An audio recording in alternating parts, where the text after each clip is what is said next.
In the enchanting city of Shanghai, Yang Jian leaned against the hood of his Mustang, igniting a cigarette and inhaling deeply. Amidst the night, the swirling smoke obscured the sharp contours of his face. Behind him, the lights of a luxurious apartment remained aglow, and he was acutely aware that a woman was likely watching him from the floor-to-ceiling window, yet he felt no inclination to turn around. Ding! His phone chimed. The screen illuminated with the words, "Sister Wang," from Lu Jiazui. "Xiaoyang, dear, I have everything here. Have you made up your mind? When will you come over? As long as you show up, the sports car, the villa, all of it is yours." A middle-aged woman's overly sweet voice echoed from the other end. Yang Jian allowed a playful smile to grace his lips. "Sister Wang, you are too eager. Such matters require a patient approach." He deliberately lowered his voice, lacing it with a hint of nonchalance. "Oh, you child, it's only because I miss you." Wang's voice grew even more syrupy. Yang Jian offered a few perfunctory remarks before ending the call. He had scarcely taken a drag from his cigarette when his phone buzzed again.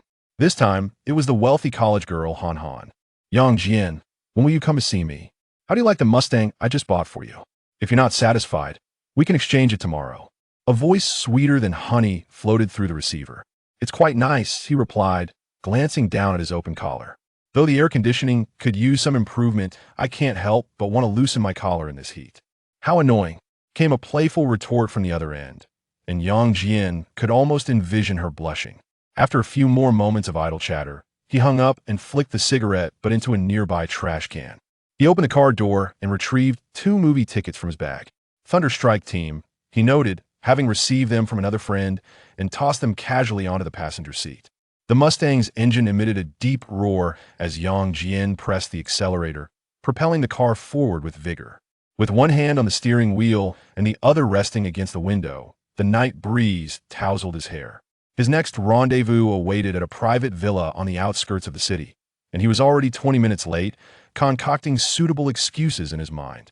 Should I say I got caught in traffic due to an accident, or that the company had a last-minute issue? Yang Jian pondered, his smile growing increasingly self-assured. "Never mind. I shall do as I please. Who can dictate my actions? They'll simply say I was so lost in thoughts of her that I almost crashed."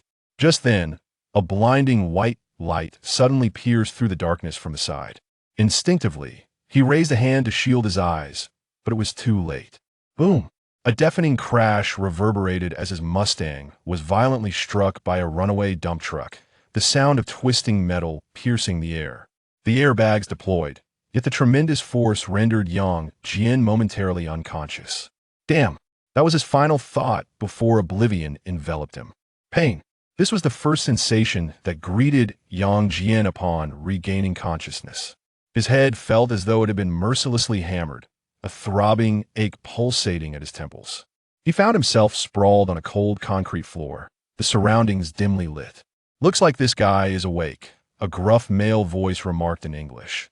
Yang Jian reluctantly opened his eyes, and through his blurred vision, he discerned several towering figures surrounding him.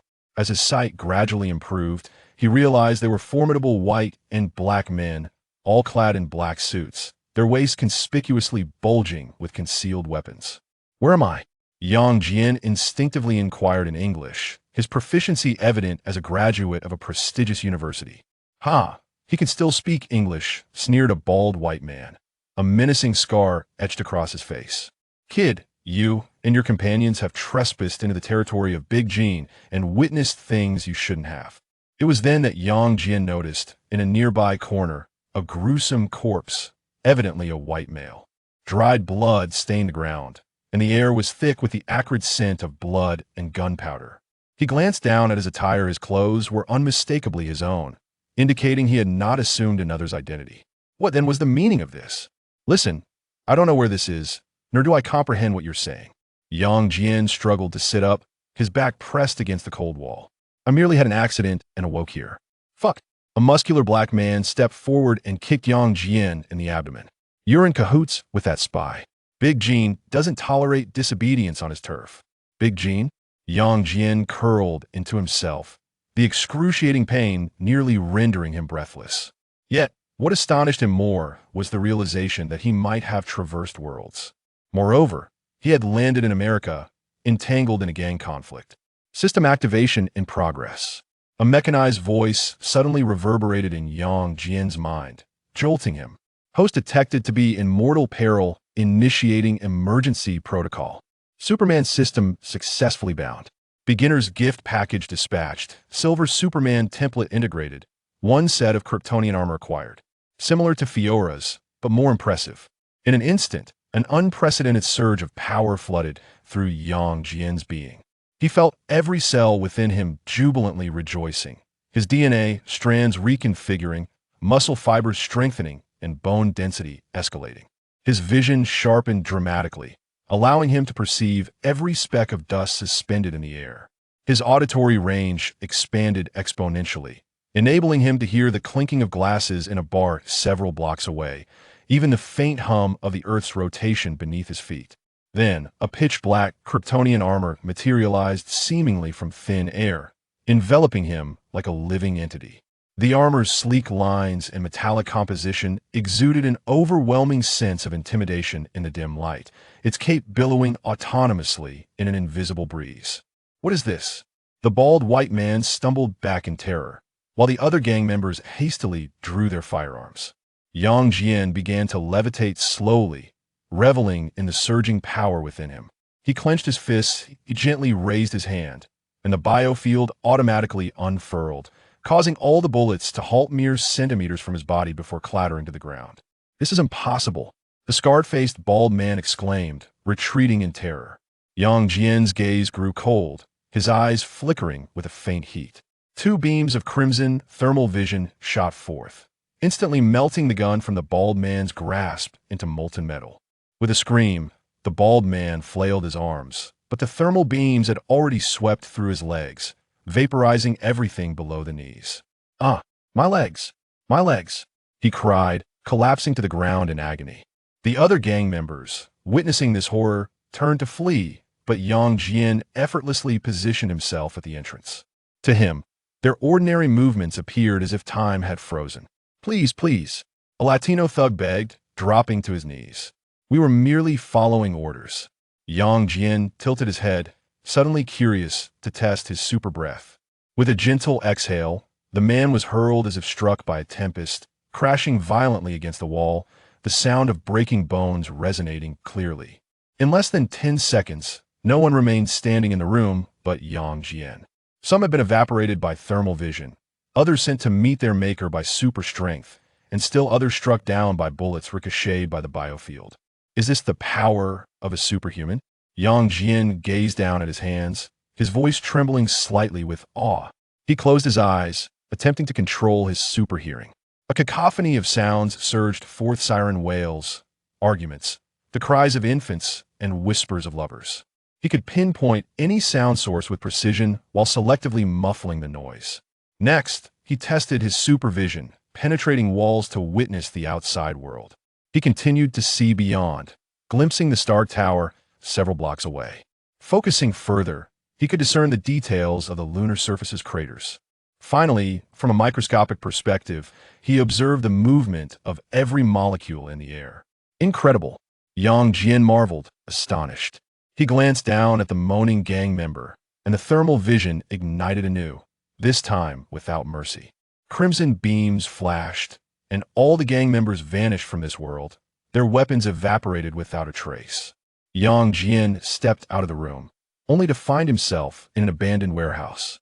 Through his super hearing, he confirmed that there were no other gang members within several kilometers. With a gentle leap, he floated upward, shattering the roof and soaring into the night sky. The breathtaking nightscape of New York unfurled beneath him, ablaze with lights. Suspended in the high air, he reveled in the boundless power coursing through him. The Kryptonian armor enveloped his body, its obsidian hue aligning perfectly with his aesthetic. Kingpin. Yang Jian recalled the name mentioned by the gang members. As a Marvel enthusiast, he was well aware of the underground emperor of New York. It seemed he had not only traversed dimensions, but had entered the Marvel universe. From this moment forth, this world would be graced by a new dark deity. And he, Yang Jian, possessed such power he could accomplish anything he desired and become anyone he wished to be. Now, no one could threaten him to do anything. In the distance, The lights of Stark Tower shone brightly like a beacon. Further away, Yang Jian's extraordinary hearing detected the blaring of sirens, the sound of explosions, and even the low growl of some colossal creature. This was a perilous yet exhilarating world, and now he possessed the power to command it all. System, display my panel. Chapter 2. The Golden Era. With a mere thought from Yang Jian, a panel materialized before him. Ding. The Silver Superman template has been successfully loaded. A translucent blue interface unfurled, densely populated with data and descriptions of abilities. Host. Yang Jian, template. Silver Age Superman template, fully realized and without limits. Energy source, activated by yellow solar radiation with continuous enhancement. Armor status, Kryptonian military and technological hybrid armor, integrity 100, wish fulfillment. The host may understand this as the power of thought, as long as you desire it. Any ability can be yours. However, the host must utilize it diligently, as failure on the first attempt should not deter you. Super strength, capable of effortlessly lifting planetary-scale objects, pulling on cosmic chains, and continuously growing. When in high spirits, you might even wander the earth. Super speed, capable of exceeding the speed of light at full power, with no upper limit. Super stamina, near infinite endurance. Steel body, immune to physical harm. Ordinary mages cannot inflict damage unless they are grand sorcerers. Kryptonite has no effect on you. Super healing, rapid recovery from any physical injury. Even magical damage merely results in a slower healing rate.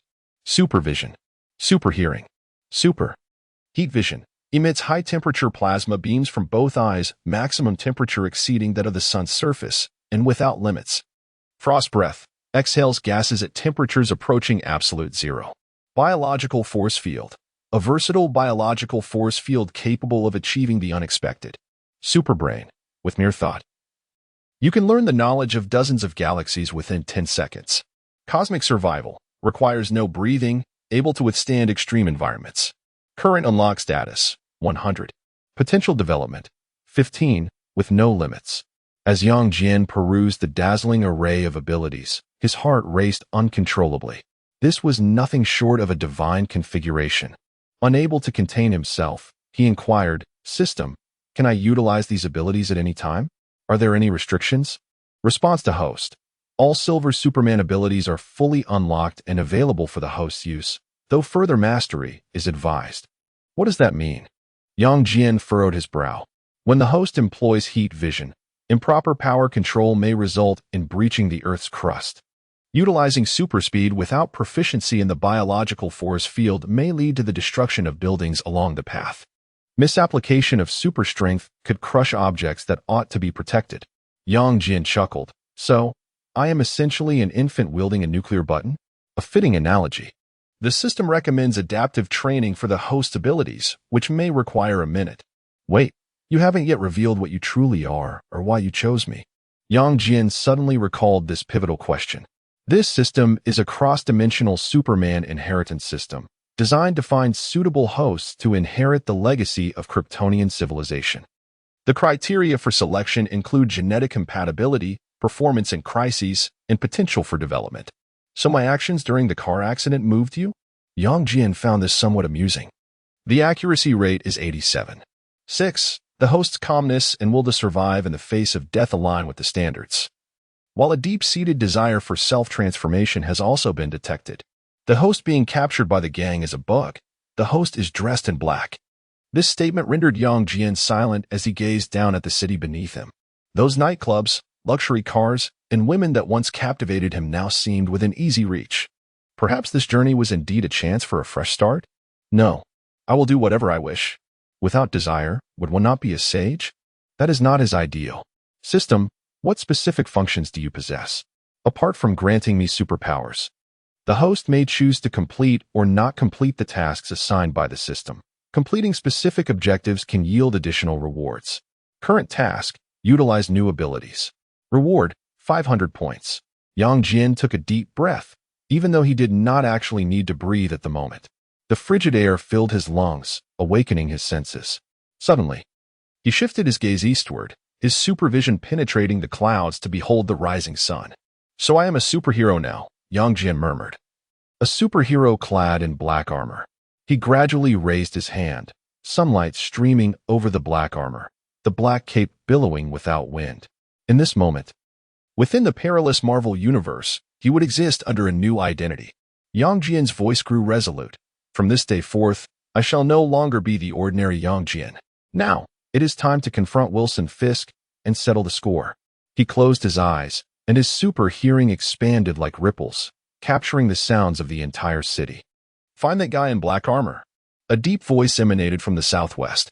Yang Jian abruptly opened his eyes, his supervision effortlessly piercing through several kilometers of buildings to focus on a scene within an opulent office.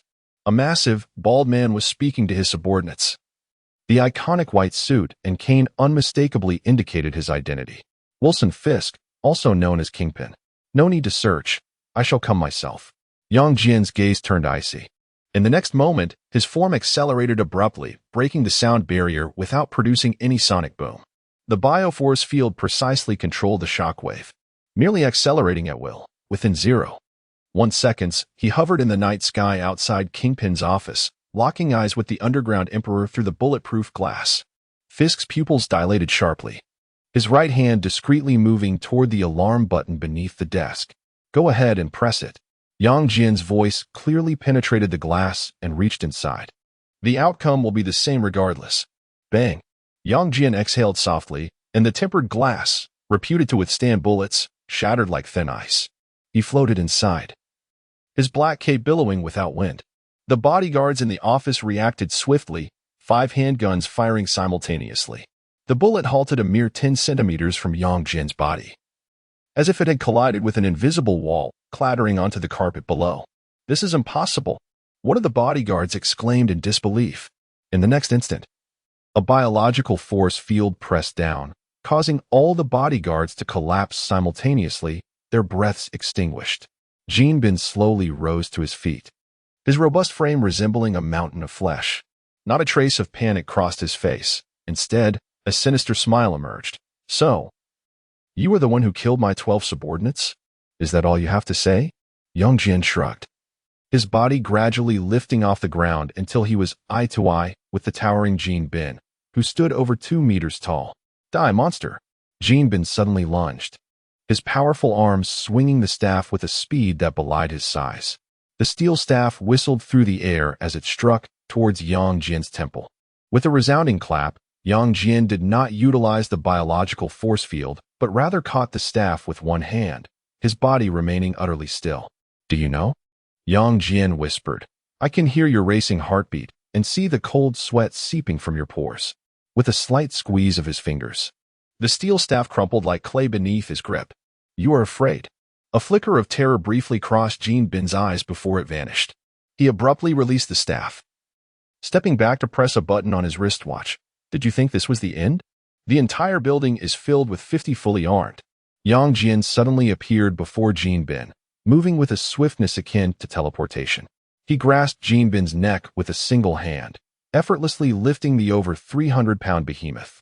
I'm in a hurry, Yang Jian stated.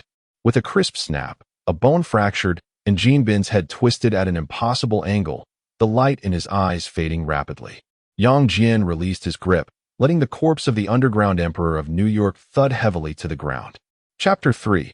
The return of Jean Bing. At that moment, the office door was violently kicked open. A man clad in tight black attire, adorned with an unusual target tattoo on his forehead, burst in, having already hurled 3 throwing knives. Boss. The sharpshooter gasped, only to be met with the sight of the lifeless body on the floor, causing his pupils to constrict abruptly. The 3 knives hung perilously just centimeters from Yang Jian's eyes before they fell ineffectively to the ground. You're the sharpshooter, aren't you? Yang Jian turned, his eyes flickering with a dangerous golden light. If you wish to avoid death, you shall comply. The sharpshooter's gaze darted between Jean Bing's corpse and Yang Jian, his throat bobbing nervously. As one of the deadliest assassins in the world, he instantly assessed the situation. The man in black armor before him was not someone he could contend with. What do you want? He asked cautiously, raising his hands. A wise choice, Yang Jian smiled. First, provide me with an identity and open an account. Then, transfer all of Jean Bing's assets to my name. Accounts, real estate, smuggling networks, everything. Yang Jian, clad in black, possessed no identity of his own. The sharpshooter frowned. This will take time, and some assets require passwords and verification. Suddenly, Yang Jin appeared inches from him, close enough to sense his breath. Do not attempt any tricks. I can hear your heart racing and see through your lies. He gestured to his own eyes. X-ray vision. You know, I can see that golden handgun tucked in your pocket. A bead of cold sweat trickled down the sharpshooter's forehead. He had never experienced such an oppressive feeling, akin to a mouse being stalked by a cat. 3 days, he gritted through clenched teeth. Give me 3 days. One day, Yang Jian's voice brooked no argument. By this time tomorrow, I expect all documents to be signed. Now, take me to Jinbing's vault. The sharpshooter hesitated for a moment, but upon seeing the renewed crimson glint in Yang Jian's eyes, he quickly nodded. Follow me. Yang Jian followed the sharpshooter into a secret chamber deep within the office. As they passed Jinbing's corpse, Yang Jian turned, casting a heated gaze that instantly reduced the body to ashes. Much cleaner, wouldn't you agree? He remarked to the astonished sharpshooter. On their way to the vault, Yang Jian diverted part of his attention to examine the system interface. Task completed. First defeat of the villain. Reward. 500 points, a pair of smart glasses that allow those around you to subconsciously overlook your presence. Yang Jian deemed the glasses rather useless. Did he still need to hide? Taking over Jinbing's criminal empire was merely a whim in this perilous Marvel universe. He needed to grow stronger. Figures like the one above all, the Living Tribunal, and cosmic deities could easily eliminate him. With the power of the Silver Superman, he could achieve far greater feats. We have arrived. The sharpshooter's voice interrupted his reverie. We need Jinbing's fingerprint and retinal scan. Yang Jian, in response, delivered a powerful punch that shattered the half-meter-thick alloy door, eliminating the need for such formalities. Inside the vault lay an array of cash, gold bars, artworks, and documents, all meticulously arranged. Yet, Yang Jian's attention was captivated by a peculiar safe nestled in the corner. His enhanced vision revealed a vial of green liquid and an array of high-tech apparatus within. It appeared that Jinbing's clandestine secrets surpassed all expectations. Yang Jian shook his head, uttering a jest. Target Eye, from this moment forth, you shall serve me. Your remuneration is doubled, with the condition of unwavering loyalty. Target Eye gazed at the violently breached vault door, then glanced at the flickering red light in Yang Jian's eyes, slowly kneeling on one knee. At your command, boss. Yang Jian nodded with satisfaction, approaching the extraordinary safe. His super hearing had already caught the distant wail of sirens. It seemed the alarm Jinbing had triggered before his demise had summoned more than just his subordinates. With such formidable power, the distinction between villain and hero is for me to determine. With a gentle squeeze, the safe, forged from a unique alloy, was torn open, revealing its classified contents. Inside lay vials exuding an eerie green glow, accompanied by an encrypted hard drive and several sheets of documents. A low-grade version of Super Soldier Serum? Yang Jian scoffed, his enhanced vision penetrating the vial's glass, analyzing the molecular structure within. It appeared that the old fiend Jinbing was also engaged in human enhancement experiments. His gaze swept over the documents, which chronicled a series of failed experiments. 12 volunteers had perished post-injection, with causes of death ranging from organ rupture to complete cellular dissolution. Boss, the police are approaching swiftly, Target Eye announced from the doorway, his forehead adorned with a peculiar target tattoo that twisted slightly in anxiety. At least 20 police cars. And, without lifting his head, Yang Jian tossed the serum vial into the air and caught it with ease. You handle it. Inform them that a gas explosion has occurred here, and Mr. Jinbing is perfectly safe. He will personally call the police chief tomorrow. Target Eye hesitated for a moment. They won't believe that. Then compel them to believe it. Yang Jian suddenly raised his gaze, a flicker of red light flashing in his eyes. Do you require my instruction? Target Eye trembled slightly, quickly lowering his head. No, boss. I shall attend to it at once. Once Target Eye departed, Yang Jian's supervision penetrated the floor, casting his sight downward to the building's depths. 30 meters beneath, a fully equipped laboratory came into view. A dozen researchers clad in white lab coats were bustling about, with screens on the walls displaying intricate DNA helix structures, perfect for a trial. Yang Jian glanced at the serum, feeling intrigued. and his body began to levitate as he soared upward, heading straight for the laboratory. In a mere 0.1 seconds, he materialized at the center of the lab. "Everyone, vacate the premises." Yang Jian's voice, though not loud, reverberated throughout the laboratory. The researchers turned in terror, their eyes widening at the sight of the black figure suspended in midair. Several of the more timid ones collapsed to the ground. "Why you? Who are you?"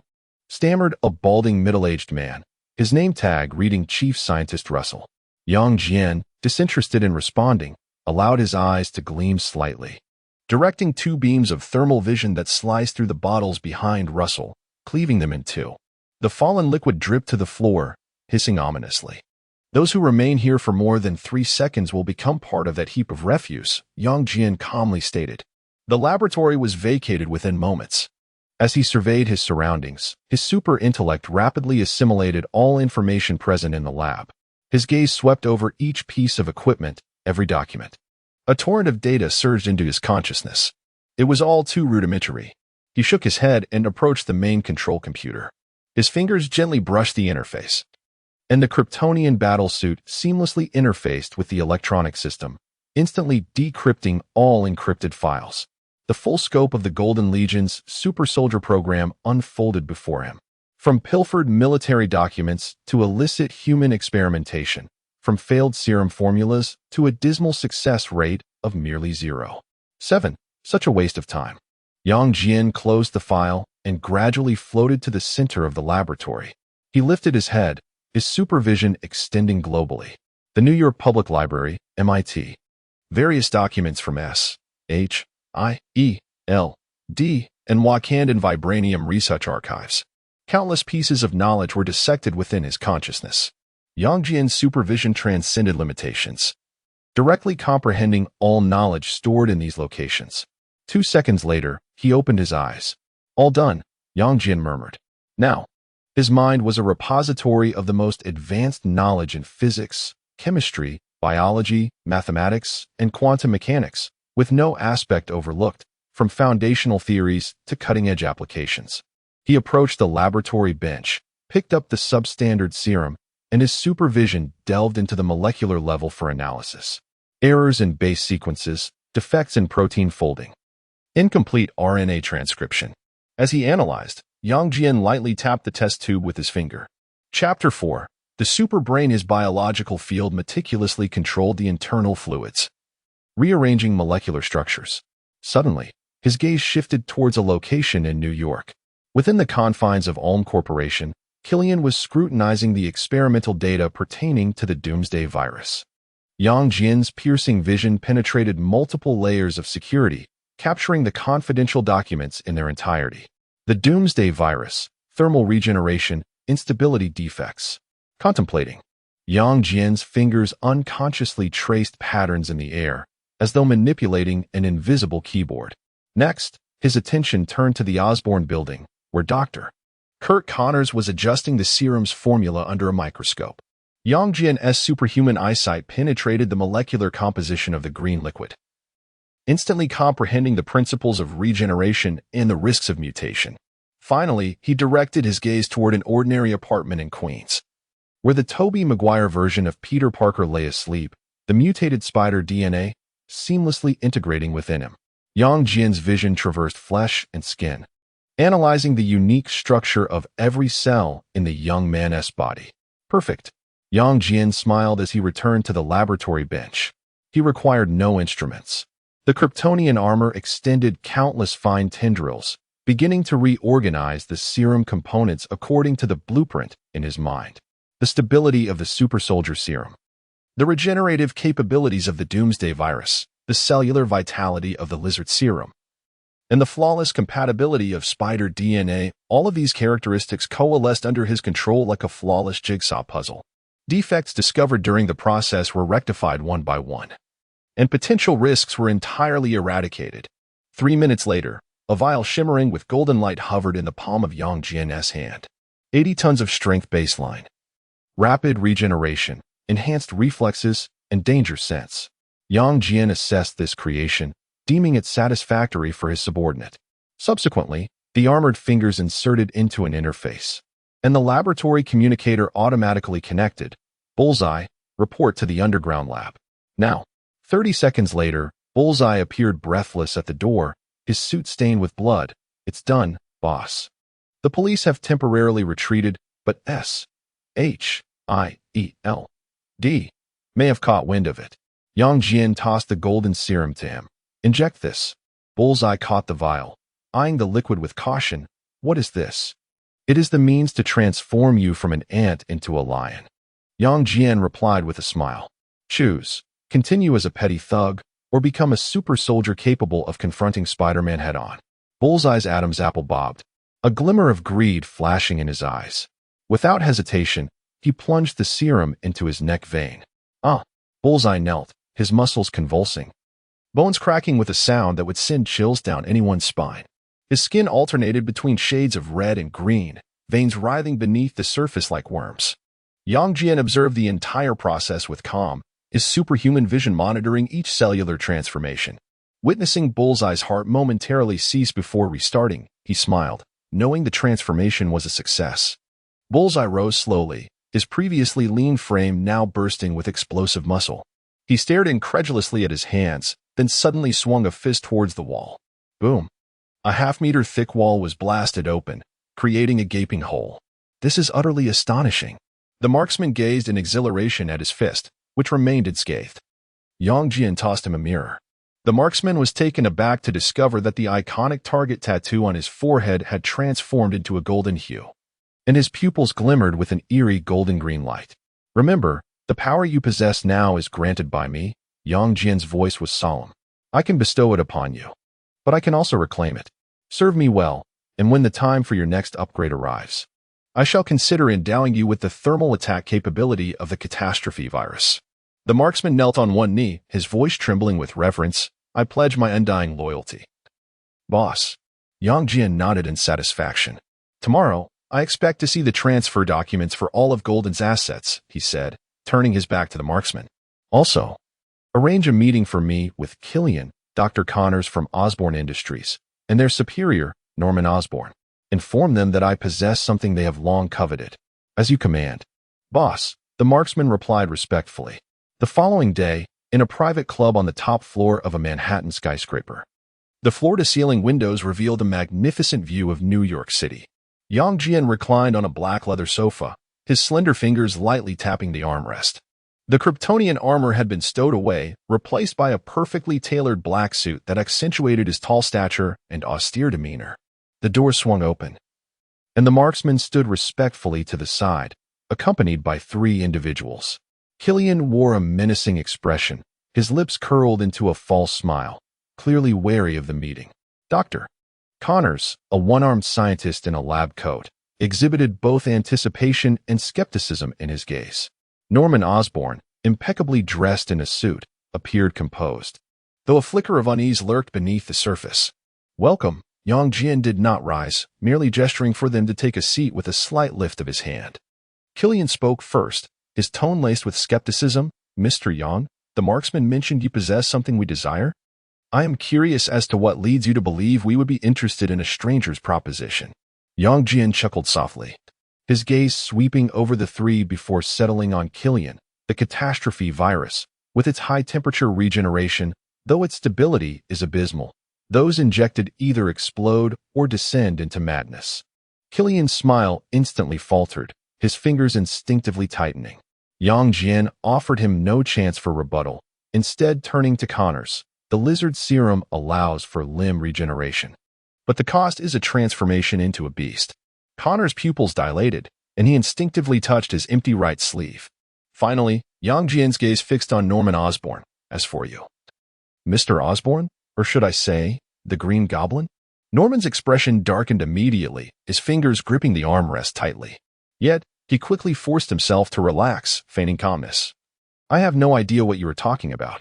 Yang Jian smiled, slowly rising and walking to the floor-to-ceiling windows, turning his back on them. There is no need to feign ignorance. I can see through all of you. He turned to face them. I can resolve your issues, Killian. I can perfect the stability of your catastrophe virus. Connors, I can grant you a complete arm without transforming you into a lizard. Norman, I possess the ability to completely erase the Green Goblin's persona, liberating you from your uncontrollable tendencies. The room fell into an eerie silence. Killian and Connors gazed at Norman in astonishment, clearly unaware that this business magnate was the infamous Green Goblin. Norman's breath quickened slightly, but soon. He let out a derisive laugh. What evidence do you possess to substantiate your claims? Yang Jian offered no response. Instead, he gently raised his hand. And with a mere thought, a golden serum materialized in his palm, an improved version of the super soldier serum he had concocted the previous night. He had retrieved it from the confines of the system space, though it served well for theatrics. This is merely a sample. He casually tossed it to Connors. Inject this, and your arm will regenerate within 3 minutes. Connors caught the vial, his fingers trembling slightly, his eyes flickering with a mix of desire and hesitation. Killian narrowed his eyes. Even if you can achieve this, what is the price? Yang Jian smiled. Quite simple. From this day forth, you shall work for me. Norman abruptly stood, a flash of anger crossing his features. Absurd. Who do you think you are? Yang Jian's smile grew warmer. Yet it sent a chill down the spines of the 3 men. Norman, you have misunderstood. This is not a request, but a command. Before his words faded, his figure vanished in an instant. In the next moment, Norman felt a blur before his eyes, and Yang Jian stood before him, brandishing a set of green armor, the very attire of the Green Goblin. Impossible. Norman lost all composure, his face drained of color. This armor had been hidden within the most secure vault of Oscorp. Killian and Connors staggered back, their eyes filled with disbelief. Yang Jian casually discarded the armor to the floor, then retrieved a dense alloy steel plate from the system space. Grasping it with one hand, he squeezed gently. Crack. The rigid metal twisted and deformed in his grip, ultimately reduced to a crumpled mass of scrap. My power extends far beyond this. Yang Jian's voice resonated with gravity. This moment is both a negotiation and a threat. You possess no right to refuse. Within the room, the air thickened with tension. Beads of cold sweat formed on Killian's forehead. Connors fixated on the serum in his hand, while Norman's complexion darkened, his fists clenched tightly. Ultimately, Connors inhaled deeply, lifting his gaze to Yang Jian. If you can indeed accomplish this, I am willing to join. Killian remained silent for several seconds, then coldly chuckled. Intriguing, very well. I shall play along. Norman stared intently at Yang Jian, and after a prolonged pause, he gradually sank into a chair, his voice hoarse. You have won. Yang Jian smiled with satisfaction, reclaiming his seat on the sofa, his fingers lightly tapping the armrest. Excellent, then welcome to my team. Chapter 5. Subjugation of 3:10 minutes later, within the cold confines of the laboratory, the metallic surfaces reflected the expressions of those present. Yang Jian stood before the central control panel, his fingers gliding swiftly across the virtual screen, streams of data flowing from his hands. His extraordinary intellect had already deciphered the desperation virus from Killian, the lizard serum from Connors, and the Green Goblin gene sequence within Norman. The issue with the desperation virus lay in its energy overload, which resulted in the host's self-detonation. With a calm demeanor, Yang Jian remarked, his fingertip tracing a new molecular structure that materialized in the holographic projection. I have adjusted the energy conversion efficiency. It will no longer spiral out of control, and he turned to Killian. Your upper temperature limit has been elevated. A glimmer of greed flickered in Killian's eyes, quickly overshadowed by a cold demeanor. Connors, on the other hand, fixated on the golden serum Yang Jian had just handed him, his breath quickening. Will this truly allow me to regenerate my arm? Why not try and see? Yang Jian replied with a light chuckle. Connors hesitated no longer and injected the serum into his body. A sharp pain caused him to collapse to the ground.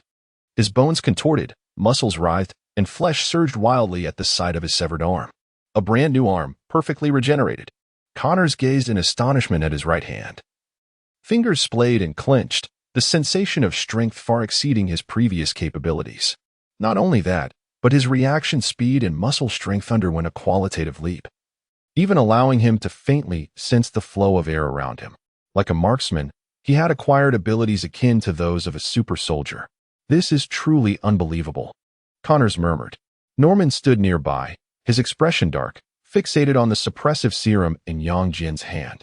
How long will this keep the Green Goblin at bay? He asked in a low voice. Long enough, Yang Jian replied, handing him the serum. Once I conclude my current tasks, I will personally assist you in eradicating the Green Goblin persona. Norman paused momentarily before finally taking the serum and injecting it into his vein. In an instant, his taut nerves felt as if soothed by an invisible hand. The maniacal laughter of the Green Goblin gradually faded, replaced by a long-lost tranquility. He exhaled deeply, casting a complex gaze at Yang Jian. "Thank you." Yang Jian merely nodded lightly, then surveyed the trio. "How do you feel?" Connors excitedly moved his arm. "Perfect." Norman replied gravely, "Indeed effective." Killian, however, kept his head down, a cold smile slowly curling at the corners of his mouth. "Indeed, very perfect." The next moment, boom. Killian's body erupted in a blaze of fierce heat, molten gold coursing beneath his skin. He raised his hand abruptly, unleashing a fiery shockwave aimed directly at Yang Jian's face. "Die," he snarled. The flames engulfed Yang Jian's figure, the metallic walls of the laboratory instantly melting. However, smack! A hand emerged from the flames, effortlessly grasping Killian by the throat. As the fire dissipated, Yang Jian stood unscathed, his black suit not bearing a single scorch mark. "Foolish." Killian's pupils constricted in disbelief. "No, it's impossible. How could you?" Yang Jian's eyes suddenly blazed with crimson light. Hiss. Two beams of thermal vision pierced through Killian's forehead, instantly terminating his existence. With a loud thud, Killian's body collapsed, the intense heat rapidly dissipating, leaving behind a charred remnant. The laboratory fell into a profound silence. Connors and Norman stared in disbelief at the scene, while Target Eye stood at the doorway, a faint smirk gracing his lips, as if he had foreseen this outcome. Yang Jian retracted his thermal vision and spoke calmly. "Target Eye, acquire AM. The cause of Killian's demise was an experimental accident." Target Eye bowed respectfully. "Understood, boss." Norman inhaled deeply and stated solemnly, "Osborne Industries will assist with the acquisition." Yang Jian nodded in satisfaction, then turned to Connors. "And you?" Without hesitation, Connors replied, "I will stay." Yang Jian smiled. "Excellent." He then turned towards the laboratory's floor-to-ceiling windows, gazing down at the New York skyline. "From this day forth, you shall be my subordinates." The three departed swiftly. Outside, the clouds dispersed, sunlight streamed down, illuminating Yang Jian's profound eyes. The experience of a crime lord had concluded. It was time to embark on a new chapter of life. Seizing control of the company and reclaiming these individuals was merely a pastime for him. With such formidable power, money held little significance. He was no longer interested in petty squabbles. Yet, he desired a few subordinates to command. He had no inclination to become a harbinger of death, wandering aimlessly. He simply wished to pursue his desires and avoid unwelcome obligations. Regrettably, he thought of Henin, Wenwen, Qianqian, Xue, and Zhou, but it mattered not. With an abundance of beautiful women in the Marvel Universe, he could still make acquaintances. Now, he had another task at hand. System, display my ability panel. A blue interface unfolded before his eyes, densely populated with data and ability descriptions. Yang Jian's gaze lingered on the line indicating a potential development of 15. It appeared I have substantial room for growth. He lifted his gaze to the sky, his line of sight piercing through the clouds to the vast cosmos. The yellow sun radiated warmth, seemingly beckoning him. Since the yellow sun activates my powers and serves as my energy source, Yang Jian mused, why not replenish my energy directly at the source? The yellow sun could invigorate Kryptonian cells, resulting in tremendous enhancement, bestowing them with superhuman abilities. However, the activation did not render the yellow sun ineffective. The stellar energy could continually amplify Kryptonian cells. Moreover, the energy of the yellow sun itself was not overwhelmingly potent. But once fortified through his cells and stored, it transformed into something extraordinary. This elucidated why Kryptonians absorbed solar energy. Even Superman had flown into the sun for prolonged reinforcement. Once this thought took root, it became impossible to suppress. He took a deep breath, even though he no longer required it. His body began to ascend slowly, departing from the building, then suddenly accelerated. Whoosh! Yang Jian broke the sound barrier, gaining speed with each passing moment. He resembled a comet defying the cosmos, piercing through Earth's atmosphere and racing towards the boundless expanse of space. As he distanced himself from the Earth, Yang Jian experienced an unprecedented sense of liberation. Unshackled by gravity and unimpeded by atmospheric resistance, He found himself enveloped in sheer, limitless space. He endeavored to accelerate, and his body responded to his will. Mach 1000. 3C. 6C. The numbers swiftly lost their significance. Yang Jian felt as though he was transcending the boundaries of physical laws. The space around him began to warp, and starlight elongated into lines. He realized he was nearing the speed of light. Is this the essence of superspeed? Yang Jian marveled. The system had warned him of the potential dangers of such power, yet now he felt entirely at ease. The sun rapidly magnified within his field of vision, transforming from a mere point of light into the size of a basketball, eventually occupying half of his sight. Soon, Yang Jian commenced deceleration, ultimately hovering just a few thousand kilometers above the sun's surface. The spectacle before him was nothing short of breathtaking. The sun was no longer the gentle star observed from Earth. It had morphed into a tumultuous ocean of plasma. Enormous solar prominences surged, stretching for hundreds of thousands of kilometers. Sunspots resembled the cold, unblinking eyes of the abyss, gazing into the cosmos. Superheated plasma formed intricate web-like structures under the influence of magnetic fields, releasing energy equivalent to millions of hydrogen bombs at every moment. So beautiful, Yang Jian whispered. Rather than being harmed by this extreme environment, he felt an overwhelming sense of comfort. Solar radiation poured into every cell of his being, and his biological field instinctively adjusted its form to facilitate the absorption of more energy. High concentration of yellow solar radiation detected. Host cell activity elevated to 180. The system notifications refreshed continuously, and Yang Jian could distinctly sense his burgeoning strength. He attempted to extend his hands, palms facing the sun, actively guiding the flow of energy towards him. In an instant, an unprecedented torrent of energy coursed through his entire being. Yang Jian's eyes erupted uncontrollably with a fiery red glow, activating his heat vision. Yet this time, instead of emitting energy, two golden vortices formed, voraciously consuming solar energy. He felt akin to a balloon being inflated infinitely. Simultaneously, a wondrous clarity began to dawn within him. He perceived, not with mere sight, but through a heightened level of awareness, the fusion process of every hydrogen atom within the sun, the twisting and restructuring of magnetic field lines, even the delicate balance of gravitational and pressure forces deep within the solar core. All this information surged into his consciousness like a deluge. More astonishingly, Yang Jian discovered his ability to influence these processes. With a mere thought, he could accelerate or decelerate fusion reactions in a specific region and direct the eruption of solar prominences. Is this the power of the Silver Superman? Yang Jian pondered in astonishment. He had initially believed he had merely acquired basic abilities such as flight and heat vision, but it now appeared that his potential far exceeded his imagination. Chapter 6. The Sunchild of the Marvel Universe. The energy of the sun continuously invigorated Yang Jian's body, accompanied by an indescribable sense of comfort, akin to the safety and satisfaction of an infant returning to the womb. His consciousness began to blur, and his eyelids grew heavy. Just a moment of rest. Yang Jian's thoughts gradually slowed, his body unfurling in the solar energy, as if floating in a warm ocean. Ultimately, his eyes closed completely, succumbing to a peculiar state of slumber. An energy cocoon automatically formed around him, enveloping his body while he continued to absorb the solar energy. Within the cocoon, Yang Jian's abilities steadily progressed. Energy absorption efficiency, 85. 130. 355. At the S.H.I.E.L.D. headquarters. Agent Phil Coulson lightly knocked on the door of the director's office, hearing a deep voice from within. Come in. Upon entering, he found Nick Fury facing away from the door, his single eye fixed on a portrait on the wall. Coulson glanced and recognized it as a World War II propaganda poster of Captain America. Director, the latest news from Hell's Kitchen. Coulson placed his tablet on the desk. Kingpin is dead. Fury slowly turned, his expression unreadable. Cause of death? On the surface, it appears to be an accident. But our personnel at the scene detected anomalous energy readings. Coulson displayed a set of data. Strangely, the individual who has taken over all his assets is not any known crime lord, but rather, he paused, a person who has never appeared in our files.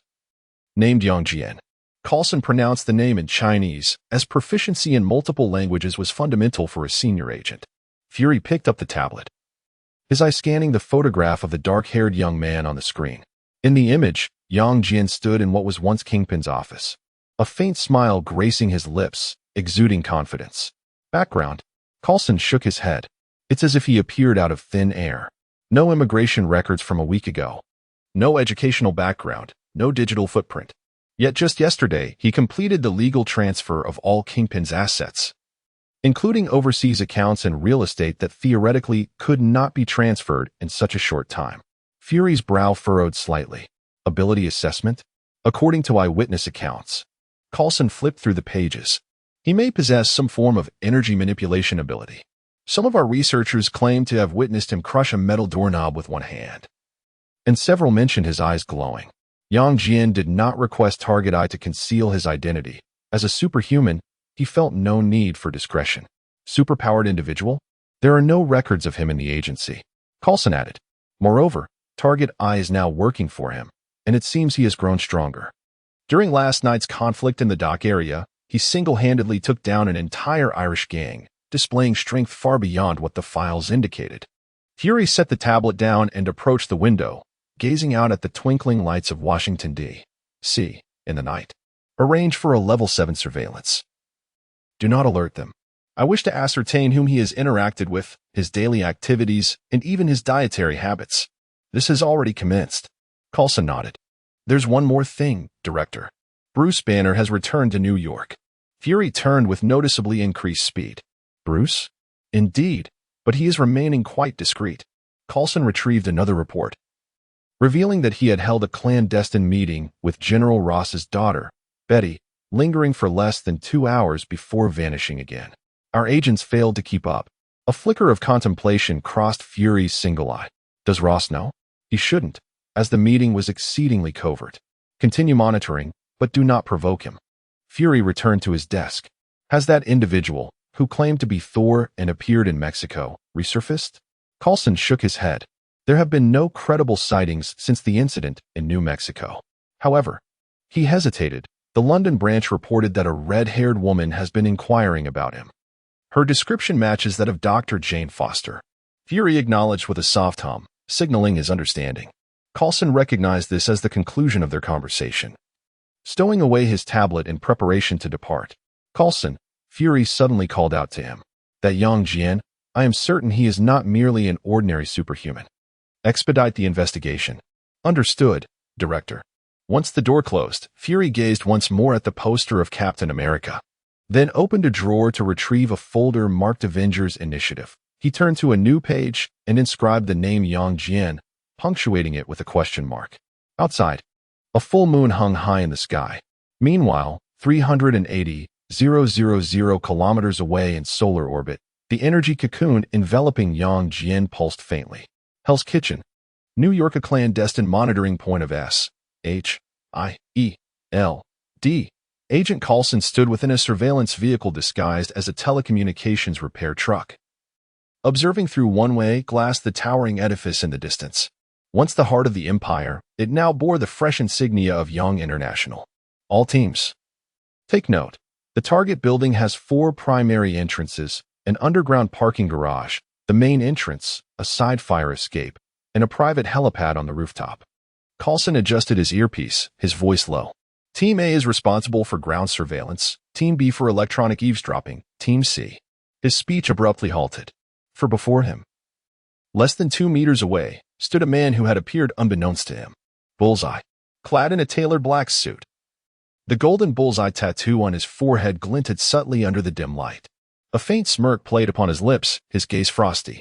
Coulson's instincts as an agent prompted an immediate tension in his demeanor, yet he maintained an outward calm.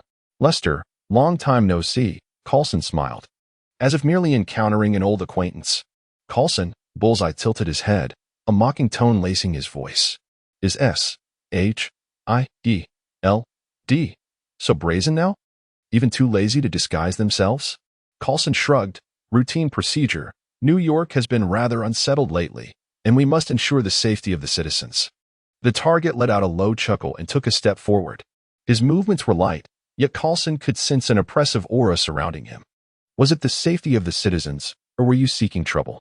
The target narrowed his eyes slightly. Coulson, undeterred, maintained his professional smile. We are merely fulfilling our duties. Lester, should your new employer require any cooperation, S-H-I-E-L-D stands ready to assist. The target scrutinized him for a few seconds before breaking into a grin. You know, Coulson, my current boss does not appreciate being stared at. Understood, Coulson nodded. However, rules are rules. The target gently patted Coulson's shoulder, not applying much force. Yet Coulson could sense that if the target wished, that gesture could easily shatter his bones. A friendly warning. The target leaned in, lowering his voice. Do not overstep your bounds, or next time, it may not be me standing before you. Coulson's expression darkened slightly. Yet he remained composed. Is this a threat? No. The target stepped back, his smile widening. This is advice. With that, he turned and walked away. His gait light as if he were merely strolling. However, just a second later, his figure vanished into the shadows of the street corner. Moving with a speed that defied human capability, Coulson inhaled deeply and pressed his earpiece. All teams, stand down for the time being. Sir? The agent's confusion crackled through the earpiece. Execute the order, Coulson replied firmly. He retrieved his encrypted communicator and dialed Nick Fury's direct line. Director, we have been compromised.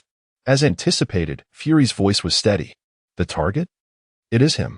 But his speed and strength far exceed expectations. It appears Yang Jian has granted him some enhancements. Fury pondered for a moment. Withdraw for now. We need to reassess. Understood, Coulson nodded, yet his gaze remained fixed upon the top of that building. He knew things were not so simple. The target's warning was not mere bluster. And what exactly was the enigmatic Yang Jian planning? Chapter 7. A single blow to bring down the Hulk days later. The golden energy cocoon slowly began to crack open, and Yang Jian opened his eyes. His pupils shimmered with a fierce golden radiance, akin to two miniature stars ablaze. He gently stretched his body, and the surrounding solar plasma parted effortlessly, as if yielding to his will. System, activate the panel. Ding. Silver Superman template update complete. Host, Yang Jian, cellular strength, 100, exceeding the limits. And continuously growing super strength, capable of effortlessly moving planetary objects, able to disturb stellar mass, super speed, light speed faster than light, capable of short-distance spatial jumps, steel body. Immune to most physical damage, able to withstand supernova-level impacts, heat vision. Super sight, super hearing. Yang Jian clenched his fist, feeling the surging power within him. If his previous strength was confined to that of an ordinary superhero, now he had commenced an evolution to a higher realm. Indeed, it is time to return. In a flash, he broke free from the sun's gravitational grasp, transforming into a golden streak of light as he soared towards Earth. Near Earth's orbit, Yang Jian suddenly decelerated, hovering in space. His gaze fixated on a metallic structure drifting in orbit. A monitoring station of the Kree Empire? He narrowed his eyes. The station seemed to sense his presence, quickly turning its cannons, charging energy beams, evidently perceiving him as a threat. Yang Jian's expression remained impassive, a crimson light flashing in his eyes. Boom. Two scorching beams of heat vision instantly pierced through the monitoring station, reducing it to cosmic dust. Earth is not a place for your interference, he remarked coolly, before continuing his flight towards the planet. New York above Hell's Kitchen. As Yang Jian re-entered the atmosphere, his super hearing detected a cacophony of chaos, explosions, screams, and the jarring sound of twisted metal. He glanced down, and upon seeing the scene unfold in Hell's Kitchen, his brow furrowed instantly. The Hulk was rampaging. The Green Giant roared, smashing his fist through a building wall, sending debris flying. Iron Man circled above, firing energy blasts from his palm cannon in a futile attempt to divert the Hulk's attention. Hey, calm down. Tony's voice echoed through his armor. But the Hulk remained deaf to his pleas, seizing a car and hurling it in Iron Man's direction. Bang! Caught off guard, Iron Man was struck and sent crashing into a building. Nearby, Spider-Man had just swung in and landed, but before he could utter a word, the Hulk retaliated with a backhanded slap. What just happened? Peter was sent flying, colliding with a truck, and remained incapacitated for a while. Yang Jian chuckled to himself. TSK. This won't do. His own tower was situated in Hell's Kitchen, and if the Hulk continued his rampage, his territory would suffer as well. Swish. In the next moment, he dove down, hovering directly in front of the Hulk. "Hey, big guy, Hell's Kitchen is closed for business today." The Hulk abruptly looked up, his eyes fixated on Yang Jian, nostrils flaring with heavy white vapor. "Hulk, smash?" He offered Yang Jian no opportunity to speak. His colossal fist surged toward Yang Jian's face with a terrifying sonic boom. "This is a consequence of your own making." Yang Jian sighed, neither dodging nor retreating, simply raising a hand with graceful composure. Boom. The collision of fist and palm unleashed shockwaves, fracturing the ground within hundreds of meters, shattering all nearby glass. Yang Jian was somewhat taken aback. This power was undoubtedly beyond 100 tons, yet this Hulk was clearly reminiscent of the cinematic version. No wonder Spider-Man was sent flying with a single slap. It seemed this Hulk was indeed peculiar. Meanwhile, Hulk was momentarily stunned. His fist had been caught with a single hand. Moreover, Yang Jian didn't even budge. "Have you had enough?" Yang Jian inquired nonchalantly. Enraged, Hulk swung his other fist with ferocity. Yang Jian's figure flickered and he instantly appeared before Hulk, delivering a punch to his abdomen. Bang! The air erupted as Hulk's massive form was struck. He immediately curled up like a shrimp, his eyes rolled back, and he flew backward, crashing through several buildings before finally coming to a halt, slumped on the ground, unconscious. Silence enveloped the scene. On the street, the previously panicked crowd stood frozen in disbelief. In the military helicopter hovering above, the pilot gaped, forgetting to turn off the radio. Holy shit. Iron Man had just crawled out from the rubble, his armor severely damaged. As Jarvis' voice resonated, "Sir, the armor has sustained 87 damage. Immediate retreat is advised." Tony disregarded the warning, staring blankly at the figure of Yang Jian suspended in the air. He had not clearly seen Yang Jian's face, nor could Jarvis discern it. This individual seemed to possess a magnetic aura. This guy knocked out Hulk with a single punch. Yang Jian glanced around, confirming that Hulk had lost consciousness, and then, with a flicker, he vanished from the spot, leaving behind a chaotic battlefield and a group of stunned onlookers. At SHIELD headquarters, Nick Fury scrutinized the screen, his single eye narrowing slightly. Though Yang Jian's image was blurred, they recognized his identity. He defeated Hulk with a single blow? Agent Coulson stood nearby, his expression grave. "Director, we need to reassess his threat level." Fury paused in silence before speaking slowly. "No. We must first ascertain whether he is friend or foe." Hell's Kitchen, Young International Building, top floor office. Yang Jian's figure silently appeared before the floor-to-ceiling window. The black Kryptonian armor gradually receding to reveal a meticulously tailored black suit beneath. With one hand in his pocket, he overlooked the still chaotic streets below. Military and SHIELD agents were managing the mess left by Hulk, the distant wail of ambulance sirens echoing.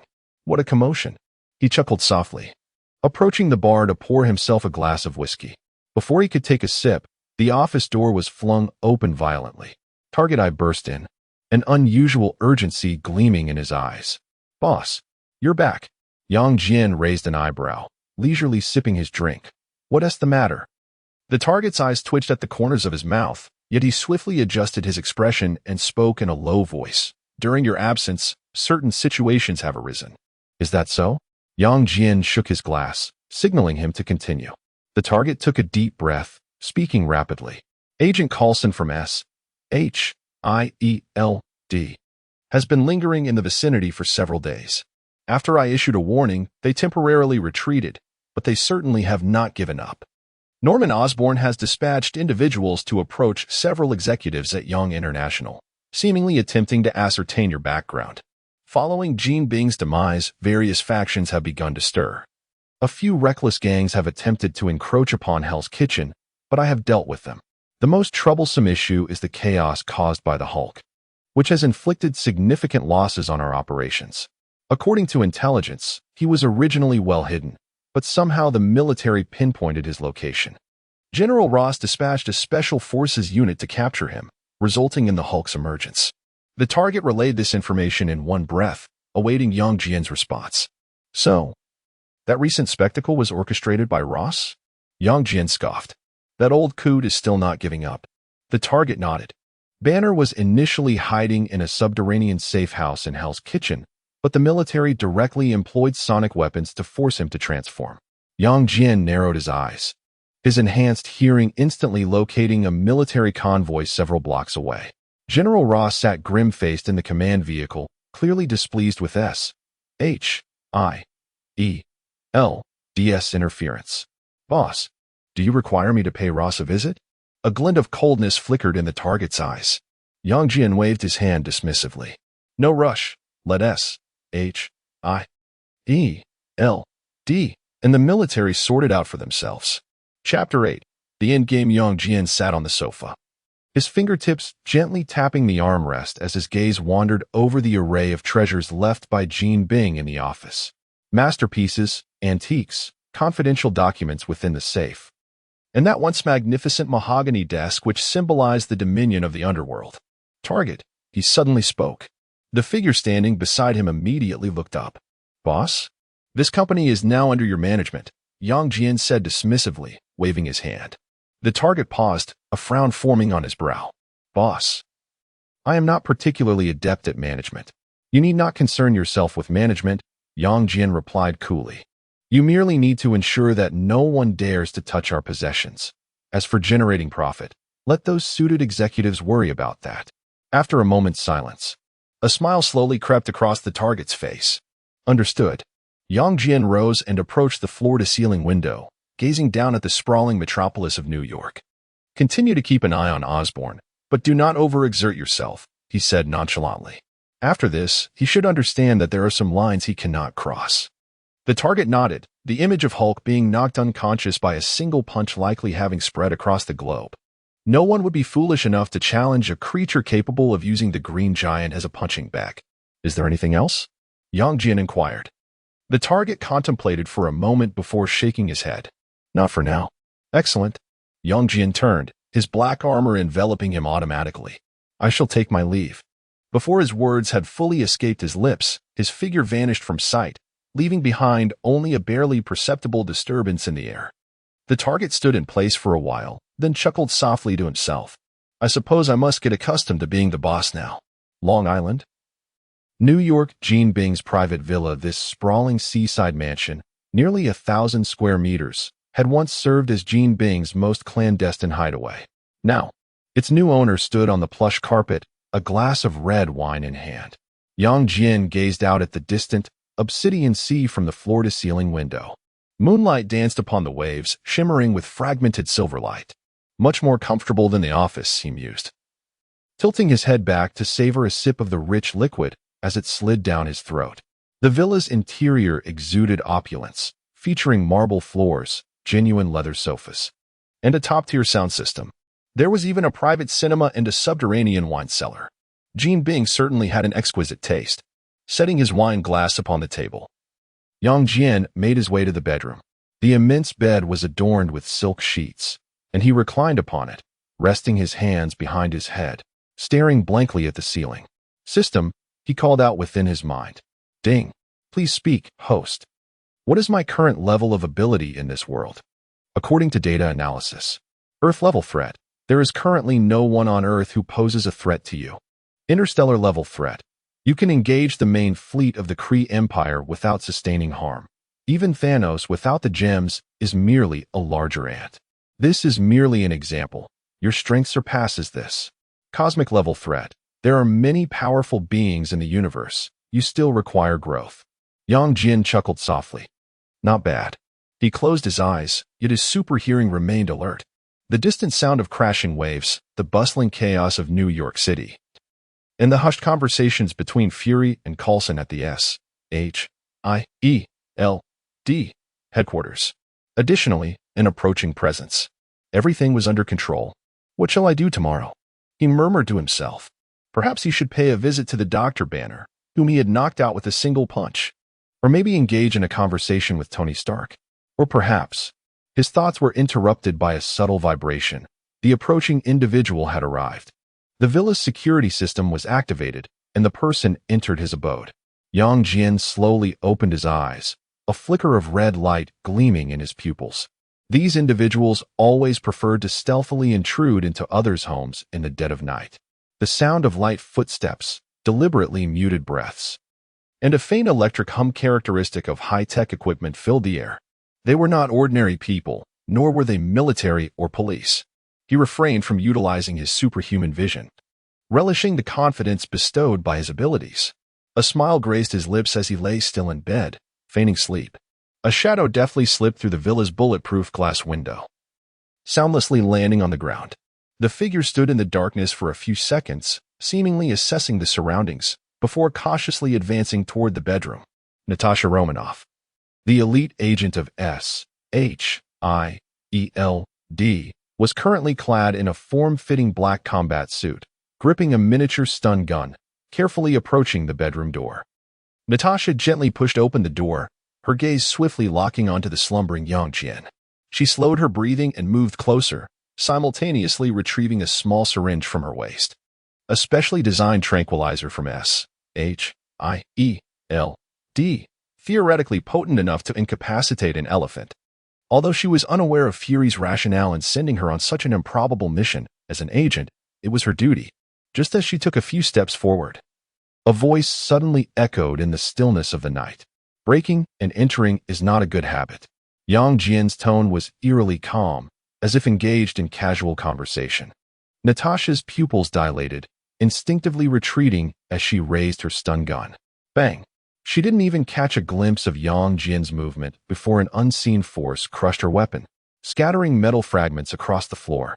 Yang Jian remained supine in bed, his eyes now wide open, golden pupils faintly glowing in the darkness. Agent Romanoff, has Fury sent you? Natasha swiftly adjusted her stance, entering a combat-ready posture. Despite her awareness that this man could easily incapacitate the Hulk with a single punch, she knew she stood no chance. I came to see for myself, she replied coolly. After all, a man capable of subduing the Hulk warranted attention. Yang Jian sat up and casually snapped his fingers. Snap. The bedroom lights illuminated abruptly, causing Natasha to squint momentarily before quickly adapting, her sharp gaze fixated on Yang Jian. Have you seen enough? Yang Jian inquired with a smile. Natasha did not respond. Instead, she unexpectedly posed a question. Did you destroy the Kree monitoring station? Yang Jian was unfazed. You seem quite well informed. SHIELD. DS satellites are no mere decoration, she remarked, her eyes intensely scrutinizing his reaction. Do you comprehend the implications of this? Natasha inquired, her brow furrowing. Does it mean the Kree will be displeased? Yang Jian shrugged nonchalantly. It matters not. Aren't you concerned about inciting an interstellar war? Natasha pressed. Yang Jian chuckled softly, rising leisurely to his feet. His movements appeared casual, yet Natasha sensed an intangible pressure emanating from him. Romanoff, he said, approaching her with an imposing presence. Should the Kree dare to stir trouble on Earth, he leaned in slightly, his voice barely above a whisper, I shall ensure they do not return. Natasha's breath hitched slightly. This was not mere arrogance. She discerned an absolute confidence in Yang Jian's gaze, as if annihilating an interstellar civilization were but a trifling task for him. After a brief silence, she relaxed her posture and even offered a faint smile. Fury wishes to have a word with you. Not interested, he replied curtly. About the Tesseract. Noticing Yang Jian's lack of response, Natasha continued, SHIELD has discovered something in the Arctic, and Fury believes you might find it intriguing. Yang Jian contemplated another angle. The Tesseract, a vessel for the Space Stone, possessed the power to distort space. Natasha had reminded him. Perhaps he could gather the Infinity Stones on Earth. Fury thinks this will pique my interest? Yang Jian asked with a smirk. Does he presume I am unaware of its nature? Natasha's eyes flickered, but her professional demeanor allowed her to quickly regain composure. So, you were already aware of the Tesseract's existence? Not merely aware, Yang Jian stated, stepping closer, his eyes fixed on hers. I also know what you unearthed in the Arctic, the wreckage of Captain America's plane, correct? Natasha's breath faltered imperceptibly. The highest secrets of SHIELD appeared to hold no mystery for him. Yang Jian turned away, his golden pupils shimmering faintly in the dim room. Fury seeks to test me. That is your concern. However, I have a temper, and it is best there be no next time. After a moment of silence, Natasha nodded. I shall convey your message. She turned toward the window, preparing to leave when Yang Jian's voice rang out again. Oh, and tell Fury, I have no interest in any of your plans. Do not intrude upon my life. Otherwise, Yang Jian's eyes suddenly ignited with a fierce red glow, the air around him distorting from the heat. I would not hesitate to facilitate a change in S.H.I.E.L.D.'s directorship. Natasha's fingers tensed slightly, yet her voice remained steady. I will relay your words verbatim. She walked toward the window, glancing back at him. By the way, your security system could use an upgrade. Unnecessary, Yang Jian replied lazily, reclining back onto the bed. Natasha said nothing further, leaping out the window and vanishing into the night. Yang Jian stared at the ceiling, deep in thought. The Tesseract? Ah, Fury, thank you for your generous offering. System. Retrieve the data on the Space Stone. Space Gem, Cosmic Cube. Ability, manipulation of space, creation of wormholes, interdimensional transportation, current holder, S.H.I.E.L.D. Nick Fury, potential threat, may attract the attention of Thanos or other cosmic forces. Thanos, should he dare to approach, I shall make him aware of who truly holds dominion over this universe. P.S. Let us set Natasha aside for now and observe the sentiments of the others. Chapter 9. The Cosmic Cube in Hand at the S.H.I.E.L.D. Headquarters. Deep into the night, Nick Fury stood before a holographic projection where the image of Yang Jian knocking out the Hulk played on a continuous loop. What did he say? Fury inquired without turning his head. Natasha, standing behind him, replied calmly. He not only knows about the Cosmic Cube, but is also aware that we discovered Captain America's plane in the Arctic. Fury's solitary eye narrowed slightly. Interesting. He won't come. But he warns us to be honest, Natasha added. Fury turned around. Does he think he is Superman? From the side, Coulson stepped forward, holding a dossier. Director? According to our current data analysis, Yang Jian's abilities far exceed our estimations. If he wishes, he indeed possesses the power to alter the leadership of S.H.I.E.L.D. Fury fell silent for a moment before shutting off the holographic projection and walking towards his desk. Prepare another plan. If he is not a friend. Fury's eye glinted coldly, then ensure he is not an enemy. Meanwhile, Yang Jian stood on the balcony of his villa, gently stroking his chin with his fingertips. His gaze pierced through the clouds, locking onto a concealed location within the S.H.I.E.L.D. headquarters, where the Cosmic Cube was stored. Since Fury has so warmly invited me, I shall go retrieve it in advance. His expression grew resolute. No sooner had the words left his lips than his figure vanished from the spot. Above the S.H.I.E.L.D. headquarters, 10,000 meters in the air, Yang Jian hovered above the clouds, gazing down at the heavily guarded structure. His superhuman vision penetrated through layers of walls, pinpointing the containment area 084 located 7 floors underground. The Cosmic Cube floated serenely in an energy field, radiating a ghostly blue glow. The security is indeed formidable, Yang Jian chuckled softly. Infrared sensors, laser grids, vibration alarms. Biometric access. For an ordinary person, this place would be impenetrable. But for Yang Jian, these defenses held no significance. The moment superspeed commenced, the world around him seemed to freeze. The air stilled, and birds halted mid-flight. He strolled leisurely, descending vertically from the heights, effortlessly gliding past the outer walls of S.H.I.E.L.D. without triggering any alarms. In the corridor, patrolling agents resembled statues, their blinks elongated into slow motion. With his hands in his pockets, Yang Jian strolled past them, even nonchalantly snatching a piece of candy from an agent's snack bag and tossing it into his mouth. Ugh, too sweet. Before the heavy alloy door, Yang Jian halted. The electronic lock required the highest level of iris and fingerprint authentication, guarded by 2 fully armed sentinels. Naturally, under the veil of super speed, they could not even catch a glimpse of his shadow. He extended his hand, gently pressing against the lock. Biotic field, penetrate. A minute vibration precisely disrupted the electronic lock circuitry, and the door opened silently. Yang Jian stepped inside, the monitoring camera's indicator light freezing in a flickering moment. Yang Jian traversed through layers of protective gates, ultimately coming to a halt before a sealed containment chamber. The cosmic cube floated in the center of an energy field, emanating an ethereal blue glow. Truly magnificent, he marveled, reaching through the energy barrier to gently retrieve the cube. An alarm? It did not sound. Energy fluctuations? They were entirely shielded by his biological force field. He gazed intently at the cube, his enhanced vision attempting to penetrate its surface, yet he found it impenetrable. However, he could distinctly observe the flowing spatial energy patterns within, resembling the veins of the universe. Intriguing. Once assured of his findings, he casually stored the cosmic cube within the system's space and turned to leave. Throughout the surveillance footage of S.H.I.E.L.D., the scene remained devoid of any activity. A minute later, the alarm at S.H.I.E.L.D. blared. Director, the cosmic cube has vanished. Nick Fury, having just concluded a conversation with Natasha, was taken aback by the report. What? He immediately dashed towards the underground containment area, followed closely by a fully armed team of agents. In the monitoring room, technicians, drenched in sweat, reviewed the footage. Every frame appeared normal, devoid of any signs of intrusion.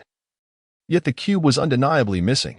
Fury fixed his gaze on the screen, incredulity flickering in his solitary eye. This was impossible.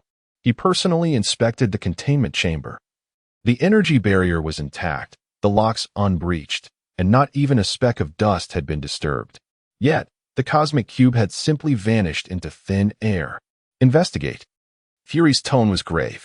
I want all personnel, all records, every entry and exit logged. Even if an ant crawled through, I demand to know. The agents swiftly dispersed, plunging S.H.I.E.L.D. into a state of heightened alert. High above the clouds, Yang Jian floated in the sky, toying with the cosmic cube, a hint of amusement in his eyes. Fury must be quite troubled now, he thought. He attempted to activate the cube's powers directly, only to discover it remained dormant. Perhaps that was for the best. Spatial transportation was random, and he had no desire to be inadvertently cast to the fringes of the universe. System. Is there any item that can stabilize the use of the cosmic cube's powers? Ding. The system marketplace has been opened. The host may browse and exchange for desired items. Before him, a translucent light screen unfurled, displaying a myriad of peculiar items. Ordinary Scion Bloodline, 1,800 points. Doryman's Dimensional Pocket, 180 points.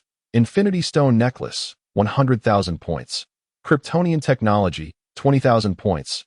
Thunder Fruit, 300 points. His gaze fixated on the Infinity Stone Necklace. Infinity Stone Necklace. Function.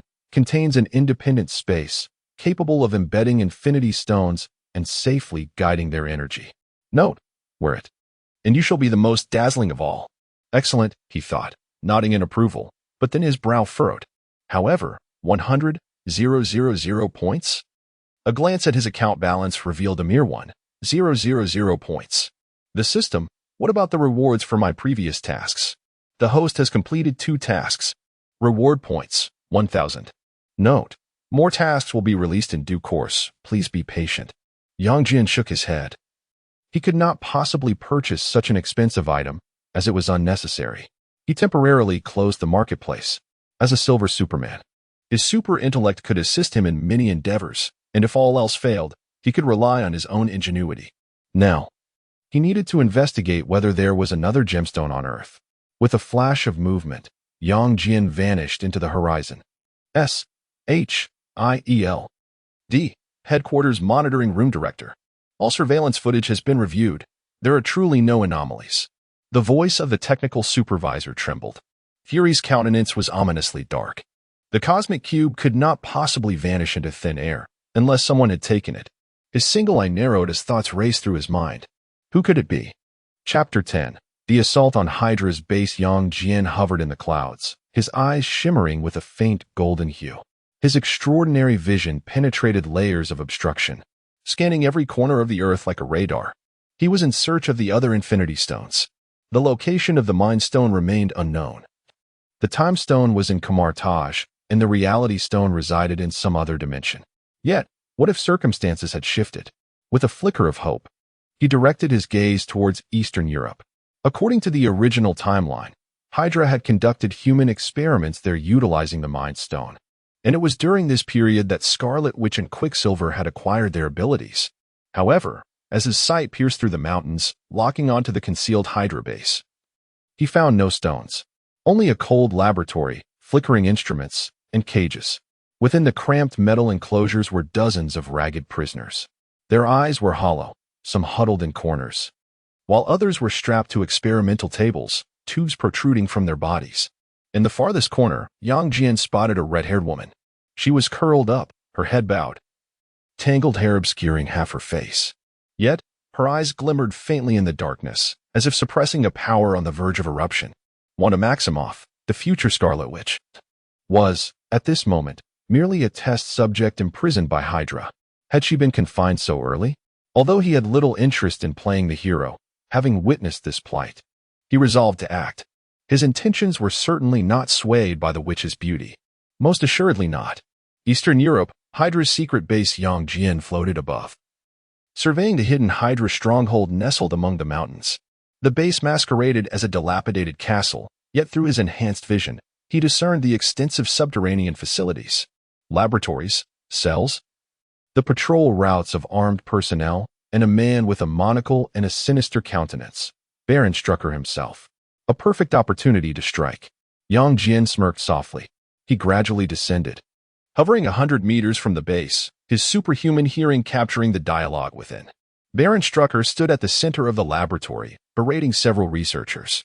The energy readings for test subject 19 remain unstable. If you fail again, you will become the test subjects yourselves. The researchers nodded nervously, one of them timidly interjecting. My lord, activating the abilities requires time. Force stimulation may lead to instability.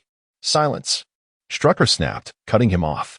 Hydra does not require excuses. We demand results. Yang Jian narrowed his eyes, focusing on the cage in the corner of the laboratory. Wanda remained huddled there, her complexion pale. It seemed this was the place. With a flicker of movement, Yang Jian initiated his plan. Alarm bells blared throughout the corridor. Who goes there? Baron Strucker bellowed, swiftly retreating and signaling the guards to open fire. Incoming attack! Incoming attack! The guards, in a state of panic, raised their weapons, but before they could locate their target, a shadow swept past. Bang! Bang! Bang! In an instant, all the guards were hurled away by an invisible force, crashing heavily against the wall, meeting their maker prematurely. Yang Jian's figure materialized at the center of the laboratory, his black armor unscathed. Hydra! He surveyed the room, his gaze sweeping over the terrified researchers, a truly repugnant swarm. Open fire. The remaining guards frantically pulled the triggers, bullets raining down upon him. Yang Jian did not even flinch. The biological force field automatically expanded, halting all bullets half a meter from him, which subsequently clattered to the ground. With a casual wave of his hand, a violent shockwave erupted, shattering all the instruments in the laboratory in an instant. Glass shattered, metal twisted, and every Hydra member was flung aside, crashing through the walls. With a controlled force, each one met their demise ahead of schedule. Baron Strack's complexion drastically changed as he hurriedly pressed the emergency button on his wrist. Initiate defense protocol. Release all test subjects. Amidst the blaring alarms, the metallic gates on either side of the laboratory thunderously opened. Dozens of super soldiers, modified by Hydra, roared forth. Their muscles bulged, eyes bloodshot, pouncing at Yang Jian like beasts. Bored. Yang Jian's eyes glowed red. Boom. A searing thermal beam swept through, instantaneously halting the movements of several test subjects, their remains vaporizing in the extreme heat. Before the remaining subjects could react, Yang Jian had already appeared among them, his fists and feet moving with blinding speed. Bang! Bang! Bang! Each strike precisely targeted vital points, the sound of shattering bones forming a grim symphony. In merely 3 seconds, all test subjects were resolved. Baron Strack finally panicked and turned to flee. Thinking of escaping? Yang Jian flashed forward, blocking his path, gripping Strack's throat with one hand, lifting him off the ground. Who are you? Strack gasped, his face turning crimson. Yang Jian. He replied coolly, remember this name. It belongs to the one who shall resolve your fate. No. Wait. We can collaborate. Hydra's resources, technology, wealth, Crack. Yang Jian tightened his grip slightly. Strack fell silent, the terror in his eyes eternally frozen. He casually discarded Strack, as one would dispose of refuse. Moments later, the base succumbed to silence. Yang Jian approached the cell block, lightly slicing his fingertip. The alloy door torn apart as if it were mere paper. The prisoners gazed at him in fear, none daring to move. Only the red-haired woman slowly lifted her head. "Who are you?" Her voice was hoarse yet tinged with vigilance. Yang Jian appraised her. Wanda appeared quite youthful, perhaps around 19 or 20 years old. She looked rather haggard. Yet the resilience in her eyes was beginning to manifest. "A passerby. Do you wish to accompany me?" He replied indifferently. Wanda remained silent for a few moments, then gradually rose to her feet. "They subjected me to numerous experiments," she murmured. "Within my body lies something peculiar. I am aware of it." Yang Jian nodded. "The chaotic magic is an immensely powerful force." Wanda suddenly lifted her head, a glimmer of shock flickering in her eyes. "What is this?" "It is of no consequence." Yang Jian interrupted her, turning to walk outside. "What truly matters is that you are now free." Wanda hesitated for a moment, then ultimately took a step to follow. In the next instant, the two soared skyward, flying towards the outside. The other prisoners, witnessing this, also rushed out of their cages, scattering in all directions. Yang Jian took a moment to ensure everyone reached safety. Subsequently, a resounding explosion erupted. A torrent of searing heat radiated from his eyes, sweeping across the entire base. Walls melted, equipment detonated, and all traces of Hydra were reduced to ashes in the intense heat. No alarms sounded from this Hydra base, nor were there any distress signals. The entire facility, along with all its Hydra members, vanished silently into oblivion. Outside the base, in the wilderness, Yang Jian stood atop a hillside, gazing at the rising sun in the distance.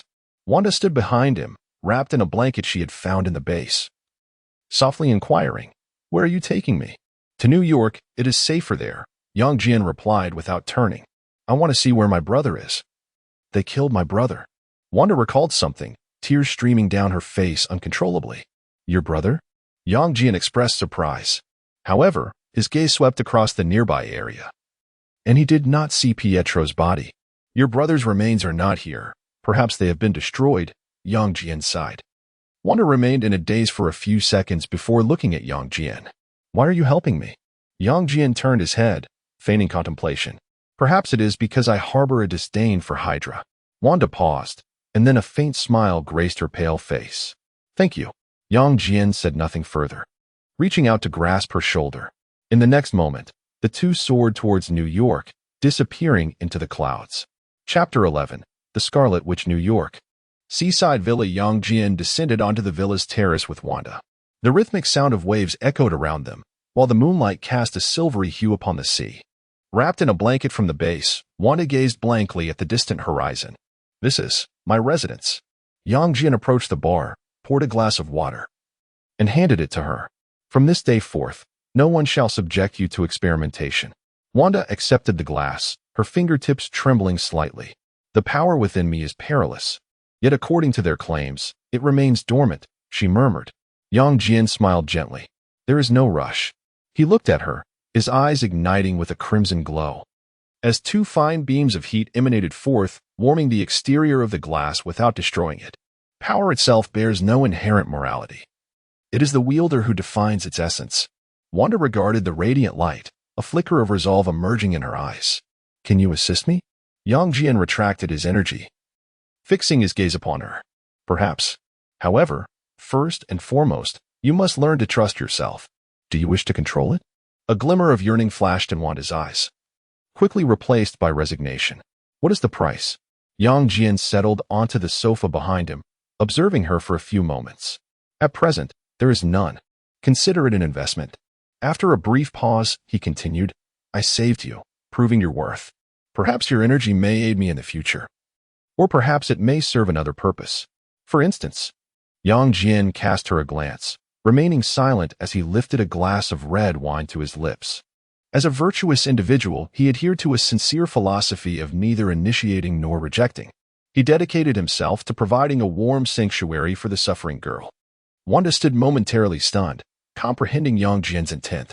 She gazed down at herself and let out a self-deprecating laugh. Am I truly deserving of such kindness in my current state? Yang Jian offered no reply, turning to ascend the staircase. There are guest rooms on the second floor, with a bathroom to the left. Tomorrow, I shall endeavor to help you awaken your powers. Here, there are no cages, no Hydra, only a warm home, and someone who can ensure your perpetual safety. Wanda remained rooted in place for a long while, finally whispering, "Thank you." Without turning back, Yang Jian waved his hand. "Rest well." Second floor. Wanda stood before the floor-to-ceiling window of the guest room, moonlight spilling through the glass onto her pallid face. She gently traced the metallic ring's imprint left on her wrist, a remnant of the device Hydra had used to suppress her. Now, it had been effortlessly crushed by Yang Jian, as easily as crumpling a sheet of paper. Freedom. The notion felt almost alien to her, as though it existed in a realm far removed from reality. Slowly, she approached the bed, sitting down, her fingertips sinking into the soft down comforter. This sensation transported her. How long had it been since she had slept on a true bed? Memory surged forth, the bombardment of Sokovia, the anguished cries of her parents. The days spent huddled with Pietro amidst the ruins. Then came Hydra's prison, the frigid examination table, electric shocks, drugs, pain. She closed her eyes, her chest rising and falling gently. Pietro, her twin brother, perished in a failed experiment. The agents of Hydra showed her no compassion, callously dragging away his lifeless body, leaving behind only a chilling declaration: the next test subject is ready. And now, she found herself here, in the villa of a stranger, Yang Jian. She was oblivious to his true identity. A man capable of tearing apart metal prison doors with his bare hands and annihilating an entire Hydra base in the blink of an eye. Why would he choose to rescue her? Was the price her very essence? This thought lingered in her mind. Wanda let out a bitter smile. What more could she possibly lose? The sound of water from the bathroom ceased. She entered, the warm water washing away the remnants of blood and grime clinging to her skin. In the mirror, she beheld her gaunt visage, her amber eyes harboring a multitude of emotions: fear, confusion, and perhaps a flicker of hope she herself had not yet recognized. Drying off, she donned the nightgown left at the door, pure black silk, as soft as a second skin. Such attire had once been beyond her reach. Returning to the bedside, she drew back the covers and lay down. The mattress was so plush that it enveloped her, cradling her as if she were nestled within clouds. The moonlight spilled serenely into the room. Wanda turned to gaze out at the sea. If Pietro were alive, he would surely cherish this place. The thought warmed her eyes. Though tears did not fall, she had not wept in ages. Closing her eyes, she surrendered to exhaustion. That night, there were no nightmares, no electric shocks, no anguished screams. Only profound, tranquil darkness. On the second floor, in Yang Jian's chamber, he stood upon the balcony, a glass of whiskey in hand. His superhuman hearing attuned to the sounds reverberating throughout the villa. Wanda's breathing gradually steadied. He gently swirled the glass, the clinking ice producing a crisp, melodic sound. "System," he silently commanded. "Beep. Host, please respond." Scanning Wanda Maximoff's bodily data. Scanning. Target: Wanda Maximoff. Ability: Chaos Magic, Unawakened. Potential rating: SSS. Note: it is advised that the host promptly guide the awakening of her abilities. Chaos Magic resonates uniquely with the Infinity Stones. Yang Jian raised an eyebrow. Indeed, saving her was the correct decision.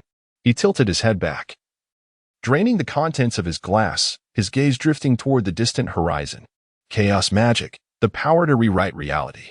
Beginning tomorrow, this world would welcome another Scarlet Witch. Morning at the seaside villa. Wanda jolted awake from her slumber, sitting up abruptly, her chest heaving.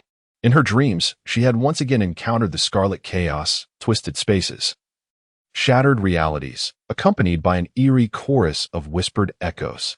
She looked down at her hands, her fingertips trembling slightly, as if an invisible energy coursed beneath her skin. This was no mere dream. A gentle knock sounded at the door.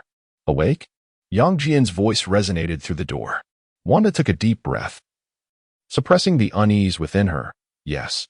10 minutes later, at the beach, the sound of footsteps gradually faded away.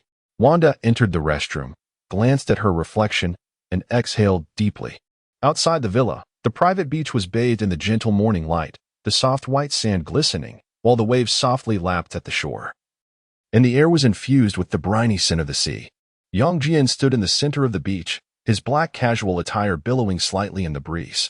With his hands in his pockets, his gaze was fixed on Wanda, who was approaching in a simple black long dress, her bare feet sinking into the sand, and her red hair tousled by the wind. "How did you sleep?" Yang Jian asked with a smile. "I haven't felt this at ease in a long time." Wanda replied softly, coming to a stop before him. Her amber eyes shimmered with both caution and anticipation. Yang Jian nodded, foregoing pleasantries to delve straight into the matter at hand. "Do you know what lies within you?" Wanda's fingertips involuntarily curled slightly. "The people from Hydra mentioned it as some kind of energy?" "They are not mistaken," Yang Jian said, raising his hand with his palm facing upward. A strand of golden energy swirling at his fingertips, but their understanding of it barely scratches the surface. Chapter 12. Activating Magic. Wanda gazed intently at the flicker of light, her pupils narrowing slightly. "Can you control it?" she inquired. "No," Yang Jian replied, closing his palms as the energy dissipated. "My power is of a different nature. The chaotic magic within you is one of the universe's primordial energies, capable of rewriting reality, distorting causality, and even creating or annihilating universes." Yang Jian was not deceiving her. Chaotic magic indeed possessed such potential, contingent upon how she wielded it. Wanda's breath caught in her throat. "This is impossible." "Try it," Yang Jian urged, stepping back and pointing to a shell on the beach. "Focus your attention and envision it levitating." Wanda furrowed her brow but complied.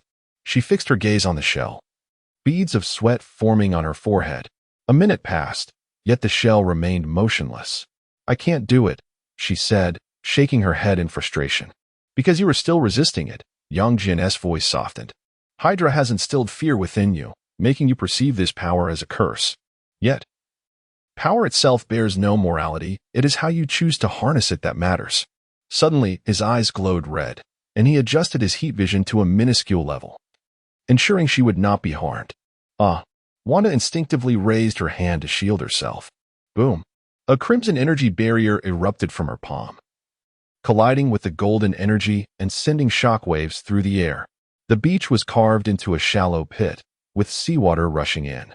Wanda staggered back, astonished as she stared at her hand. "Did I create this? Did you see that?" Yang Jian retracted his energy, smiling. "Your instincts are far more truthful than your rational mind." Wanda's chest heaved as the remnants of chaotic magic surged through her veins. The sensation was both foreign and familiar, as if a long-dormant beast had finally awakened. "What should I do next?"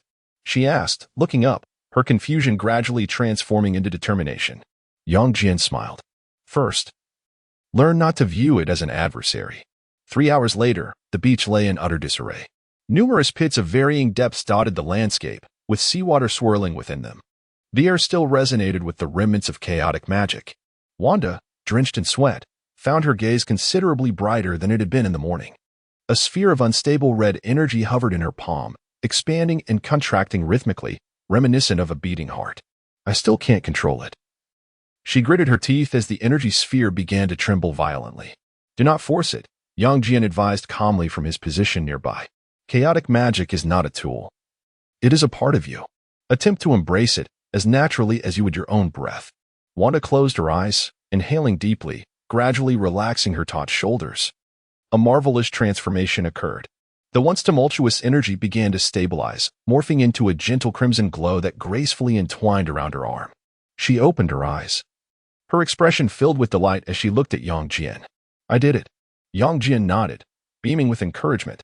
"Well done. You have taken your first steps." Suddenly, he vanished, and in the next moment, the villa's refrigerator appeared between them, its door flung open by Yang Jian. "Take a break. We'll continue in the afternoon." Wanda grasped the chilled mineral water and tilted her head back, draining nearly half the bottle. The sea breeze caressed her flushed cheeks, offering a moment of respite. "Honestly, why help me?" she inquired suddenly. Yang Jian opened a can of beer, responding nonchalantly, "You've asked that 3 times already. I mentioned it last night. Did I not? Is that all?" she pressed. "What else could it be?" He cast a sidelong glance at her. "Do you wish for me to confine you?" Wanda fell silent for a moment before breaking into a smile. "No, this is far better." She gazed toward the distant horizon, crimson energy swirling unconsciously at her fingertips. For the first time in her life, She felt the possibilities of the future unfurling before her. Yang Jian reclined on the sun lounger he had just brought, quietly observing her silhouette. It had been a while since he had truly relaxed. Perhaps today was an opportune moment. As dusk descended and their training concluded, Wanda had begun to manipulate energy to form rudimentary shields and shockwaves. Although her precision was far from ideal, the speed of her improvement surprised even Yang Jian. "Not bad," he remarked, offering rare praise. Wiping the sweat from her brow, Wanda's lips curled slightly. "Shall we continue tomorrow?" "Certainly." Upon returning to the villa, the sunset had bathed the clouds in hues of gold and crimson. Standing on the terrace, Wanda admired the resplendent twilight and softly uttered, "Thank you." Yang Jian offered no response, merely pressing his hand gently on her shoulder. "Go wash up. You're covered in sand." In the dead of night, atop the villa's roof, Yang Jian lay upon the slanted surface, hands cradling his head as he gazed at the starry sky. He accessed the system mall, glancing at the price of the infinity gem necklace, still set at 100,000 points. He was far from that goal. As he pondered, his superhuman hearing detected a disturbance within the villa. Wanda's breathing had changed. She was trapped in a nightmare. Yang Jian hesitated for a moment, but ultimately remained still. Some paths she must traverse alone.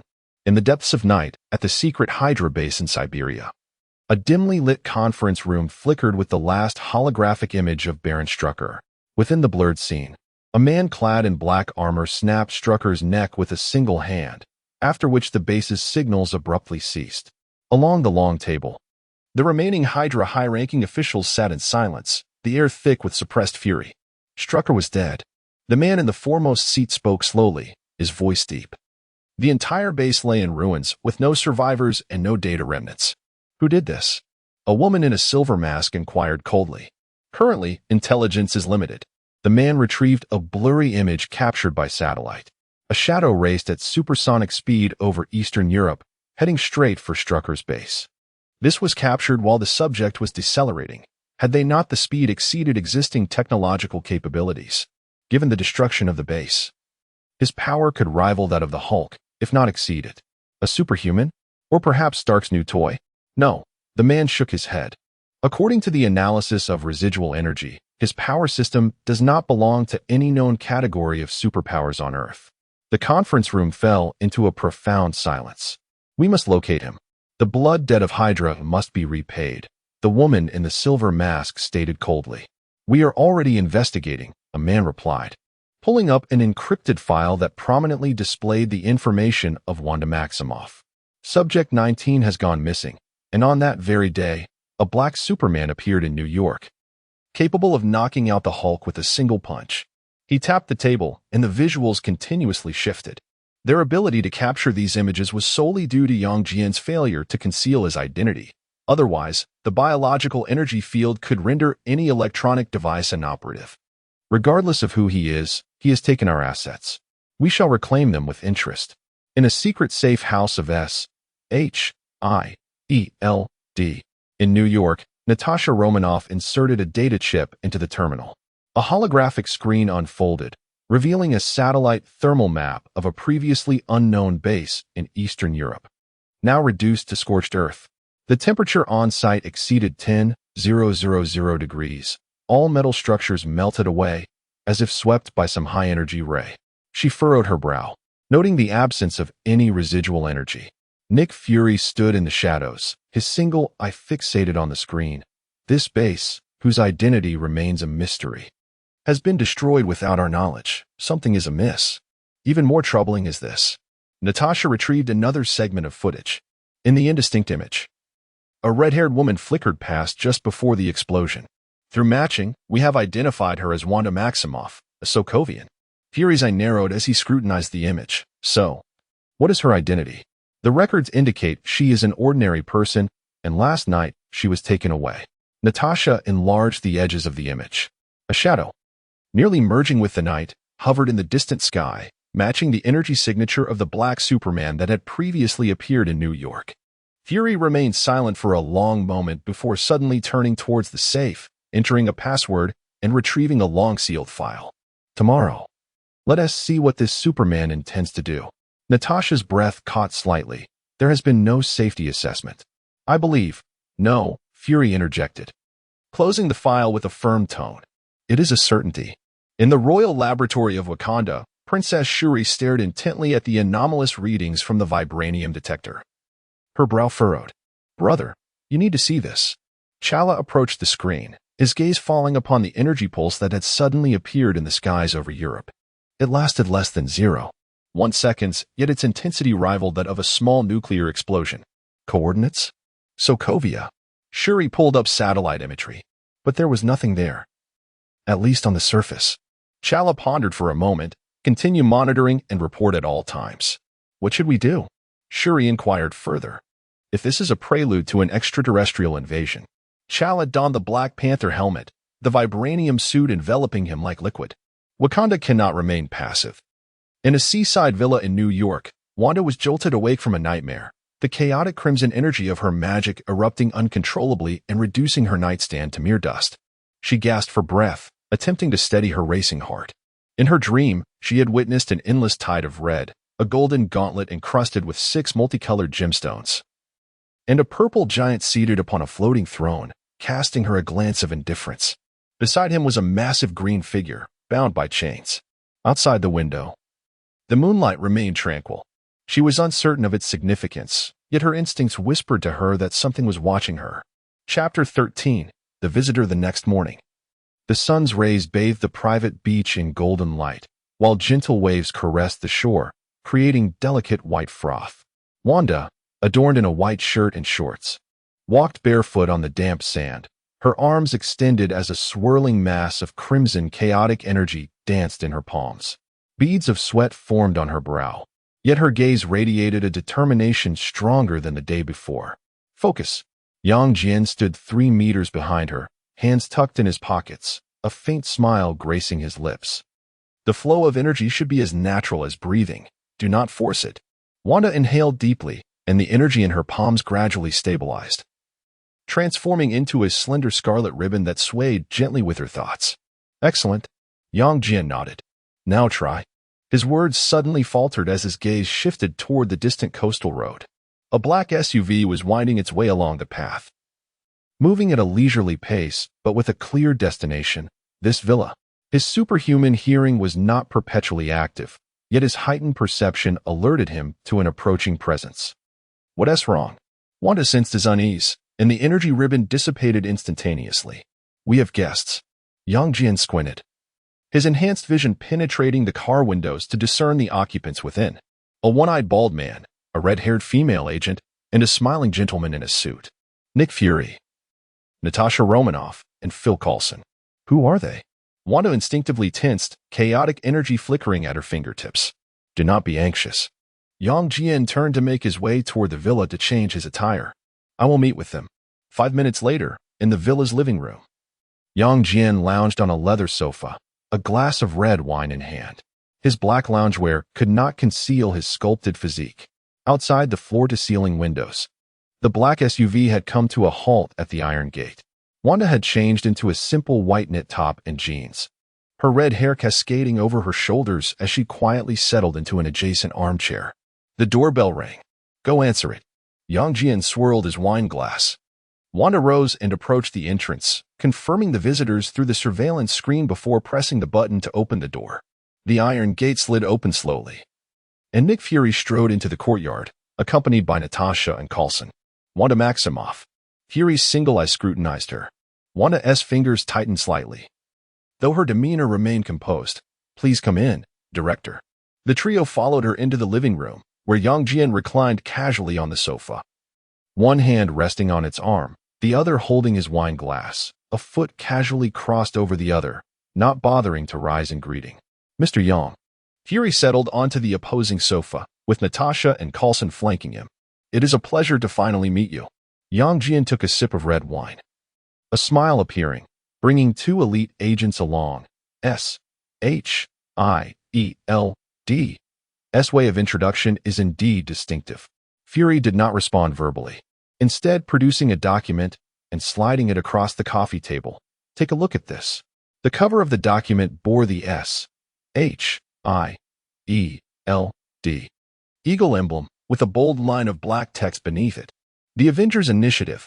Pending member list. Yang Jian glanced over the list, aside from Natasha and Coulson.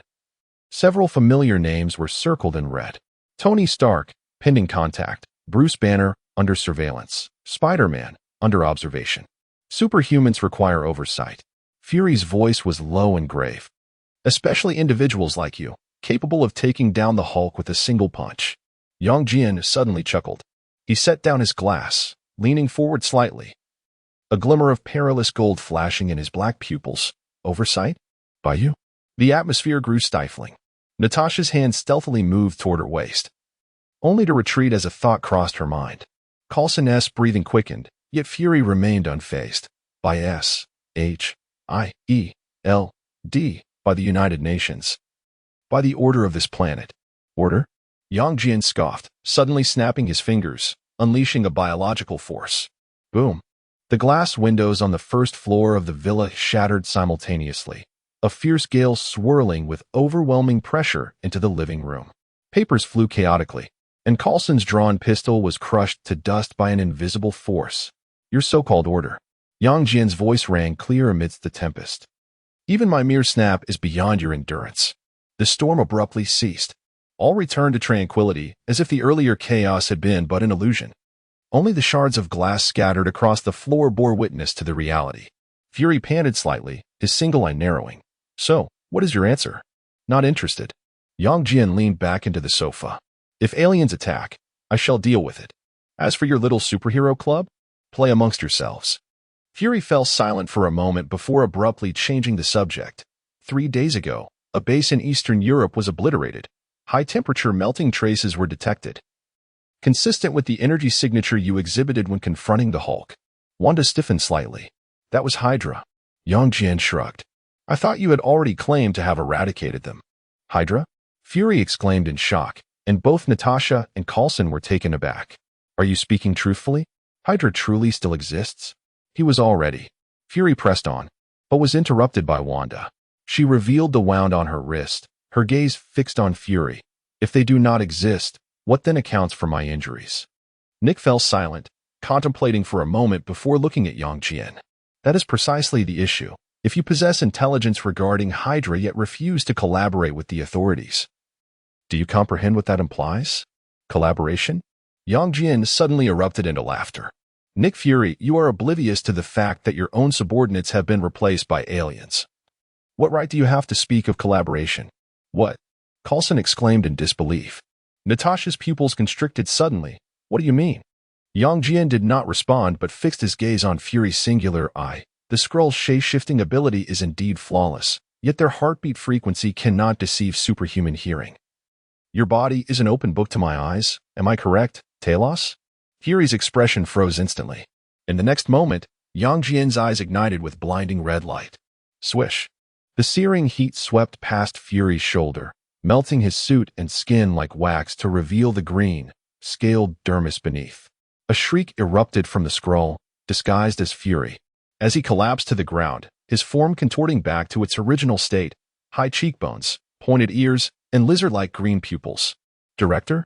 Coulson stumbled backward, his face a mask of disbelief. Yang Jian pressed his foot firmly on Talos' chest, his voice dropping to an icy tone. Unfortunately, you've crossed the wrong person. Wait. Talos struggled to raise his head. We can negotiate. Bang. The searing beam pierced through instantly, green blood splattering onto the carpet. Negotiate my foot. The emerald liquid seeped slowly as Natasha and Coulson stood frozen, shock evident in their expressions. What on earth is happening? A rare tremor tinged Natasha's voice. Yang Jian turned to him, the crimson glow in his eyes gradually fading. He approached the liquor cabinet and poured himself a glass of red wine, his tone serene. Your S-H-I-E-L-D. Director has long been replaced by a Skrull. Skrull? Coulson furrowed his brow. An extraterrestrial race? Were they not driven off decades ago by Captain Marvel? By Carol Danvers? Yang Jian scoffed lightly. Indeed, but they did not perish, rather. They have been lurking on Earth, gradually infiltrating various institutions, including S-H-I-E-L-D.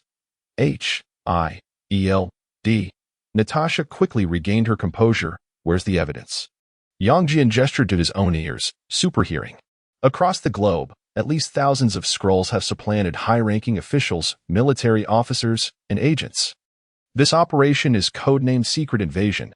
He paused, glancing at Coulson. By the way, the real Nick Fury is currently in space, commanding an organization known as SWORD. Chapter 14. The Skrulls. Coulson's face blanched as he recoiled repeatedly. He recalled his superior, with whom he had shared many years, and the unsettling possibility that he might be an extraterrestrial. Impossible. Doubtful. Yang Jian shrugged.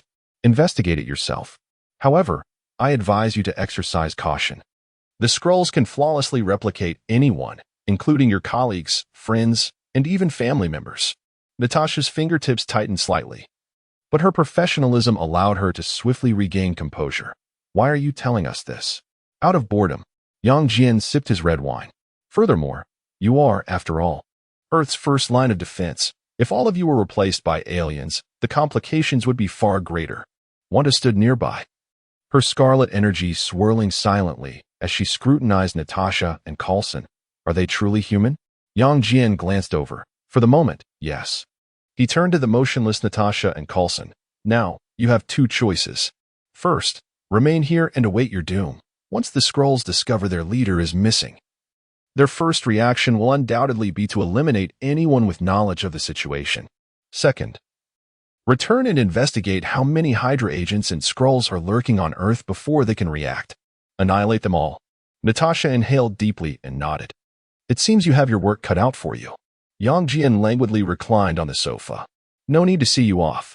Natasha cast a long, contemplative look at Yang Jian before abruptly turning towards the door. Coulson, we are leaving. Coulson hesitated. But director, that alien. The body must be taken. Natasha did not look back. The rest will be addressed once we have dealt with the traitors. The two hastily departed, leaving the villa in silence once more. Wanda approached the window, observing the receding black SUV. Will they believe us? It matters not. Yang Jian gazed skyward, knowing that the true Nick Fury was undoubtedly aware of all that transpired. The real war had yet to begin. S-H-I-D-L-D. Triskelion headquarters. 30 minutes later, Natasha and Coulson stood in a vacant conference room, where a holographic screen flickered with dozens of highlighted agent profiles. All were potential Skrulls and Hydra members exhibiting abnormal biological traits. Damn, Coulson rubbed his temples. If this is true, S-H-I-E-L-D is thoroughly compromised. Natasha paused momentarily before declaring, Coulson, I am currently the highest-ranking agent, but I order you to serve as the interim director until the council appoints a new one. What should we do? Coulson gazed at the lists, his voice trembling as his finger hovered over the all-hands alert button. Activating the internal cleansing protocol could inadvertently harm our own. Natasha had already donned a complete tactical ensemble, 2 high-frequency alloy daggers strapped to her waist. There are no ifs. The Skrulls can perfectly mimic DNA and memories, making conventional tests utterly ineffective. She pulled up the recent activity log of a particular agent over the past 3 days. Look at this. Agent Stark forgot to drink coffee with his left hand. He has been a left-handed person for 5 years. Coulson inhaled deeply and suddenly pressed the alarm button. Instantly, a piercing siren echoed throughout the entire building. In the corridor of the underground laboratory, Agent Sturt hurried towards the elevator, receiving chaotic reports through his earpiece. Armed conflict was detected in Area B. The security system has been breached. Someone is shouting about Skrulls. His pupils narrowed to slits, and a faint green shimmer emerged beneath his skin. Exposed. She forcefully slammed open the fire escape door, only to be met by the ominous muzzle of a gun. Bang! Natasha's bullet precisely pierced her forehead. Green blood splattering against the wall. The first. Natasha coldly remarked as she stepped over the corpse and continued forward. Gunfire, explosions, and screams reverberated through the corridor. Natasha and Coulson advanced back to back, having already dispatched 17 Skrull agents along the way. Yet, the enemy was overwhelming. They were even compelled to fire upon former colleagues. The southwest staircase has been cleared. A loyalist squad reported through the communicator. The East Wing requires assistance. They have taken hostages. That is not a hostage. Natasha interrupted sharply. It is a decoy. Skrulls can mimic the memories and voices of hostages. In orbit, aboard the Sword Command ship. The real Nick Fury stood before the holographic projection, his single eye fixed on an extinguished signal light. That was Talos' life connector, symbolizing the death of the Skrull leader. Earth is in trouble. His voice was low. Behind him, several Sword agents quickly accessed the data stream, but the surveillance in the direction of Earth was obscured. Sir, we have lost direct contact with the S.H.I.E.L.D. headquarters. The last fragments received indicate an outbreak of armed conflict within. A technician reported. Fury's brow furrowed as his fingers rapidly tapped on the console, bringing up an encrypted communication channel. Fury called Danvers. A few seconds later, the communication connected. Carol Danvers' voice came through the other end, accompanied by the characteristic static of interstellar communication. Fury? What is happening? Talos is dead, Fury stated bluntly. What? Carol's voice suddenly grew cold. Who did it? I don't know. Fury shook his head. But to kill Talos, they either possess some form of recognition technology or their power far exceeds the norm. There was silence on the other end for a few seconds, then Carol's voice, laden with undeniable resolve, emerged. I will return to Earth immediately. Do not act recklessly before I arrive. Carol, this is not a request, Fury. Her tone brooked no dissent. The Skrulls were once my allies. If there is a massacre against them on Earth, I need to handle it personally. The communication was cut off, and Fury's single eye narrowed slightly as he turned to an agent nearby. Retrieve all recent anomalous energy readings from Earth. Yes, sir. The data stream rolled, ultimately locking onto a specific coordinate. New York, near Hell's Kitchen. Energy levels exceed the threshold, the technician reported. Fury's fingertips gently tapped on the tabletop, his gaze profound. Who could it be? In a seaside villa in New York, Yang Jian sat on the sofa, toying with the cosmic cube, its ethereal blue glow illuminating his face. Wanda perched on the sofa, cradling a warm cup of tea, yet her eyes occasionally darted toward the window, as if on guard against an unseen threat. Are you worried about S.H.I.E.L.D.? Yang Jian inquired without turning his head. Wanda pressed her lips together. They will not let it go easily. Indeed not. Yang Jian chuckled softly. But what should truly concern Fury now is how to explain to Carol Danvers the death of Talos. It's not a matter that can be easily dismissed. Wanda furrowed her brow. Who is Carol? Will she come looking for you? Most likely. Yang Jian replied as he stowed the cosmic cube back into the system space and turned towards the liquor cabinet. But it matters not. If she seeks reason, I shall gladly converse with her. If she does not, he poured himself a glass of whiskey, the ice clinking softly against the liquid. Then I shall make her aware of the damage her actions have inflicted upon Earth. It is not a realm she can meddle in at will. Wanda fell silent for a moment before suddenly looking up. What if she stands with S.H.I.E.L.D.? Yang Jian took a sip of his drink and shrugged. Then we shall deal with her together. In the vastness of cosmic space, Carol Danvers transformed into a brilliant beam of golden light, hurtling toward Earth at faster-than-light speed. Her eyes blazed with fury. Talos was dead. The last hope of the Skrull people, her dear friend, had perished on Earth. No matter the identity of the perpetrator, she would ensure they paid the price. Chapter 15. The ancient one morning light cascaded upon the sandy shore, as gentle waves caressed the beach, with fine droplets of water shimmering under the sun. Wanda stood with her hands intertwined, crimson chaotic energy swirling around her like ribbons, flowing gently with her breath. Yang Jian stood nearby, occasionally offering guidance on her practice. Compress the energy further, he advised. Chaos magic is not brute force. It is the weaving of reality. Wanda nodded, her fingertips moving slightly as the energy ribbons gradually coalesced into a small red orb, hovering in her palm. At that moment, a sudden burst of golden sparks erupted in the air, swirling and expanding to form a circular portal. Startled, Wanda's energy sphere dissipated instantly, and she took a cautious step back. Yet Yang Jian did not turn his head, merely stating, "You arrived rather quickly."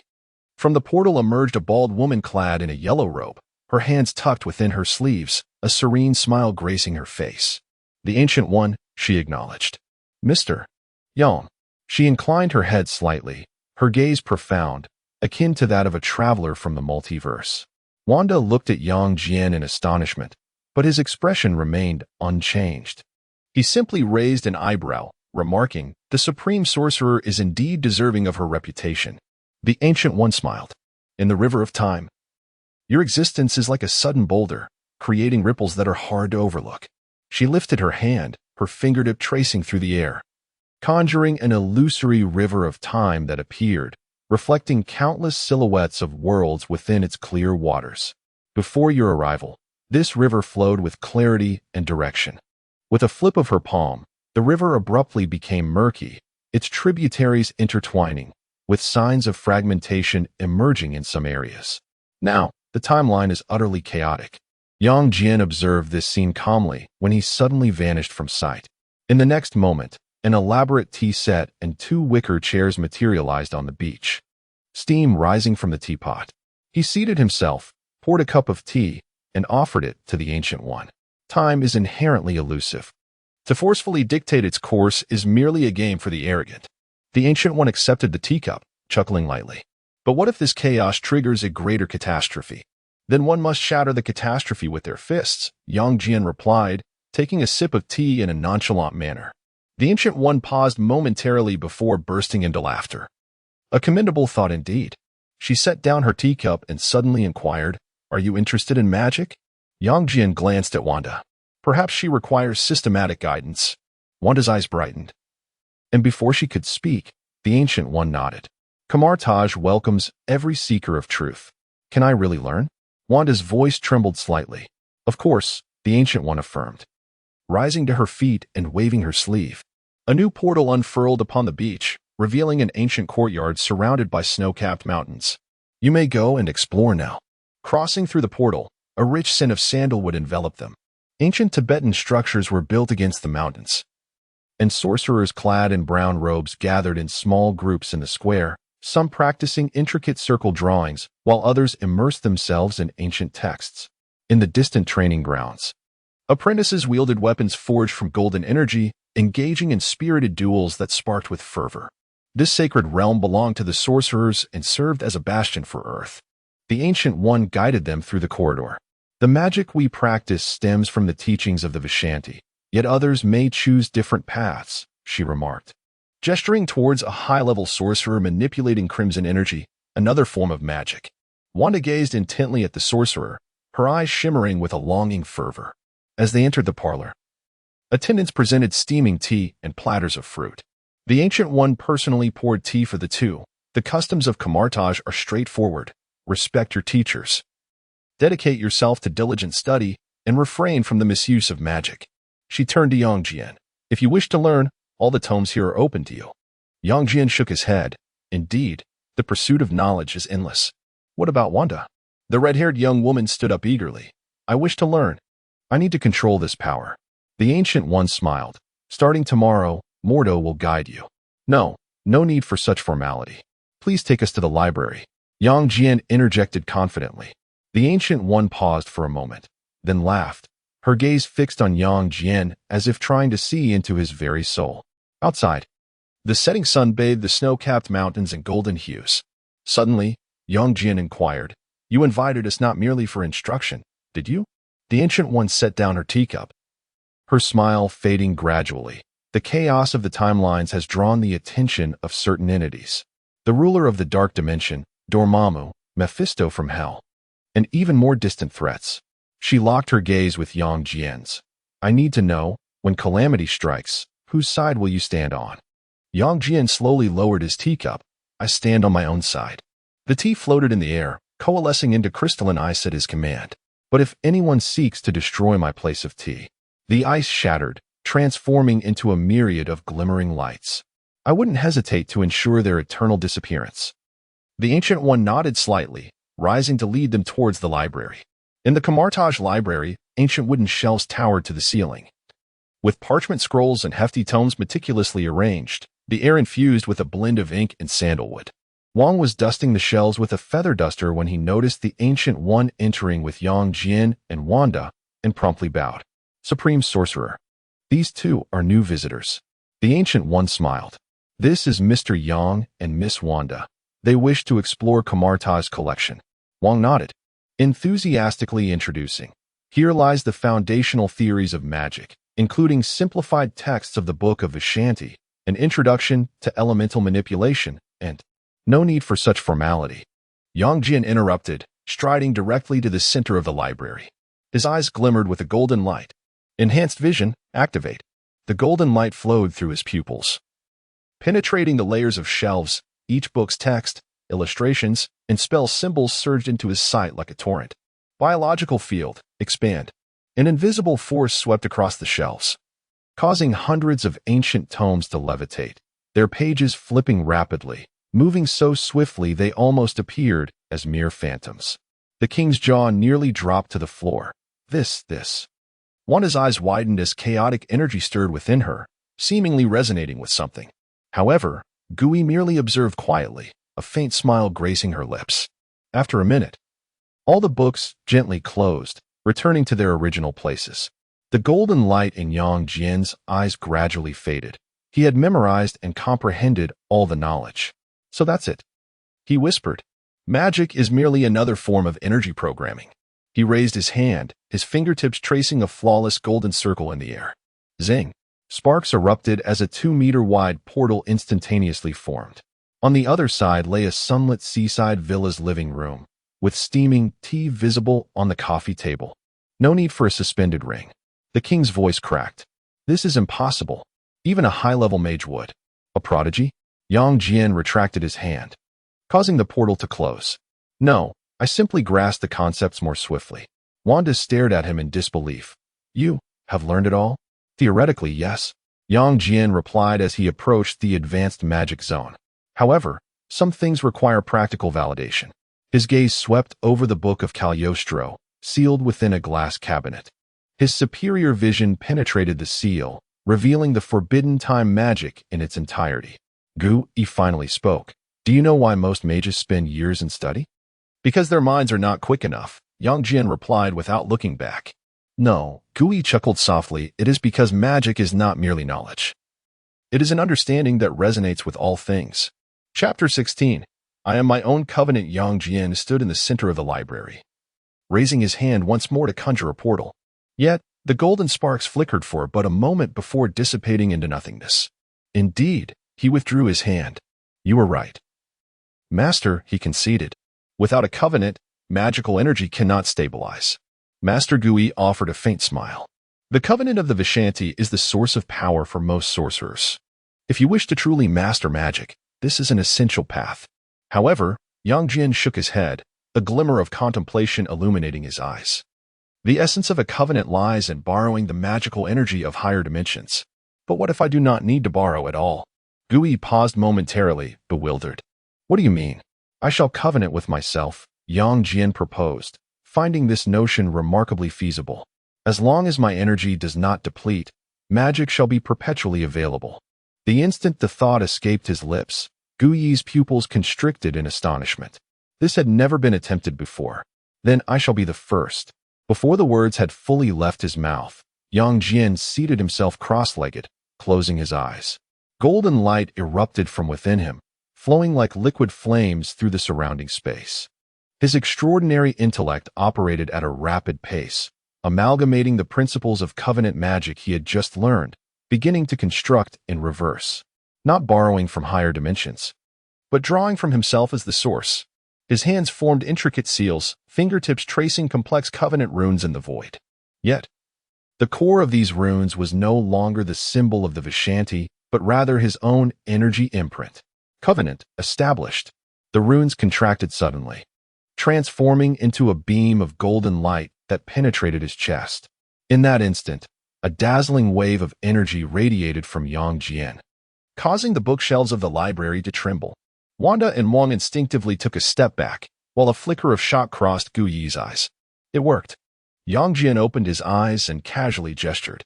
With a crackle, a perfect portal materialized, directly connecting to the snowy peaks of the Himalayas, cold winds howling through the opening. No need for a suspended talisman, Wang stammered. This contravenes the fundamental laws of magic. Laws exist to be broken, Yang Jian asserted as he rose to his feet. Swiftly closing the portal, he raised his hand again, this time invoking the scarlet chains of Sitak. Golden energy chains erupted from his palm, entwined with a faint solar glow. Their power surpassing the traditional version. Gui observed him quietly for a long while before finally speaking. Yang Jian, would you be interested in becoming the next supreme sorcerer? Yang Jian's expression turned peculiar. What about strange? His talents are remarkable. Your potential far exceeds what one can imagine, Gui replied, his voice imbued with an unusual fervor. If you delve deeply into magic, your future accomplishments may even surpass mine. Yang Jian shook his head. I have no interest. However, he gazed out at the snowy mountains. His expression profound. I can pledge that I will not allow the dark dimension to taint the earth. Gui sighed softly, relinquishing his insistence. That is sufficient.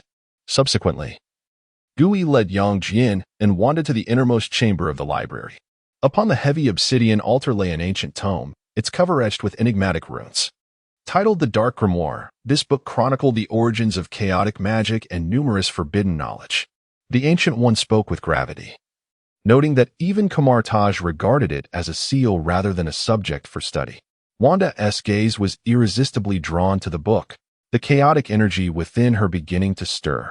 Yet, Yang Jian had already scanned the entire text with his superior vision, absorbing its contents. I require it, he stated candidly, intending to instruct Wanda in controlling chaotic magic. The Ancient One paused in silence before ultimately nodding.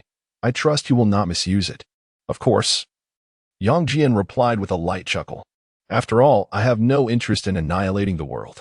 He raised his hand, a biological force field lifting the dark grimoire to hover before Wanda.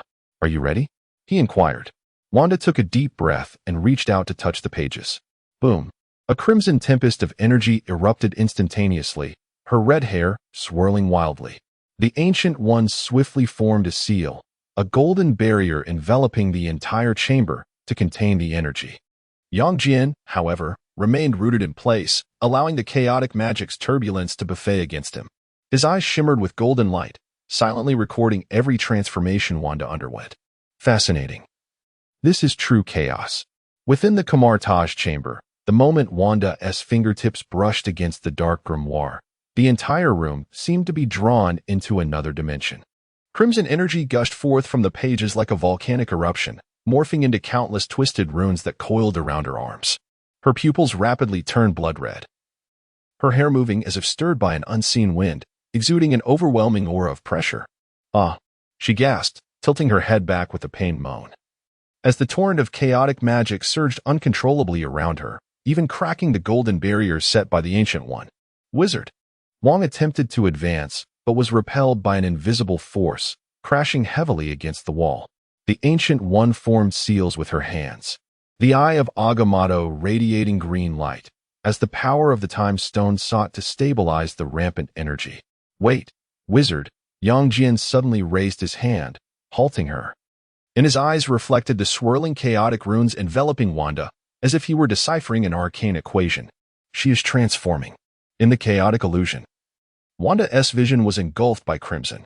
She found herself standing in an abyss of red, surrounded by countless shattered mirrors, each fragment reflecting her most painful memories. The explosion in Sokovia, the fallen figures of her parents, Pietro's chest pierced by a bullet, the electric shocks and screams from the Hydra laboratory. This is the source of your power, a deep voice echoed through the void. Wanda whirled around to see a humanoid mass of crimson energy hovering before her. Its features indistinct, yet eerily familiar. Pain, despair, anger, chaos exists because of emotion. The energy entity extended a hand, its fingertip lightly touching her forehead. Boom! An avalanche of knowledge flooded into her mind. No. Wanda collapsed to her knees, cradling her head in her hands, yet this knowledge clung to her like a relentless curse. Embrace it. The energy entity bent forward, its voice akin to a whisper. Chaos is you, and you are chaos. The vibrations of reality within the chamber peaked. Wanda hovered in midair, chaotic energy solidifying into a crimson battle garb, an eerie runic crown appearing upon her brow. Suddenly, her voice overlapped with another deep tone. I am chaos. The dark grimoire flipped automatically to its final page, the words writhing like living creatures, transforming into a stream of bloodlight that surged into her forehead. Ancient One's expression shifted dramatically. Something is amiss. The book is choosing its master. Yet, Yang Jian chuckled, just in time. He stepped forward, plunging directly into the heart of the chaotic energy storm, his hand pressing against Wanda's forehead. Wake up, Wanda. Solar energy erupted from his palm, clashing violently with the chaotic magic. In that instant of interwoven forces, Wanda's pupils finally regained a glimmer of clarity. Yang, she uttered weakly. Remember, power is your servant. Yang Jian's voice penetrated her consciousness. Not your master. He clenched his fist fiercely, solar energy binding the rampaging chaotic force like chains, forcibly reining it back into Wanda's being. Silence fell as the storm abruptly subsided. Wanda collapsed to the ground, gasping for breath, her crimson battle garb fading away into ordinary clothing. Yet, the chaotic energy still lingered around her fingertips, now multiplied in density, swirling like a docile pet. I have control? She marveled at her hands in disbelief. Yang Jian stooped to retrieve the dark grimoire, now transformed into a blank tome. All inscriptions vanished. The knowledge of the book now resides within your mind. He tossed the book to the astonished Wang. Congratulations, you are now the true Scarlet Witch. Ancient One cast a deep glance at Wanda and suddenly addressed Yang Jian. You knew this would happen all along. I had my suspicions, Yang Jian shrugged. Genuine chaotic magic requires awakening, and this book serves as the finest catalyst. Wang clutched the empty grimoire, her voice trembling. But this means she is now a walking repository of forbidden knowledge. So, Yang Jian raised an eyebrow. Is there a problem with those I protect? Ancient One chuckled suddenly. It seems the dark dimension will truly have its troubles. Atop the snow-capped mountains, as the group departed the chamber, the setting sun bathed the peaks in golden hues. Wanda stood at the cliff's edge, gently raising her hand. A strand of crimson energy gliding like a ribbon across the snow. Wherever it touched, the snow transformed into roses, only to wilt into starlight in an instant. How does it feel? Yang Jian approached her side. Like I've awakened from a long nightmare, Wanda murmured. But now, the dream is over. She turned to Yang Jian, the crimson fading from her gaze, leaving only clear amber. Thank you. Yang Jian gazed towards the distant sea of clouds, where flashes of lightning flickered ominously. No need for thanks. Remember our pact. He narrowed his eyes. But now, we must contend with another foe. Above the clouds, a golden light approached Earth at an astonishing speed. The Avengers are coming. Chapter 17, Captain Marvel vs. Silver Surfer in the makeshift command center of S.H.I.E.L.D. Carol Danvers descended upon the rooftop, her aura of golden energy still flickering around her. The metallic platform beneath her feet glowed faintly red from the intense heat. She strode through the corridor, each step causing the ground to fracture slightly. As the automatic doors of the command center slid open, chaos unfolded before her eyes. The bodies of Skrulls lay heaped in the corner, their green blood congealing into a viscous pool on the floor. Natasha Romanoff and Phil Coulson stood at the control panel, receiving reports from agents regarding the cleanup progress. Upon hearing the commotion, they turned to face Carol, whose eyes burned with fury. What have you done? Her voice rumbled like thunder. Natasha's expression hardened. Yet she stood her ground. Necessary cleanup operations, she replied. In an instant, Carol appeared before her, gripping her throat and lifting her off the ground. These are refugees seeking asylum.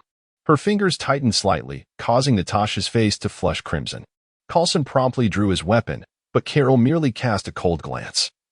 And the firearm in his hand twisted and crumpled, its parts clattering to the floor. Ms. Danvers, Coulson exclaimed urgently. The Skrulls are preparing a covert invasion of Earth. They've infiltrated the United Nations, the military, even S.H.I.E.L.D. itself. Where's the evidence? Carol coldly demanded. Natasha struggled to pry Carol's fingers from her wrist, her voice hoarse. You see for yourself, she struggled to gesture toward the holographic screen, where a recording of the Skrull Council's conspiracy played, Taros's voice resonating clearly. Earth will be our new home. Humanity is merely a tool. Carol's pupils constricted slightly, though her wrath remained unquenched. Even so, Taros was my ally. Who killed him? Natasha clenched her jaw, silent. Coulson, witnessing Natasha's face turning purple, knew she was on the brink of unconsciousness, and finally blurted out. It was Yang Jian, the one residing in the villa by the coast of Long Island. Carol's grip abruptly loosened, and Natasha collapsed to the ground, coughing violently. Yang Jian? Carol echoed the name, her eyes gleaming with intensity. Where is he? Carlson rubbed his temples and pointed toward the east coast. Long Island. I'll send you the coordinates immediately. Carol turned toward the window, her voice icy. If you lie, we have no reason to lie, Carlson interjected hastily. But I advise against being impulsive. He is stronger than you can imagine. In a flash, Carol transformed into a stream of golden light, shattering the glass and creating a sonic boom in the air. You shouldn't have said that, Natasha rubbed her neck. If I hadn't, you would have Carlson sighed resignedly. Let us hope Yang Jian can handle him. Long Island?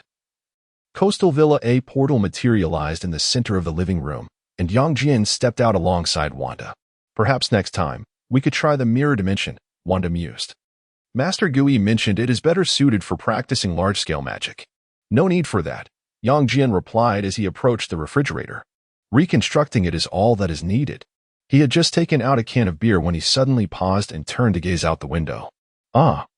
How swiftly they arrive. Before Wanda could fully comprehend the situation, a piercing sound broke through the air. A golden figure plummeted to the beach like a meteor, leaving a massive crater in its wake. Amidst the swirling dust, Carol Danvers slowly rose, her eyes shimmering with golden light. Who is Yang Jian?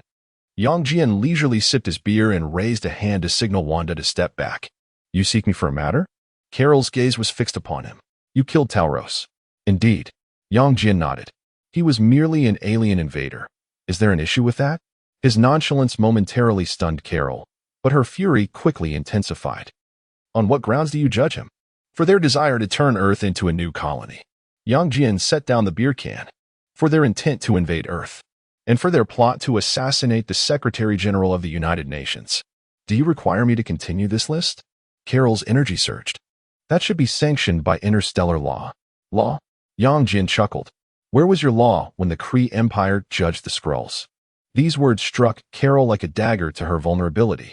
Her energy field fluctuated violently as her right fist suddenly crashed toward Yang Jian.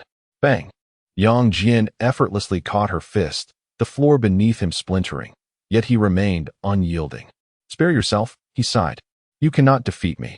Carol, undeterred, unleashed photon energy from her eyes, firing at point-blank range toward Yang Jian's face. The blinding brilliance engulfed the entire living room, forcing Wanda to shield her eyes. When the brilliance faded, Yang Jian stood unmoved, his face unscathed. How is this possible? Carol's expression shifted. Have you ever heard of heat vision? Yang Jian's eyes ignited with a crimson glow. Instinctively, Carol recoiled, but it was too late. Swish.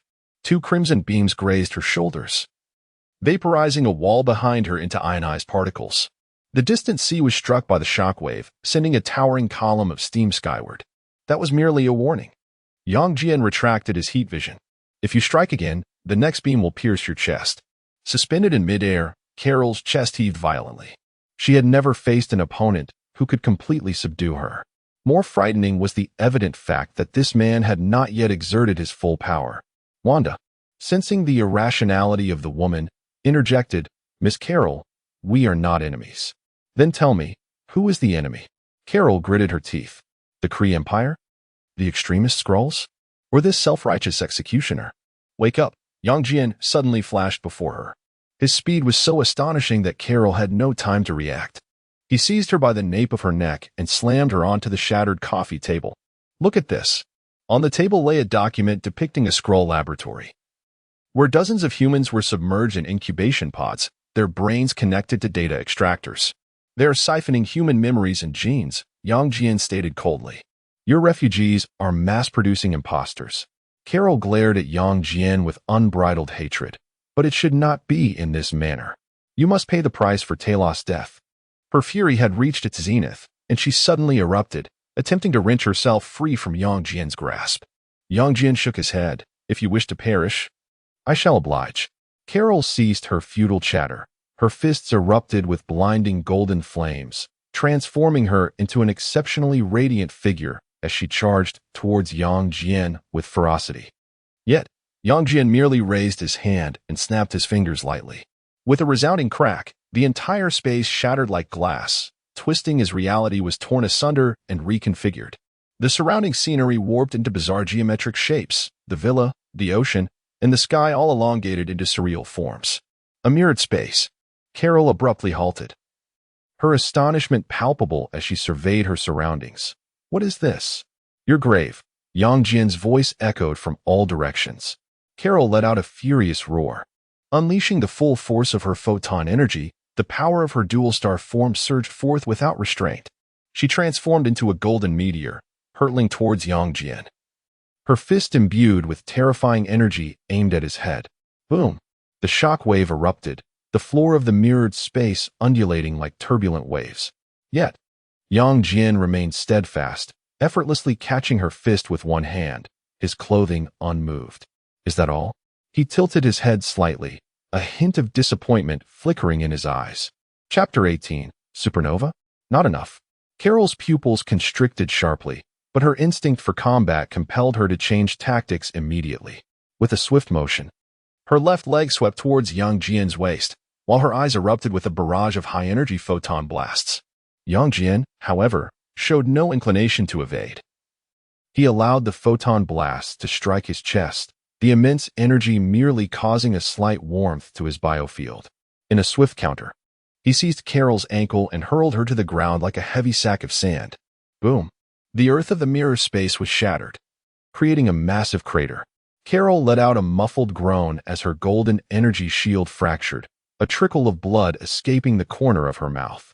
Struggling to rise, a flicker of horror appeared in her eyes.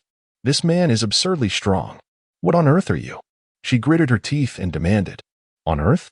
Yang Jian's gaze turned icy. It seems you have yet to comprehend your predicament. In an instant, he materialized before her, delivering a powerful punch to her abdomen. Poof! Carol spat out a mouthful of blood as her body was propelled backward.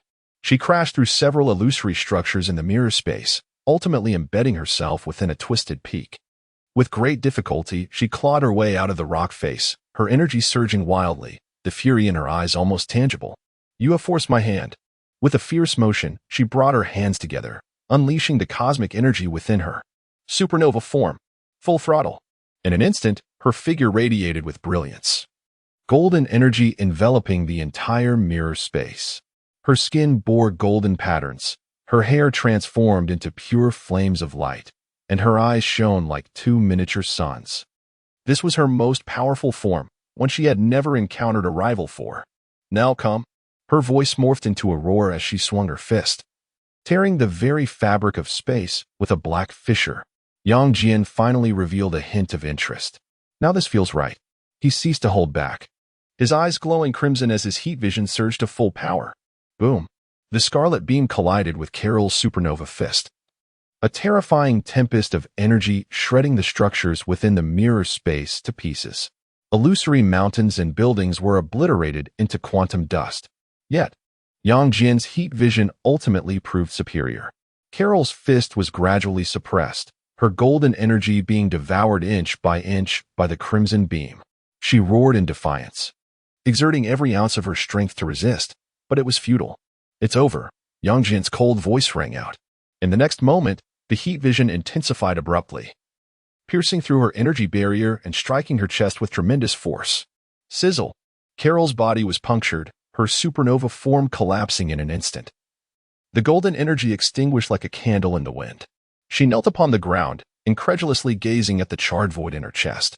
No, it can't be. Yang Jian approached, looking down upon her from his towering height. In your next life, do not be overly confident. It serves no purpose. His eyes glowed with a red light, and he unleashed one final heat vision that accurately penetrated her forehead. Bang! The corpse of Carol Danvers slowly fell to the ground, the light in her eyes completely extinguished. As the mirror space dissipated, reality returned once more. Wanda stood amidst the ruins of the villa, gazing at Yang Jian as he emerged from the void, the lifeless body of Carol floating behind him. Is she dead? Wanda's voice was calm. Having endured the trials of Hydra, she was no longer fearful of life and death. Indeed, Yang Jian replied nonchalantly. Use your magic to mend this. For this woman was exceedingly rude. Crimson energy flowed through the debris, shattered walls reassembling, broken glass soaring back into window frames, and overturned furniture returning to its rightful place. With a gentle flick of her fingers, Wanda's chaotic magic meticulously repaired every crack in the villa, as though time itself were reversing. Moments later, the villa was restored to its former glory, not a trace of the battle remaining. Wanda surveyed her surroundings, nodding in satisfaction before turning to Yang Jian. "It is done." Yang Jian nodded in acknowledgement and pushed open the door to enter the living room. Sunlight poured through the floor-to-ceiling windows, the floor unmarred by even a single scratch. As if the earlier conflict had been nothing but an illusion, he approached the sofa and sat down, pouring himself a glass of the surviving Bordeaux red wine from the coffee table. The deep crimson liquid swirled in the glass, reflecting his tranquil eyes. "Sit." He gestured with a nod of his chin towards the opposite sofa. Wanda obediently took a seat, her hands resting on her knees, her red hair cascading over her shoulders. Appearing gentle and serene, Yang Jian sipped his wine and suddenly chuckled. "Do you have nothing to say?" Wanda blinked. "What? Aren't you curious why I killed her?" He swirled the wine in his glass. Wanda shook her head, her voice barely above a whisper. "During my time with Hydra, I came to understand a fundamental truth. Anyone who seeks to kill you must not be spared." Her fingertips unconsciously brushed over the scar on her wrist, long since healed, a remnant of a past experiment. "There was once a subject who managed to escape on their own," she murmured. "I do not know if he was eventually recaptured, but after that day..." The guards increased the voltage of the shock collars. She lifted her gaze, her amber eyes devoid of hesitation, only resolve. "Had I possessed the ability then, I would have slain every member of Hydra." Yang Jian chuckled lightly, raising his glass in her direction. "A wise choice. We are not reapers, striking down lives without cause. Yet we shall not allow those who attempt to kill us to walk away unscathed." Wanda nodded, responding obediently. "I understand." The living room fell into a tranquil silence, the soft sound of waves resonating from outside. Suddenly, Yang Jian stood up and headed towards the kitchen. "Are you hungry?" Wanda paused momentarily, then followed. "A little." The refrigerator was stocked with an abundance of ingredients. Steak, fresh shrimp, vegetables, pasta, and a bottle of unopened olive oil. Yang Jian pulled out 2 steaks and tossed a bag of pasta to Wanda. "Do you know how to cook pasta?" "I do," she replied, taking the bag and skillfully boiling water, adding salt, and waiting for it to reach a rolling boil. Yang Jian seared the steaks, the sizzle of oil filling the kitchen with an enticing aroma. Wanda stole a glance at him, surprised by the unexpected dexterity of his movements. "What are you looking at?" he asked without turning his head. "I never expected you could cook," she murmured. With an expanding circle of friends, one inevitably acquires a modicum of diverse skills. He casually flipped the steak, his tone nonchalant. Wanda fell silent, quietly preparing the pasta, occasionally stealing glances at the profile of his face. The kitchen window stood ajar, allowing the evening sea breeze, imbued with a briny essence, to mingle with the aromas of the meal. In that moment, it felt as though the tumult of the universe outside, replete with its bloody strife, had no bearing on them. Only the gentle sizzle of the oil, the bubbling of the boiling water, and the 2 hearts, both cold yet surprisingly in harmony, remained. As night descended, the candlelight on the dining table flickered softly, illuminating their faces.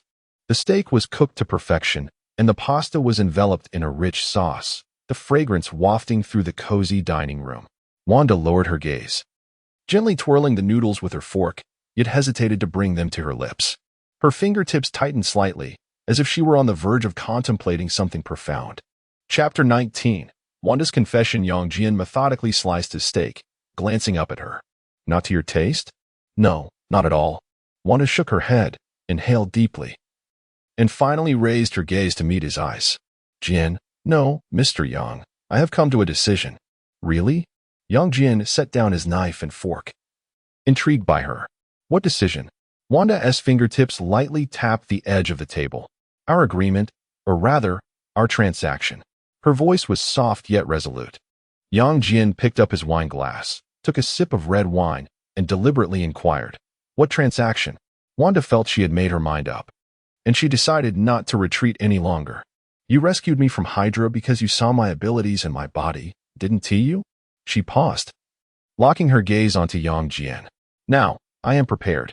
Her eyelashes fluttered gently, her eyes bearing an almost determined seriousness. "Let this be a token of my gratitude." The restaurant fell silent for a few seconds, only the faint crackle of the candlelight breaking the stillness. Yang Jian suddenly chuckled. He set down his glass, interlaced his fingers beneath his chin, and regarded her with calm eyes. "You're mistaken." Wanda was taken aback. "I did save you, indeed valuing your abilities or certain attributes. The chaos magic is undeniably potent." His voice was measured, yet there was one thing you have misinterpreted. This is not a transaction. Wanda's breath hitched slightly. She parted her lips, seemingly ready to respond, but Yang Jian continued. "Your magic was awakened by your own volition, and the power of the Dark Grimoire is something you wielded yourself. I merely gave you a nudge, that is all." Yang Jian fell silent, for as a seasoned individual, he had never allowed himself to be put in a passive position. Sometimes, making the other party believe that everything is worthwhile, even prompting them to take the initiative, is the true essence. Wanda gazed firmly at Yang Jian, her tone earnest. "However, without you, I might have perished long ago in Hydra's laboratory." Her voice trembled slightly. "Everything I possess now is because of you. Mr. Yang, what I mean to convey is that I am willing for anything." Yang Jian looked at her, feigning contemplation for a moment, then said, "Is that all? Are you not afraid that I might bring someone else back in the future?" Wanda shook her head, painful memories flooding her mind. "I have lost my family. You have treated me with such kindness, and I have no reason to desire more." After a brief pause, Wanda continued, "Once I leave here, I will have no home." Yang Jian nodded, interrupting her. "I promised, let us eat first." He picked up his knife and fork again, his tone leaving no room for debate. "These matters can be discussed later." Wanda pressed her lips together, ultimately nodding, lowering her head to continue eating her pasta. The dining table fell silent once more, the only sound being the gentle clinking of cutlery against porcelain. The distant sound of waves could be heard outside, the night deepening. After dinner, Wanda gently raised her hand. Crimson chaotic energy coiled around the plate. The dishes and chopsticks floated automatically to the sink, while clear water appeared seemingly out of nowhere, washing them immaculately clean. This ability proved to be quite practical. Yang Jian leaned against the kitchen doorframe, casually toying with a glass of whiskey. Wanda turned to him and smiled, much more convenient than a dishwasher. Her smile appeared particularly gentle under the soft glow of the lights, her red hair cascading over her shoulders. Yang Jian gazed at her, a hint of profound meaning flickering in his eyes. "I'm going to rest," he declared, setting down his glass and turning to ascend the stairs. "You should get to bed early too," Wanda replied, watching his silhouette vanish around the staircase corner, her fingers unconsciously entwining. She inhaled deeply, as if steeling herself for a resolution. In the master bedroom's bathroom, steam enveloped the air. Wanda stood beneath the showerhead, warm water cascading over her. With her eyes closed, memories of recent times replayed in her mind. The moment Yang Jian rescued her from the Hydra base, his patient guidance as she learned to control chaos magic, and his unwavering protection when faced with Captain Marvel.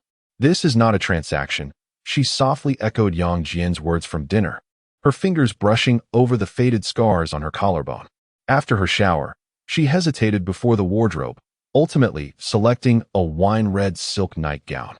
This garment had been delivered by Hawkeye at Yang Jian's behest just days prior, and she had yet to summon the courage to wear it. Standing before Yang Jian's door, Wanda's heart raced as though it might leap from her chest. She raised her hand but hesitated just before knocking. "Come in," came Yang Jian's deep voice from within. The door opened on its own. Yang Jian reclined in an armchair, holding an ancient tome, clad in nothing but a black robe, its collar wide open, revealing his strong chest.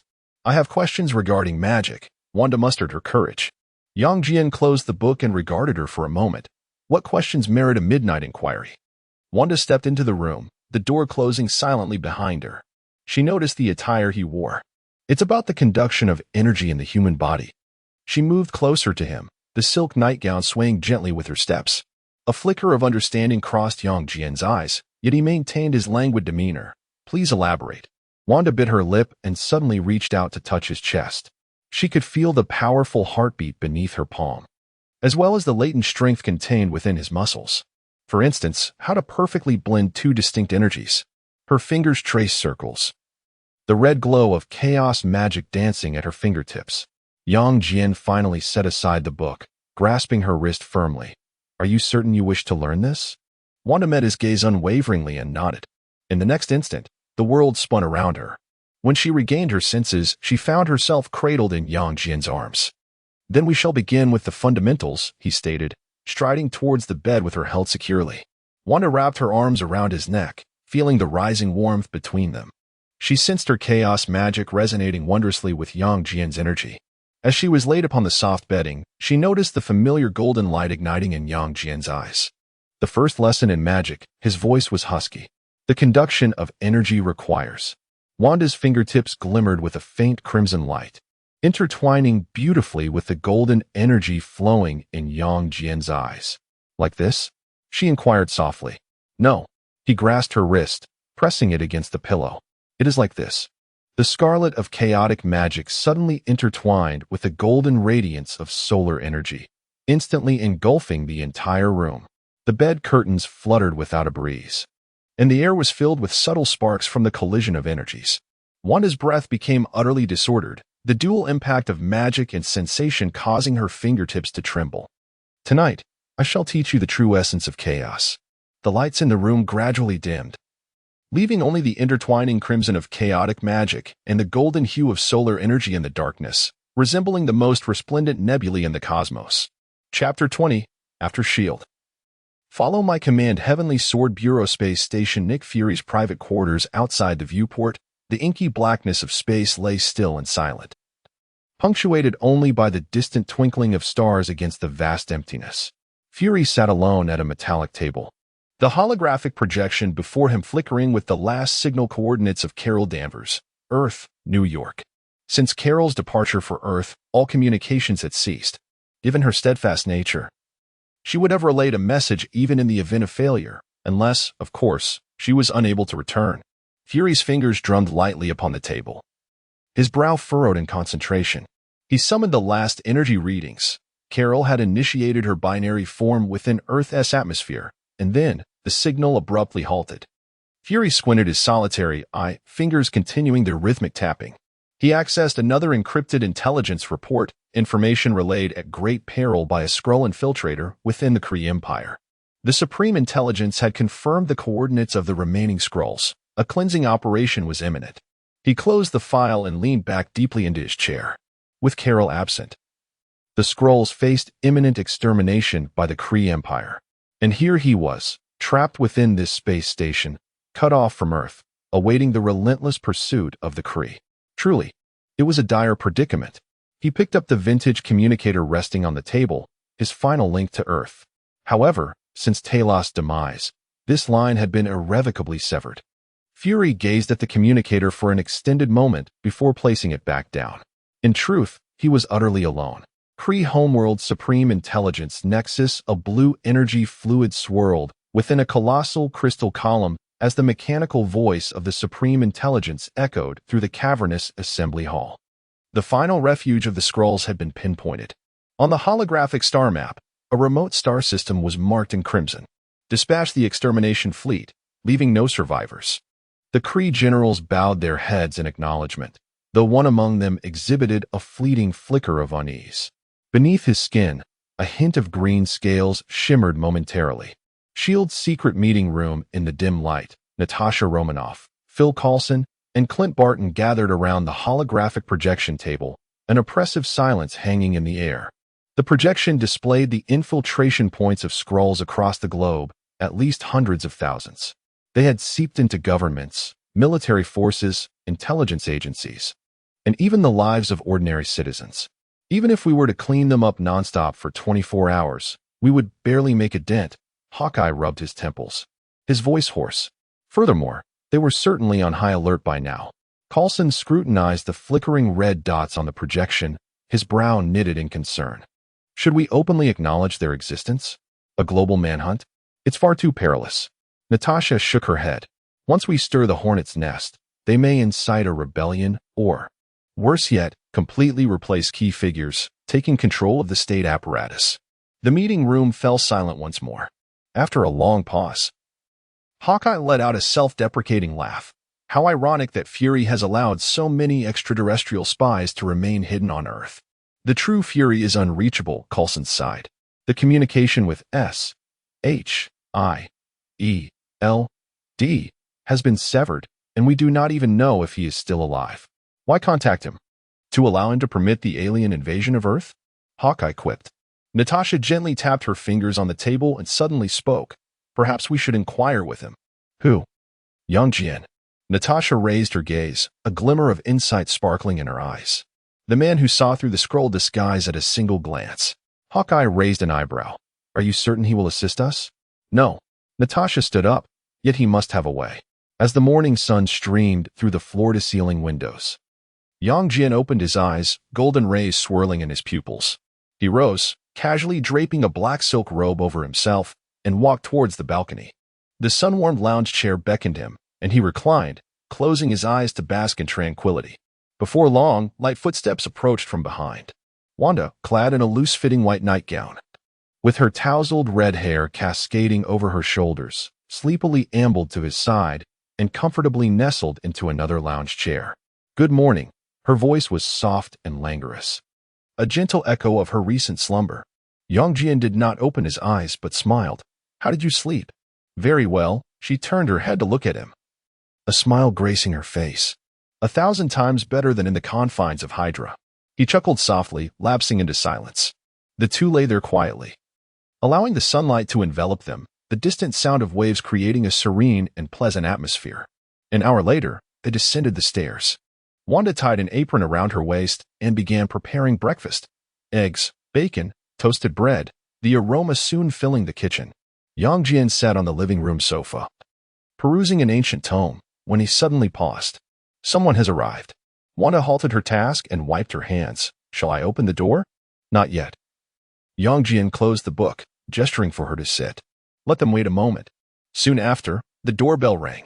A biofield controlled the iron door to open automatically, and a black SUV parked in the courtyard. Natasha, Coulson, and Hawkeye stepped out of the vehicle, their expressions solemn as they approached the villa. In the living room, Yang Jian lounged with an air of ease, while Wanda sat quietly beside him. Please, take a seat. He inclined his chin. The three exchanged glances and settled onto the sofa opposite him. Natasha took a deep breath, her tone respectful.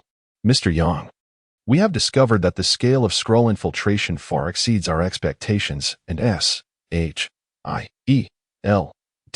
alone cannot resolve it. Yang Jian raised an eyebrow. So? We require your assistance, Coulson interjected. On what grounds? Yang Jian chuckled lightly. Coulson replied earnestly. We can offer substantial compensation. Money? I am not in need of that. Yang Jian shook his head.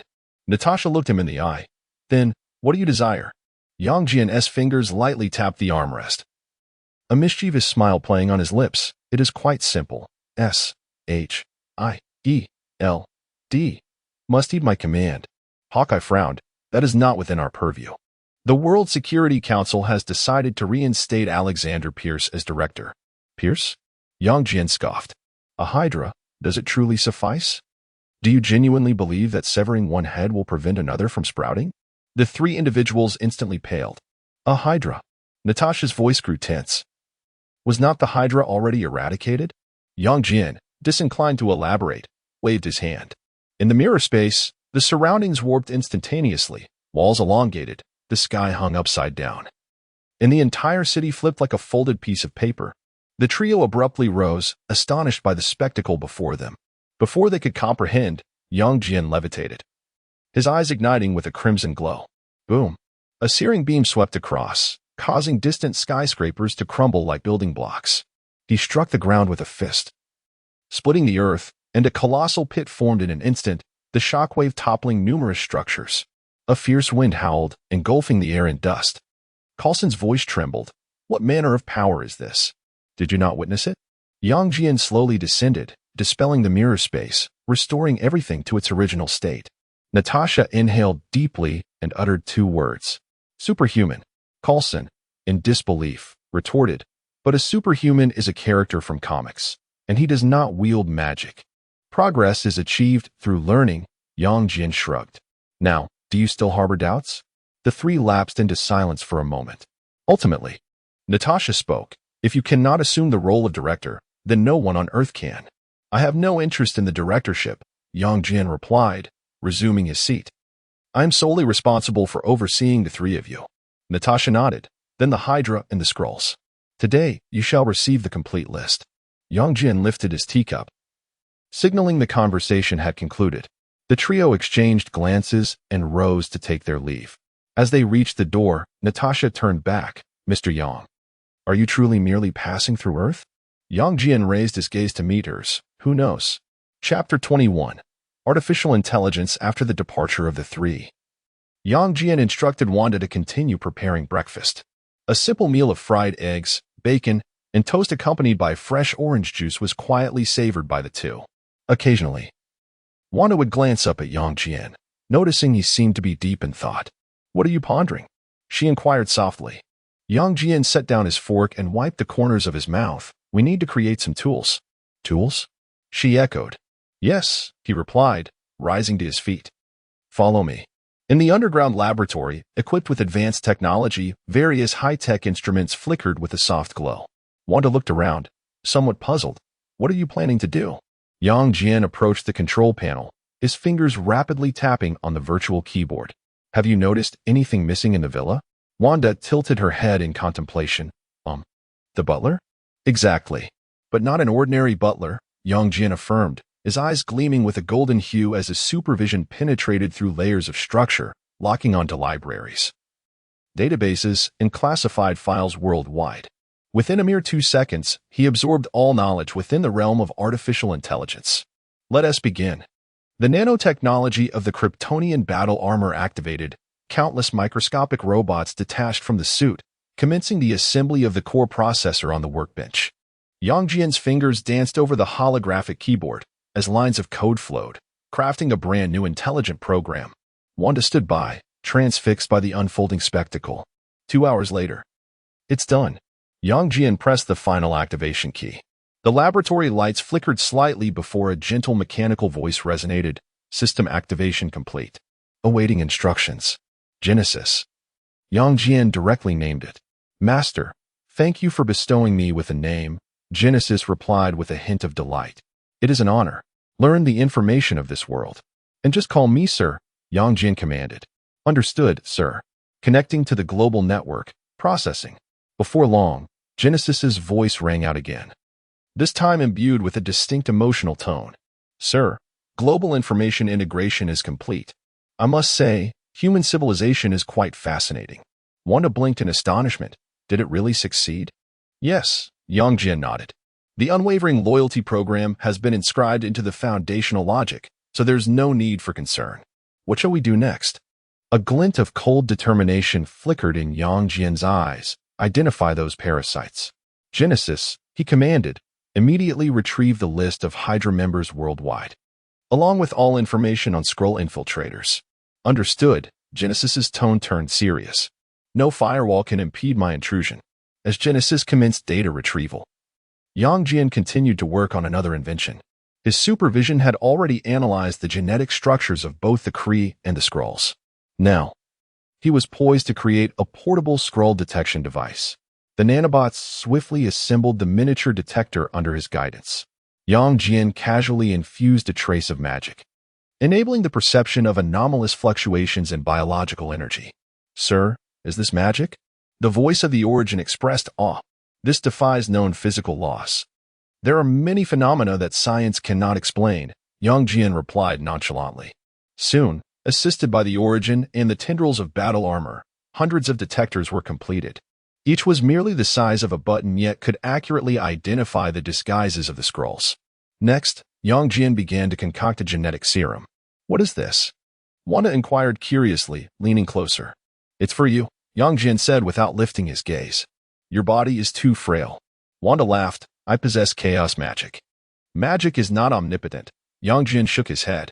He subsequently merged the Skrull's replication abilities, the enhancement factors of the super serum, and the high-temperature control characteristics of the desperation virus. Ultimately, he produced a vial radiating a dark golden luminescence. After injection, your strength will surpass 100 tons. Your physical resilience will significantly increase, and you will be able to manipulate flames while briefly replicating the abilities of others. Wanda stared at the vial, hesitating not a moment. All right. She reclined into the injection chamber, and the needle automatically pierced her arm. The instant the serum was injected, her pupils abruptly contracted, and the crimson chaotic energy erupted uncontrollably. The lights in the laboratory flickered violently as Wanda's body levitated, her red hair swirling without wind, dark golden patterns coursing beneath her skin. Moments later, the energy subsided, and she gradually descended, clenching her fists and feeling the surging power within. Incredible, she remarked. She raised her hand, conjuring a flame from thin air, which then transformed into a blade of fire and subsequently into a long whip. It worked. Yang Jian nodded in satisfaction. Sir, the search is complete. The voice of the Origin interjected suddenly. All Hydra and Skrull bases and personnel lists have been locked onto globally. Yang Jian gazed at the list projected before him. Excellent. The game has begun. Origin, package and send all files of Hydra members, bases, and financial flows to Natasha Romanoff's private terminal at S.H.I.E.L.D. Yang Jian commenced his actions. Encryption in progress. Completed, sir. The mechanical voice of the Origin carried a hint of delight. Do you require additional operational guidelines? No need. They are quite professional, Yang Jian replied immediately. He strolled to another terminal. Now, retrieve all compromising materials on senior personnel of the World Security Council. The more explosive, the better. Sir. 732 terabytes of relevant data has been retrieved. Shall I sort it by the level of scandal? The Origin responded swiftly. Prioritize those with connections to Hydra. Yang Jian tapped the table. Create a polished PowerPoint presentation of their crimes and release it across the internet.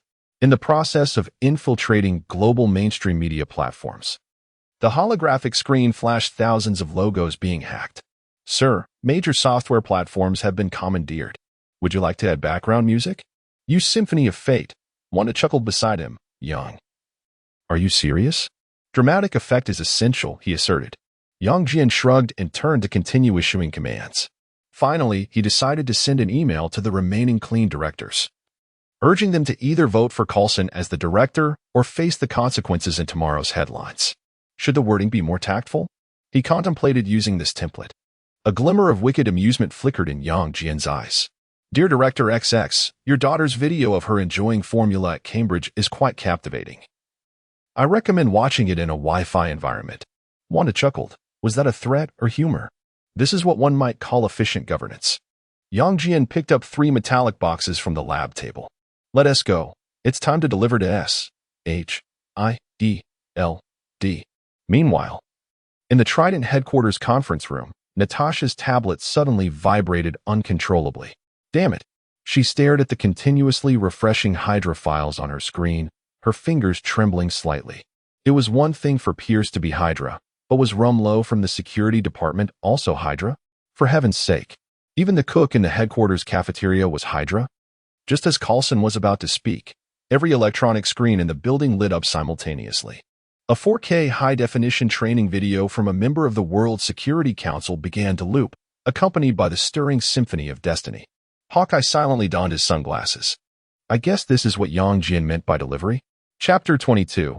The transition of power 10 minutes later, in a secret conference room at S.H.I.E.L.D. headquarters, Natasha, Coulson, and Hawkeye were urgently deliberating on a course of action, overwhelmed by the staggering volume of data transmitted from the source.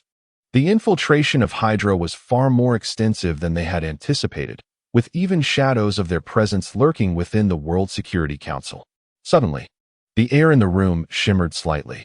The 3 swiftly drew their firearms, only to find Yang Jian standing at the center of the room, holding a silver metallic box.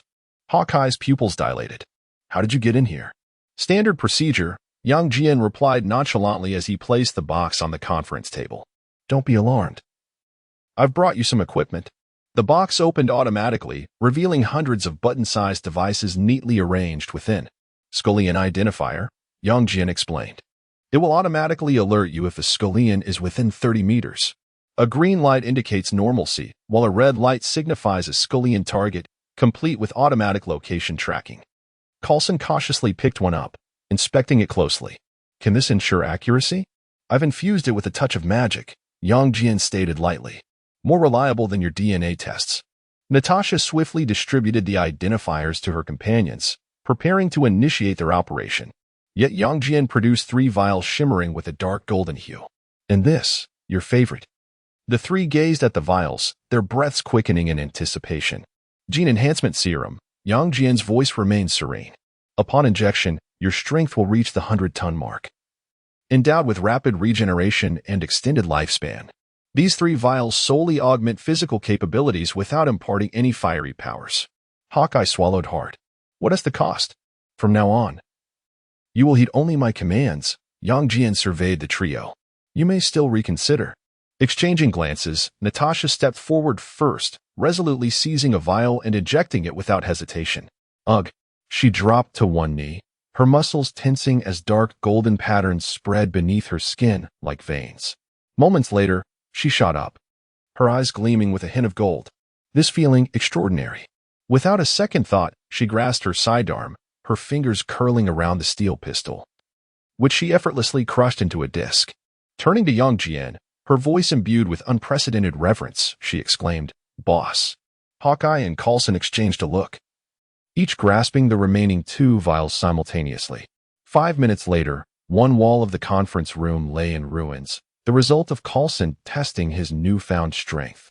Meanwhile, Hawkeye discovered his dynamic vision had enhanced exponentially, allowing him to perceive the trajectory of bullets. The cleansing mission commences now, Yang Jian commanded. The list of Hydra operatives had been fully exposed, and the World Security Council would soon find themselves overwhelmed. He snapped his fingers, and the source's voice resonated from the conference room speakers. Sir, we have commandeered 87 of global media platforms. Evidence of Hydra's crimes is currently on a continuous loop. 3 of the 5 council members have just submitted their resignations. The trio paused in astonishment as Yang Jian broke into a smile. Artificial intelligence, do not be astonished. Natasha flexed her wrist, indicating that time was of the essence. Remember, once the cleanup is completed, SHIELD shall be reborn. Yang Jian issued his final command. No sooner had his words faded than his form vanished from the spot. The 3 remained silent for a moment, instinctively turning their gaze towards the box of identifiers on the table. I suddenly felt a twinge of sympathy for Hydra. Hawkeye broke into a smile. Reveling in the unprecedented wealth of this battle, Coulson donned the identifier, revealing a rare, cold smile. Let us commence. New York, Times Square.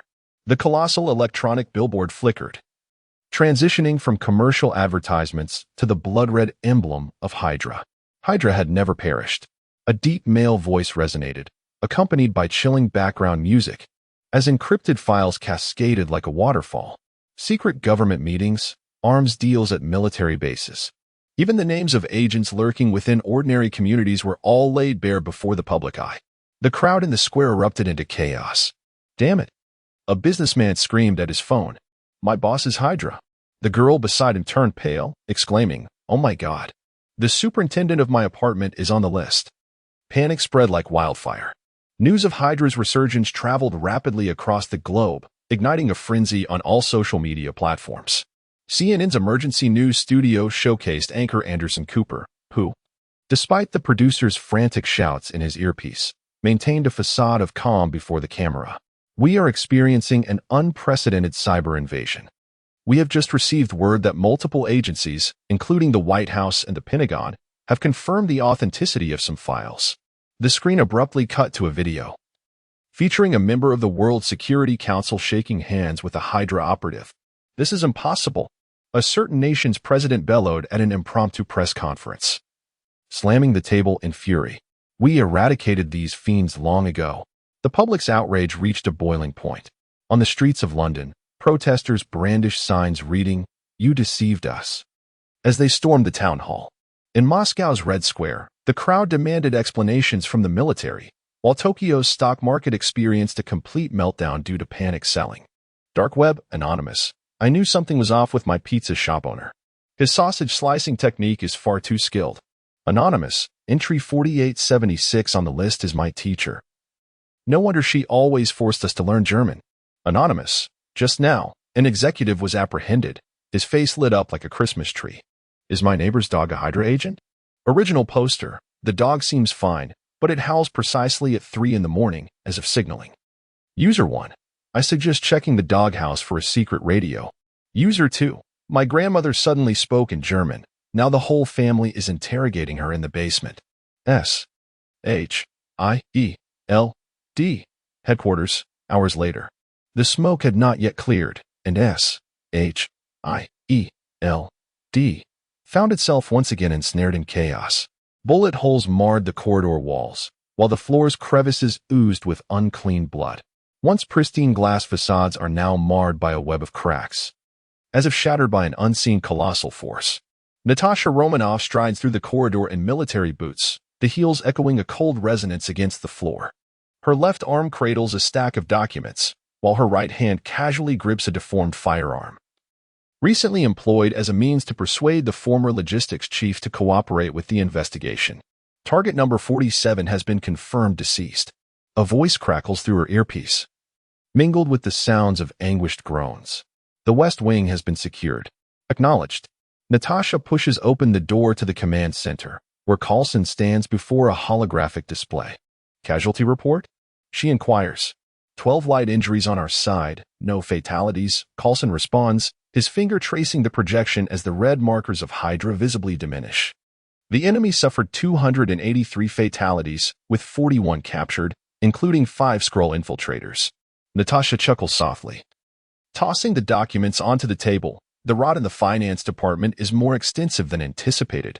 Pierce alone embezzled $1.8 billion. He will never have the chance to spend it. Coulson retrieves a segment of surveillance footage, revealing former director Alexander Pierce, who, in his desperate attempt to flee, is impaled by Hawkeye's arrow against the helicopter door, his body plummeting into the East River alongside the out-of-control aircraft. Chapter 23. An unexpected visitor at twilight. Yang Jian pushed open the door to the seaside villa, where warm light spilled into the foyer. Welcome back, sir, began Shiwan's gentle voice emanating from the villa's sound system. Yang Jian casually hung his coat on a rack and proceeded to the living room. There is a matter I need to report, Shiwan continued. Tony Stark's artificial intelligence, Jarvis, is attempting to trace our location. Yang Jian paused, intrigued. Is it blocked? It is blocked. They cannot pinpoint our exact coordinates. Unblock it. Let him find us. Yang Jian replied nonchalantly. It so happens that I wish to meet the soul of this world. Understood, sir, Shiwan responded promptly. Wanda sat on the living room carpet, her hands suspended over a swirling mass of crimson, chaotic energy. Her brow furrowed as she seemed to grapple with a complex magical structure. The energy flows too erratically. Yang Jian approached her, gently tapping his finger, causing the scarlet energy to soften instantly. Chaos magic is not brute force. It is weaving. Wanda looked up at him, her eyes reflecting a hint of frustration. I can never manage the details. Take your time, Yang Jian reassured as he settled onto the sofa beside her. Magic, much like music, requires a sense of rhythm. 10 minutes later, Shiwan's voice resonated once more. Sir, Tony Stark has arrived outside the villa. Yang Jian smiled slightly. Let him in. The villa's grand doors slid open automatically, admitting the golden-red armored figure of Iron Man. As the helmet retracted, Tony Stark's iconic, roguish grin came into view. Wow, this place is more luxurious than I imagined, he exclaimed, surveying his surroundings before his gaze landed on Yang Jian. Due to the biological force field, Tony was unaware that Yang Jian was the one who had vanquished the Hulk. Jarvis mentioned your artificial intelligence technology is impressive, capable of countering his tracking, Yang Jian remarked, raising a hand in greeting. Hello, Mr. Stark, Shiwan's voice carried a teasing undertone. Jarvis's algorithms are excellent, but they lack a certain soul, Tony quipped, arching an eyebrow. My AI is being mocked? Now, that's a first. Yang Jian gestured for him to sit. So, Mr. Stark, what brings you here? Tony shrugged, plopping down on the sofa. Nothing major, just curious to see who could invent such an AI. Now that I have met you. Yang Jian reclined on the sofa. Any questions? Tony scrutinized him for a few seconds before breaking into laughter.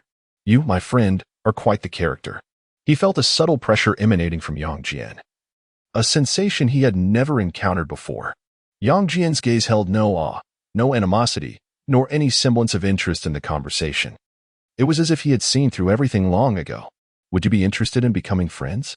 Tony asked suddenly. Yang Jian chuckled lightly, pouring 2 glasses of red wine from a bottle on the coffee table. Of course. 2 individuals clinked their glasses and downed their drinks in one swift motion. Wanda glanced towards the kitchen, preparing to fetch some fruit. Wanda obediently nodded and rose to depart. It is established that the destruction of Wanda's home in this universe was not caused by a Stark Industries missile. Tony's gaze followed her retreating figure as he remarked with a smile. You were fortunate to have such a beautiful companion. Yang Jian did not respond, merely looking at him with a detached expression. Tony, undeterred by any awkwardness, retrieved a gilded invitation from his suit pocket and slid it across the table towards Yang Jian. There's a private gathering tonight, filled with intriguing individuals. Yang Jian picked up the invitation and glanced at it. Is this your gathering? In a sense, Tony replied as he rose. Of course, if you find it dull, you may leave at any time. I shall consider it. Tony nodded, his mask closing, and he strode towards the door. Then I shall see you this evening. The propulsion system of his armor activated, and he soared into the night sky, vanishing from sight. Wanda returned to the living room, fruit in hand, to find Yang Jian seated on the sofa, gazing in the direction of Tony's departure. Yang, will you go? She inquired softly. Yang Jian accepted the fruit platter. Plucking a grape. Why not? Sometimes, when boredom strikes, one ought to explore the outside world. The night enveloped New York in a dazzling display of lights. A dark silver Ferrari glided to a halt before one of Manhattan's most opulent hotels, the deep growl of its engine capturing the attention of passers-by and journalists alike. Yang Jian rested one hand on the steering wheel, while the other rested casually on the window ledge, revealing a discreet platinum watch beneath the cuff of his tailored black suit. The car door opened like the wings of a butterfly, and Yang Jian stepped out. The elegance of his bespoke suit illuminated by the surrounding lights. Cameras flashed wildly as reporters rushed to capture the moment. Who is that? Someone whispered. I don't know. But anyone who drives such a car to a Stark party is certainly no ordinary affluent individual. Yang Jian casually placed his hands in his pockets, his demeanor unruffled as he surveyed the crowd. Just as he stepped onto the red carpet, a greater commotion erupted nearby. Tony Stark has arrived. An Audi R8 came to a stop at the end of the red carpet, and its door swung open. Tony Stark, donning his signature sunglasses and sporting a nonchalant smile, emerged from the vehicle. As soon as he appeared, reporters rushed forward, their flashes nearly blinding. Make way, Iron Man needs a drink, Tony waved dismissively, embracing 2 supermodels as he strode confidently ahead. Passing an elderly gentleman with white hair, he playfully patted the man's shoulder. Hey, Larry. The old man paused, turning to look. Who called me? But by the time he turned back, Tony had already moved on, leaving the old man muttering in bewilderment before being pulled back into the festivities by his female companion. At the hotel entrance, Tony spotted Yang Jian standing there and raised an eyebrow, a broader smile spreading across his face. Hey, look who has arrived. Tony approached with exaggerated enthusiasm. I thought you would be at home watching my news. Yang Jian responded with a faint smile. I occasionally come to see how you charm the ladies. Tony laughed heartily, then casually draped his arm around the supermodel's shoulder, striding into the hotel alongside Yang Jian. This action immediately captivated everyone's attention. Tony Stark was actually initiating a conversation with that individual? Who could he possibly be? I am unsure, but he must possess considerable stature. Inside the banquet hall, amidst clinking glasses and a swirl of elegant attire, Tony instantly became the center of attention upon entering. He nonchalantly grabbed 2 flutes of champagne from a server's tray, offering one to Yang Jian before leading him towards the central seating area. Come on, boy, enjoy yourself tonight, Tony exclaimed as he plopped down, patting the space beside him, signaling for Yang Jian to join. Once seated, several socialites and models gravitated towards them, naturally taking their place nearby. Tony embraced the company, cheerfully clinking glasses with them, while 2 stunning women settled next to Yang Jian, ready to toast with him. How's it going? Tony quirked an eyebrow, leaning in to whisper. Not bad. Yang Jian replied nonchalantly. With a grin, Tony raised his glass, declaring, Then let us toast. The 2 clinked their glasses and downed their drinks in unison. Tony set his glass down, his gaze sweeping across the banquet hall until it landed on a sharply dressed man in the distance, engaged in jovial conversation with several investors. Do you see that guy? Tony lowered his voice. Justin Hammer, CEO of Hammer Industries, a fool who fancies himself my equal. Yang Jian followed his gaze and nodded. Indeed. A clown. Tony was taken aback, nearly spitting out his drink. What? Yang Jian merely smiled in response. Just then, a sharply dressed African-American man approached, brusquely pushing aside the beauty beside Tony to sit next to him. Tony, what are you up to now? Colonel Rhodes frowned. The Pentagon is almost in a frenzy. Where are the suit data you promised? Rolling his eyes, Tony replied, Rhodes, relax, it's party time tonight.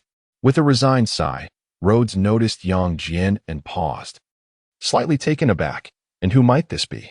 Oh, right, Tony said, giving Yang Jian's shoulder a friendly pat. This is Yang Jian, a new acquaintance of mine, a genuine genius. Rhodes extended his hand politely. James Rhodes, Colonel of the Air Force. Yang Jian shook his hand. Yang Jian.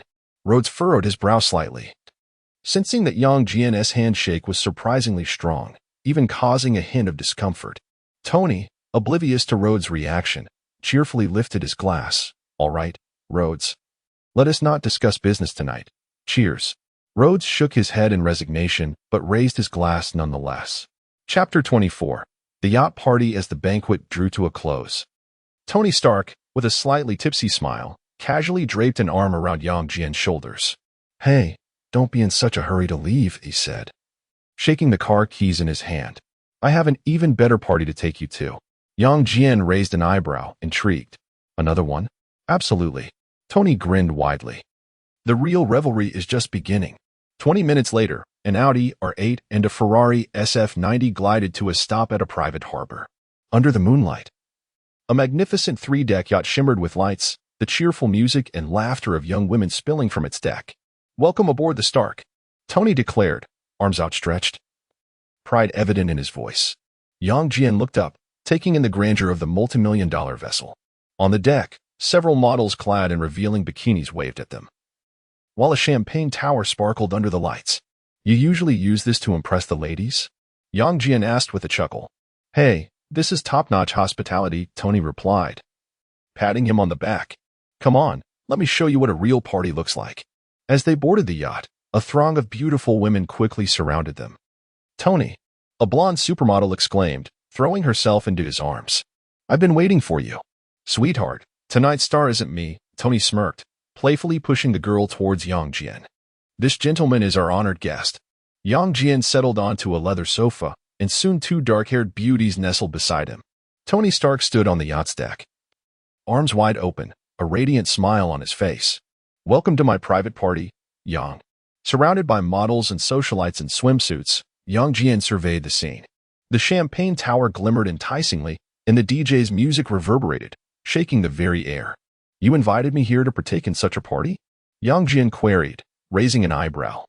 Tony laughed heartily, wrapping an arm around his shoulder. What, you don't like it?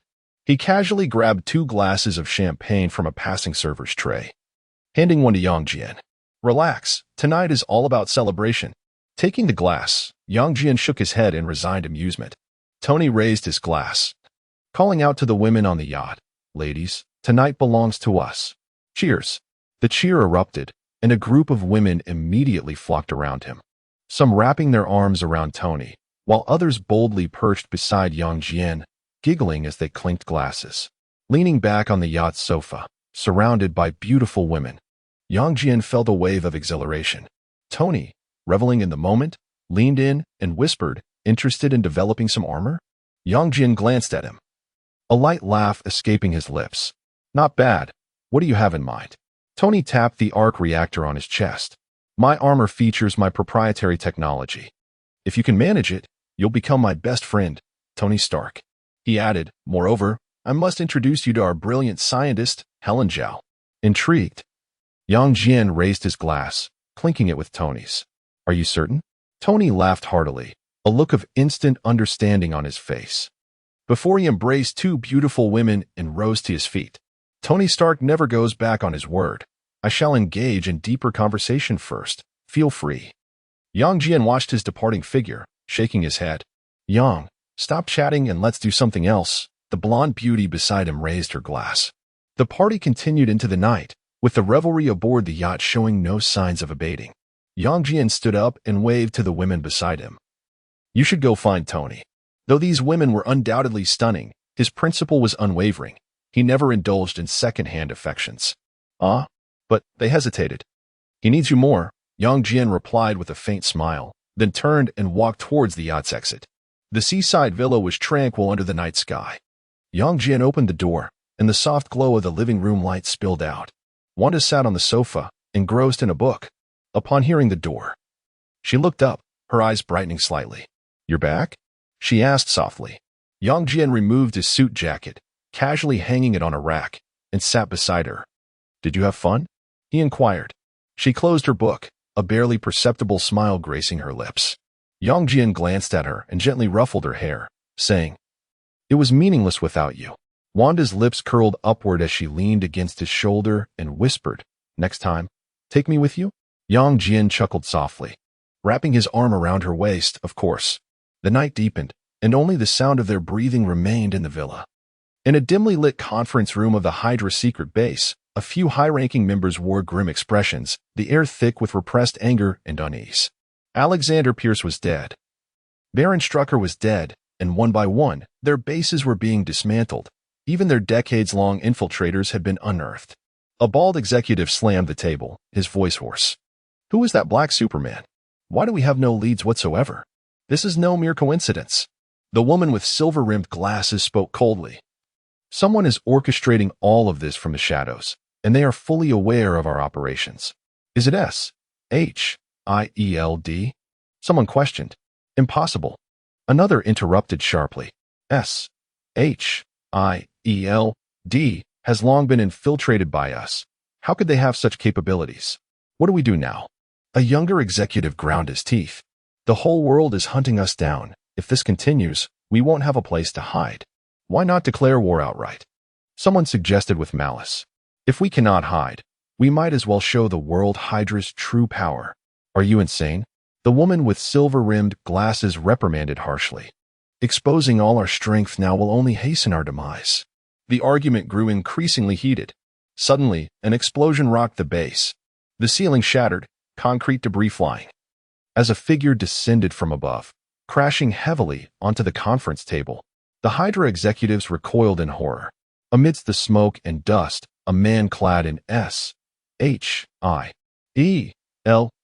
black tactical gear, with a compound bow slung across his back, slowly straightened up. Hawkeye. Someone gasped in disbelief. Clint Barton flexed his wrist, a cold smirk curling at the corners of his mouth. Good evening, gentlemen, he declared. Kill him, bellowed the bald superior. In an instant, the door to the conference room burst open, and a swarm of armed Hydra soldiers surged in, their weapons trained squarely on Hawkeye. Several high-ranking officials suddenly swelled, their muscles contorting grotesquely, their skin taking on a strange metallic sheen. They were all genetically enhanced super soldiers. Yet Hawkeye remained unfazed, not even reaching for the bow slung across his back. Is this all you've got? He scoffed. In the next heartbeat, he sprang into action. Bam! His first punch erupted with explosive force, shattering the air. The foremost Hydra soldier had no chance to react, hurtling backward and crashing through several walls. Open fire! Open fire! Bullets rained down, only to be deflected upon nearing Hawkeye's form. Though his portable armor was lightweight, its defensive capabilities far exceeded Hydra's expectations. Even without the armor, his skin remained impervious to bullets. Too slow. Hawkeye's silhouette flickered amidst the hail of gunfire, each punch infused with terrifying power. One of the mutated officials raised a metallic arm, only to have it wrenched off with brutal force. A scream pierced the chaos as Hawkeye executed a spinning kick, sending another charging super soldier crashing into the ceiling. The battle was a one-sided annihilation. 5 minutes later, the entire base lay in oppressive silence. Hawkeye stood atop the chest of the last remaining official, calmly pressing his earpiece. Mission accomplished, base secured. Received, Natasha's voice responded. The transport team will arrive in 3 minutes. Remember to bring back the database intact. Understood. He surveyed the scene, eyeing the unconscious Hydra members strewn about, shaking his head. If artificial intelligence can locate them, what have we been doing all this time? Chapter 25. The new shareholder in the early morning, Sunlight poured through the windows of the villa. Yang Jian and Wanda sat at the dining table, savoring breakfast. Wanda, sipping her coffee, perused the magical notes from the dark grimoire. "What are the plans for today?" she inquired, lifting her gaze. Yang Jian set down his coffee cup, stating, "I shall engage in some minor inventions at the laboratory." With a slight smile, Wanda asked, "Do you require my assistance?" "You should continue practicing your magic," he replied, rising to gently tousle her crimson hair. "If I do not return tonight, make sure to retire early." Wanda nodded obediently, lost in thought, without further inquiry. In the subterranean laboratory, a cold blue light illuminated an array of intricate instruments. "Good morning, sir." The voice of Origin resonated within the lab. Yang Jian responded, approaching the control console. His eyes glimmered with golden light as his supervision penetrated layers of buildings, directly locking onto Stark Tower several kilometers away. Tony Stark was engrossed in his laboratory work. The holographic projection displayed the schematics of a new generation of armor, with the reactor at its chest pulsating with a ghostly blue glow.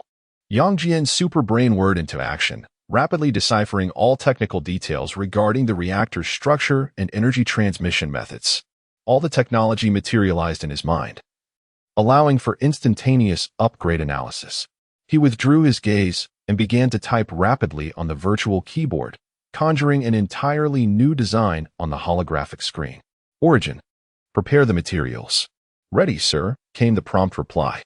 Yang Jian's fingertips glided through the air as nano-level precision instruments began to assemble autonomously. His speed surpassed Tony's by more than tenfold, with every step executed flawlessly. 30 minutes later, the reactor was complete. A new type of reactor, smaller yet boasting more stable energy output than Tony's version, hovered above the workstation, radiating a soft golden glow. "Energy efficiency has increased by 47, and output stability has improved by 300, reported Origin. This surpassed the current technological capabilities of Earth. Yang Jian nodded in satisfaction, then redirected his focus to the armor design. "If we are to create, let us create the best." He retrieved the special alloy data previously provided by the target eye. This was a derivative of vibranium from Wakanda, characterized by its exceptional strength and lightweight nature.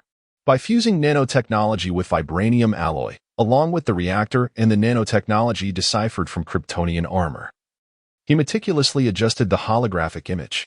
The armor's silhouette gradually took shape, featuring a streamlined black exterior adorned with energy patterns on the shoulders, and a cape reminiscent of bat wings that conveyed both elegance and an imposing presence. Origin commenced manufacturing. "Yes, sir," came the response.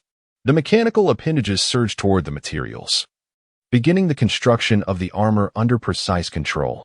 Metal flowed and reassembled, with every component perfectly aligned. An hour later, at the center of the laboratory, a sleek black suit of armor stood silently. It was more elongated than Iron Man's armor, its surface coursing with dark golden energy veins, the cape billowing as if in a windless space. "Sir, the nanoalloy armor is complete," announced Origin. Equipped with the latest reactor technology, capable of nano-level self-repair. Its defensive capabilities are expected to withstand most impacts. Yang Jian stepped forward and reached out to touch the battle armor. In an instant, the nanometal flowed like liquid, swiftly enveloping his entire body. The faceplate sealed shut, and crimson ocular lenses ignited. The system activated. The voice of the Origin echoed within the helmet. Yang Jian moved his fingers slightly, feeling the impeccable fit between the armor and his body. Although he would not employ this suit, its shock value was undeniably significant. "Indeed," he murmured. It was time to show Tony what true battle armor looked like. In the early morning above New York City, a black meteor streaked across the sky, its speed instantly surpassing Mach 10, tearing a vacuum trajectory through the clouds. Yang Jian's nano battle armor possessed exquisite aesthetics, with the cloak fluttering in the supersonic flight. This fabric, woven from alloy fibers, neither compromised mobility nor hindered the deployment of a defensive shield at will. "Origin, test the energy output. The propulsion system is functioning normally." "Sir," came the voice of Origin within the helmet. The reactor's energy core efficiency reached 97.3, theoretically sustaining flight for 72 hours. The skyline of Manhattan was now within sight. Yang Jian suddenly came to a sharp halt, hovering outside Stark Tower. Through his supervision, He clearly saw Tony gesturing animatedly at a holographic projection in the laboratory. In the top-floor laboratory of Stark Tower, sunlight streamed through the floor-to-ceiling windows. Tony Stark was engrossed in tuning the reactor of the next-generation battle armor when, suddenly, the alarm sounded. "Sir, an unidentified flying object is approaching," Jarvis warned. "What?" Tony frowned and looked up, his pupils dilating in shock the next moment. Bang! The bulletproof glass shattered explosively as a shadowy figure descended. The armor was longer and more streamlined than his MK series, with energy patterns coursing through the obsidian vibranium armor. The crimson lenses coldly scrutinized him, and the cloak billowed as if animated by a breeze. "Jarvis, emergency deployment." Tony retreated sharply. "Don't panic, Mr. Billionaire." The armor's faceplate liquefied, revealing Yang Jian's face. "How is it?" "Suspended in midair. Isn't it far superior to your heap of scrap?" Tony's eyes widened as he watched the black armor disassemble into countless nanoparticles, swiftly surging into the miniature reactor nestled within Yang Jian's chest. With a flick of his wrist, Yang Jian tossed the reactor to Tony, who fumbled to catch it. "This is impossible." Tony stared at the reactor emanating a soft blue glow in his palm. "Jarvis?" Scanning reveals that the energy output efficiency of this reactor is 4.7 times that of the ARC reactor. Stability, Jarvis paused unusually. Exceeds database analysis limits. Tony's eyes widened. "What the hell? How did you accomplish this?" Yang Jian leisurely settled onto the sofa, pouring himself a glass of red wine. "If I wanted to do it, I simply did." For the first time, Tony experienced that impulsive urge to strike someone, as others often felt when looking at him. He grasped the reactor, examining it with meticulous attention. "Nanotechnology? Special alloys? How did you acquire these materials and techniques?" Yang Jian shrugged, gesturing towards his head. "Tony." Finally, Tony composed himself and turned to Yang Jian. "Speak. What is it that you desire?" "A 25 stake." Yang Jian set down his wine glass. "What?" "The technology is yours, but I require 25 of Stark Industries." Tony nearly dropped the reactor in disbelief. "Are you out of your mind?" "I only hold 73. After the incident with Obadiah, it plummeted to over 50. And it has only just begun to rise." "Allow me to finish." Yang Jian swirled his wine glass. "I am not interested in money. However, I cannot be at a disadvantage. Each time I provide a technological upgrade, my share must correspondingly increase, though it shall never exceed yours." Tony rolled his eyes. "Just for this trinket? Do you have any idea how many people covet Stark Industries? Unless you tell me you're Superman." Bang! The wine glass suddenly shattered, red wine suspended in midair. Before Tony could react, the entire world twisted and turned. The walls of the laboratory disassembled and reformed like building blocks, while the night view of New York transformed into a kaleidoscope of colors. "What the heck? Where are we?" "Mirror space." Yang Jian's voice resonated from all directions. "Here, reality is under my control." Tony was horrified to discover that his armor's summoning system had completely failed. Even more terrifying was the complete absence of Jarvis's voice. As the scene reverted to normal, a cold sweat drenched Tony's back. "Sir." Jarvis's urgent voice broke through. "You suddenly vanished from all sensors for 10 seconds. Tony sat on the sofa, gulping down the wine in one go. Yang Jian remained silent, watching him intently. After a long moment, Tony exhaled, fixing a determined gaze on Yang Jian, 22, the second largest shareholder. "But you must ensure that Stark Industries remains unthreatened." Yang Jian smiled, raising his glass, "to a fruitful collaboration." "Wait." Tony suddenly recalled something. "Which company are you using to invest? Don't tell me it's under personal identity." "Yang International." The former chairman was rather incompetent, so I sent him on his way. Yang Jian's tone was calm. Tony stared at the man who casually uttered such a declaration and suddenly laughed. "Look at you. You're even more of a rogue than I am." "Likewise." Yang Jian smiled. Chapter 26. Zhao Hailuan Stark Industries Headquarters, top floor office. Tony Stark raised his glass and gently clinked it with Yang Jian's. "Well, it's time to fulfill the promise." Tony set down his glass and stood up. "Follow me." Yang Jian smiled faintly and followed him out of the office. Curious glances were cast by the employees outside. A stranger, appearing to possess an air of importance, had unexpectedly emerged from Tony's private office. "Tony?" Pepper Potts, who was engaged in listening to a subordinate's report, quickly approached upon witnessing the scene. "Who is this?" Before she could finish her inquiry, Tony clapped his hands to capture the attention of the entire floor. Ladies and gentlemen, he gestured towards Yang Jian. From today onward, Mr. Yang Jian will become the second largest shareholder of Stark Industries. The room fell silent in an instant. Yang Jian smiled and nodded towards the crowd. I am delighted to join Stark Industries. Pepper's eyes widened in shock as she hurried to Tony's side, first politely extending her hand to Yang Jian. Mr. Yang, welcome. Then, lowering her voice and gritting her teeth, she questioned Tony. Tony, what is going on? When did you decide this? Why wasn't I informed of such a significant matter in advance? Tony shrugged. I am the largest shareholder. I make the decisions. He patted Pepper on the shoulder. I'll explain later. We have pressing matters to attend to.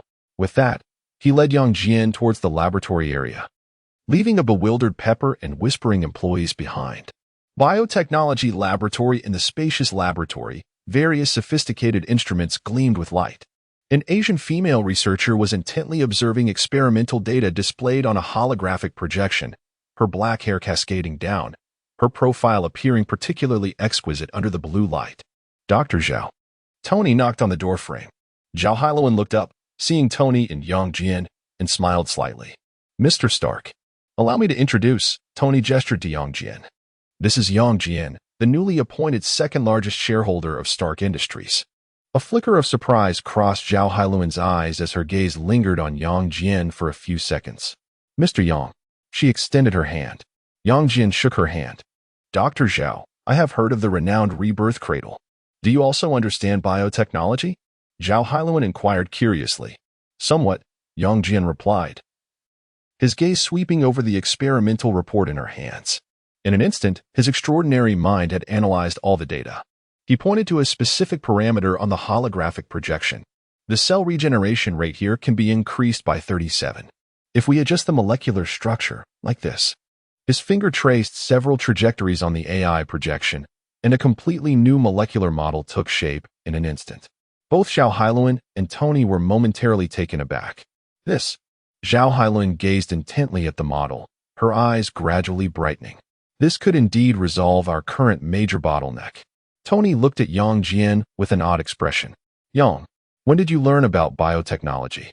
Just now, Yang Jian replied calmly. Tony rolled his eyes. Very funny. Zhao Hailuan, however, smiled. Her gaze towards Yang Jian infused with a newfound intrigue.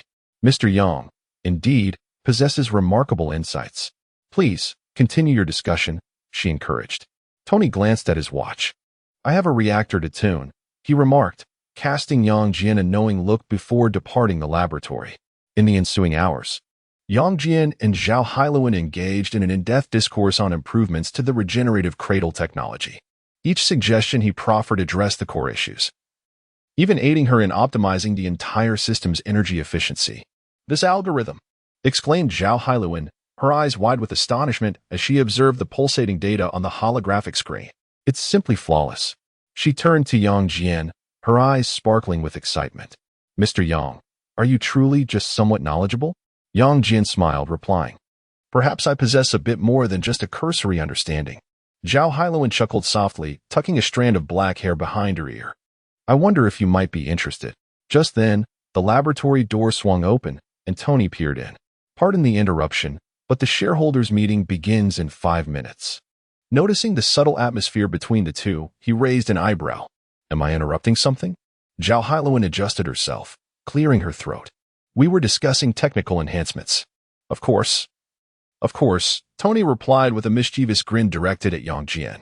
However, one cannot be tardy for the shareholders' meeting, especially a new stakeholder. Yang Jian nodded, addressing Zhao Hailuan. I shall treat you to dinner later. Very well, Zhao Hailuan replied with a smile. Observing the exchanged glances between the two, Tony couldn't help but shake his head. I knew it would come to this. In the corridor, as they walked, Tony elbowed Yang Jian, lowering his voice and raising his eyebrows in a conspiratorial manner. So, how is it? Dr. Zhao never dines out with anyone. It seems your progress is commendable? Yang Jian cast him a sidelong glance. It's nothing significant. Tony's face broke into a knowing smile, patting Yang Jian on the shoulder. See? Efficiency is key. They soon arrived at the conference room door. where Tony pushed it open to reveal a room filled with Stark Industry shareholders and executives. All eyes turned towards them, and several frowns appeared upon noticing the unfamiliar Yang Jian. "Ladies and gentlemen," Tony proclaimed, resting his hands on the conference table, his tone relaxed. "Allow me to introduce Mr. Yang Jian, who will henceforth be the second-largest stakeholder in Stark Industries." As soon as the words left his lips, a murmur of low conversation erupted within the conference room. A middle-aged shareholder, clad in gold-rimmed glasses, could not contain himself. "Mr. Stark, this Mr. Yang." Tony waved dismissively. "I am the majority shareholder. If I say he is qualified, then he is qualified." Yang Jian surveyed those present, calmly stating, "Ladies and gentlemen, I have no interest in the company's daily management. Shares are merely shares." He paused, then continued, "The way you have worked in the past shall remain the same moving forward." Silence enveloped the room. Yang Jian's gaze swept across each face before he concluded, "Then it is settled." No one uttered a word. Tony shrugged and turned to push the door open. "The meeting is adjourned." Yang Jian followed him out, the muffled discussions of the shareholders echoing behind them, yet no one dared to intervene. In the corridor, Tony wore an approving expression. "To be honest, your demeanor is even more domineering than mine was over a decade ago." Yang Jian shrugged nonchalantly. "It is as it is." Tony laughed heartily, slinging an arm around his shoulder. "Come, allow me to treat you to a drink to celebrate the new shareholder's appointment." "Perhaps another time," Yang Jian replied, glancing at his watch. "I have matters to attend to." Tony raised an eyebrow mischievously. "Ah, I see. Scholarly exchanges take precedence." He deliberately emphasized the word exchanges.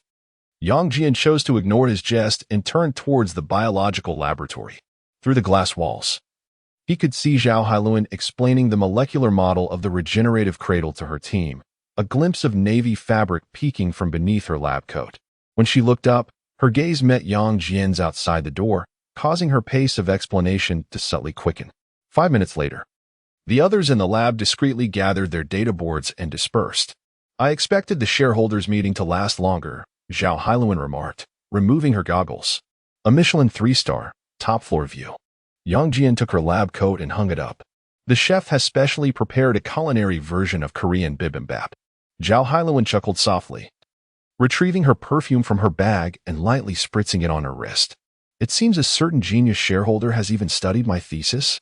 A faint scent of magnolia wafted from her, and Yang Jian pressed the elevator button, replying, "I possess a modicum of understanding." Chapter 27. Dinner in a Michelin 3-star restaurant in Manhattan. The nightscape of New York sparkled outside the floor-to-ceiling windows. Zhao Hailuan gently swirled her glass of red wine, a smile gracing her lips. "So, Mr. Yang, aside from being a shareholder of Stark Industries, what do you usually do?" She tilted her head slightly, her dark hair cascading over her shoulder. Yang Jian casually sliced a small piece of steak and replied nonchalantly, "I'm a vagabond." Zhao Hailuan paused for a moment, then burst into laughter. "Then I must have encountered the most extravagant vagabond." "Occasionally, I conduct research at home, or something of the sort," Yang Jian shrugged. "Research?" Zhao Hailuan's eyes brightened. "Are you also a scientist?" "One could say that," he replied. "Which school did you graduate from?" "MIT," Yang Jian stated offhandedly. A guise arranged for him by the target eye. Just as Zhao Hailuan was about to inquire further, a sudden explosion reverberated through the restaurant. The glass curtain wall shattered with a deafening crash, and a massive green creature was violently thrust inside by some unseen force. "Be careful." Yang Jian instantly moved in front of Zhao Hailuan, wrapping one arm around her waist while the other firmly braced against the oncoming beast. The shockwave shattered nearby tables and chairs, yet before Yang Jian, the creature halted abruptly as if it had collided with an invisible wall. Before Zhao Hailuan could fully comprehend the situation, she witnessed Yang Jian deliver a swift sidekick. With a resounding thud, the creature was sent flying back into the night. An eerie silence enveloped the restaurant. Zhao Hailuan's eyes widened, her lips trembling slightly. "You possess superpowers too?" Yang Jian released her, adjusting his cuffs. "As you can see." Zhao Hailuan inhaled deeply, striving to steady her racing heart. "I apologize, I was a bit startled." "It's nothing." Yang Jian glanced at the disarrayed restaurant. "Shall we find another place?" Zhao Hailuan hesitated for a moment, then proposed, "Why not come to my place?" After a brief pause, she added, "I cook rather well." Yang Jian raised an eyebrow, surprised by her suggestion. Very well, but remember, you initiated this. Outside the restaurant, chaos reigned on the streets, with sirens blaring and screams echoing. Just as Zhao Hailuan intended to call for a car, Yang Jian extended his hand. Hold on tight. Confused, she grasped his hand, and in the next moment, a biological force field enveloped her, and they soared into the air. Zhao Hailuan instinctively clung to Yang Jian's arm, her gaze fixed on the shrinking streets below, rendering her momentarily paralyzed. You can fly? Guide me. Yang Jian's voice remained clear amidst the wind. Finally snapping back to reality, Zhao Hailuan quickly pointed in a direction. At Zhao Hailuan's apartment, the floor-to-ceiling windows reflected the city's lights, the living room neat and inviting. It's a bit cluttered, so please don't mind, Zhao Hailuan said, smiling as she removed her coat. Yang Jian surveyed the surroundings. It's quite nice. Please, have a seat. I'll prepare some fruit, she said, hurrying into the kitchen, her heart still racing. Yang Jian settled onto the sofa, listening to the sounds of running water and chopping from the kitchen. Before long, Zhao Hailuan emerged with an exquisitely arranged fruit platter. There are still plenty of ingredients in the fridge. She placed the fruit platter on the coffee table. What would you like to eat? Anything, she replied casually. Zhao Hailuan smiled. Then I shall have free rein? She turned and returned to the kitchen, tying on an apron as she began to prepare dinner. Yang Jian leaned against the doorframe, observing her deft handling of the ingredients, her knife skills precise and efficient. Do you need any help? No, Zhao Hailuan replied without looking back. A scientist excels in exact measurements. An hour later, the dining table was adorned with exquisite Korean bibimbap, perfectly seared steak, and an array of refreshing side dishes. Zhao Hailuan lifted her glass of red wine and gently clinked it with Yang Jian's. So she took a sip, curiosity sparkling in her eyes. How did you acquire your abilities? Genetic mutation? Extraterrestrial technology? Or, Yang Jian cut a piece of steak. Perhaps it exceeds the bounds of your research. Zhao Hailuan raised an eyebrow defiantly. I am among the few in the world who possess the technology of regenerative cradles. Is that so? Yang Jian set down his cutlery, gazing directly into her eyes. Then can you fathom the concept of a superhero? Zhao Hailuan paused, then burst into laughter. Yang, don't jest. Superheroes are merely characters in comics. Yang Jian offered no reply, instead lifting his glass and softly blowing into it. With a crack, the red wine within instantly crystallized, frost creeping up the sides of the glass. Zhao Hailuan's smile froze on her face. Before she could react, Yang Jian's eyes glowed faintly red, two threads of heat vision delicately scanning the wine glass. The icy layer rapidly melted, the red wine flowing once more, even gently steaming. What is this? Zhao Hailuan's fingers unconsciously clenched the napkin. Is this truly a superpower? Undoubtedly. But superheroes are fictional characters. Is there a possibility? Yang Jian shook the wine glass. Comics may be inspired by certain real existences? Zhao Hailuan opened her mouth, then suddenly laughed. You are quite the character. She shook her head, finding it utterly absurd. Yet, her gaze had transformed, infused with the unique inquisitiveness of a scientist, scrutinizing Yang Jian as if attempting to discern his very essence. Dinner concluded amidst delightful conversation. A tipsy Zhao Hailuan, her cheeks flushed with a soft hue, sat beside Yang Jian on the sofa by the floor-to-ceiling window. The nightscape of New York unfurled beneath them, aglow with lights. So she embraced the cushion, tilting her head to gaze at Yang Jian. Do you possess X-ray vision? Yang Jian raised an eyebrow. What? Do you wish to test it? Zhao Hailuan instinctively clutched the cushion closer, yet her curiosity surged. How far can you see? As of now, Yang Jian looked out the window. I can see a cat stalking pigeons 3 blocks away. Is that true? False, Yang Jian replied with utmost seriousness. In reality, it's 4 pigeons bullying a cat. Zhao Hailuan erupted in laughter, lightly punching him. You were quite humorous, Yang. Her fingers accidentally brushed against Yang Jian's arm, and the atmosphere between them shifted subtly. The lights outside flickered in Zhao Hailuan's eyes, resembling fallen stars. She lowered her head slightly, her long hair cascading down to conceal her flushed cheeks. Thank you for today, she murmured softly. Not only did you save me, but you also helped me resolve so many difficulties. Yang Jian reached out, gently tucking a stray lock of hair behind her ear. You're welcome. She tilted her head, her fingers lightly tracing the rim of her cup. her gaze contemplatively resting on Yang Jian. However, I still wish to ask. She squinted playfully. Do you truly possess X-ray vision? Leaning back against the sofa, Yang Jian lightly tapped the armrest with his fingertips. Indeed. He paused for effect, adding with a meaningful tone, it can even emit light. Would you like to see? Zhao Hailuan's eyelashes fluttered momentarily before she smiled with her lips pressed together. My room has better lighting. Rising to her feet, she extended her hand towards him. Shall we go inside to take a look? Yang Jian chuckled softly, wrapping his arm around her waist and effortlessly lifting her off the ground. Zhao Hailuan gasped lightly, instinctively wrapping her arms around his neck. How bright is it? She asked, gazing up at him with a playful glint in her eyes. Yang Jian strode purposefully towards the bedroom, his voice deep and low, very bright. He leaned down to whisper in her ear, very bright. The bedroom door closed silently behind them, leaving only a room illuminated by enchanting light. Chapter 28. Captain America. In the early morning, sunlight filtered through the sheer curtains, bathing the bedroom in a gentle glow. Zhao Hailuan languidly turned over, her fingertips brushing against the solid expanse of a chest beside her. As she slightly opened her eyes, she met Yang Jian's gaze, which held a playful, enigmatic smile. Good morning, he said, reaching out to tuck a strand of hair behind her ear. Zhao Hailuan's ears flushed a delicate shade of red, yet she feigned a stern expression. Some self-proclaimed Superman certainly boasted about his heated glances last night. Yang Jian chuckled softly, his fingers tracing the skin at her lower back. Didn't a certain esteemed scientist take her investigations quite seriously as well? Zhao Hailuan swatted his hand away, sitting up wrapped in the sheets. I must head to the laboratory. We are testing new parameters for the regeneration cradle project today. Barefoot, she stepped onto the carpet, bending to retrieve scattered garments, only to be suddenly embraced from behind. Yang Jian rested his chin on her shoulder, his breath caressing the side of her neck. Shall I escort you? No need, Mr. Superman. She turned to poke his chest playfully. Some individuals are far too ostentatious when they take flight. As she donned her shirt, a thought struck her.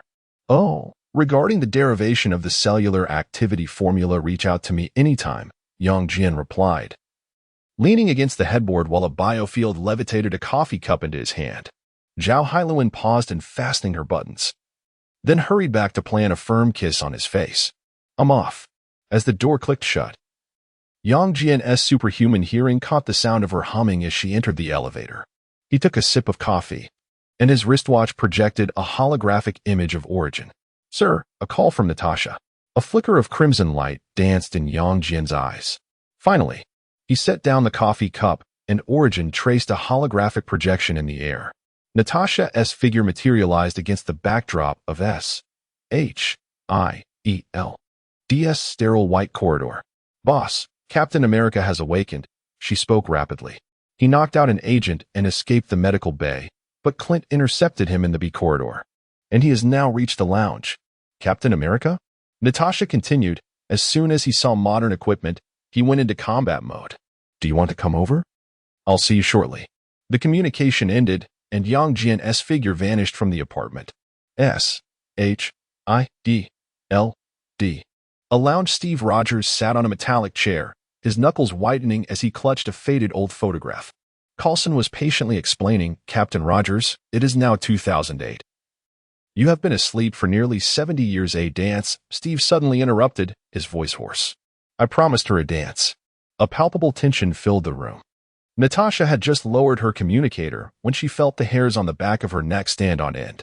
In a flash, Yang Jian's figure appeared just half a meter in front of Steve, so suddenly that the air barely had time to ripple. The sounds of 3 weapons being readied echoed simultaneously. Natasha's widow's spite, Hawkeye's folding bow, and Coulson's custom pistol were all aimed at the unexpected intruder. Relax, Yang Jian raised his hand in a gesture of calm, his gaze fixed firmly on Steve. It's me.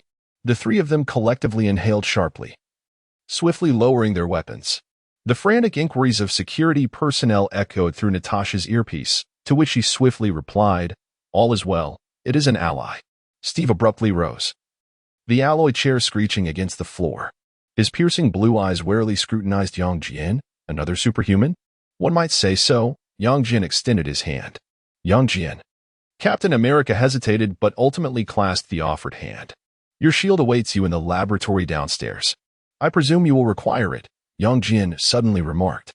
Do you need Coulson to fetch it for you? Steve was taken aback. How did you know what I was thinking? Superb hearing, Yang Jian gestured to his ear. Your heartbeat betrayed you. Welcome to the 21st century, Captain America.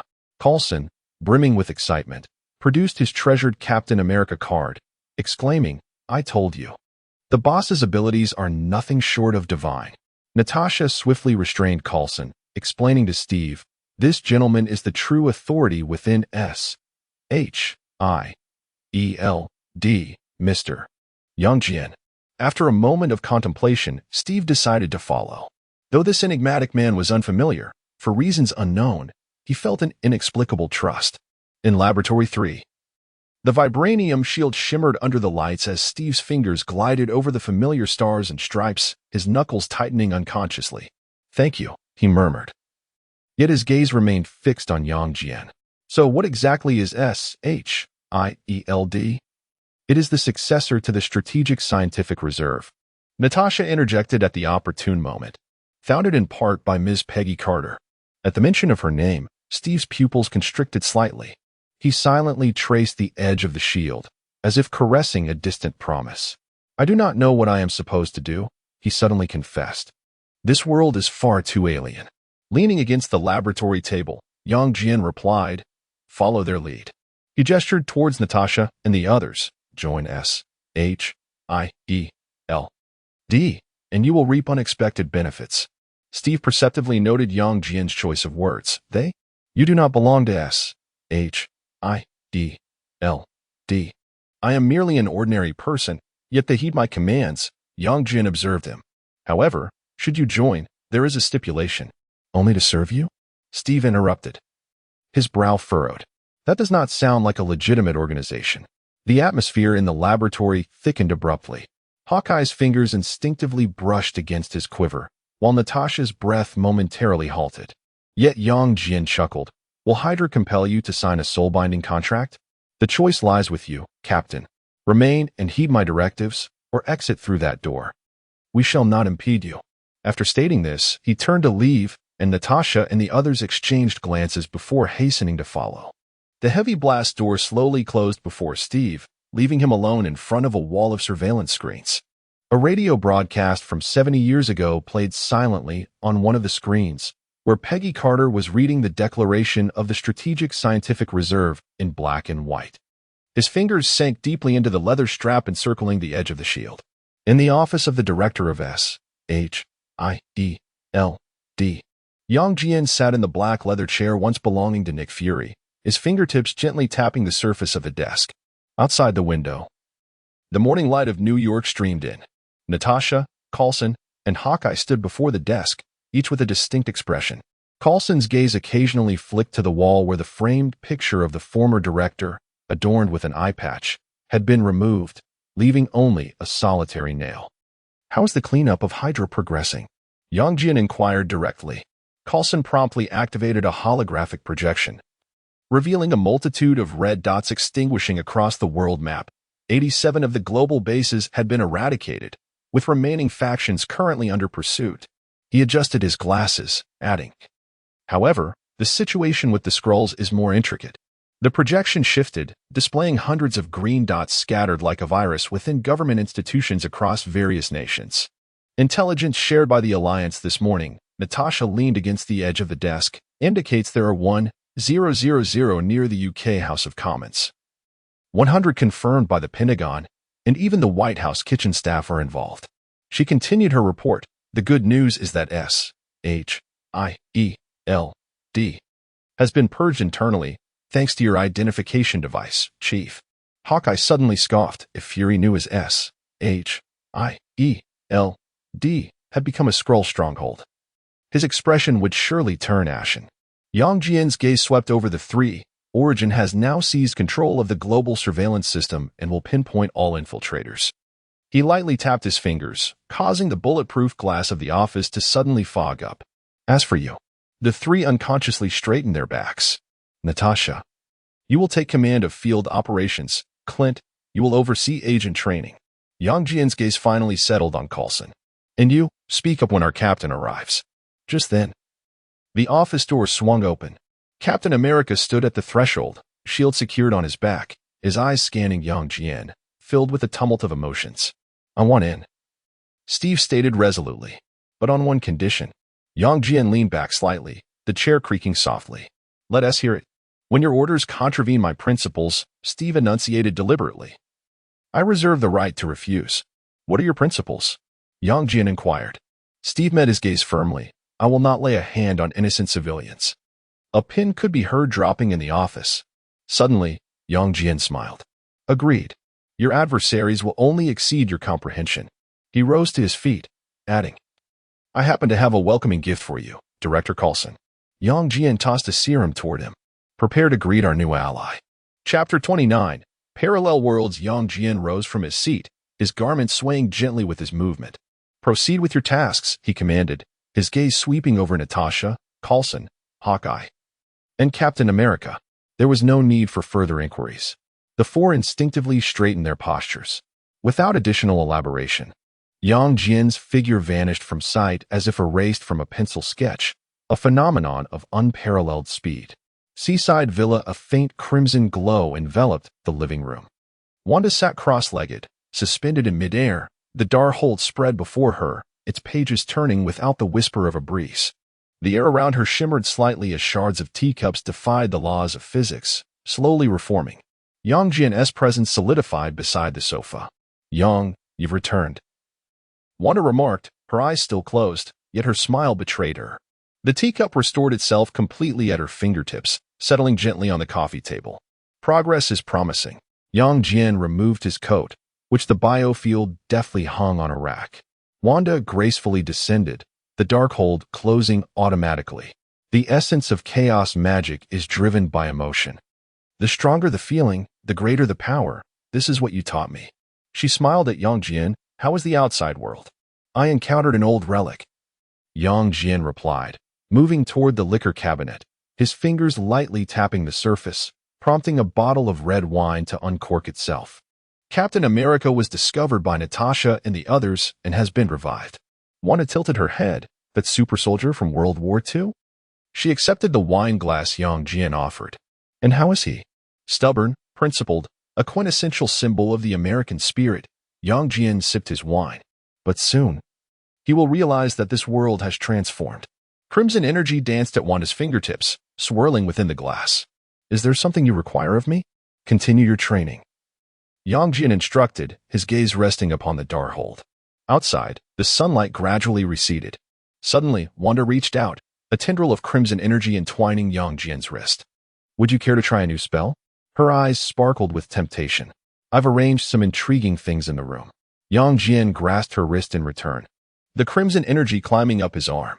"I hope you can endure beyond 10 minutes this time." "What is the wager?" "If you win, I shall take you to experience new magic." A golden light flickered in Yang Jian's eyes. Wanda's expression brightened. "It's a deal." The figures of the two began to blur amidst the intertwining crimson and golden light, ultimately vanishing completely from the living room. Only two suspended wine glasses remained, gently clinking together, producing a clear, resonant sound. The night deepens. Balcony of the villa. A gentle breeze caressed the scene as Wanda slumbered peacefully. Yang Jian sat quietly in a recliner, his eyes slightly closed. His consciousness gradually sank into the depths of his mind, golden magical runes swirling around him, tracing ancient and enigmatic patterns. A spell from the Darkhold resurfaced in his awareness, the dreamwalking technique, which claimed to open the doors to parallel worlds, allowing entry into another self within those realms. He clasped his hands together, golden magic entwining like threads, as his consciousness abruptly detached from his corporeal form, plunging into an ethereal void. Before him, countless vibrant bubbles floated amidst the darkness, each shimmering with distinct hues, reflecting the myriad worlds within. Parallel universes. Yang Jian reached out to touch one of the bubbles, yet his consciousness collided with an invisible barrier. No matter how he endeavored, he could not truly penetrate. Furrowing his brow, he withdrew his hand and contemplated for a moment. So it is. He was a traveler, inherently detached from the causality of this universe. In the parallel realm, his existence was non-existent, thus he lacked a point of anchorage. Since his consciousness could not attach, he would enter purely as a soul. Once there, he would ascertain the coordinates before opening a portal. Resolute, He performed the hand gestures once more. This time, the golden magic refrained from attempting to merge with the world. Instead, it transformed into a beam of pure soul light, directly piercing through the bubble's barrier. In another world, on the streets of New York, Yang Jian opened his eyes to find himself standing on an unfamiliar street. Towering buildings surrounded him, vehicles bustling by, yet an unusual atmosphere lingered in the air. He gazed upward, spotting the distant gleam of the Goldfinch Tower still standing tall. Narrowing his eyes, he sensed the energy flow of this world. Soon, he pinpointed the coordinates, and his soul instantaneously returned to its original form. In the reality of a balcony, Yang Jian abruptly opened his eyes, a flash of golden light fading from his gaze. Origin. I am here, sir. Inform Wanda that I shall be departing for a while. Understood. Yang Jian rose, waving his hand with a flourish as a golden portal unfurled before him, its other end leading precisely to the world he had just discerned. Without hesitation, he stepped forward, his figure vanishing within the golden radiance of the portal. In the parallel universe, on the streets of New York, Yang Jian stood atop a skyscraper, his enhanced vision sweeping across the cityscape. There was no sign of the Avengers, no emblem of Stark Tower, nor the shadow of S.H.I.E.L.D. to be found. In the distance, the sounds of fierce combat echoed. His gaze penetrated several blocks, locking onto a battlefield. A girl clad in a white hooded suit skillfully maneuvered between the high rises, pursued by Dr. Octopus, whose mechanical tentacles writhed behind her. Ghost Spider? Yang Jian raised an eyebrow. Intriguing. In the next instant, he vanished from his position. Meanwhile, Gwen Stacy executed a backflip, her webbing adhering to a lamppost, narrowly evading Dr. Octopus's mechanical appendages. Don't run. Little spider. Dr. Octopus snarled, his tentacles crashing down onto her landing spot. Just as Gwen prepared to dodge, suddenly a shadow darted past, and Dr. Octopus, along with his entire being, was hurled away by a tremendous force, crashing heavily into a truck across the street. What the? Gwen's eyes widened as she squatted atop the lamppost, staring at the man who had appeared so unexpectedly. He donned a black battle suit, his cape billowing gently in the night breeze, exuding an ineffable aura of oppression. Who are you? Gwen inquired cautiously, her fingers already poised on the web shooter. Superman. Yang Jian replied nonchalantly as he passed by. Gwen's lips twitched in disbelief. Are you serious? What else could it be? Yang Jian countered. Gwen scrutinized him skeptically. How come I've never seen you before? I was T1 to intervene in the past. Yang Jian shrugged. All right then, Gwen acquiesced, striking a classic Spider-Man landing pose. I'm Ghost Spider. New York's friendly neighbor? Gwen Stacy, is it? Yang Jian stated directly. Gwen froze for an instant. What? New York University, drummer. Daughter of Chief George Stacy, Yang Jian elaborated. Gwen swiftly removed her mask, revealing a stunned expression. You investigated me? No, Yang Jian replied calmly. Super eyesight. I saw your face. He gestured towards his eyes. Gwen was momentarily speechless, her mouth opening and closing before she resignedly ruffled her hair.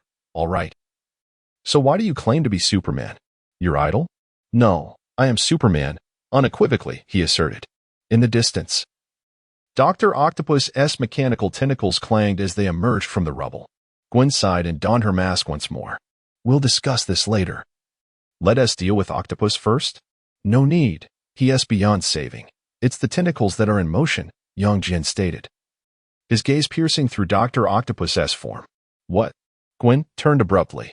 He just killed someone. Yang Jian indicated the other side where a boulder, dislodged by the tentacles, had crushed an innocent bystander. All right then, Gwen stammered. Chapter 30.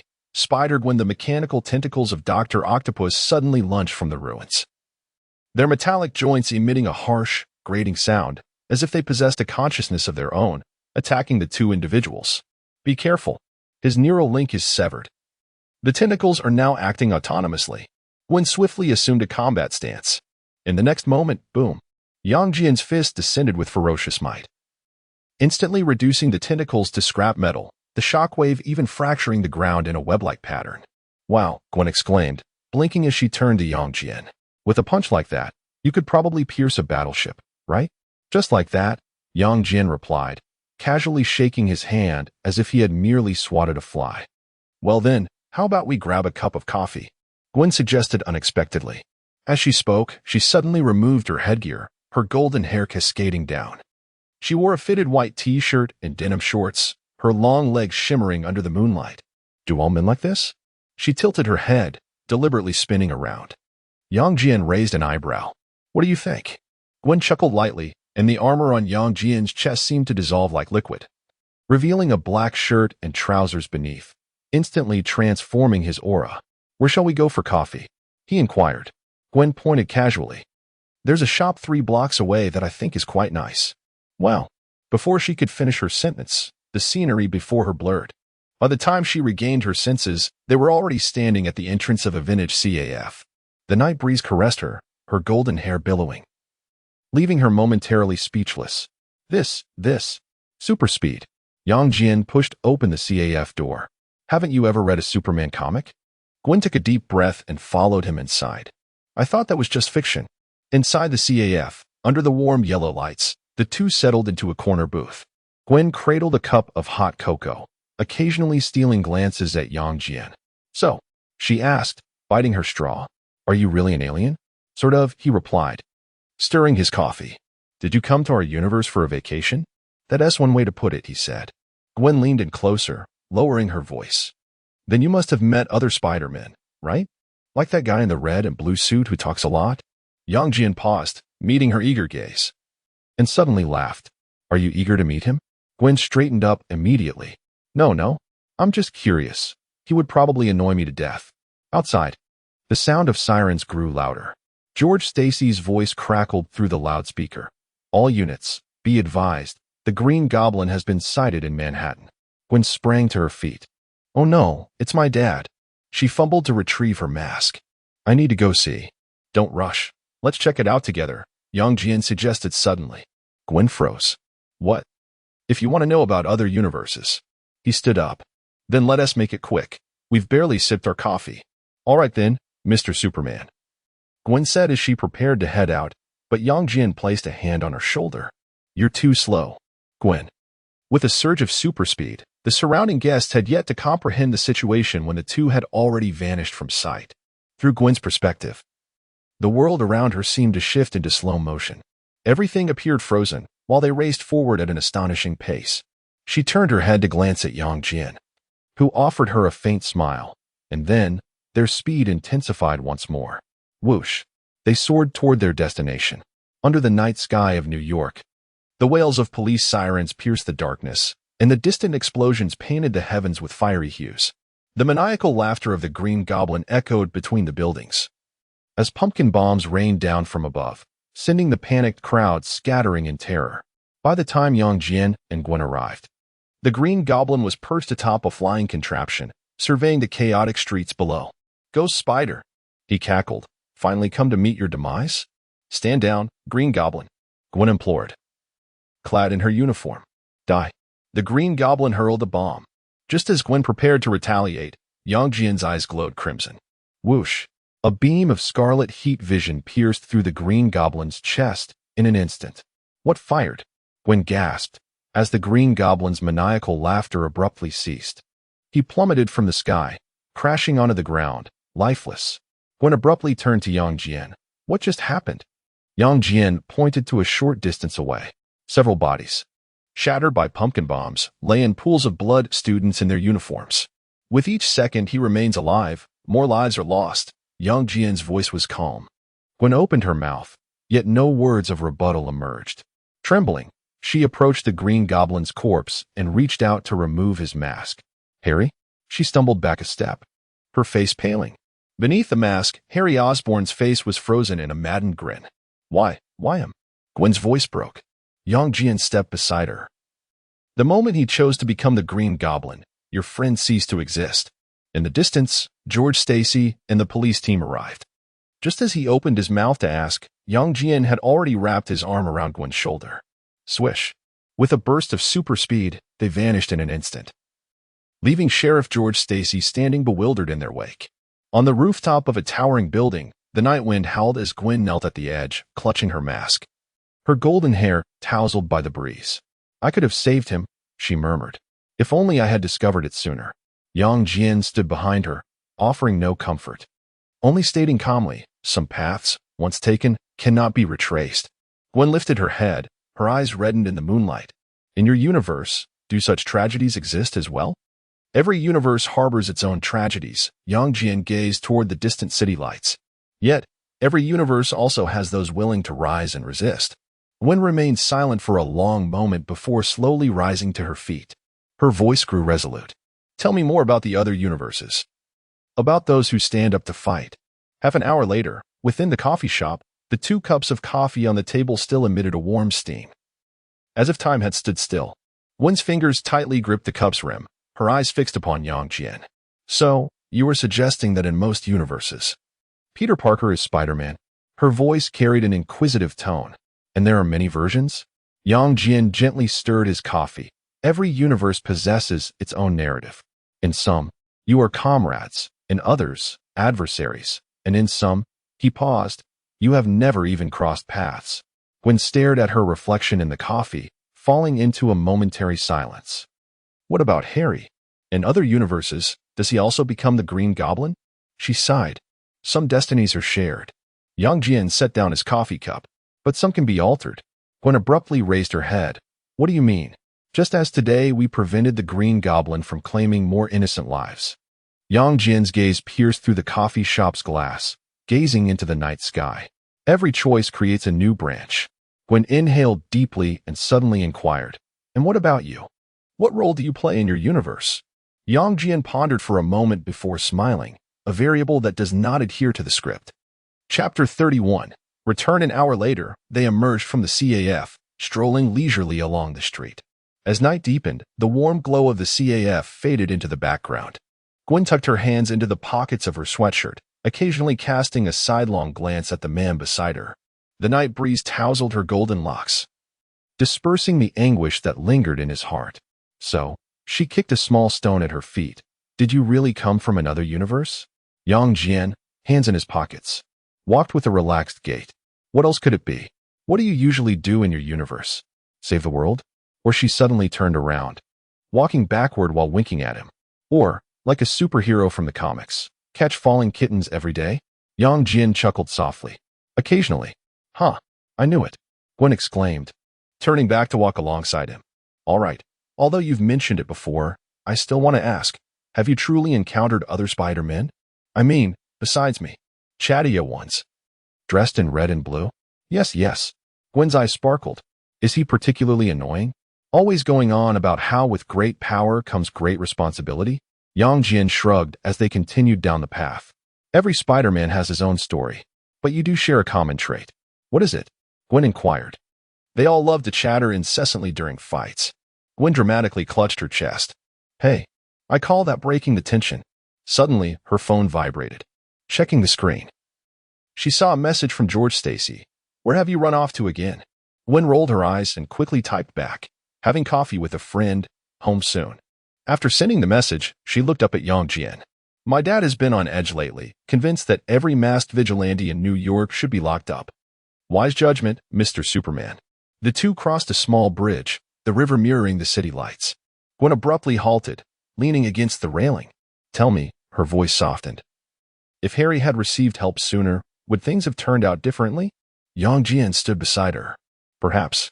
Yet, some choices, once made, are hard to reverse. Gwen remained silent for a long moment, then turned to face him. And what about you? How long will you linger in this universe? The night breeze rustled, causing his cape to flutter gently. His gaze drifted toward the distant Osborne Group building. What do you think? You and my teacher both enjoy keeping people guessing, Gwen replied, shaking her head in resignation. Yang Jian smiled, and they resumed their walk. The streetlights cast a warm yellow glow as Gwen stood on the sidewalk, her toes unconsciously brushing against the ground.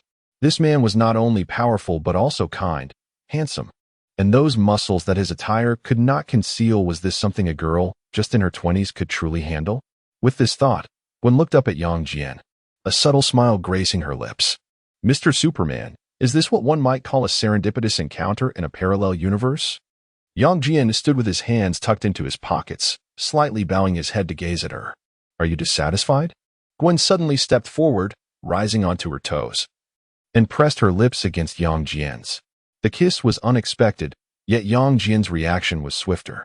As Gwen attempted to retreat, his hand had already grasped the back of her head, deepening the kiss.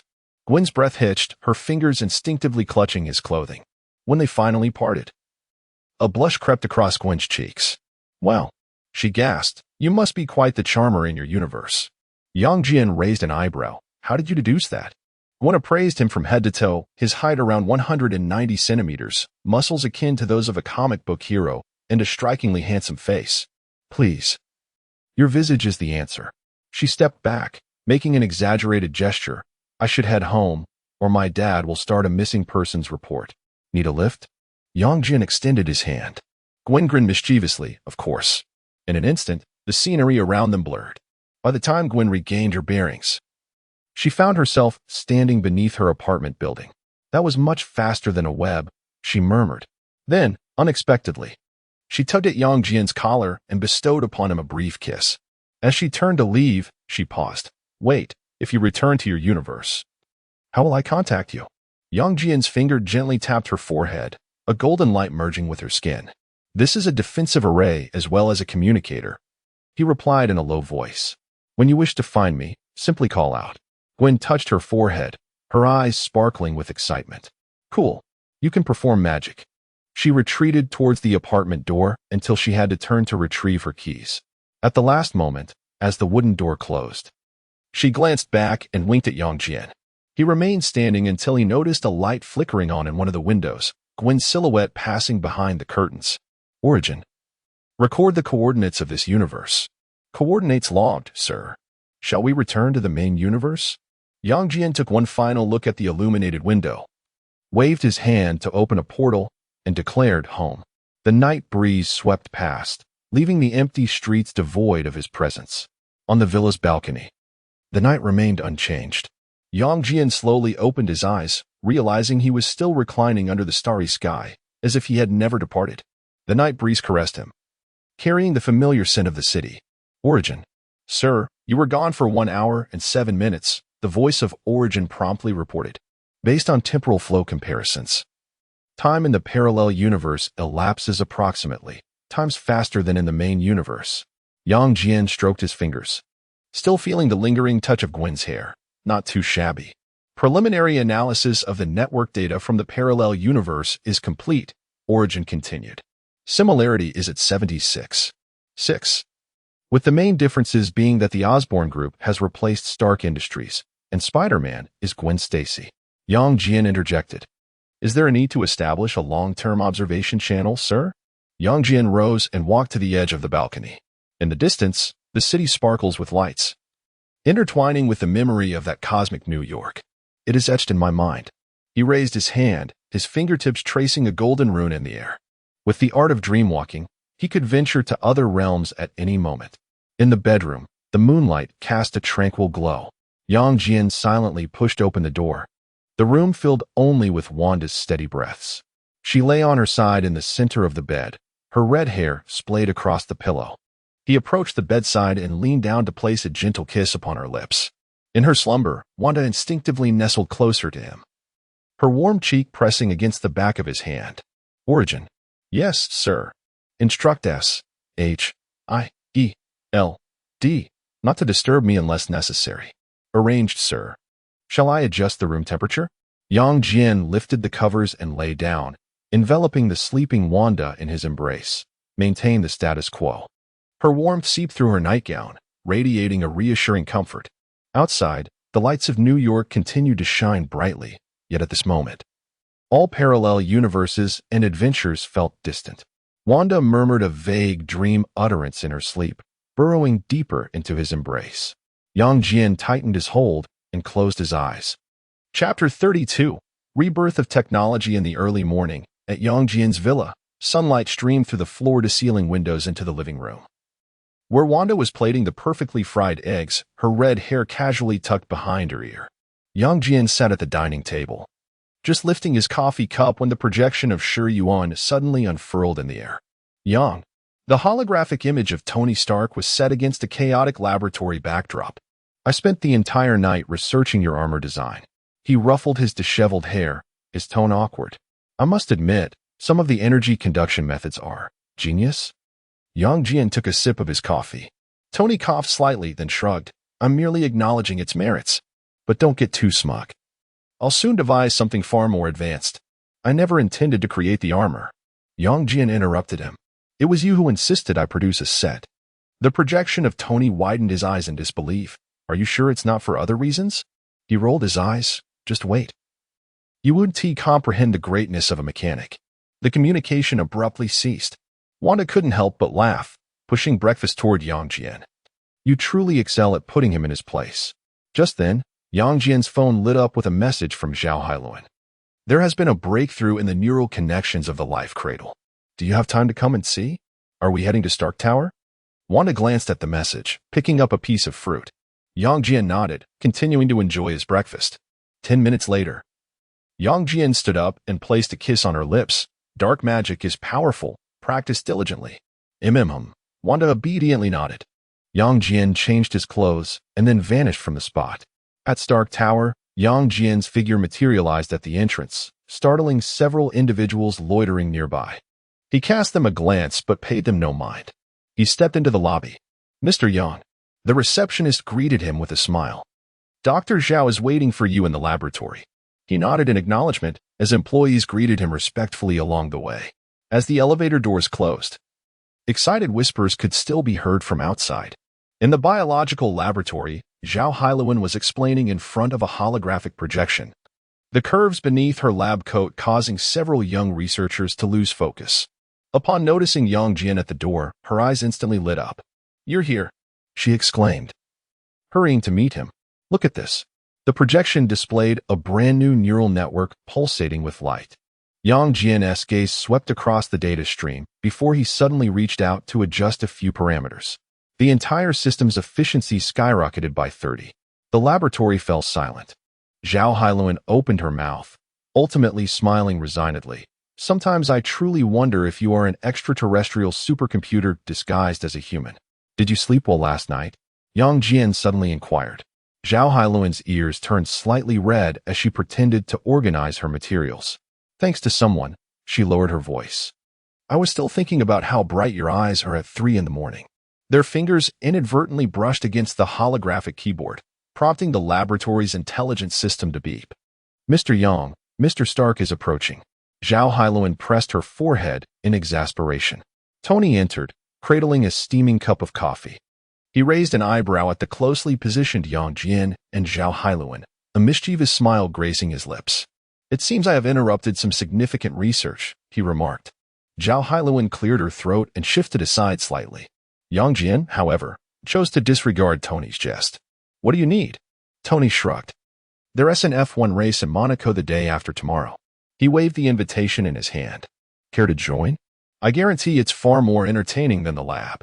Not interested, Yang Jian replied, his focus unwavering as he adjusted the parameters on the holographic projection. You can go enjoy it on your own. Tony placed a dramatic hand over his heart. How hurtful. He then leaned closer to the screen. Any progress on the cradle of life? Zhao Hailuan nodded, bringing up a new stream of data. The neural link has made a breakthrough. Theoretically, it can not only repair damage but also facilitate consciousness transfer. Her fingers glided over the projection. If paired with special materials, we could even create a perfect body, such as an AI robot, transforming AI into a true human. At this point, Zhao Hailuan abruptly paused. The gazes of the three converged in the air, and she could not help but exclaim, J-A-R-V-I-S. The lab's AI immediately responded, I am here, sir, madam. However, allow me to remind you that granting AI physical existence may introduce uncontrollable risks. Tony stroked his stubble in contemplation. This was indeed a concern. If an indestructible body were created, combined with a robotic mind. Yang Jian suddenly broke the silence. Tony, I can ensure that any unforeseen circumstances will remain under control. He glanced at the two of them, but we need to establish an independent biotechnology company. With Tony and me each holding 45, and Dr. Zhao holding 10 in technical shares. Wait, that's not the issue, Tony interjected with a frown. The problem is, How do you intend to control a potentially rampaging super AI body? Yang Jian suddenly smiled, casting a knowing glance at Zhao Hailuan. Helen, tell him who I am. Zhao Hailuan struggled to suppress her amusement. This is Superman, in the literal sense. Tony rolled his eyes. Superman? This isn't April Fool's Day, Zhao. Zhao Hailuan nodded. He turned to Yang Jian, raising his hands in surrender. All right, Mr. Magician, what else besides magic do you possess? Yang Jian remained silent, raising a hand to wave. The mirror space immediately unfolded. The laboratory scenery twisted in an instant, the sky swirling, the city inverted, and the laws of physics rendered meaningless. Zhao Hailuan gazed in shock at the distorted urban landscape. What is this? You can truly perform magic? Somewhat, Yang Jian replied nonchalantly. Despite having witnessed it before, Tony could not resist reaching out to touch the suspended skyscrapers. Every time I see it, it feels anti-physical. All right, tell me, what are you bringing us in here for? Watch closely, Yang Jian declared, suddenly levitating, his eyes bursting with an ominous red light. Boom. A thermal beam swept across the sky, vaporizing several distant skyscrapers in an instant. The shockwave tore through the clouds, creating a rift. Before the two could fully comprehend the situation, Yang Jian leaned down and exhaled a breath of icy air, instantly transforming the ground into a glacial expanse. Following that, he struck down with a powerful fist. Boom.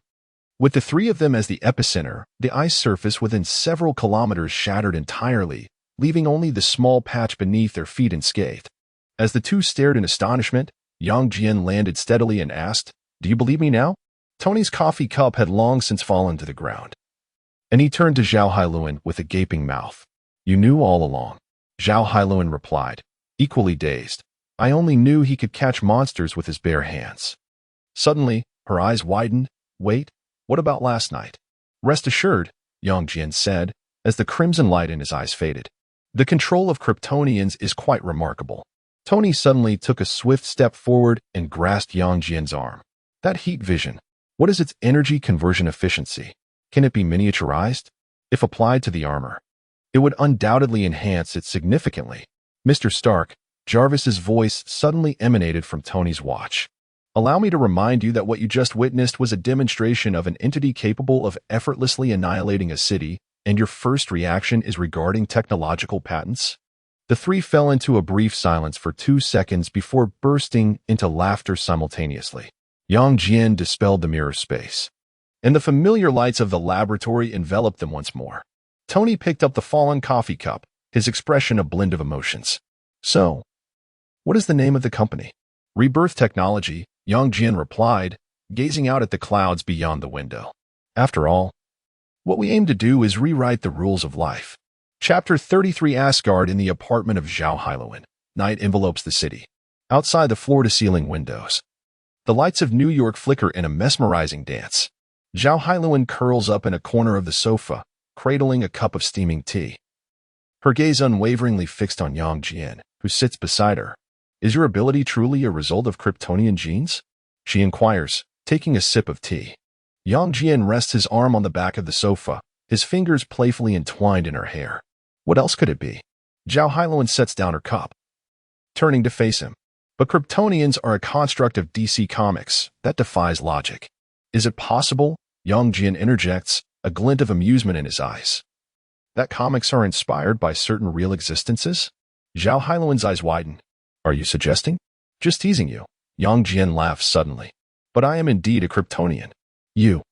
Zhao Hailuan exclaims, seizing a cushion to throw at him, only to have Yang Jian grasp her wrist, gently pulling her into his embrace. This defies science, she protests, her voice muffled against his chest. Magic defies science too, Yang Jian replies, resting his chin atop her head. Yet you witnessed it today. Zhao Hailuan quiets, her fingers tracing the S emblem on his chest. So, is the physiological structure of Kryptonians akin to that of humans? Her fingertips are suddenly enveloped in his grasp. A soft glow ignites in Yang Jian's eyes. Curious to know? Before Zhao Hailuan can answer, she feels herself lifted effortlessly. Yang Jian carries her towards the bedroom. Wait, she exclaims in alarm. I haven't tea-bathed yet. The bedroom door closes silently, leaving only the warm glow of a wall lamp to cast their shadows upon the wall. In the stillness of the night, Moonlight filters through the sheer curtains, illuminating the disheveled sheets. Zhao Hailuan leans against Yang Jian's shoulder, her fingers gliding over the S-shaped insignia on his chest. "Someone like you," she begins, her tone laced with post-encounter languor, "must have others outside of me, right?" Yang Jian toys with her hair. "What do you think?" Zhao Hailuan chuckles lightly, propping herself up. "Tony Stark's gossip fills Twitter. How much more for you?" Her finger playfully pokes his nose, youthful, powerful, affluent, with a face that captivates and a physique beyond compare. Yang Jian captures her wrist. "So, what are your thoughts?" "Well," Zhao Hailuan straddles his waist, looking down at him from a height. "Isn't my presence here the answer?" Leaning closer, she whispers to Yang Jian.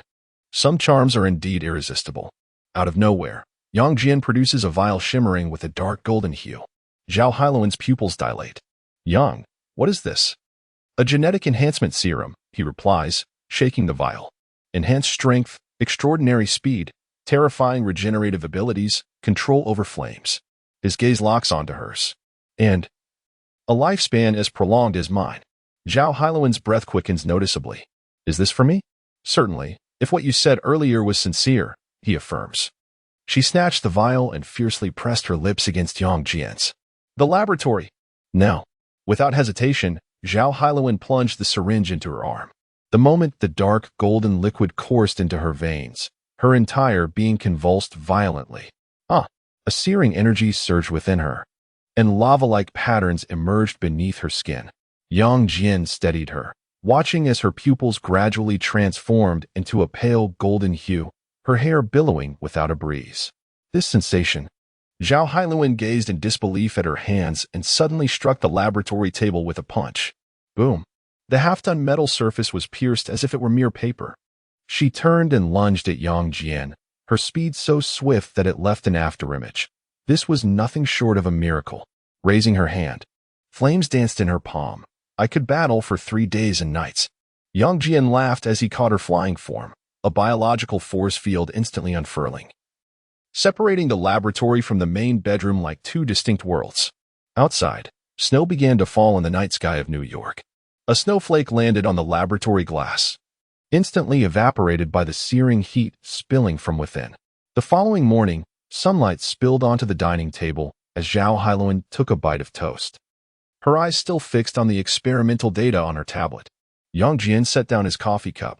"Have you eaten well?" Let us go." Zhao Hailuan donned her coat. "Are you ready?" Yang Jian grinned, standing and resting his arm on her shoulder. In an instant, Zhao Hailuan felt a blur before her eyes. Everything around her playing in slow motion, the receding streets, halted cars, and floating plastic bags. Whoosh. When she regained her senses, she stood before the revolving glass doors of Stark Tower, the morning breeze brushing past her hair.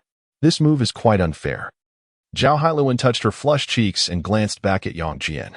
"It's too fast. There is no other way." Yang Jian shrugged. "Shall I go in then?" Zhao Hailuan gestured towards the lobby. "Go ahead." Yang Jian nodded. Zhao Hailuan chuckled and shook her head, stepping into the building. Looking around, Yang Jian's figure vanished once more. In a villa on Long Island, the space slightly warped as Yang Jian materialized in the living room. Wanda hovered above the sofa, crimson chaotic energy swirling around her like silk. Sensing Yang Jian's presence, she gently descended, her red hair billowing. "You're back so soon?" "Of course." Yang Jian approached, his fingers gliding over the energy flowing beside her cheek. "How is the progress?" Wanda conjured a scarlet rose with her fingertips. "It's going well, but it feels like something is missing. Perhaps it lacks entertainment? Do you want to learn something new?" Yang Jian suddenly inquired.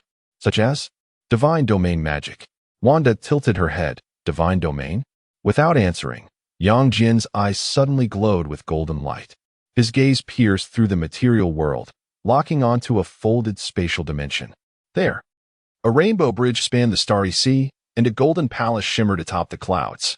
Having pinpointed the coordinates, Yang Jian grasped Wanda's hand, his other hand creating a portal that crackled with sparks in the air. "Hold on tight." Beyond the door lay a breathtakingly beautiful prairie. Wanda's eyes widened, and before she could grasp the situation, Yang Jian had already led her through the portal.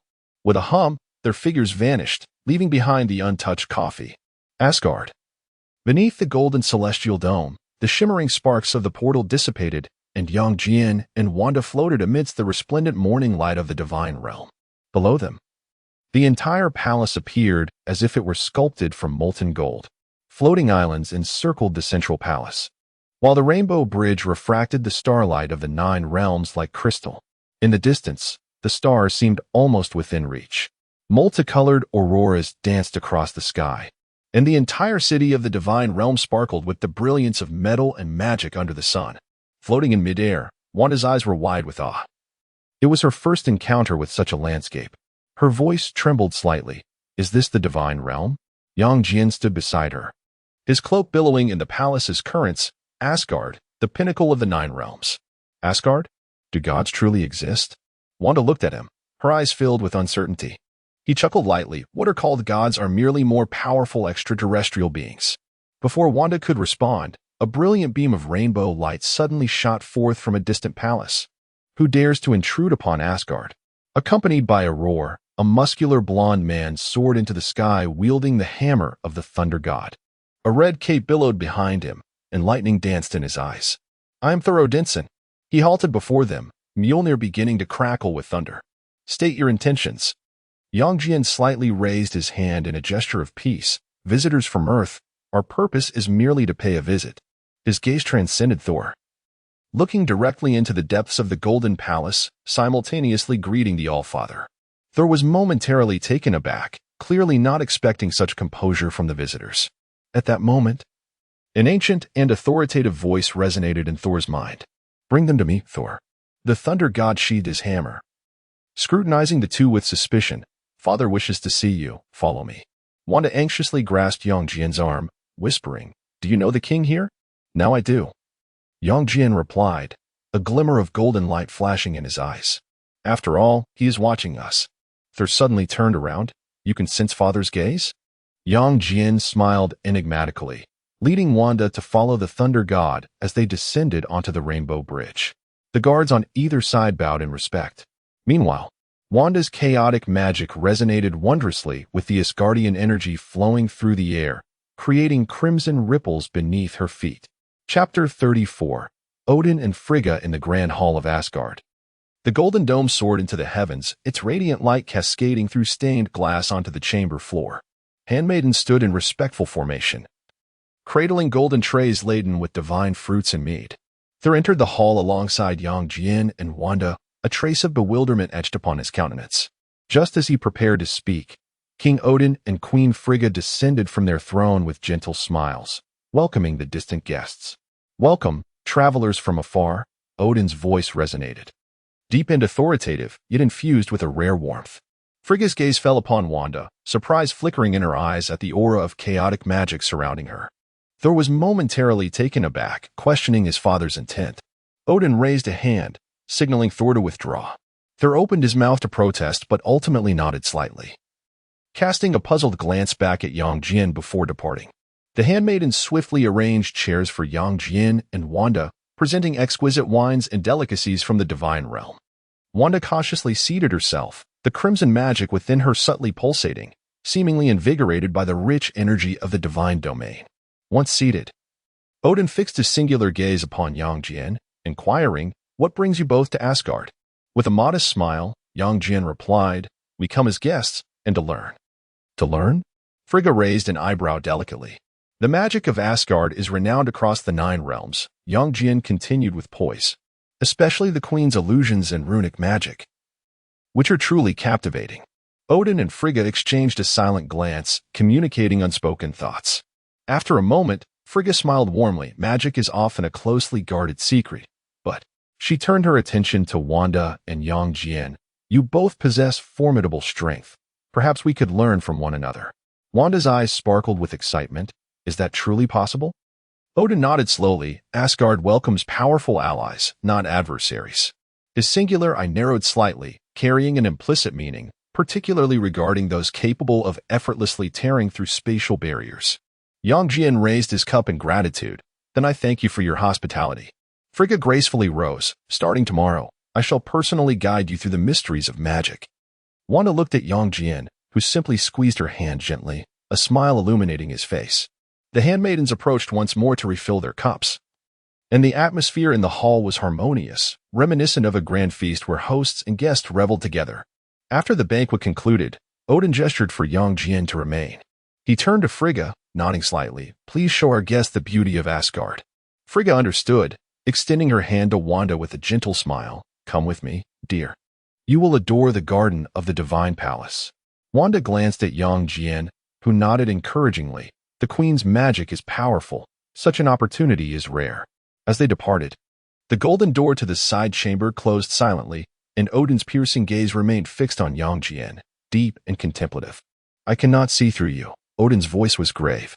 "Within your form flows an energy that does not belong to the 9 realms. It is neither divine power nor magic, yet it is purer than both." Yang Jian stood before the floor-to-ceiling window, gazing at the resplendent celestial palace in the distance. "I am merely a passerby, a Superman." "Superman?" Odin furrowed his brow. This term sounded foreign within the lexicon of Asgard. Outside, the radiant glow of the rainbow bridge pierced the heavens, illuminating the splendor of the divine realm. Odin approached Yang Jian, peering down upon his kingdom. "What do you think of Asgard?" "Powerful, beautiful," Yang Jian replied calmly, "but not eternal." Odin's brow knitted tighter. "What do you see?" "I see nothing." Yang Jian turned to face him. "But I understand your concern. Ragnarok, am I correct?" Odin's single eye suddenly narrowed. This was the deepest taboo of Asgard, a prophecy even Thor had not been informed of. "How do you know?" "The reason prophecies come to fruition is that the strength to defy them is lacking," Yang Jian interrupted, golden light flickering in his eyes. "If one possesses sufficient power, Ragnarok would merely be a jest." Odin fell into a prolonged silence before finally speaking slowly. "What is it that you desire?" "A bargain." Yang Jian met the king's gaze unwaveringly. "Should Ragnarok arise, I shall intervene. The price shall be the essence of the sun god." Odin clenched Gungnir tightly, the base of his spear striking the ground with a resounding thud. The air in the chamber seemed to freeze. "That is Baldur's relic. It is the only leverage you possess," Yang Jian stated calmly. "Moreover, it is of no use in your hands." Odin's breath grew heavy. His single eye remained fixed on Yang Jian, searching for a chink in the armor of this enigmatic visitor. Yet, all he perceived was an unfathomable ocean of energy. Within that seemingly human form resided a power surpassing his own. "How can you assure me that you can prevent Ragnarok?" Yang Jian smiled. "Because I am stronger than this so-called Ragnarok." Outside, Thor appeared to sense his father's emotional turmoil, restlessly pacing in the distance. Odin exhaled deeply, the brilliance of his spear gradually subsiding. "Before you depart from Asgard," the king's voice was hoarse, "I shall bestow upon you the divine essence." Yang Jian nodded slightly and turned towards the door. As he pushed it open, he did not look back, saying, "Fear not, Odin. Your kingdom shall endure until it chooses to end." In the distance, laughter echoed from Wanda and Frigga, while Thor strode forward, his face marked with confusion. Thor pushed open the heavy golden doors and entered the hall. His father, Odin, stood with his back to him, gazing out at the eternal twilight, Gungnir silently beside him. "Father," Thor lowered his head slightly in reverence, his voice tinged with bewilderment. "Why do we treat that Midgardian with such honor?" Odin did not turn, his aged yet commanding voice resonating through the hall. "Thor, strength can win wars, but wisdom is what sustains a kingdom." He slowly turned, his single eye reflecting the figure of his son. To become a worthy king, one must possess not only the might of thunder but also dependable allies. Thor furrowed his brow. "Are you referring to that Midgardian?" "He is far more than merely a Midgardian," Odin replied as he approached the throne, his fingers gliding over the intricate patterns on the scepter. "His power is beyond my comprehension." Thor gasped in disbelief, raising his gaze. "This is impossible. You are the All-Father." "Precisely because of that, I am acutely aware of his worth," Odin interrupted. "Go, take him and that sorceress to the library, and permit them to select one treasure each from the vault." Thor opened his mouth, seemingly wishing to argue, but ultimately tightened his grip on Mjolnir. "As you command, father." He turned and strode away, his cloak billowing behind him. Just as he was about to exit the great hall, Odin's voice echoed once more. "Thor, remember. A true ruler understands the importance of forging alliances before the storm arrives." The thunder god's footsteps faltered momentarily before he firmly closed the door behind him. In the celestial palace corridor, Thor found Yang Jian and Wanda. Frigga was instructing Wanda on how to weave chaos magic into the shapes of Asgardian runes. Crimson and golden energies intertwined in the air, resembling a silent firework display. "Mother," Thor bowed, then turned to Yang Jian. "Father has commanded me to escort you both to the library and the vault." Wanda looked at Yang Jian with delight, while he merely smiled in return. "Let us proceed." Thunder God. The trio traversed the corridor adorned with starry patterns, Thor remaining taciturn throughout. It was only when the magnificent golden doors of the library loomed before them that he finally spoke. "What enchantment did you use to sway my father?" Yang Jian raised an eyebrow. "Honesty and strength." Thor fell silent, pushing open the grand library doors. Thousands of ancient tomes floated in the air, emanating an aura of ancient magic. Wanda gasped as the chaos magic instinctively resonated with the scrolls, several volumes containing advanced spells flying toward her. "The vault is one floor down," Thor began to explain. "Once you have selected, we can leave." His words trailed off as Yang Jian stood before a mural depicting the prophecy of Ragnarok. The fire giant Surtur swung the sword of twilight, and the entire celestial palace crumbled amidst the flames. "Do you know what this mural lacks?" Yang Jian suddenly inquired. Thor frowned. "What?" "A variable." Yang Jian's fingertip gently traced the mural, a strand of golden light seeping into the artwork.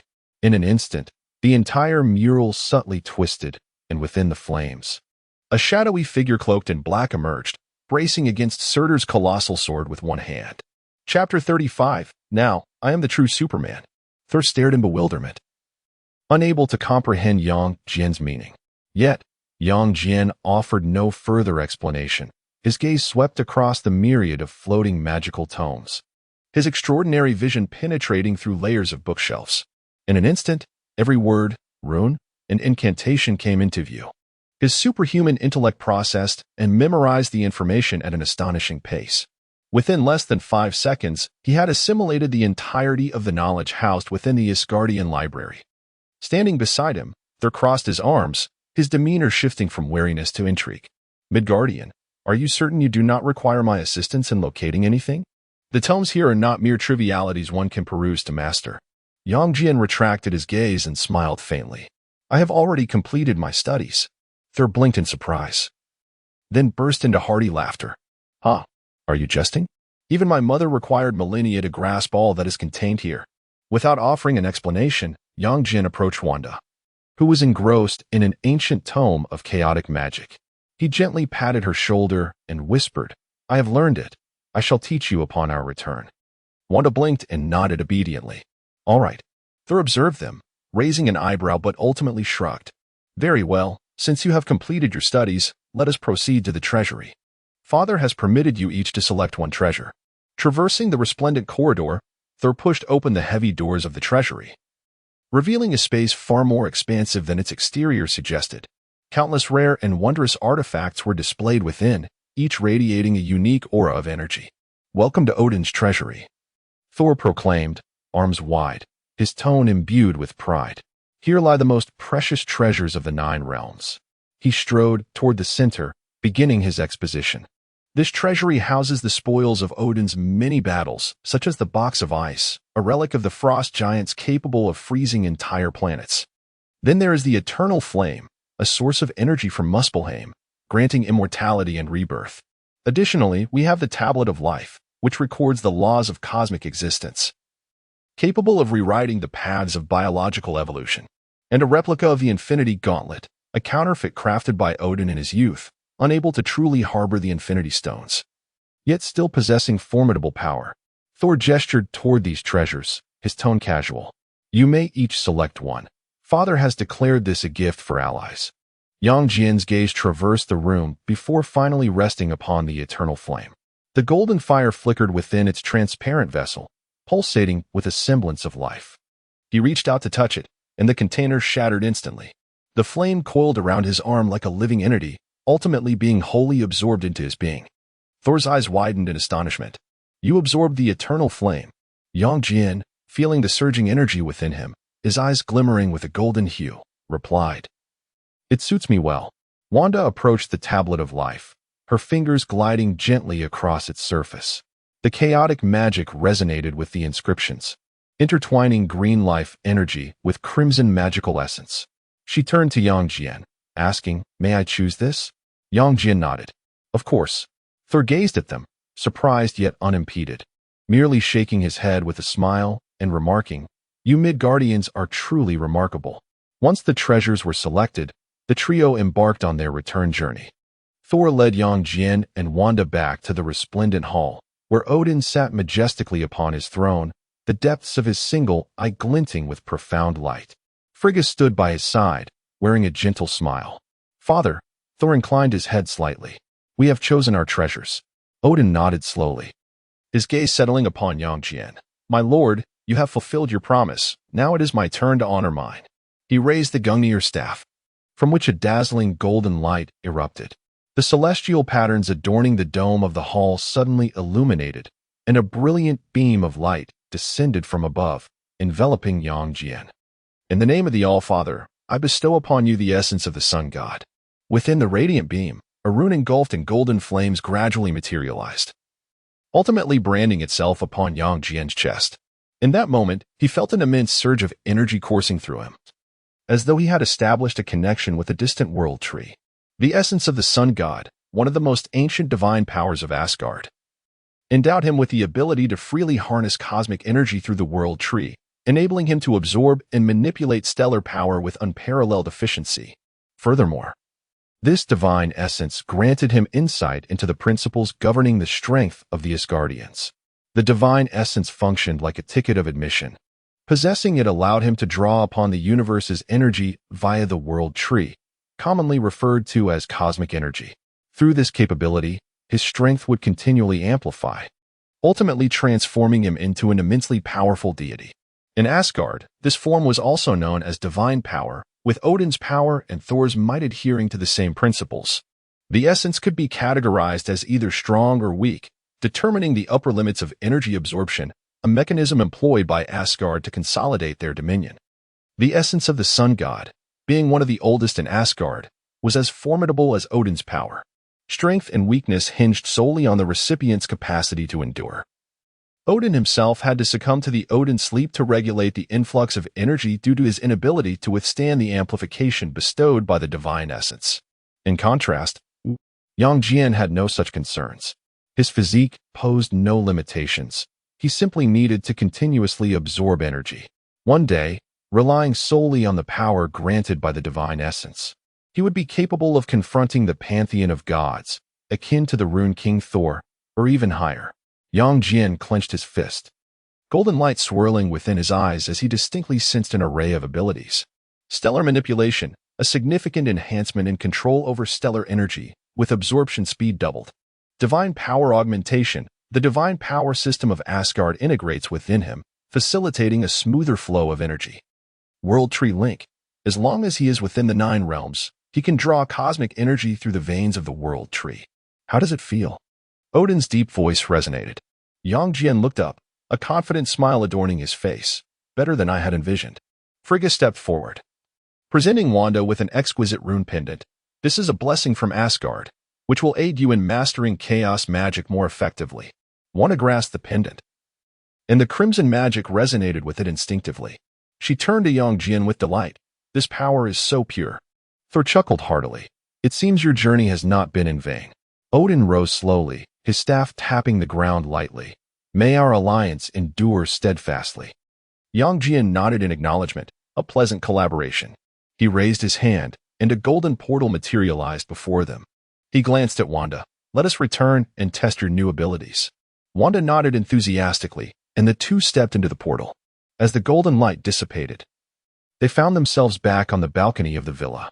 The night breeze caressed them, and the lights of New York twinkled in the distance. The voice of the Origin resonated at the perfect moment. Welcome back, sir. Significant enhancement in your energy fluctuations has been detected. Yang Jian felt the surging divine power within him, a glimmer of combativeness igniting in his eyes. It is time to test the strength of the solar god. He gazed upward into the night sky, his sight penetrating the clouds, locking onto a distant star. In the next moment, his eyes erupted with an unprecedented, blazing golden light. Boom! A golden beam, several times thicker than before, surged from the distant cosmos, instantly flooding into his being. Wanda took a surprised step back, her crimson magic instinctively shielding her. Yang. You. Yang Jian floated upwards, surrounded by flames reminiscent of the sun. He distinctly sensed that, regardless of day or night, the stellar energy continuously nourished his body at an exponentially increased rate. At last, I am truly a Superman. Yang Jian hovered in the air, the golden radiance gradually retracting, ultimately transforming into wisps of fine energy strands that entwined around him. He descended slowly, the golden glow still present in his eyes, a satisfied smile gracing his lips. Wanda stood up, her curiosity piqued. How does it feel? What new abilities have you acquired? Yang Jian raised his hand, and suddenly a sphere of intense golden energy coalesced in his palm, which he then gently clenched. Boom! The energy erupted instantaneously, morphing into countless tiny blades of light that shot out in all directions. Each one carried a terrifying burning effect, distorting the very air around them. Now, I can do more than just fire heat vision from my eyes, he said with a subtle smile. Whenever I wish, any part of my body can unleash energy attacks, and combined with the eternal flame, they can inflict burning damage. Wanda's eyes widened in astonishment. This is simply incredible. Chapter 36. The Divine Power Covenant. Yang Jian gazed at her, his eyes profound. But now, it is your turn. Wanda was taken aback. What do you mean? Your potential for chaos magic is boundless, yet your physical form is insufficiently robust. Yang Jian extended his hand. Divine power is essentially an alternative application of energy. And within Asgardian magic, there exists a secret art that merges divine power with the self. Wanda's heartbeat quickened slightly. Are you suggesting that I can be like you? No. It is something far greater, Yang Jian replied with a smile. Your chaos magic is one of the most primordial forces in the universe. You have yet to fully grasp its vast potential. With a swift gesture, the two began to levitate, the surrounding space subtly warping. Golden divine energy intertwined with scarlet chaotic energy, creating a magnificent vortex of power. Release your chaos magic, Yang Jian murmured. Wanda took a deep breath, her arms spread wide. As the overwhelming scarlet energy surged forth, swirling around them, Yang Jian quickly formed seals with his hands, and a contract inscribed with ancient runes materialized in the void. Infuse it with your magic, he commanded. Without hesitation, Wanda poured her chaotic energy into the contract, causing the runes to blaze with blinding red light. Yang Jian intoned an ancient incantation, his voice deep and authoritative. In the name of chaos magic, bestow divine power, strength, speed, defense, healing, wisdom, longevity, flight. With each proclamation, the contract shimmered. Finally, he touched the tip of his finger to it. Whoosh! The contract instantly merged with Wanda's chest. Wanda threw back her head, her arms involuntarily spreading wide. A torrent of unprecedented energy surged through her entire being. Every inch of her skin, every bone, every drop of blood underwent a transformation. Boom! An invisible wave of energy erupted from within her, shattering the surrounding furniture into dust and causing the entire villa to tremble. Yang Jian landed steadily, watching her with satisfaction. How does it feel? Wanda gradually lowered her head, clenched her fist, her eyes a mesmerizing blend of scarlet and gold. I can feel it, she said, her voice tinged with awe. My body has become stronger, and, with a gentle leap, she soared upward. Boom! The ceiling was pierced as she floated in the air. Looking down at her hands, disbelief turned to laughter. I can truly punch through a building. Yang Jian flew beside her, chuckling. Not only that, but your chaos magic will also grow more potent as your physical abilities increase. For your body can now withstand a higher intensity of magical output. The stronger your chaos magic, the stronger your body will become. It is a virtuous cycle. Wanda gazed at him with excitement. Yang, your thinking is truly ahead of its time. I never imagined chaos magic could be utilized in this way. So, according to you, I too can continuously grow stronger, right? I can feel that I can fight like you and Carol, wielding not only energy attacks but also magic. Yang Jian shrugged, declaring that magic is merely a tool, with the essence lying in its application. Everything he did was for Wanda, yet witnessing her current state, he felt he might have led her astray, transforming her from the Scarlet Witch into a magical warrior.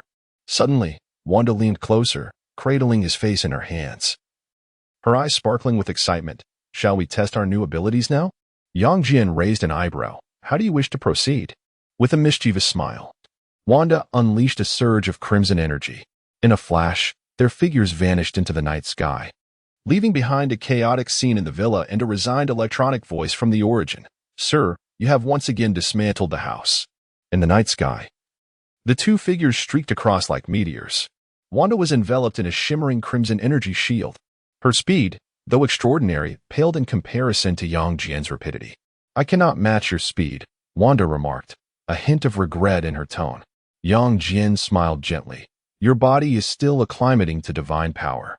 Once you fully grasp the essence of chaos magic, your velocity will undoubtedly increase. So, where shall we test it?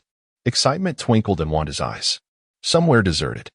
No sooner had she spoken, they vanished from their location, reappearing amidst a desolate mountain range, surrounded by towering peaks and devoid of any human presence. It was the perfect locale for testing their powers. Wanda floated in midair, slowly raising her hands as crimson chaotic energy converged in her palms, gradually forming a dazzling sphere of light. Let us give it a try. Yang Jian stood beside her, arms crossed, observing with keen interest. Taking a deep breath, Wanda thrust the energy sphere forward. Boom! A scarlet beam instantly pierced through the mountains, unleashing a terrifying shockwave. Half a mountain crumbled under the blinding red light. Debris scattering, dust soaring into the sky. Wanda's eyes widened in disbelief. Did I really just do that with a casual strike? Yang Jian nodded with satisfaction. Chaos magic inherently possesses destructive power. Now that your body can withstand greater output, your destructive capacity naturally escalates. As they descended to the ground, Yang Jian gestured for another demonstration of pure strength. Wanda nodded, clenching her fists, feeling the surging divine power within her. She slightly bent her knees and then delivered a powerful punch to the earth. Bang! A horrifying shockwave radiated from her fist, instantly spreading outwards. The ground shattered like fragile glass, countless deep fissures extending for hundreds of meters, with a massive pit forming at the center. Standing at the bottom of the pit, Wanda gazed at her fist, awestruck and speechless. Did I truly accomplish this? Yang Jian descended from the air, landing beside her. Chuckling, this is not even your full strength yet. Wanda inhaled deeply, her eyes gleaming with excitement. Yang, thank you. Without you, I might have never conceived such applications of chaos magic. Yang Jian tousled her hair. Your potential extends far beyond this. We can explore even more in the times ahead. Wanda nodded, and with a graceful flick of her hand, a crimson energy began to surge forth, enveloping the ravaged earth. In an instant, the fractured ground began to heal itself. Stones flew back into their original positions, deep craters gradually filled, and even the shattered peaks slowly regained their former glory under the chaotic magic's reconstruction. Within mere seconds, the entire mountain range returned to its pristine state, as if it had never been marred by destruction. Chaotic magic possesses the duality of annihilation and creation, Yang Jian remarked appreciatively. Your mastery over it is becoming increasingly proficient. Wanda beamed with satisfaction, expressing, it feels truly wondrous. Once the test concluded, the two soared into the sky, swiftly returning to their villa. The projection of the source flickered to life in the living room, welcoming them back. Mr. Young, Miss Wanda. Structural damage detected. Repairs are recommended. Wanda chuckled lightly, raising her hand to unleash chaotic magic, the scarlet energy spreading forth. In the blink of an eye, the shattered ceiling and broken furniture were entirely restored. All done. She clapped her hands, gazing contentedly at the revitalized living room. Yang Jian approached her, a smile gracing his features. How does it feel? Wanda turned, suddenly leaping into his embrace, holding him tightly, her voice brimming with excitement and gratitude. Yang, I never imagined I could become this strong. It's all because of you. Yang Jian chuckled softly, wrapping his arms around her waist. This is merely the beginning. Your journey is still long. Wanda looked up, her crimson eyes reflecting his image. So, what shall we do next? A playful glint flickered in Yang Jian's gaze. Since we've tested your new abilities, why not? Before he could finish, Wanda rose on her toes and kissed his lips. As the morning sun streamed through the floor-to-ceiling windows into the living room, Yang Jian and Wanda languidly reclined on the sofa, savoring the rare tranquility. Wanda's fingertips intertwined with a strand of crimson magic, attempting to condense the chaotic energy into more intricate runes. Meanwhile, Yang Jian closed his eyes, attuning himself to the flow of energy within, feeling the synergy of his solar deity essence with his Kryptonian physique. Suddenly, a faint golden light flickered at his forehead. He abruptly opened his eyes, realizing it was Gwen summoning him. "What is the matter?" Wanda inquired, sensing his shift. "Someone is looking for me." Yang Jian sat up, a hint of a smile dancing in his eyes. Wanda blinked. "Are you going out?" "Yes." Yang Jian stood, raising his hand to carve a golden portal in the air. The bustling cityscape of New York faintly visible on the other side. "I'll see what's the matter. You continue to familiarize yourself with your divine powers at home. Reach out to me if you need anything." Wanda nodded, a mischievous smile in her eyes. "Go on. Don't keep them waiting too long." Yang Jian chuckled, ruffling her hair before stepping through the portal. As the golden light faded, his figure vanished from sight. Chapter 37. The sheep enters the tiger's den. Parallel universe. New York. Yang Jian's silhouette emerged atop a towering edifice, the night breeze caressing his attire. Below, in the streets, a white figure adeptly swung through the air on silken threads, seemingly in pursuit of something elusive. A smile graced his lips as he vanished in a flash, reappearing in midair beside Gwen. "Do you require assistance, Ghost Spider?" Gwen spun around abruptly, her eyes widening beneath her mask. "Yang, you truly came." Her astonishment had yet to fade when a sudden explosion reverberated ahead. Boom! A mechanical rhinoceros burst through a wall, its crimson electronic eyes locking onto the two. Yang Jian raised an eyebrow. "It appears I have arrived just in time." Gwen executed a swift somersault, landing nimbly on a nearby fire escape. With a light-hearted tone, she remarked, "Welcome back to the zoo universe. Today, we have a rhinoceros, a vulture, and I've heard an Electro-Man is on his way." A glimmer of golden light flickered in Yang Jian's eyes as the eternal flame danced in his palm. "Then let us conclude this swiftly." Gwen laughed heartily, her web shooters firing with precision. "One for each of us." Of course. The two figures charged simultaneously towards their foes. The vulture's metallic wings slicing through the night sky as it dove down, its razor-sharp wing blades aimed at them. Gwen performed a backflip to evade, her web attaching to a lamppost, using it to swing into the air. "Leave this one to me." Yang Jian nodded, shifting his gaze to another direction where the mechanical rhinoceros thundered towards him, each step causing the ground to tremble. "Roar!" The mechanical beast bellowed, its steel frame smashing through vehicles in its path, barreling towards Yang Jian. He stood his ground, unwavering. Just as the rhinoceros was about to collide with him, bang! Yang Jian met the impact with a single hand, the ground beneath him fracturing, yet he remained steadfast. "Is that all?" he mused, raising a fist to strike the rhinoceros's armored head. Boom! The rhinoceros's head caved in, sparks flying. Its massive form crashed to the ground, the system's alarms blaring. "Warning! Severe damage to the unit. Warning!" Yang Jian crushed its energy core beneath his foot, extinguishing the mechanical beast's life. "Hey, big guy!" Gwen's voice rang from above. Yang Jian looked up to see her grasping the vulture's wings, swinging it like a flail in the air before slamming it down into a heap of trash cans. The metallic wings crumpled and twisted, rendering it utterly useless. "All done." Gwen landed lightly, brushing her hands together. However, the next instant, the street lights on either side exploded, currents of electricity coiling like serpents, revealing the figure of the Electro-Man amidst blinding blue light. "You have picked the wrong fight," the Electro-Man roared, his body erupting with high-voltage electricity, causing the entire street's power system to overload. Darkness enveloped the surroundings, save for his dazzling electric glow. Gwen frowned. "Is he stronger than before?" Yang Jian tilted his head. "Perhaps he has absorbed energy from the city's power grid." The Electro-Man cackled maniacally, arms outstretched as two bolts of lightning arced towards them. Yang Jian instantly positioned himself before Gwen, a single hand raised. The biological force field unfurled, repelling the lightning that shattered the exterior walls of a nearby building. "Stand behind me," Yang Jian murmured. Gwen obediently nodded, taking her position behind him to observe the spectacle. Yang Jian gathered energy in his palm, eager to test a newfound ability. An energy sphere rapidly coalesced, and with a gentle push forward, it surged ahead. Boom! The energy sphere collided with the current, vaporizing the electric entity without leaving a trace. "Wow!" Gwen exclaimed, her eyes sparkling with excitement. "That was exhilarating." Yang Jian shrugged nonchalantly. "Just a bit of fun." The skirmish ended decisively. The street returned to silence, punctuated only by the distant wail of sirens and the occasional flicker of sparks. Gwen removed her mask, exhaling a sigh of relief. All right, now we can be undisturbed. Yang Jian glanced at the three fallen adversaries. The police will arrive shortly. Shall we relocate?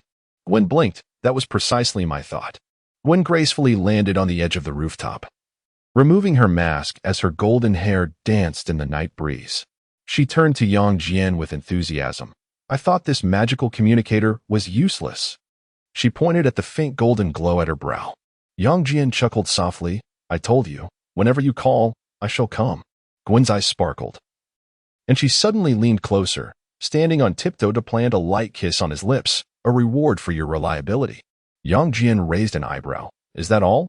Gwen playfully took a step back, beckoning with her finger. Do you desire more rewards? Then you must first treat me to coffee. In the corner CAF, Gwen cradled a cup of hot cocoa, her legs curled beneath her as she animatedly recounted her recent experiences like a girl sharing secrets. And then, oh, there's Golden. Though he's currently confined in a mental institution for treatment, he actually had his lawyer send me a message, claiming he will undoubtedly return. She rolled her eyes. I almost spat out my coffee. Leaning back in his chair, Yang Jian gently tapped the rim of his cup with his fingertips. He ended up in prison? I caught him red-handed. During our altercation, he accidentally knocked over some experimental equipment. Gwen shrugged. The doctor said his brain was corroded by the experimental drugs. And now he behaves like a 7-year-old. In any case, I won't have to deal with him for the time being. She continued enthusiastically about school, the band's new song, and even complained about Sheriff George's recent attempts to scrutinize her nighttime escapades. Yang Jian listened intently, occasionally chiming in. Yet his gaze remained fixed on her animated face. As someone who had experienced much, he understood that merely appearing to listen was sufficient. Suddenly, Gwen paused, resting her chin on her hand as she regarded him. You don't seem surprised at all. Are such events commonplace in your universe? Pretty much. Yang Jian sipped his coffee. However, the Gwen in my universe is merely an ordinary girl. Wow, Gwen blinked. She must be incredibly fortunate. Why? Because she doesn't have to fight lunatics every day. Gwen giggled, shaking her cup before lowering her voice. But seriously, how long can you stay? Yang Jian cast a glance at the pitch-black night sky outside. It could be any length of time. Gwen's toes gently brushed against his leg beneath the table. So, where to next? Combat crime? Visit my secret lair? Or, she suddenly lowered her voice. My father is on a business trip this morning. Yang Jian regarded her with a half-smile. Is that the reason you summoned me at 3 in the morning? I did not. Gwen feigned nonchalance as she settled back into her seat. I was originally investigating the smuggling routes of the vultures. But who would have guessed they would hold a team-building event tonight? Half an hour later, they departed the CAF and strolled through the streets of New York. Gwen had her hands tucked into the pockets of her sweatshirt. Her boots splashed through puddles, sending tiny droplets flying. Yang Jian walked alongside her, the hem of his coat fluttering slightly in the night breeze. What do you think my life will be like in the future? Gwen suddenly inquired, her voice soft. What do you think? Yang Jian replied with a question. Gwen kicked a small stone and exhaled. Sometimes I wonder, if I weren't Spider-Woman, what would I do? There are no ifs, Yang Jian explained after listening to her. Every choice leads to different outcomes. All you can do is keep moving forward. Gwen turned her head to look at him and suddenly laughed. Wow, is this Superman's philosophy hour? Yang Jian shrugged, just speaking the truth. The streetlights elongated and shortened their shadows as they passed an intersection. Gwen suddenly nudged him with her shoulder. Do you remember? I just mentioned my dad is on a business trip today. Yang Jian paused, smiling at her. So, Gwen drawled, her finger hooking onto the collar of his shirt. Some people don't need to rush back to their universe, right? Without further ado, he raised his hand and gestured in the air, golden sparks swirling to tear through space, forming a portal. On the other side of the door lay a luxurious hotel suite. The floor-to-ceiling windows offered a breathtaking view of the Manhattan skyline. Rose petals scattered across the king-sized bed, and a bottle of champagne chilling in an ice bucket. Gwen's eyes widened. Wait, where is this? A hotel in Manhattan. Yang Jian replied, wrapping an arm around her waist. My artificial intelligence will handle the room fees and monitoring. Gwen burst into laughter. Your AI also moonlights as a wingman? Its functions are quite comprehensive, he replied. Chapter 38. The first experiment. They stepped through the portal, the golden light behind them gradually closing. Gwen curiously surveyed her surroundings, her fingers gliding over the silky bed linens. Do you often do this? Bring others into a room? Yang Jian unfastened the buttons of his shirt and casually tossed it onto the sofa. You are the first. How fortunate. Suddenly, Gwen grasped the front of his shirt, pulling him closer.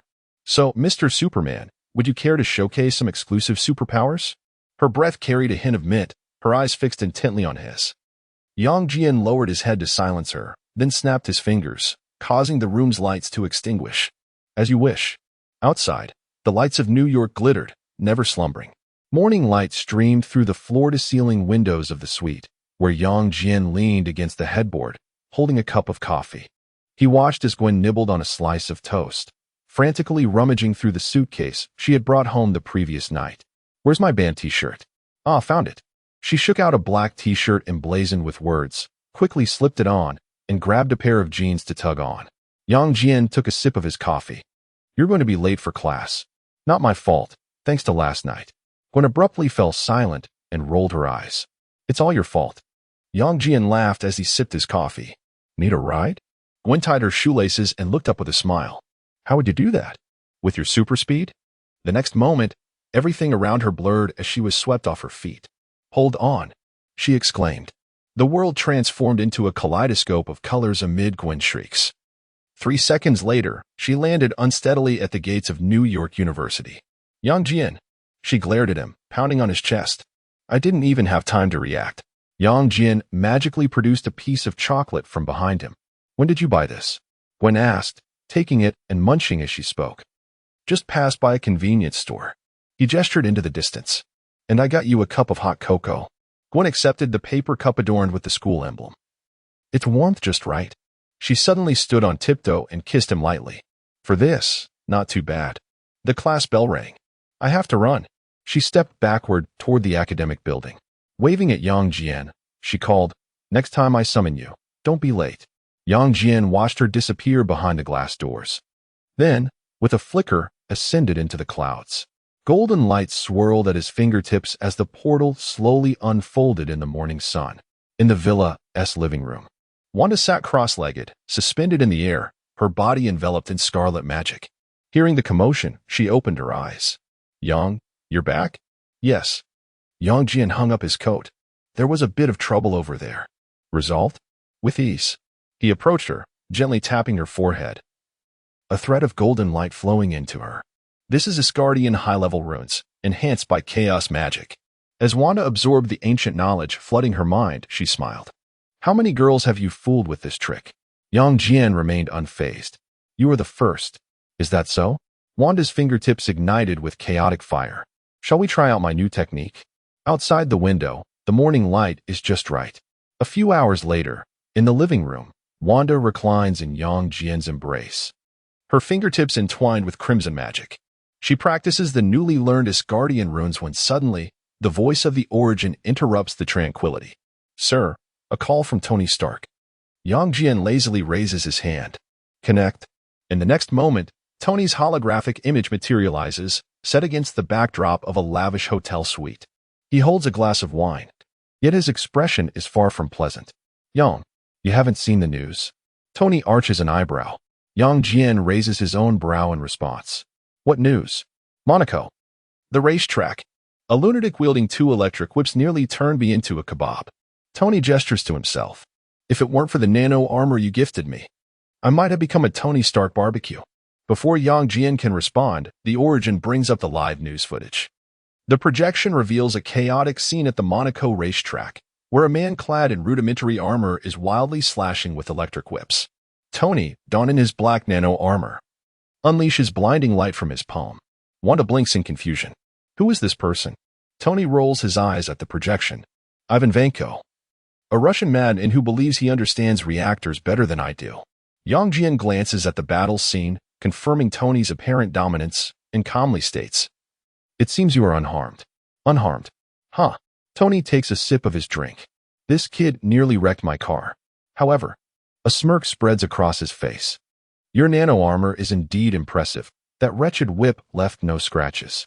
Yang Jian nods. Of course. Tony waves his hand dismissively. In any case, I'll be in Monaco for the next couple of days for a gathering. By the way, the biotech company has been officially registered. It's named Rebirth Technologies. And Helen is making good progress. We can discuss it in detail when you return. All right, Yang Jian responds succinctly. Tony glances at Wanda and chuckles mischievously. I won't interrupt you two any longer. Remember to watch the news replay. I looked quite dashing while beating up that guy. As the communication ends, the projection fades away. Wanda turns to Yang Jian. Aren't you worried about him? Leaning back on the sofa, Yang Jian replies casually.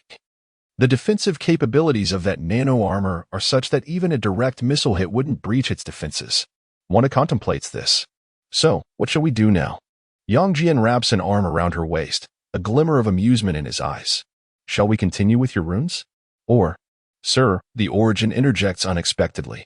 Doctor, Helen Zhao has sent a message inquiring whether you wish to participate in the inaugural experiment of Rebirth Technologies. Wanda giggles softly. It seems your leisure time has come to an end. With a sigh, Yang Jian rises. Let us head to the lab. Wanda stands as well. Crimson magic swirling at her fingertips. Do you need me to accompany you? Yang Jian raises an eyebrow. Of course. He conjures a portal with a wave of his hand. And in an instant, their figures vanish from the living room. The golden portal unfurled in the center of the laboratory as Yang Jian and Wanda emerged side by side. The surrounding researchers were momentarily paralyzed by the unexpected spatial distortion, their tablets nearly slipping from their grasp. Zhao Hailuan, who had been engrossed in a discussion about data with a fellow researcher, abruptly lifted her gaze upon sensing the energy fluctuation. Upon recognizing Yang Jian, her eyes sparkled with joy, but her expression faltered slightly as she noticed Wanda standing beside him. However, she quickly regained her composure. Donning an elegant smile as she approached briskly. Yang, you have arrived, she said, her voice both gentle and professional, her gaze briefly resting on Wanda. And who might this be? This is Wanda Maximoff, Yang Jian introduced seamlessly. Wanda, allow me to present Dr. Zhao Hailuan, the head of the Life Cradle Project. Wanda offered a slight smile and extended her hand. It is a pleasure to finally meet you, Doctor. Hailuan shook her hand lightly, and in that fleeting moment of contact, both women exchanged a meaningful glance, yet neither chose to elaborate further. How's the experiment preparation proceeding? Yang Jian broke the brief silence, directing his attention towards the Life Cradle apparatus at the laboratory center. Hailuan promptly shifted back into her professional demeanor, guiding them toward the experimental area. Everything is in order. The first test subject has been awaiting us for some time. Through the observation window, they could see a middle-aged man who had lost his left arm, lying within the experimental pod. His expression was a mixture of anxiety and anticipation. He was a former military personnel, having sustained severe injuries that led to amputation during a mission. Hailuan retrieved the holographic data. If the experiment is successful, the Life Cradle will not only regenerate his limb, but also repair the damaged nerves and muscle tissue. Yang Jian nodded. Let us commence. Hailuan signaled to the researchers at the control console. Activate the Life Cradle and inject the regeneration serum. As the command was issued, the pod's door slowly closed, filling with a soft green nutrient solution. The man closed his eyes, enveloped in a gentle halo of light. On the data screen, the rate of cellular regeneration surged astonishingly, and the tissue at the site of amputation began to visibly grow. Wanda observed the entire process with curiosity, her crimson energy subtly flickering at her fingertips, seemingly resonating with the life force. 90, 95, 100. Regeneration complete, Hailuan announced, her voice brimming with barely contained excitement. The pod door opened, and the white mist dissipated. The man gradually sat up, assisted by the researchers, and lifted his newly regenerated left arm, its skin intact, muscles well-defined, and fingers as agile as before. In disbelief, he clenched his fist, stretched, and even struck his thigh with force. Chapter 39. A New Adventure. How marvelous. I feel absolutely no anomalies. Applause erupted in the laboratory. Helen exhaled deeply and turned to Yang Jian. The first human trial has been a resounding success. Yang Jian nodded in satisfaction. The efficiency surpassed our expectations. Wanda suddenly interjected. If we integrate chaotic magic, we might further reduce the regeneration time. Helen looked at her in astonishment. Chaotic magic? It is a method of energy manipulation. Wanda's fingertips glimmered with crimson runes. I can attempt to incorporate its properties into the energy field of the life cradle. Helen pondered for a moment, and then her eyes brightened. Theoretically feasible. We can experiment with magical variables in the next phase. The two women simultaneously turned their gaze towards Yang Jian, who raised an eyebrow. Are you eager to try it now? Helen had already picked up a tablet to summon new parameters. If Miss Wanda is willing to cooperate. Wanda confidently approached the control panel. Just call me Wanda. Yang Jian observed them as they quickly immersed themselves in a professional discussion, shaking his head. The projection of the origin silently appeared beside him. Sir, I detected a 37 increase in the brainwave activity of the two ladies, hypothesizing a state of benign competition. Quite good. Yang Jian crossed his arms. The collision of science and magic may indeed spark more intriguing revelations. After the experiment concluded, Zhao Helen organized the data and stretched lazily. Wanda retracted her crimson magic, gazing contentedly at the latest optimized parameters of the life cradle. Chaotic magic indeed enhances the coordination of cellular regeneration, Helen marveled. If applied clinically, recovery time could be reduced by at least 30. Wanda smiled slightly. This is merely a preliminary attempt. Further adjustments can be made in the future. Yang Jian stood to the side, observing the harmonious collaboration between the two women. Are you hungry? Come dine at my place. Helen raised an eyebrow. Your place? The villa. Yang Jian raised his hand, parting a golden portal, which opened directly into the living room of his villa. Helen gazed at the luxurious decor on the other side of the portal, unable to suppress her admiration. Wealthy individuals truly know how to indulge. Wanda chuckled lightly. You'll get used to it. The three crossed through the portal and arrived at the villa. In the spacious open kitchen, the ingredients were neatly arranged on the countertop. Who will cook today? Yang Jian inquired.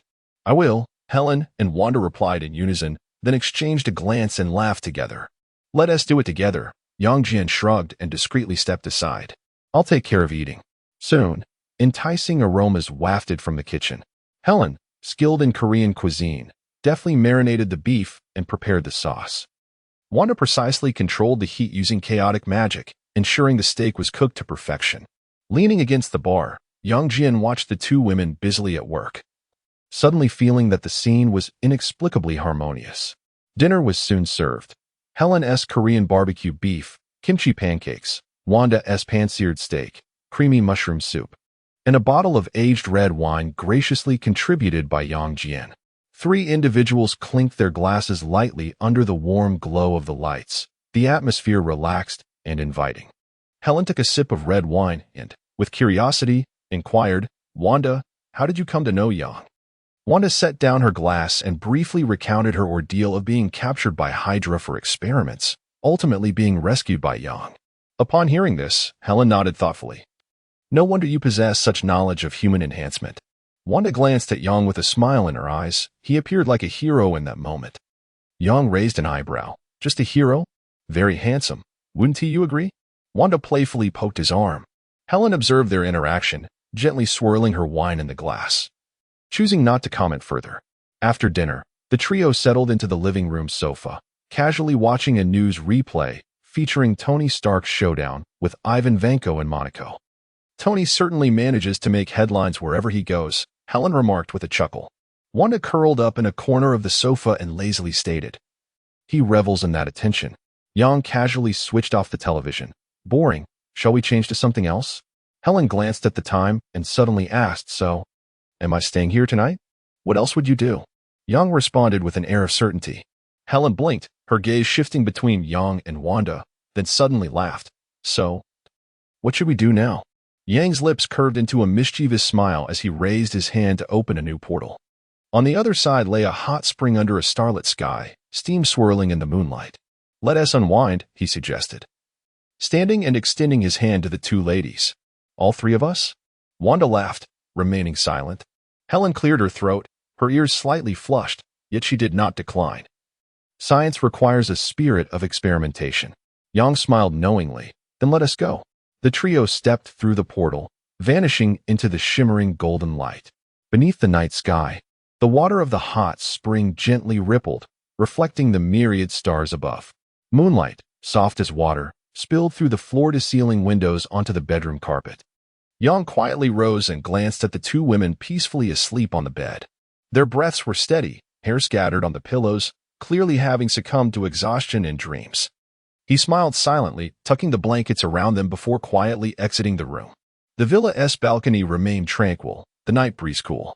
He lay back in the familiar lounge chair, slowly closing his eyes. His consciousness plunged into the depths of his mind.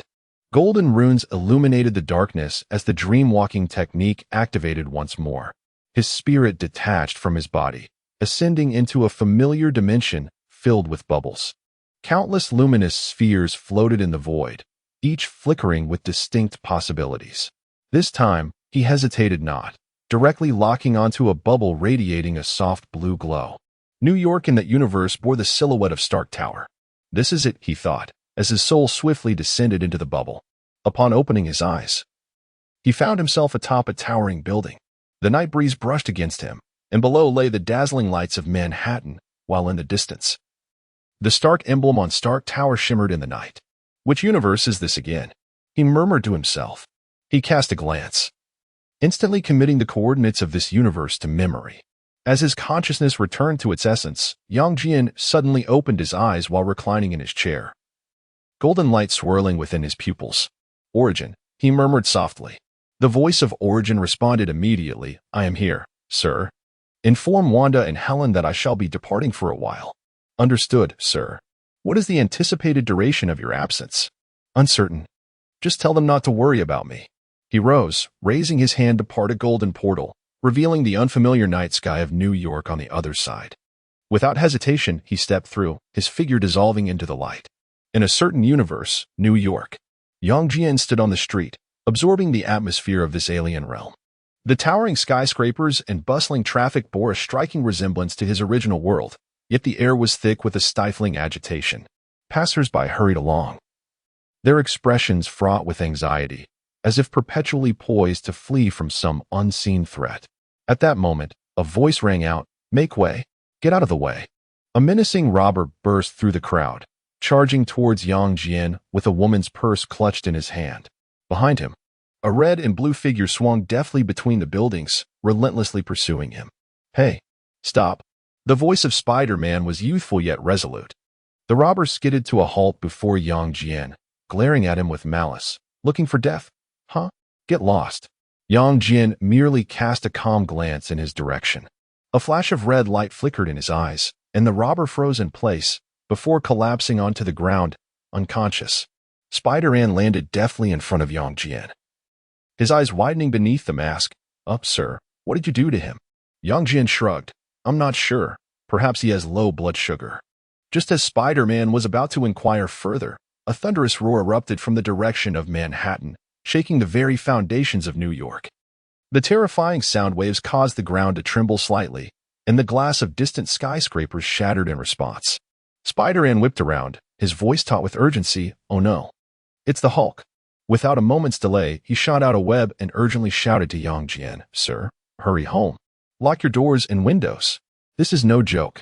Before the words had fully left his lips, he swung off towards the source of the commotion. Chapter 40. The Infinite Hulk. Yang Jian lifted his gaze, his supervision effortlessly penetrating several kilometers, locking onto the heart of Manhattan. The Hulk was in a rampage. Yet, this iteration of the Hulk was utterly distinct from the one he previously knew. Manhattan's core had been reduced to ruins. The Hulk's physique was more colossal than ever. Muscles coiling like steel, skin exhibiting an eerie deep green hue, gleaming with a metallic luster. His eyes no longer merely reflected fury, but were ablaze with a certain emerald energy, each breath releasing waves of scorching heat. The Avengers had arrived on the scene, Iron Man's repulsor blasts continuously bombarding the creature. Captain America's shield was sent flying by a single punch from the Hulk, while Thor's lightning struck him, only serving to incite further rage. "Banner, come down." Captain America attempted to shout, but the Hulk was beyond hearing. "Hulk, no banner," he bellowed, smashing his fist into the ground. Boom. A terrifying shockwave instantly overturned the entire street, sending the Avengers hurtling away. Iron Man's suit blared warnings. "Sir, energy overload. Energy overload." Suspended high above, Yang Jian's super hearing caught snippets of the crowd's discourse. Oh God, it's him again. Last time he killed Hawkeye. Now he wants to destroy New York? The Avengers should never have trusted this monster. Rumor has it his family perished as well. Perhaps this is his fate. Fragments of information rapidly coalesced in Yang Jian's mind. The Hulk's previous rampage had inadvertently claimed Hawkeye's life, igniting a media frenzy. The public's outrage was exaggerated, with some even beginning to attack Banner's family. The Avengers temporarily chose to safeguard Banner's family, Betty Ross and their son, Scar. However, the vehicle sent to retrieve them was ambushed, resulting in the deaths of Betty and Scar. With Banner absent at the time, upon his return, he was engulfed by a wave of rage, despair, and betrayal upon learning the grim news. More critically, during his rampage, he inadvertently tore through an unfamiliar dimension, allowing its energy to surge into his body, rendering this Hulk far more powerful than ever before. The Hulk seized a wrecked tank, poised to hurl it at the downed Captain America. Suddenly, bang! A shadow struck him with incredible force, sending the Hulk hurtling backward, the tank fragments slipping from his grasp. As the dust settled, Yang Jian hovered in midair, his cape billowing in the fierce wind. The Avengers stood in stunned silence. Was that Superman? Iron Man's voice dripped with incredulity. No, Yang Jian calmly replied, directing his gaze towards the Hulk. I am merely a passerby. The Hulk gasped, the emerald flames of energy burning in his eyes. New one, bug. Without further ado, Yang Jian's eyes blazed crimson. His heat vision erupted, striking the Hulk squarely in the chest, propelling him through 3 skyscrapers, ultimately pinning him to the outer wall of a 4th. Yet, the Hulk withstood the onslaught, tearing at the energy beam with his hands, roaring as he pressed onward, step by relentless step. This creature, Yang Jian narrowed his eyes. He was indeed different now. Seizing the opportunity, Thor called forth Mjolnir, exclaiming, Stranger, his power emanates from another dimension. We must sever the source of energy. Yang Jian nodded in agreement. With a sudden surge of focus, he condensed his heat vision and, in a flash, appeared before Hulk, delivering a powerful punch to his abdomen. Boom! Hulk doubled over from the impact, but immediately retaliated with a swift counterpunch. Yang Jian did not evade. Instead, he raised his arm to block. And the shockwave erupted, shattering every window in the surrounding skyscrapers. Banner! Yang Jian fixed his gaze into Hulk's eyes. Your family was not slain by the Avengers. For a moment, Hulk's movements faltered, but he soon grew even more ferocious, roaring, lies. It was Hydra, Yang Jian stated coldly. They fabricated the incident to drive you to the brink of madness. Hulk's fist hovered in mid-air, the flames of energy in his eyes flickering. How do you know? His voice was hoarse and fractured. Yang Jian's superhuman vision pierced through the veil of truth. On the wreckage of the attacked vehicle, remnants of Hydra's weaponry were evident. Because I can see the truth. He descended slowly, meeting Hulk's gaze. You seek vengeance, do you not? Then do not let rage cloud your judgment. The true culprits remain unpunished. Hulk's chest heaved as he appeared to contemplate the veracity of these words. The Avengers sighed in relief. They had witnessed Hulk's formidable might and understood that no one could impede him at this moment. Yang Jian narrowed his eyes, sensing that Hulk would not easily acquiesce. Indeed. The next second, Hulk revealed a sinister grin, swiftly reaching out to seize Yang Jian. Anticipating this, Yang Jian opened the mirror dimension instantaneously. The sky and city began to transform, buildings inverted in the air while the heavens floated upon the ground. Here, the laws of physics were utterly nullified. The Avengers were astonished, never expecting him to wield the magic of Camartage. Hulk's fist was mere inches away, yet Yang Jian remained unperturbed, perceiving Hulk's movements as if in slow motion. However, he was not inclined to squander time battling a mindless lunatic. He raised his right fist, power coalescing instantly. Bang! The fists collided, releasing an invisible shockwave that obliterated everything in the vicinity. The Avengers were hurled backwards by the force, with only Thor, gripping Mjolnir tightly, remaining grounded. Hulk was sent flying by a single punch, shock dawning upon his green visage for the first time. This power was unlike anything he had ever felt. His consciousness began to blur. Yang Jian stood amidst the ruins of the mirror dimension, surveying the Hulk he had sent sprawling with that blow. It was a strike potent enough to shatter mountains, reverberating through the entirety of the mirror realm. Hulk's massive form crashed through several floating, shattered structures, ultimately embedding itself within an inverted skyscraper, a cloud of dust billowing forth. The Avengers stood at a distance, panting, warily observing the scene. "Is it over?" Captain America inquired softly. No. Yang Jian's gaze remained fixed on the depths of the dust cloud. "It is not finished." Boom. Suddenly, a column of green energy surged into the sky, casting an eerie emerald hue across the surrounding mirrored space. The Hulk slowly rose to his feet, green energy radiating from his skin, while his eyes blazed with flames not of this dimension. The Hulk, never to falter. His voice transformed from a mere roar into an echo of some ancient resonance, as if countless furious wills were roaring within him. He had grown stronger. Yang Jian narrowed his eyes, no longer willing to engage this behemoth in play. In an instant, he appeared before the Hulk, placing his palm directly upon the Hulk's chest. "Come forth." Golden light burst forth from his palm, and an ethereal figure was forcibly extracted from within the Hulk. Bruce Banner's soul floated in a state of bewilderment, gazing down at his own hands and then around him. Upon seeing the Avengers, rage ignited in his eyes. You have doomed them. You have killed Betty and Ska." "Banner." Captain America attempted to clarify. "It was not us." But Banner's soul was impervious to reason, roaring in fury, yearning to charge at the Avengers, only to find himself unable to touch anything. Yang Jian spoke calmly. "Your anger has been manipulated, Banner. The energy the Hulk now absorbs comes from an unseen dimension. It is devouring your sanity." Banner's soul trembled, clutching his head in agony. "I cannot control him. Hulk has opened that place where the energy makes him ever stronger. Yet it drives him utterly mad." At that moment, the Hulk's body erupted in a blinding green light, and an invisible force yanked Banner's soul back into the Hulk. "No." Banner's voice was abruptly silenced. The Hulk slowly lifted his head, a sinister grin spreading across his face. Now, the Hulk is a god. His form expanded once more, muscles adorned with patterns resembling molten lava.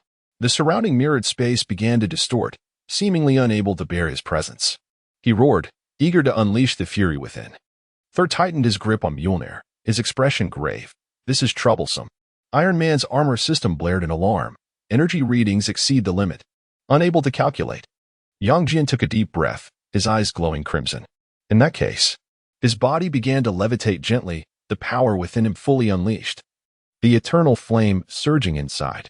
The entire mirrored space trembled as countless shattered structures levitated around him.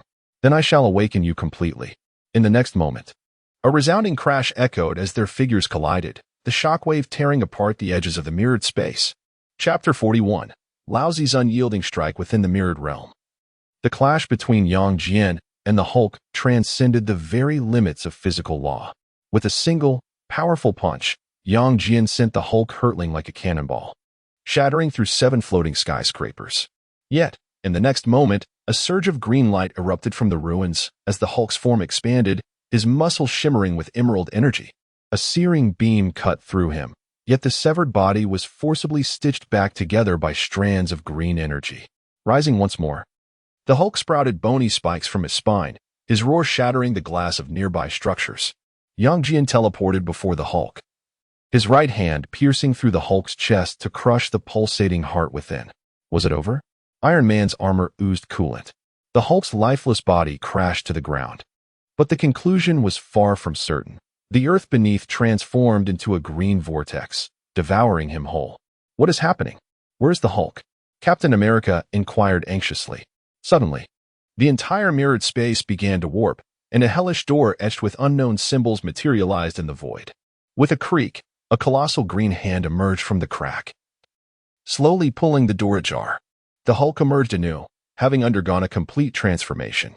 Towering over 10 meters, his long hair danced as if alive. His skin a translucent jade hue, coursed with energy akin to a flowing galaxy. Each step he took fractured the mirrored realm. The Hulk, the embodiment of eternity. His voice resonated with countless echoes. With a thunderous impact, a simple straight punch shattered the very foundation of the mirrored space. The Avengers were sent sprawling like autumn leaves, while Thor's hammer bore cracks. Yang Jian floated at the eye of the storm, his cloak billowing, Indeed, you have sacrificed yourself to the Gamma dimension. But this alone is insufficient. Your power seeks to evolve. The Hulk, a deity. His voice transformed from a singular roar into a cacophony of overlapping sounds, as if the wrath of the entire dimension spoke through him. As the Hulk charged once more, Yang Jian ignited his fist with magically enhanced flames. With a straightforward strike, boom. The ground of the mirrored space shattered instantaneously, a shockwave radiating outward, turning the suspended ruins of the city into dust in an instant. Captain America and Black Widow, even while shielded by Thor's electric barrier, were hurled hundreds of meters by the residual force. The alarm of Iron Man's suit blared. Sir, impact exceeds 100 million tons of TNT equivalent. The Hulk's shattered form began to reconstitute, charging forward with renewed ferocity. Come forth. Yang Jian stood resolute, meeting him with a punch of his own. Bang! The moment their fists collided, a blinding white light erupted. The mirrored space was rent asunder, a fissure cutting across the sky. The Hulk's arm shattered upon impact, yet in the next moment, green energy surged from the void, swiftly reconstructing his body. As his newly formed arm glowed with verdant brilliance, his strength surged once again. Immortality, is it? I strike for the sake of immortality. His figure vanished from sight. In the first second, Yang Jian appeared before the Hulk, his right fist striking the chin. The Hulk's head exploded instantaneously, only to be reformed amidst the green light. In the second, a series of forceful blows landed upon Hulk's chest, each strike infused with the searing heat of eternal flames in the expulsion of magic. Cracks began to mar Hulk's emerald skin. In the third second, Yang Jian clasped his hands together, delivering a mighty blow that sent Hulk plummeting to the Earth's core. The ground of the mirrored space began to writhe. In the fourth second, Hulk erupted from the depths, his arms clenched, unleashing a bizarre surge of green energy. Yang Jian stood his ground, his fiery gaze clashing with Hulk's assault. In the fifth second, a miniature black hole formed at the point of collision, commencing the consumption of everything nearby. Suddenly, Yang Jian withdrew his power, allowing the black hole to engulf both himself and Hulk. Within the rift of dimensions, he seized Hulk's core, unleashing a full burst of energy. Return to your dimension. A colossal beam of golden light pierced through Hulk's body, forcing the energy within him back toward the infernal gate.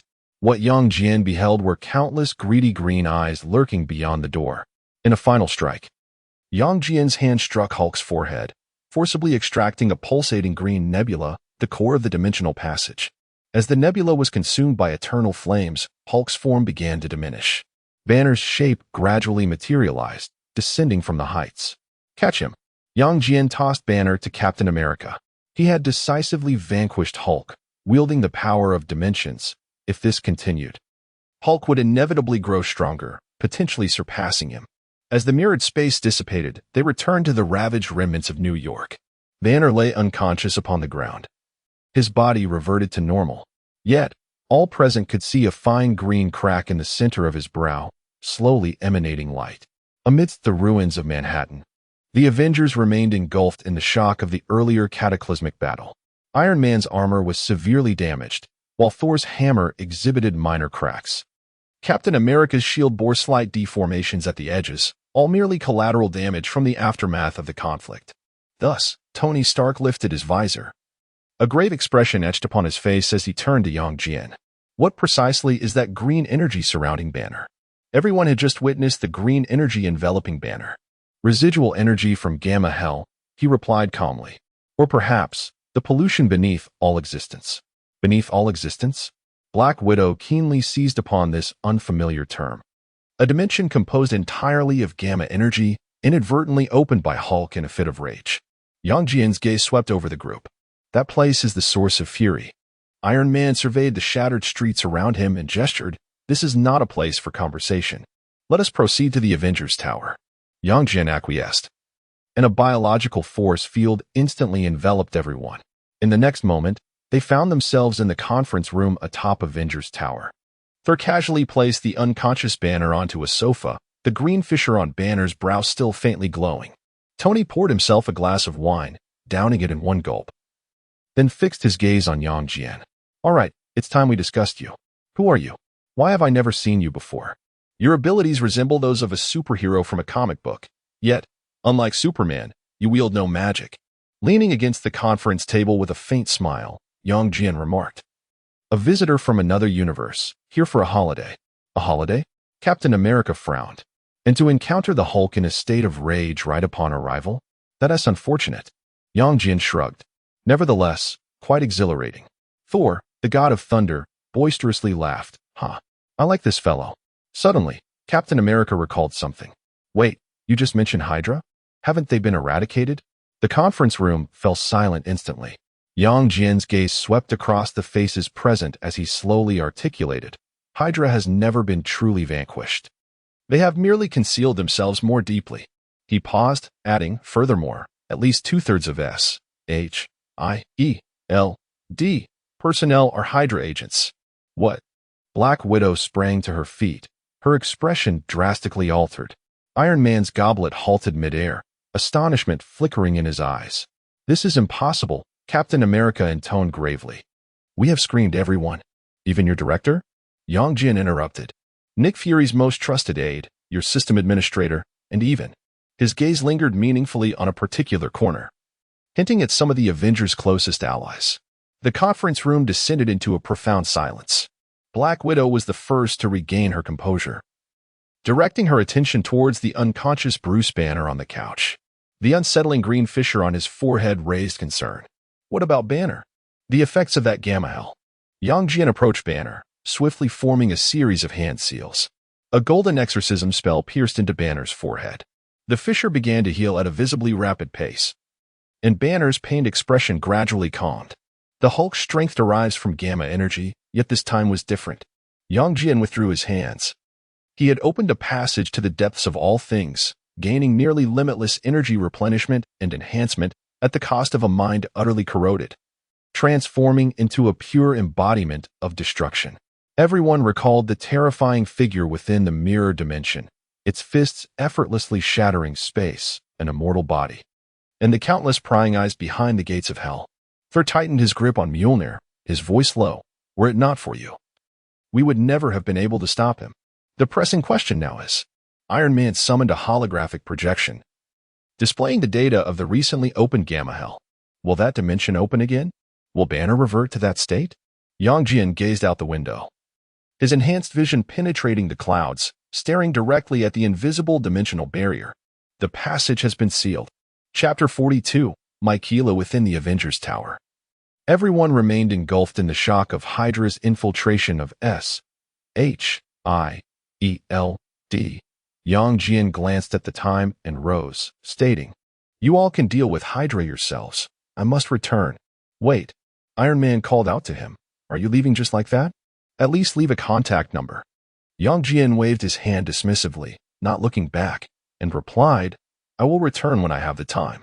With that, he raised his hand and opened a golden portal, stepping through it amidst the complex gazes of those present, vanishing from sight. On the balcony of his villa, golden light flickered, and Yang Jian reappeared. "Origin, how long have I been gone?" 30 minutes and 17 seconds, sir." Yang Jian raised an eyebrow. "Only half an hour?" He glanced inside to see Wanda and Helen still resting. There was still time. He reclined once more in the familiar chaise, closed his eyes, and let his consciousness sink into the sea of awareness. The familiar dimensional space re-emerged, with countless cosmic bubbles floating in the darkness. However, this time, Yang Jian keenly noticed a region at the edge of his vision emitting a peculiar rainbow glow. "What is this?" He guided his consciousness closer and discovered that the bubbles in this area were shrouded in a hazy mist, rendering the internal landscape completely indistinct. This was starkly different from the clearly discernible Marvel Universe bubbles. Intriguing. Driven by curiosity, he selected the brightest rainbow bubble and penetrated it with his soul. The next moment, Yang Jian's spirit floated above this unfamiliar world. He soared into the sky, beginning to observe his surroundings. This was a strange city. There were no mutants, no super soldiers, no extraterrestrial technology, and not even a notable villain to be found. It was an ordinary Earth, nearly identical to the reality he had known before his traversal. Well, it seems to truly be an ordinary world. He retracted his perception, preparing to return to his corporeal form. Although nothing appeared out of the ordinary, the mere fact that it existed within the bubble space suggested it possessed its own uniqueness. Perhaps a vacation here would not be a bad idea. With this thought, Yang Jian's consciousness swiftly returned. The next moment, he opened his eyes on the chaise, rose, and opened another golden portal. Without hesitation, he stepped through it. In another universe, Yang Jian stood on a strange street, surveying his surroundings once more. There were no Avengers, no mutants, no S-H-I-E-L-D, and not a trace of supernatural power to be found. Pedestrians hurried past, car horns blared, and the aroma wafting from a nearby CAF was palpable. Everything was astonishingly ordinary. A world devoid of superheroes? Yang Jian felt intrigued, his super senses enveloping the globe, his enhanced vision penetrating through layers of obstacles.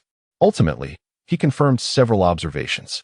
There were no superpowered individuals, at least none operating publicly. The technological level was comparable to that of early 21st century Earth, devoid of Stark Industries and Wakandan vibranium technology. The historical trajectory bears a striking resemblance to the contemporary world, devoid of any records of alien invasions or traces of epic battles in New York. Could it truly be a mere vacation? He strolled down the street with his hands tucked into his pockets, resembling an ordinary tourist. The sun warmed the asphalt, causing it to radiate a gentle heat, while an old-fashioned radio nearby crackled with the distinctive static of the early 21st century. Today is June 12, 2007. We will now present the midday news. 2007? Yang Jian raised an eyebrow, his hands still in his pockets as he leisurely walked along the street. He pondered the events associated with this year, perhaps the onset of the financial crisis, the recent launch of the iPhone, or could it be? Lost in thought, he turned a corner and came upon a dilapidated shop named Bobby's Auto Repair. The shutter was half open, and the clinking sound of wrenches striking metal echoed from within.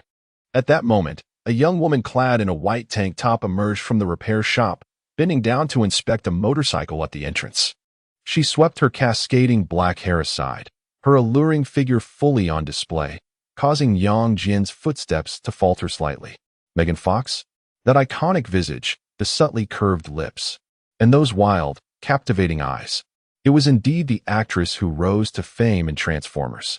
However, just then, a voice rang out from the repair shop. "Michaela, bring me the 3/4-inch socket." The woman responded without looking back. "Got it." Yang Jian squinted. Michaela? Megan Fox? 2007. A hypothesis began to form in his mind. He approached the repair shop, the rusty bell chiming melodiously as he pushed the door open. "How can I assist you?" inquired a middle-aged man with a face smeared in grease, glancing up from behind the counter. "Car repairs." Yang Jian surveyed the surroundings, his gaze lingering for a moment in the shop before he offered a polite smile. "Actually, I wish to purchase a vehicle, but I lack knowledge in this area. I require someone to accompany me for a look, with a reward of $1,000. The shop fell silent in an instant. The sound of a dropped wrench rang out sharply. Michaela emerged from beneath a vehicle, brushed the dust off her hands, and regarded Yang Jian with interest. "Are you serious?" "Cash payment," he replied, pulling out a stack of $100 bills and flicking it lightly with his fingertips. The middle-aged man frowned, but before he could speak, Michaela had already removed her gloves and approached him. "I'll take the job." As she drew near, Yang Jian inadvertently glimpsed something he shouldn't have. It was entirely unintentional. Thus, Michaela mounted her motorcycle. "Which dealership are we heading to?" "Wait, no need for a bike. Close your eyes," Yang Jian said with a smile. Michaela hesitated but eventually complied, her long eyelashes fluttering in the sunlight. This had better not be some sort of prank. As soon as the words left her lips, she suddenly felt a wave of dizziness, as if a gentle breeze had stirred around her. The rushing sound of wind ceased abruptly, and warm hands rested on her shoulders. "You can open your eyes now." Michaela abruptly opened her eyes, and the sight before her rendered her momentarily frozen. Just moments ago, she had been standing at the entrance of a dilapidated repair shop, yet now she found herself before the glass facade of a Chevrolet dealership. Sunlight streamed through the floor-to-ceiling windows, illuminating a pristine Camaro, the reflections dancing upon her face. What on earth? She staggered back a couple of steps, nearly colliding with a fire hydrant behind her. How did we get here? This place is 12 blocks away from the repair shop. Yang Jian had already pushed open the glass door of the dealership, the doorbell chiming melodiously. "Come in and choose a car." Michaela mechanically followed him into the showroom, her mind still processing the surreal experience she had just encountered. Her gaze swept across the displayed vehicles, suddenly captivated by a yellow Camaro nestled in the corner. She felt that this particular car epitomized Yang Jian's style, sophisticated, muscular, and imposing. "Do you like this one?" Yang Jian noticed her gaze. "What do you think? It's striking, isn't it?" Michaela instinctively caressed the car door, feeling the cold metal beneath her fingertips. The sales manager approached with enthusiasm. "Sir, madam, I must say, you have excellent taste. This is the latest SS sports model, equipped with a 6.0-liter V8 engine. I'll take this one." Yang Jian promptly retrieved his wallet and wrote a check. Just a moment ago, the source had already prepared his identity and discreetly procured some funds. Full payment. Michaela's eyes widened in disbelief. "You didn't even ask for the price." "It doesn't matter." Yang Jian's fingertips lightly tapped the engine hood as he gazed at the car. Identical to Bumblebee from the movies. Chapter 43. The Bumblebee. The procedures at the Bumblebee dealership proceeded remarkably smoothly. The manager gazed in astonishment at the check casually produced by Yang Jian, and within a mere 20 minutes, all the paperwork was completed. Michaela held the brand new car keys, still somewhat dazed. "So, this car is yours now?" "Temporarily, for you to drive," Yang Jian replied, handing her the purchase documents. "You have a driver's license, right?" "Of course." Michaela puffed out her chest, then lowered her voice. "But how did we suddenly?" Yang Jian gestured for silence. "Let us go somewhere first." He provided the address of an obscure used car lot. Michaela furrowed her brow. "What are we going there for?" "To meet a new friend." 10 minutes later, the brand new Camaro entered a dilapidated used car yard, causing the owner to nearly bulge his eyes in disbelief. Rubbing his hands together, he approached eagerly. "Sir, which vehicle catches your eye? We just received some inventory last month." Yang Jian walked straight to a dusty yellow Chevrolet in the corner. "This one." He tapped the hood. "I need it now." Both the owner and Michaela displayed expressions of incredulity. "Sir, this car is practically scrap." The owner chuckled awkwardly. "Why not take a look at that one over there?" Yang Jian simply pulled out a stack of cash. "Is this enough?" The owner's mouth opened in shock. But he ultimately accepted the money. "Deal." He took the cash and left, while Michaela looked perplexedly as Yang Jian slid into the driver's seat of the dilapidated vehicle. Strangely, he began speaking to the empty interior. "Wake up, Bumblebee." Silence ensued. Then, the radio suddenly turned on, wildly flicking through channels before finally producing a fragmented voice. "You are who?" Michaela stepped back in astonishment. "Is that Bumblebee?" Yang Jian's fingers gently tapped the steering wheel. "I know where the spark is." The entire car suddenly shook violently, the rusty doors groaning under the strain. The radio pieced together an urgent message. "Prove it to me, not here." Yang Jian pushed the car door open and glanced at Michaela. "Drive the new car and follow me." The used vehicle fell silent for a few seconds, then roared to life with an engine sound that belied its worn exterior. Bumblebee swiftly reversed, executing a graceful drift to halt in front of Michaela. The doors swung open automatically, and the radio began to play Queen's "Don't Stop Me Now." The two cars departed the city, heading toward an abandoned industrial area on the outskirts. Michaela gripped the steering wheel tightly, her heart racing. Through the rearview mirror, she observed the battered Chevrolet navigating the traffic with astonishing agility, wholly contrary to its dilapidated appearance. "What on earth is happening?" she murmured to herself. Yet everything remained a mystery, and she took a deep breath, resolved to continue following. 20 minutes later, they arrived at a desolate plain. As nightfall enveloped the desolate outskirts, the only sound was the whisper of the wind rustling through the withered grass. Michaela disembarked from the Camaro, treading on the gravelly ground, her brow furrowed in concern. "Frankly, I fail to comprehend why we had to venture to such a place." She cast a nervous glance around. This cursed locale lacked even a streetlight. Yang Jian remained silent, merely gazing at the dilapidated yellow Chevrolet. In the next instant, a series of metallic clicks echoed abruptly, causing Michaela to whirl around, her pupils constricting in shock. The second-hand vehicle was transforming. The doors folded into arms, the hood expanded into armor, and the front of the car contorted and reshaped. Within mere seconds, a 5-meter-tall mechanical giant knelt, its blue optical lenses glowing in the darkness. Michaela stumbled backward, nearly losing her balance.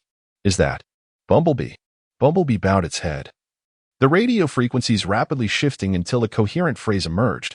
I am Bumblebee, a Cybertronian. My God, what on earth is this? Michaela's voice trembled as she instinctively retreated behind Yang Jian. He chuckled softly. Now do you understand why we are here? Bumblebee's metallic fingers gently tapped the ground, continuing to piece together sentences through the radio. Do you know about the Allspark? Of course, Hoover Dam, Sector 7. Yang Jian replied succinctly. Megatron is frozen there. The military has been reverse engineering his body for decades, and the Allspark is there as well. I can assist you. Michaela, bewildered, interjected. Wait, what are you talking about? What is the Allspark? And who is Megatron? Bumblebee's optical lenses flickered, seemingly hesitant. Yang Jian turned to Michaela, explaining, in simple terms, they are extraterrestrial mechanical beings. Here on Earth in search of something. Extraterrestrials. Michaela's eyes widened in disbelief. So you knew all along? Who exactly are you? Yang Jian shrugged. Just a kind passerby. Bumblebee's engine emitted a low rumble as it continued to assemble phrases. How can you help us? I can take you directly into Sector 7, Yang Jian replied calmly. Alternatively, you may proceed as originally planned and wait for Optimus Prime to arrive. Upon hearing Optimus Prime's name, Bumblebee's optical lenses brightened momentarily. It rose, turning towards the vast wilderness, its chest armor opening to emit a blue signal beam into the night sky.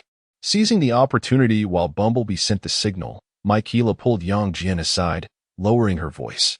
Are you insane? If these are indeed aliens and the military is hiding another, then we are privy to classified information. They could make us disappear. Yang Jian chuckled. Rest assured, they lack such capability. Where does your confidence stem from? Michaela exclaimed in frustration. I'm just a mechanic's daughter. I only turned 18 last month. I don't want to be silenced. It's too late. Yang Jian pointed to the sky. Look, your ordinary life has ended. In the night sky. For meteors streaked through the clouds, hurtling swiftly in their direction. What are those? Michaela's complexion paled. The leaders of the Autobots, Yang Jian whispered. Optimus Prime. Boom, boom, boom. For blazing meteors struck the distant clearing, unleashing shockwaves that stirred a cloud of dust into the air. Amidst the swirling smoke, for colossal figures gradually rose to their feet. Leading them was a robot, transformed from a red and blue-painted truck, towering over 10 meters high, exuding an aura of authority and composure. Michaela was utterly speechless. Optimus Prime's optical sensors scanned the surroundings, ultimately locking onto Yang Jian. Who are you? Yang Jian met his gaze. A person who knows the truth. He raised his hand, pointing into the distance. The Allspark resides at Hoover Dam. Megatron is about to awaken. If you wish to thwart the Decepticons, it is best to act now. Ironhide immediately became alert. Humans cannot possibly know this. Indeed, ordinary humans remain oblivious. A faint red glow flickered in Yang Jian's eyes. But I am not of the ordinary kind. Michaela, overwhelmed by the unfolding events, felt her legs weaken and sank to the ground. Good heavens! What kind of infernal situation have I gotten myself into? Chapter 44. Dinner and night. The optical lens of Optimus Prime flickered slightly as he inquired in a deep voice. Human, what is your plan? Yang Jian, with his hands casually tucked into his pockets, replied, It's quite simple. We shall head directly to Hoover Dam, procure the Allspark, and eliminate Megatron. Jazz looked on with some skepticism. Could this be too audacious? Perhaps we ought to devise a more meticulous strategy. Optimus raised his hand, signaling for silence. This information requires verification. He turned to Yang Jian. We will conduct reconnaissance first. As a gesture of goodwill, Bumblebee may accompany you. What? Michaela exclaimed, her eyes wide in disbelief. That robot is coming with us? Yang Jian patted her shoulder. Free autonomous driving service. Are you not pleased? With a series of mechanical transformations, Bumblebee reverted to his automobile form. Yang Jian circled the battered Chevrolet and pointed to the newly acquired Camaro. How about a change of skin? Michaela appeared puzzled. Change what? Her words trailed off abruptly as Bumblebee's headlights illuminated with a blue glow, and a scanning beam enveloped the pristine sports car. In a dazzling display of mechanical reconfiguration, the rusted yellow paint shed like a snake's skin, revealing a gleaming bright yellow finish. Holy shit. Michaela stepped back. My worldview is utterly shattered today. Yang Jian opened the car door and settled into the driver's seat. Get in, let me show you alien technology. Bumblebee's engine roared to life. And just as Michaela fastened her seatbelt, the sports car surged forward with astonishing acceleration. Ah, she grasped the armrest tightly. This is 1,000 times more exhilarating than a roller coaster. Yang Jian reclined leisurely in his seat, observing Bumblebee deftly navigate through traffic. Can it go any faster? The radio immediately switched to Speed Demon. The engine's RPM soared past the red line, and Michaela's golden hair danced wildly in the wind. Her initial trepidation swiftly transformed into exhilaration. This is insane. I'm actually riding in a robot that can drive itself. Half an hour later, in the city's most extravagant French restaurant, Michaela fidgeted with her napkin. Is this your first time at such a place? Yang Jian skillfully arranged the napkin for her. My goodness, she whispered. This meal cost more than 3 months' rent for me. As the waiter presented the foie gras, Michaela abruptly set down her fork. Seriously, who are you? Someone like you cannot merely be an ordinary wealthy individual privy to alien secrets. Yang Jian took a sip of red wine. What if I said I hail from another universe? Would you believe me? Michaela's expression froze for a moment. She stared at him for a full 10 seconds before bursting into laughter. You know, before today, I would have thought you insane. But now, she gestured toward the car-sized alien outside. I have come to accept a world where extraterrestrial robots can transform. She stole a glance at the elegantly dressed patrons around them, then looked down at herself. Although clad in the black dress Yang Jian had hastily purchased for her, she still felt out of place. Relax, Yang Jian chimed, swirling his wine glass. You appear to be defusing a bomb. Michaela shot him a glare. Do you realize that an ordinary person could spend their entire life without ever entering such a place? Well, now you know. Yang Jian smiled. How does it taste? Delicious enough to bring me to tears, she candidly admitted, forking another piece of foie gras into her mouth. So, individuals like you. Is this how you usually live? More or less, Yang Jian replied, slicing into the steak on his plate. However, over time, it can become monotonous. Michaela set down her cutlery, resting her chin on her hand as she regarded him. I still want to ask, who exactly are you? How do you know about extraterrestrial robots? Why did you? She gestured, suddenly appearing to dart from the car dealership to the specialty store. Yang Jian wiped the corner of his mouth. Didn't I just mention it? Michaela's expression froze for a second before she burst into laughter. All right. I suppose I must accept the reality that you are a superhuman. As night deepened, the neon lights of the street reflected on the car window. Michaela leaned against the newly upholstered leather seat, her fingers unconsciously tracing the safety belt. So, she suddenly spoke up. Are you really going to Hoover Dam tomorrow? We are. Yang Jian corrected her. If you wish to join us. Michaela turned to gaze out the window, falling into silence for a moment. You know, the farthest I've ever been is Las Vegas. Now, suddenly, to partake in some alien operation. Yang Jian gently tapped the steering wheel with his fingers. Are you afraid? No. She snapped her head around, her dark hair whipping against the seat back. I'm just... Before she could finish her thought, Bumblebee abruptly slammed to a halt. Michaela lurched forward unexpectedly, but Yang Jian swiftly steadied her by the shoulder. My apologies. A teasing broadcast echoed from the radio, reporting poor road conditions. Michaela suddenly chuckled, sitting up straight. It was intentional, wasn't it? Yang Jian let out a low laugh. Yet his fingers did not immediately release their hold. The car fell into a sudden silence, save for the soft whirring of the air conditioning. Michaela could discern a faint scent emanating from him, mingled with an indescribable essence. Yang. She looked at Yang Jian. If I said I didn't want to go home, where would you take me? As the elevator doors opened on the top floor, Michaela inhaled deeply and stepped into the suite. The panoramic floor-to-ceiling windows revealed a city ablaze with lights, resembling a cascade of fallen stars. The marble bathroom was spacious enough to accommodate her entire apartment's restroom, and the grand bed could comfortably sleep several individuals. This is extravagant. She sat on the edge of the bed, feeling weak, the velvet sheet sending tingles through her fingertips. Do you usually stay in places like this? Occasionally, Yang Jian replied, unfastening his cufflinks. The bathroom is to the left, with all new toiletries. Michaela entered the bathroom, warm water cascading over her body as steam gradually enveloped her. She gazed down at her hands, still somewhat dazed. Everything that had transpired today felt like a surreal dream. Extraterrestrial robots, superhumans, secrets. And she, an ordinary girl from an auto repair shop, had inexplicably been drawn into it all. She turned off the faucet, dried her body, hesitated for a moment, and then donned the bathrobe provided by the hotel. As she pushed open the bathroom door, she saw Yang Jian standing by the floor-to-ceiling window, gazing down at the city's nightscape. His silhouette appeared particularly elongated under the lights, the cuffs of his black shirt rolled up, revealing muscular forearms. Michaela cleared her throat. "I'm done with my shower." Yang Jian turned around, his gaze lingering on her for a brief second before gesturing toward the red wine on the table. "Shall we have a glass?"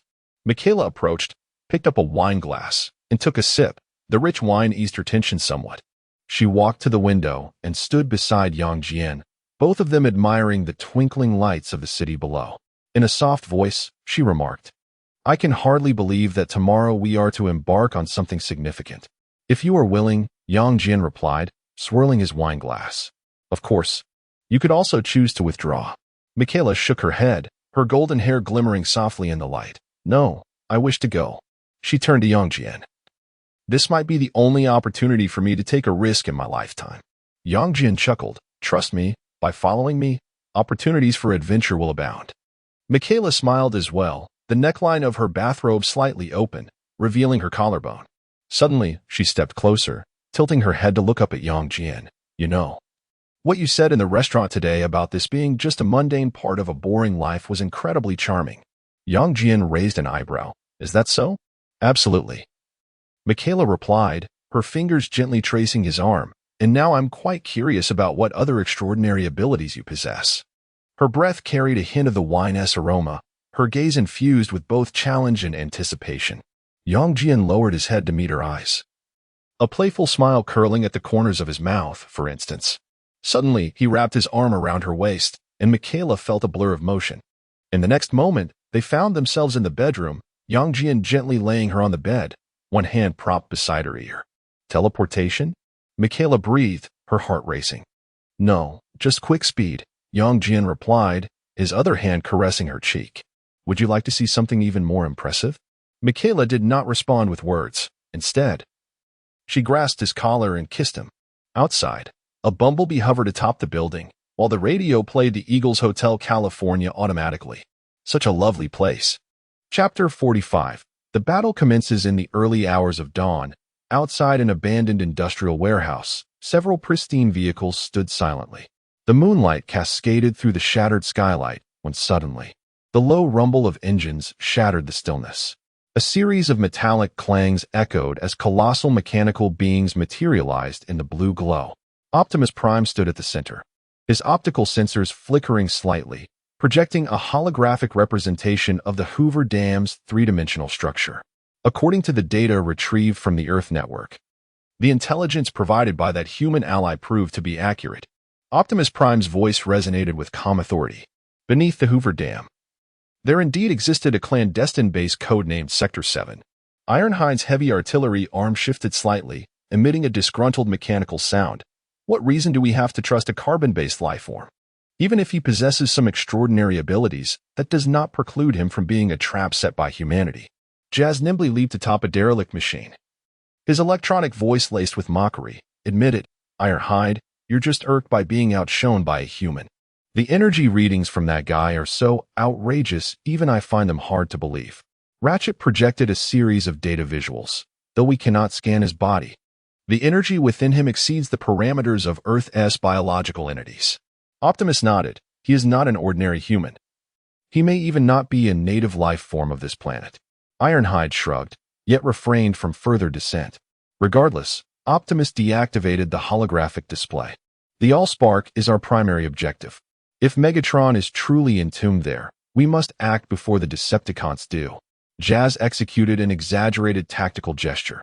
"So, what is the plan? A frontal assault or stealth infiltration?"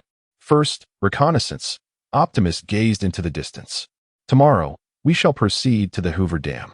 Ironhide's heavy artillery finally retracted into his armored shell. "Let us hope the Decepticons have not detected us." Ratchet suddenly summoned a news clip.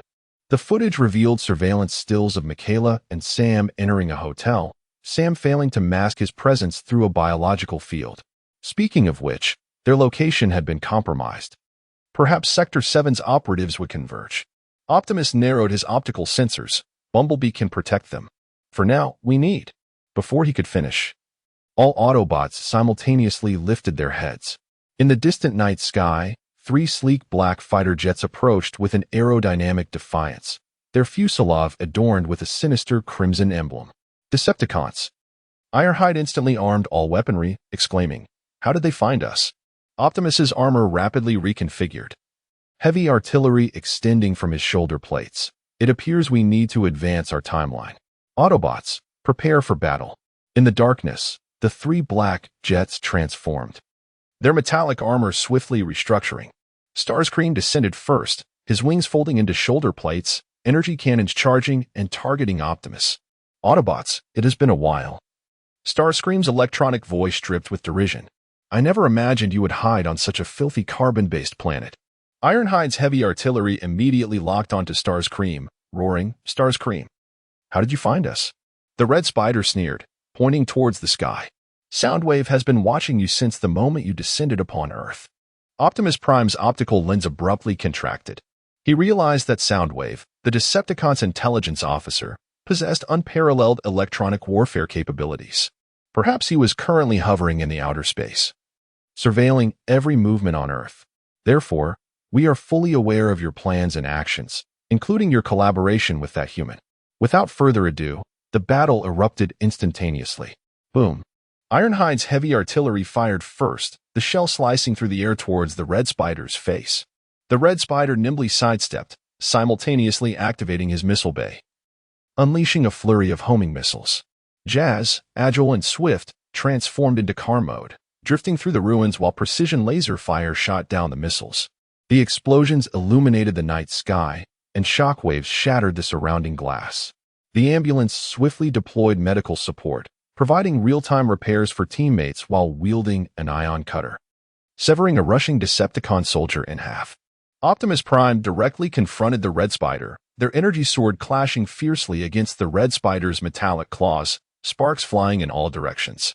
"You Decepticons will always resort to ambush," Optimus declared as he swung his sword down, forcing the Red Spider to retreat. With a sinister grin, the Red Spider withdrew, activating his wing thrusters to hover midair. "The victor shall be king, Optimus. Lord Megatron shall soon awaken, and you will merely serve as his stepping stone." Just as the battle reached a fever pitch, a distant roar of engines interrupted. An armored military vehicle sped towards the fray, its turret targeting the battling Transformers. Human military? Jazz flipped to evade the gunfire.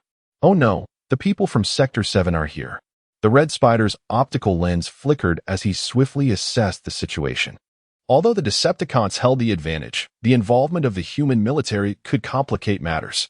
With a disdainful snort, he waved his hand. "Retreat. The mission is complete." The Decepticon members swiftly transformed, helicopter rotors whirring as they ascended to evacuate. Before vanishing, the Red Spider turned back with a taunt. "Optimus, enjoy your final moments." As the smoke cleared, Optimus sheathed his sword, his optical lens locking onto the retreating Decepticons.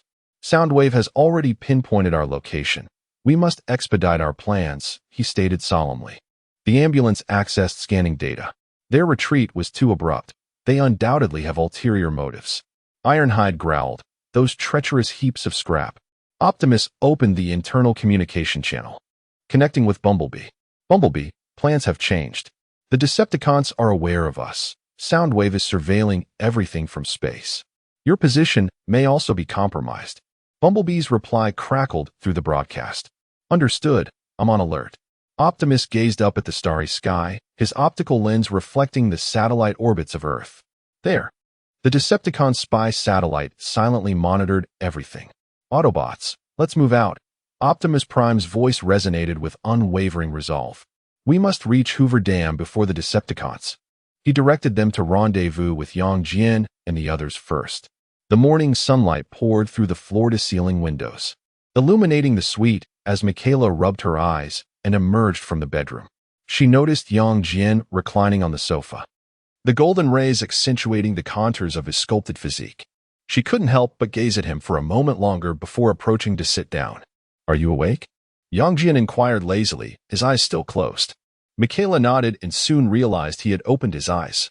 His irises shimmered with a subtle golden hue in the sunlight, reminiscent of a melting sun. "Get dressed." Yang Jian suddenly rose, donning the black shirt draped over the chair. "We must take action." Michaela was momentarily taken aback. "What is going on?" "The enemy has arrived," Yang Jian replied, fastening his cufflinks, a playful smile gracing his lips. "Aren't you eager to confront the aliens? The opportunity has presented itself." Chapter 46, Megatron. And Michaela's eyes sparkled with excitement as she swiftly dashed back to her bedroom, emerging 3 minutes later clad in form-fitting jeans, sturdy combat boots, and the tactical vest that Yang Jian had purchased for her the previous night. "How do I look?" she twirled, inquiring if she resembled someone capable of battling extraterrestrials. Yang Jian chuckled softly, replying, "You appear more suited for a firefight in a video game." Outside the hotel, the resplendent yellow Camaro had already ignited its engine. As Michaela opened the car door, the radio automatically tuned into an urgent transmission. "We are aware, Bumblebee." She fastened her seatbelt, recalling Yang Jian's prior warning. After a brief pause, she added, "Yang Jian informed me." The engine of Bumblebee emitted a disgruntled growl, and a message flickered across the dashboard. How could he possibly know? Yang Jian settled into the passenger seat, tapping his fingers on the steering wheel. "Supervision allows me to see what I wish, including outer space." Michaela gasped in astonishment. "So you were observing last night?" "Indeed," Yang Jian shrugged nonchalantly. "I also counted the number of Decepticon spy satellites in Earth's orbit." The car's display screen erupted with frantic flashes, ultimately coalescing into a single phrase: "Incredible." The vehicle surged forward, racing toward the outskirts of the city. Michaela leaned against the window, her heart racing with a blend of anxiety and exhilaration. So who exactly are the Decepticons? How did they discover our location? They belong to another faction from Cybertron. Yang Jian adjusted his communicator. As for how they found us, he gestured towards the sky. "There's a Decepticon named Soundwave monitoring us from above." Michaela followed his gaze, only to see the expansive azure sky. "Wait, are you saying there's an alien satellite watching us right now?" "Fear not," Yang Jian reassured her with a pat on her knee. "When the battle commences, you'll be too occupied to ponder such matters." Suddenly, Bumblebee veered sharply onto a secluded road, the car's sound system blasting AC/DC's thunderstruck. Michaela gripped the armrest, her pulse quickening in rhythm with the beat. In the distance, four vehicles lay in wait on the barren landscape. As they drew nearer, those vehicles began to transform, and the foremost crimson giant stepped forward, locking its optical sensors onto the approaching Camaro. Optimus Prime's voice resonated with gravitas and steadiness. "Humans, the war has begun. We were ambushed by the Decepticons last night. Soundwave is monitoring Earth from outer space, and Starscream has already—" "I know," Yang Jian interjected abruptly. With a mere thought, his black nanotech armor enveloped him instantaneously. Optimus Prime's optical sensors contracted sharply. Before he could react, Yang Jian swiftly gestured, and 3 colossal golden portals unfurled across the wasteland, the other end revealing the unmistakable steel structure of Hoover Dam. The raging Colorado River surged beneath the dam, exposing the secret base of Sector 7 in plain sight. "This is impossible." The ambulance's scanner blared in alarm. Spatial leap technology? Yet the energy readings defy all physical laws. Because this is magic. Yang Jian's biotic field enveloped Michaela as they slowly ascended into the air. "Let us proceed and impart a lesson to the Decepticons." Michaela clutched tightly to Yang Jian's neck, gazing down at the diminutive Autobots below. What will they do if they can't fly? There are always solutions. Above the Hoover Dam, Yang Jian floated amidst the clouds, his black cloak billowing in an unseen wind. Michaela, encased in his biotic field, hovered beside him, a mixture of anxiety and exhilaration as she peered down. "What shall we do next?" she inquired. "It is quite simple. Attack." Yang Jian's eyes ignited with a crimson glow. Optimus Prime and the Autobots had just traversed the portal when they were taken aback by the sight before them. Yang Jian's thermal vision meticulously severed the structure of the dam, revealing the clandestine base of Sector 7 hidden beneath. Alarms blared throughout the valley as debris and steel rained down, while personnel within the base scrambled in panic. Autobots, prepare for battle, Optimus commanded, simultaneously glancing upward. Several fighter jets were rapidly approaching, their flight paths erratic, clearly not piloted by ordinary humans. Starscream, Ironhide roared, his shoulder cannon locking onto the target.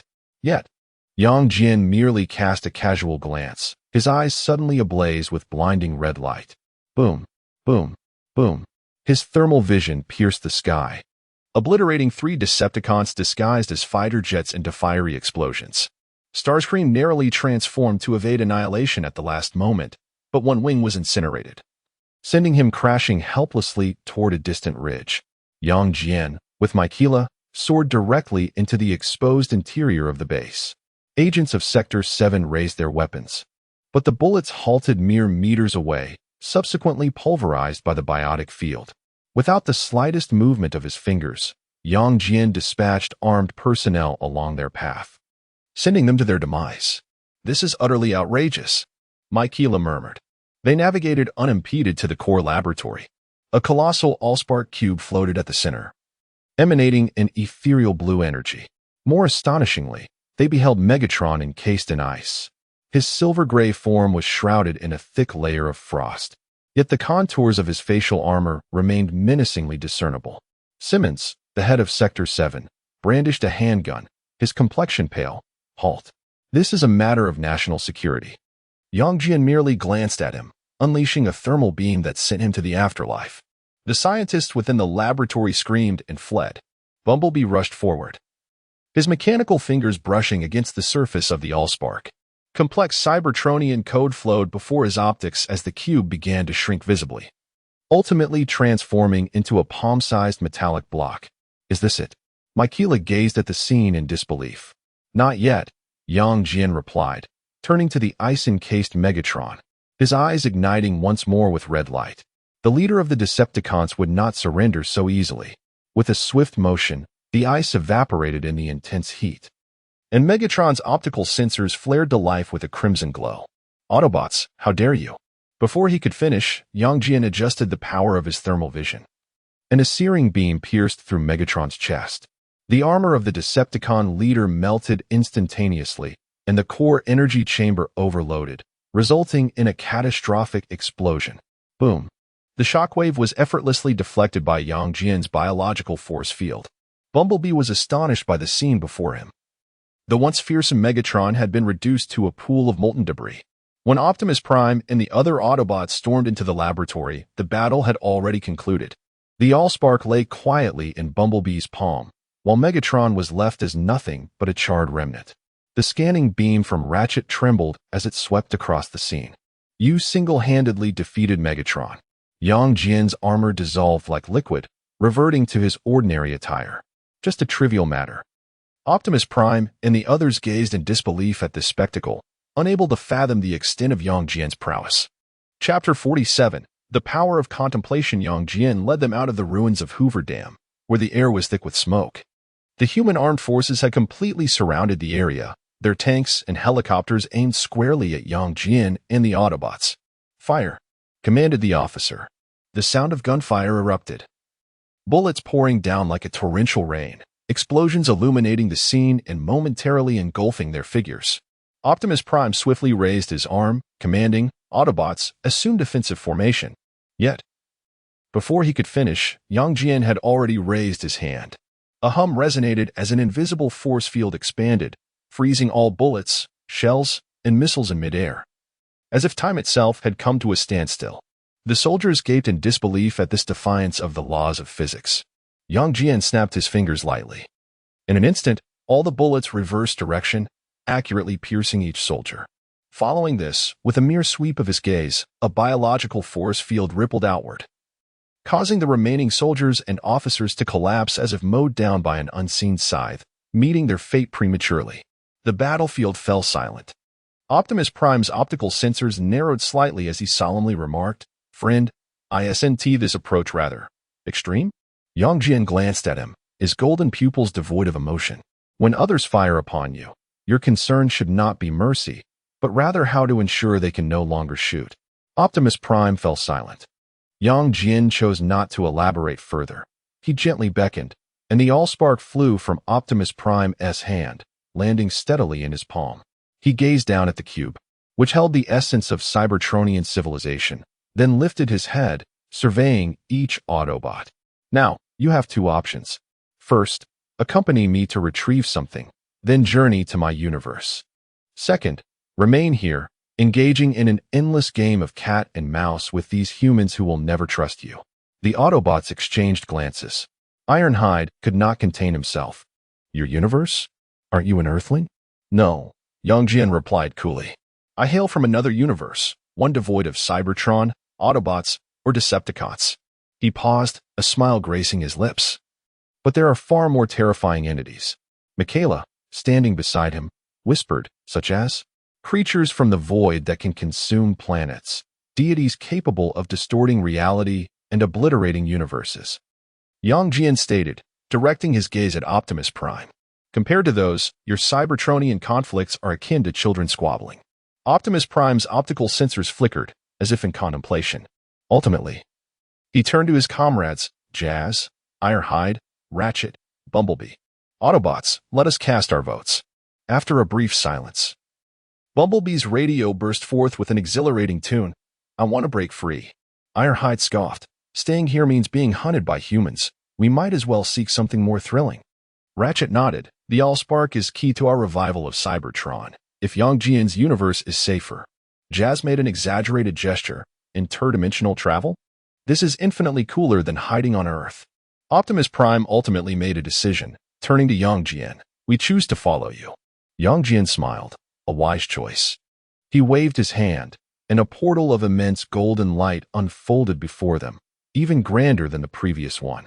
The Golden Gateway emerged in the desolate valley as Yang Jian stepped forward, followed closely by Optimus and the other Autobots, along with the curious Michaela. What are we doing here? Michaela asked, stepping on the gravel and surveying the barren rock walls around her. This cursed place doesn't even have a blade of grass. Yang Jian did not respond. Instead, he raised his hand and sliced through the void. With a hum, a second portal tore through the rock face, revealing the wreckage of a Cybertronian spaceship half buried underground. Within the dimly lit cabin, 3 pairs of crimson lights suddenly illuminated. A deafening roar erupted as 3 colossal figures burst through the hatch. As the dust settled, the onlookers beheld their true forms, towering mechanical Tyrannosaurus Rexes with plasma teeth, their armored bodies marred by ancient battle scars. The Triceratops, Ironhide, brandished its glistening horns, while the pterodactyl swooped overhead, casting a terrifying shadow. Mechanical dinosaurs? This is impossible. Ratchet's scanner blared in alarm. The ancient gladiators of Cybertron should have long been extinct. Ironhide's electronic eyes locked onto Yang Jian, emitting a menacing growl. Just as he prepared to pounce, Yang Jian gently raised his hand. With a crack, the chains binding the 3 mechanical dinosaurs shattered instantly. Yet an invisible biofield firmly restrained them in midair. No matter how they struggled, they could not move a finger. Now, Yang Jian's voice was calm. You have 2 choices. A dangerous golden light flickered in his eyes. Submit, or be melted down into scrap metal. The air thickened for 3 seconds. Suddenly, Ironhide's form began to reconfigure. The sound of grinding gears resonating. He transformed into a giant warrior clad in dinosaur bone armor, kneeling on one knee. Ironhide submits to the strong, following suit. The Triceratops and the pterodactyl also transformed and knelt. Optimus noted the ancient gladiatorial emblems etched onto their armor, a testament to Cybertron's most savage era.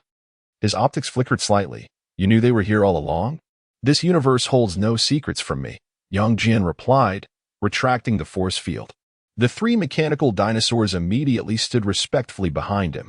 They had once been imprisoned by cosmic hunters, but now, he patted Ironhide's shoulder, who appeared as docile as a household pet. He is our vanguard. Michaela bravely approached for a closer look, but Ironhide suddenly bared his teeth, nearly causing her to stumble.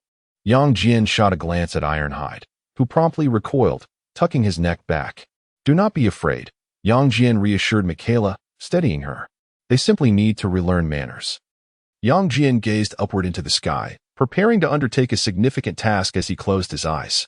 In the desolate valley, the wind howled, carrying the scent of earth.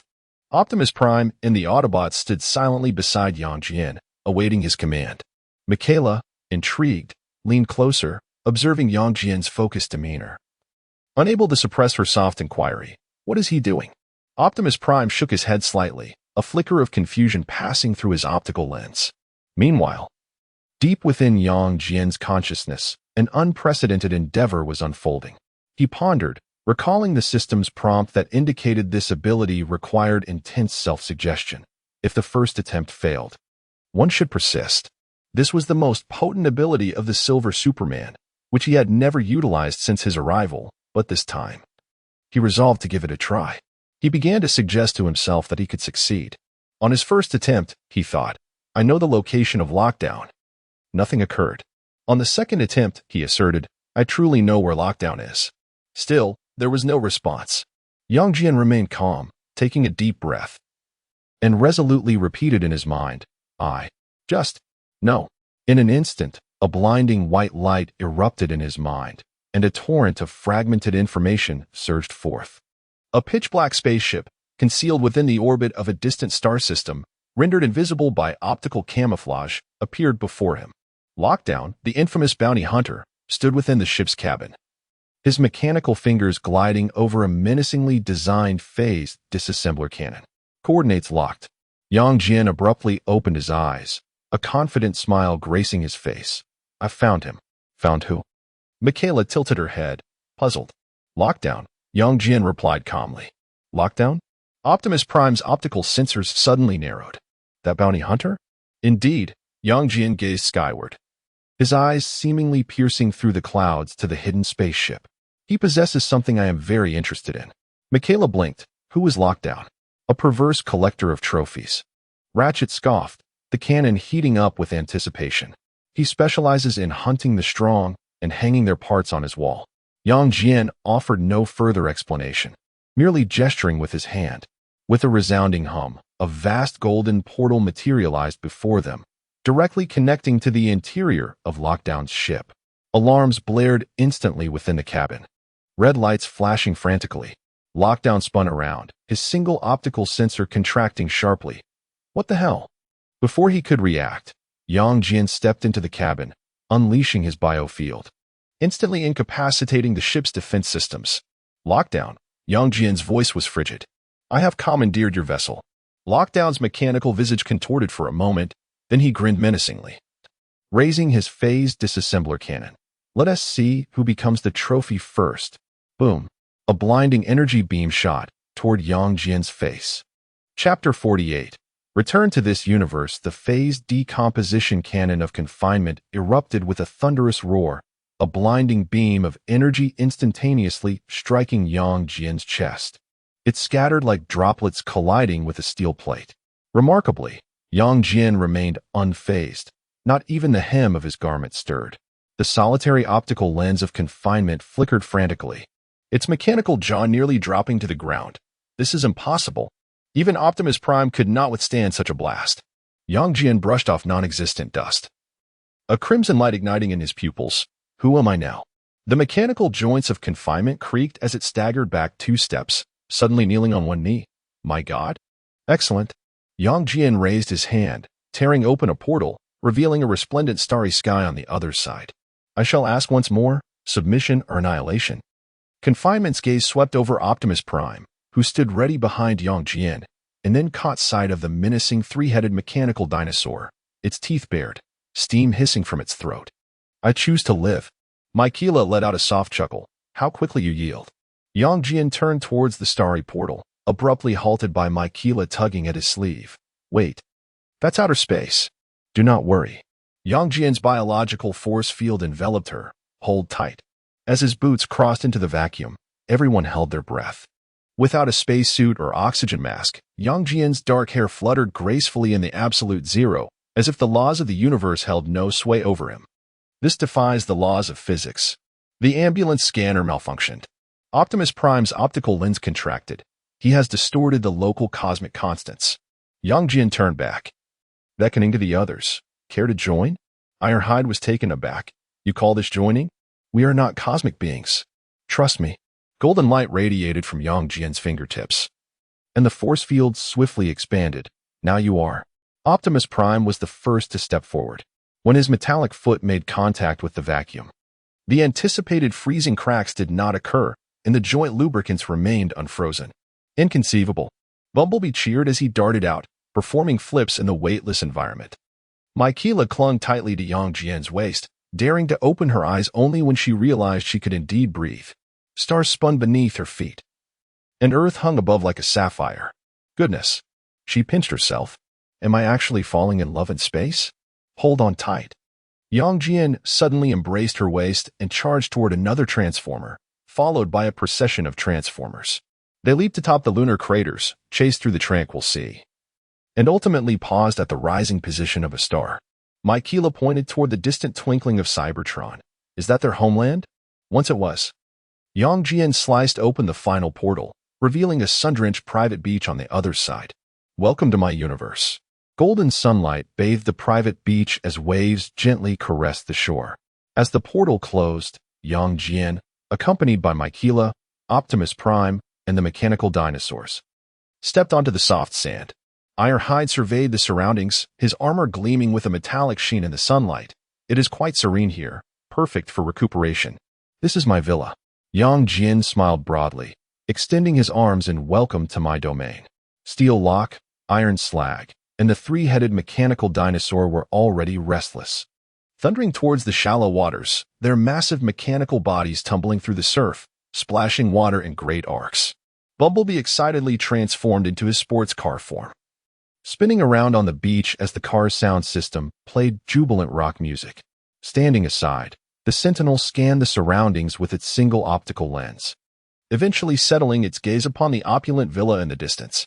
So, are you planning to park a spaceship next to your villa? Mikaela's eyes widened in disbelief as she took in the scene. This is your home? Yang Jian chuckled softly, ruffling her hair. It is yours now, too.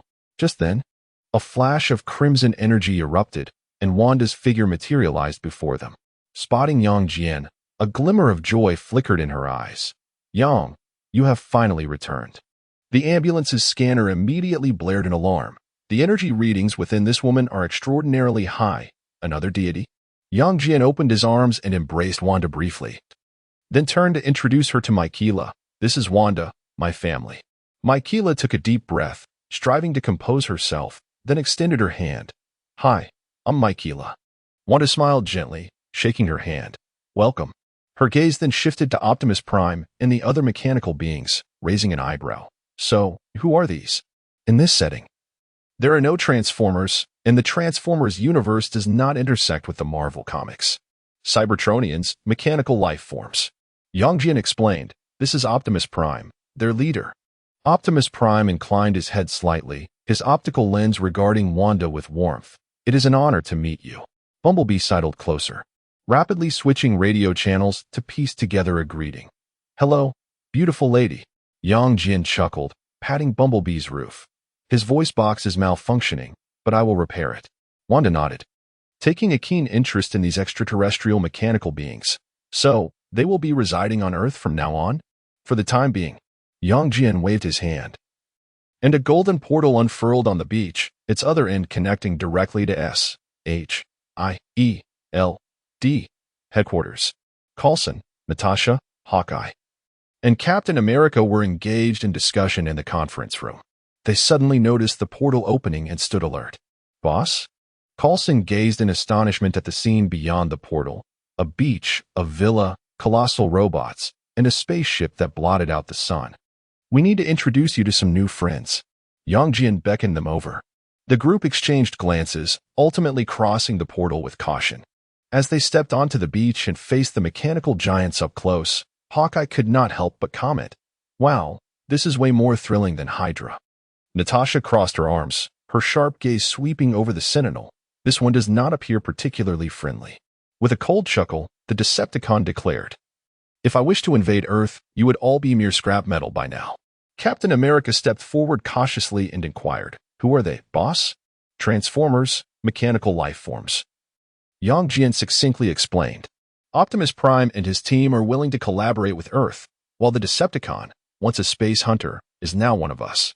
Coulson took a deep breath, striving to maintain his composure. So, we now possess an alien mechanical army? Essentially, Yang Jin shrugged. They can transform and possess formidable combat capabilities, well suited for tackling issues that conventional methods cannot resolve. No sooner had he spoken than Optimus Prime's form swiftly reconfigured, accompanied by a resounding mechanical roar. In an instant, he transformed from a towering 10-meter mechanical giant into a striking red and blue Peterbilt 389 truck. Wow! Coulson's eyes lit up. This was cooler than any vehicle S.H.I.E.L.D. possessed. Bumblebee, not to be outdone, transformed into a Chevrolet Camaro, playfully flashing his headlights. Michaela excitedly tapped the hood, exclaiming, "He even plays music on his own." Optimus Prime quickly reverted to his robotic form. "We are willing to assist humanity, provided you can offer us sanctuary." Captain America pondered for a moment before turning to Coulson. "Does S.H.I.E.L.D. have a suitable location to accommodate them?" Coulson promptly retrieved his communicator. "I will make arrangements immediately." Michaela, observing the unfolding events, could not help but whisper to Yang Jian, "Has your life always been this chaotic?" Yang Jian smiled, gently squeezing her hand. "You'll get used to it." Wanda approached, crimson energy swirling at her fingertips. "So, what are the next steps?" Yang Jian gazed toward the distant horizon. "First, let them acclimate to Earth, and then train them to become competent warriors." Chapter 49, The Meeting of Three Subsequently. Yang Jian instructed Coulson to arrange accommodations for Optimus Prime and the others, leaving Bumblebee behind. The radiance of the portal gradually faded, and in the villa's living room, only Yang Jian, Wanda, and Michaela remained. Michaela stood before the floor-to-ceiling window, gazing out at the cerulean sea and the private beach. Her fingers gently traced the edge of the leather sofa, her eyes filled with disbelief. "Is this truly your home?" she murmured. "I have never encountered such opulence even in films." Yang Jian retrieved a bottle of red wine from the cabinet, pouring 2 glasses with a smile. "Now it is your home as well." He handed 1 glass to Michaela, encouraging her, "Relax, consider this place as your own." Michaela accepted the glass, her gaze flitting between Yang Jian and Wanda. Wanda languidly reclined on the sofa, crimson energy swirling in her hands, pulsating as if alive. "I understand now," Michaela suddenly remarked, taking a sip of the wine. "I will abide by the rules." Wanda raised an eyebrow, chuckling. "Do not be anxious, Michaela. Here, the only rule is to avoid inciting Yang Jian's ire." Yang Jian settled himself between the two, wrapping an arm around Wanda's waist. "Where is Helen gone?" "I haven't seen her in days." "Helen?" Wanda tilted her head. "She has been at the company since the morning you left, claiming the new biotechnology firm requires her presence. She leaves early and returns late, only coming home to sleep." Yang Jian nodded, surprised by her dedication. "Should I call her back?" Wanda's fingers traced circles on Yang Jian's chest. Or perhaps, her gaze subtly shifted toward Michaela. Michaela, feeling a bit awkward, quickly stood up. "I will go change my clothes." Watching Michaela flee in haste, Wanda couldn't help but smile. She turned and straddled Yang Jian's lap, wrapping her arms around his neck. "Yang, where have you been?" Yang Jian, instinctively embracing her waist, replied, "In an ordinary world, the only anomaly being that group of robots." "An ordinary world?" Wanda pondered. "It seems different worlds possess different rules." At that moment, Michaela reemerged, now donned in a new outfit. Yang Jian looked at her and suddenly produced a shimmering blue serum vial from his pocket, tossing it to Michaela with ease. "This is your reward," Yang Jian said with a smile. Michaela fumbled to catch the vial, peering at the blue liquid within, perplexed. "What is this?" "There are no ordinary people in this house." Yang Jian shrugged. "Inject it, and you will enjoy the experience." Wanda thoughtfully handed her a syringe. "Do not worry, it won't hurt." Michaela took a deep breath and, following the instructions, injected the serum into her arm. Initially, she felt only a slight sting, but soon a warm current surged through her body. "Ah!" she exclaimed, feeling her cells rejoicing in exhilaration. Her muscle fibers restructured, her bones fortified, and her neural response speed multiplied exponentially. Her skin shimmered with a faint golden glow, and the surrounding air rippled slightly due to the intense heat. This was nothing short of a miracle. Michaela gazed at her hands in disbelief, feeling the surging power within her. "I feel as if I could obliterate a car with a single punch." Yang Jian nodded with satisfaction. Destroying a car is merely a trivial matter. You are now capable of exerting over 100 tons of force, enough to shatter a beehive. Michaela, exhilarated, attempted to clench her fist, and an inferno ignited in her palm. To her astonishment, she discovered not only could she perfectly control the flames, but she could also sense the flow of other energies in the air. Do I possess the ability of fire? She inquired with delight, flicking her finger to create a spark that blossomed in the air. Moreover, Yang Jian elucidated, your body has been comprehensively enhanced. Your speed, strength, and endurance far exceed that of ordinary individuals. The fire ability is merely one aspect. You will uncover even more surprises. Wanda smiled and handed her a glass of ice water. How about trying to control the temperature? Michaela took the glass, concentrated, and immediately the water began to boil, only to freeze into ice the next moment. She was so thrilled she nearly leapt from her seat. This is astonishing. As night descended, the villa's lights softly illuminated the living room. Yang Jian lounged lazily on the sofa, the television broadcasting the news, though he paid little attention, relishing this rare moment of tranquility. Suddenly, the front door swung open, and Zhao Hailuan strode in, her high heels clicking on the floor. The instant she spotted Yang Jian on the sofa, her eyes sparkled with joy. You're finally back. Hailuan hurried over and threw herself into Yang Jian's embrace, giving him a warm hug. I haven't seen you in 2 days. Yang Jian chuckled as he caught her, gently patting her back. But I have returned. Haven't I? Hailuan lifted her head, curiosity glimmering in her eyes. Where have you been these past 2 days? I couldn't find you anywhere. I was exploring another world, Yang Jian replied nonchalantly. Just then, Michaela emerged from the kitchen, carrying several plates of exquisite dishes. Dinner is ready. She halted mid-sentence upon noticing the beautiful Eastern woman in Yang Jian's arms. Hailuan also noticed Michaela. She gracefully disengaged from Yang Jian's embrace and smiled, asking, is this your new friend? Indeed. Yang Jian stood up to introduce them. Hailuan, this is Michaela. Michaela, this is Dr. Zhao Hailuan, my family. Hello. Michaela, a bit nervous, set down the plates, wiped her hands on her apron, and smiled. It's a pleasure to meet you. Hailuan extended her hand warmly. Welcome to our family, Michaela. Did you prepare these dishes? They look wonderful. Yes, I hope they suit your taste. Michaela replied with a shy smile. Soon, the 4 of them gathered around the long dining table, laden with delicious food, the atmosphere warm and harmonious. Hailuan, how has the company progressed these past few days? Yang Jian asked while slicing his steak. Helen's eyes instantly sparkled with delight. Very well. Although we had initially planned to refrain from venturing into the realm of robotics at this stage, Tony Stark has persuaded me to make an exception this once. J.A.R.V.I.S. Yang Jian immediately surmised. Indeed, Helen nodded gracefully, taking a sip of red wine. Tony wishes to endow J.A.R.V.I.S. with genuine life, transcending mere AI programming. However, we have yet to commence the experiments, as he is still upgrading J.A.R.V.I.S.'s foundational code, aspiring to transform it into a true living entity. Yang Jian thoughtfully set down his cutlery. Fascinating. I happen to have a new direction to propose. What new direction? Helen inquired with curiosity. In extraterrestrial technology, Yang Jian's eyes sparkled with excitement, capable of converting mechanical bodies into sentient combat robots. Helen's eyes widened in astonishment. Such technology exists? Certainly, Yang Jian replied with a mysterious smile. But first, let us enjoy our meal.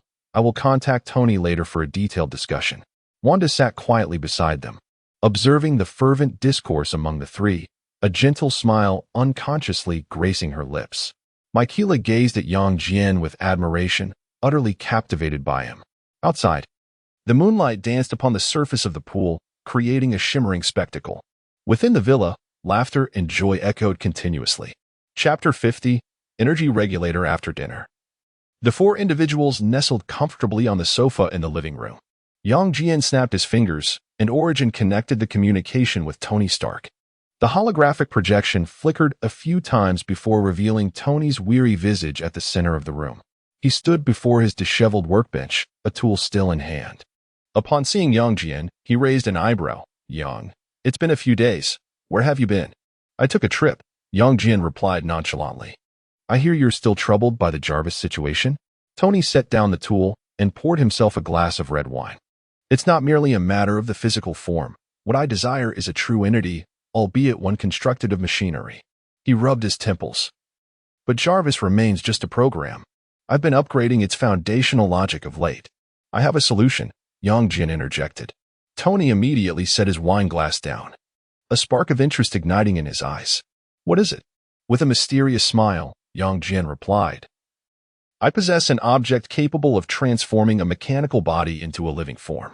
He paused. Not only can it morph into a combat robot, but it can also transform into vehicles, aircraft, and even satellites. The key lies in activation and creation. Tony's wine glass clattered to the floor, red wine splattering everywhere. You mean to say? Precisely, Yang Jian affirmed with a nod. We can utilize this principle to develop a conversion device specifically for Jarvis. Zhao Hailuan excitedly grasped Yang Jian's arm. This is astounding. It utterly revolutionizes our understanding of life sciences. Tony began pacing in the laboratory, abruptly halting. I see it now. It's not about creating new life, but rather elevating existing AI to the status of a living being. He turned sharply toward the projection. Yang, I'll exchange 10 of Stark Industries for this. We must make it happen. Yang Jian raised his glass with a grin. Deal, then come over. Without a moment's hesitation, Tony terminated the communication, likely already donning his armor. Wanda quietly inquired, can this truly succeed? Like those robots?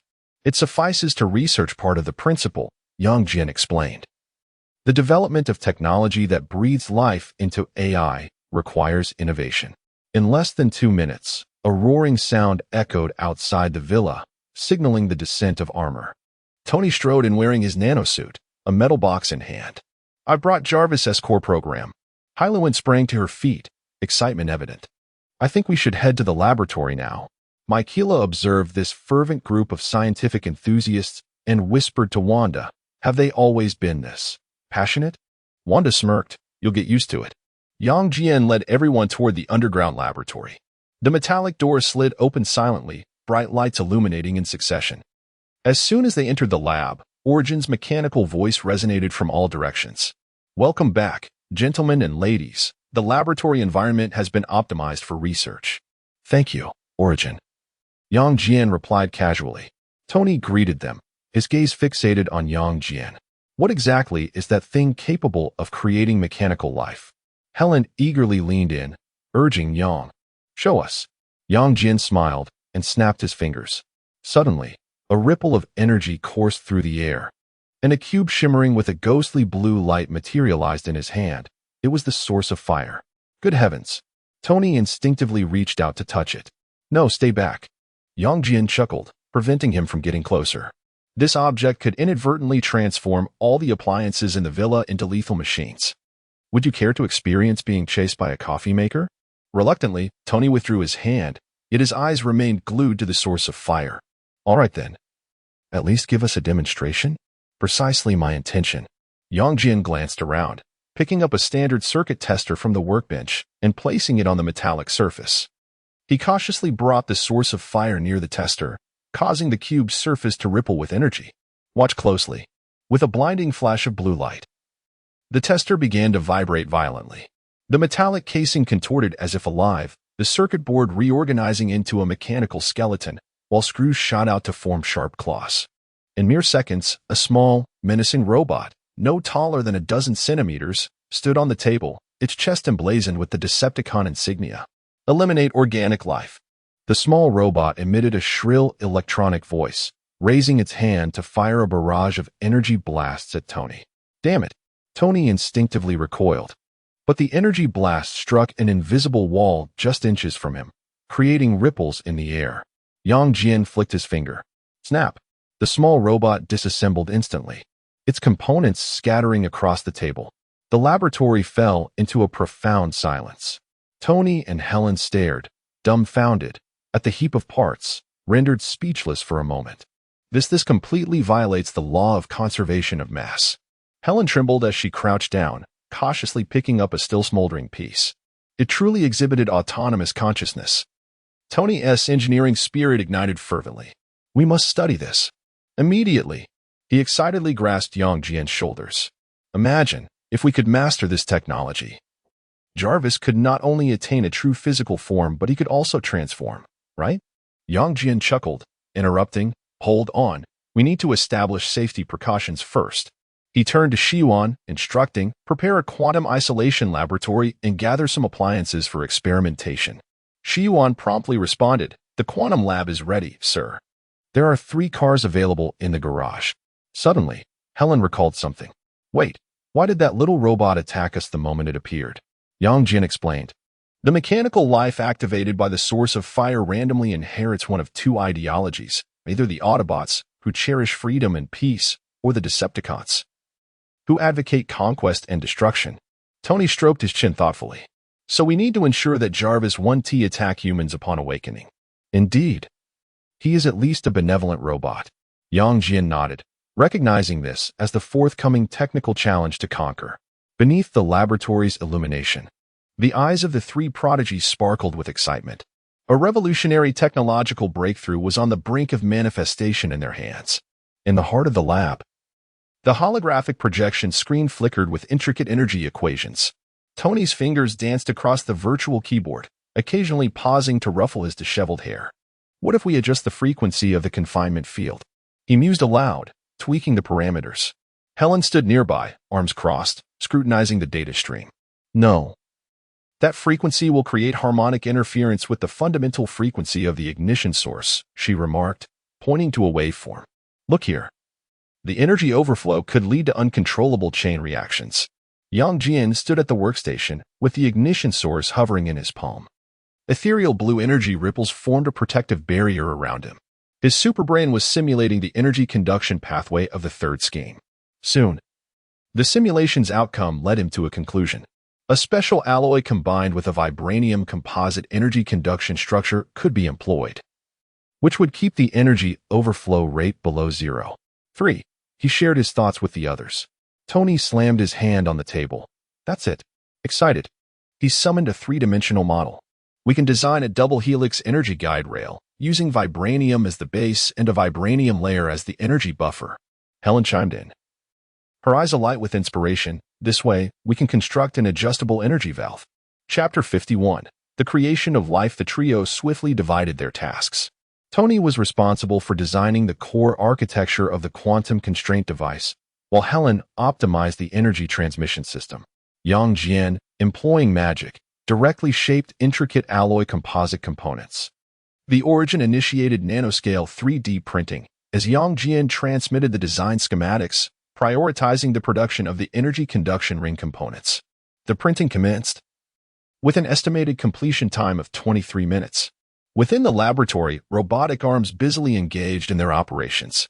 Tony wiped the sweat from his brow, remarking honestly, having magic as an aid feels like cheating. Normally, such precision in parts would require at least 3 days of machining. Helen, adjusting the energy monitoring device, quipped, let us not forget there is an even more advantageous element. She gestured toward the spark source suspended within the protective shield, which possessed the capability to conjure mechanical life from thin air. As time progressed, each precise component was manufactured. Yang Jian levitated them using magic for preliminary assembly. A cerulean golden energy flowed between the parts, forming exquisite light patterns. The final step approached. Tony inhaled deeply, preparing to connect the control system. Helen delicately installed a miniature device onto the main structure. The energy regulator was now in position. Origin, prepare for the first test, Yang Jian commanded. The laboratory's protective shield instantaneously reinforced itself as heavy metal partitions descended from the ceiling. Tony and Helen retreated to a secure area, observing the experiment progress through a holographic screen. 3, 2, 1, activate. Tony pressed the start button. A blue light illuminated the center of the device, as the energy from the spark source was precisely directed, forming a stable energy vortex. It's successful, Helen exclaimed, observing the monitoring data. The energy output remained stable, with fluctuations within permissible limits. Tony accessed the control interface. Now, let us try adjusting the output power. He slid the virtual slider, causing the energy vortex to expand and contract. Perfect. We have created the universe's first mechanical life switch.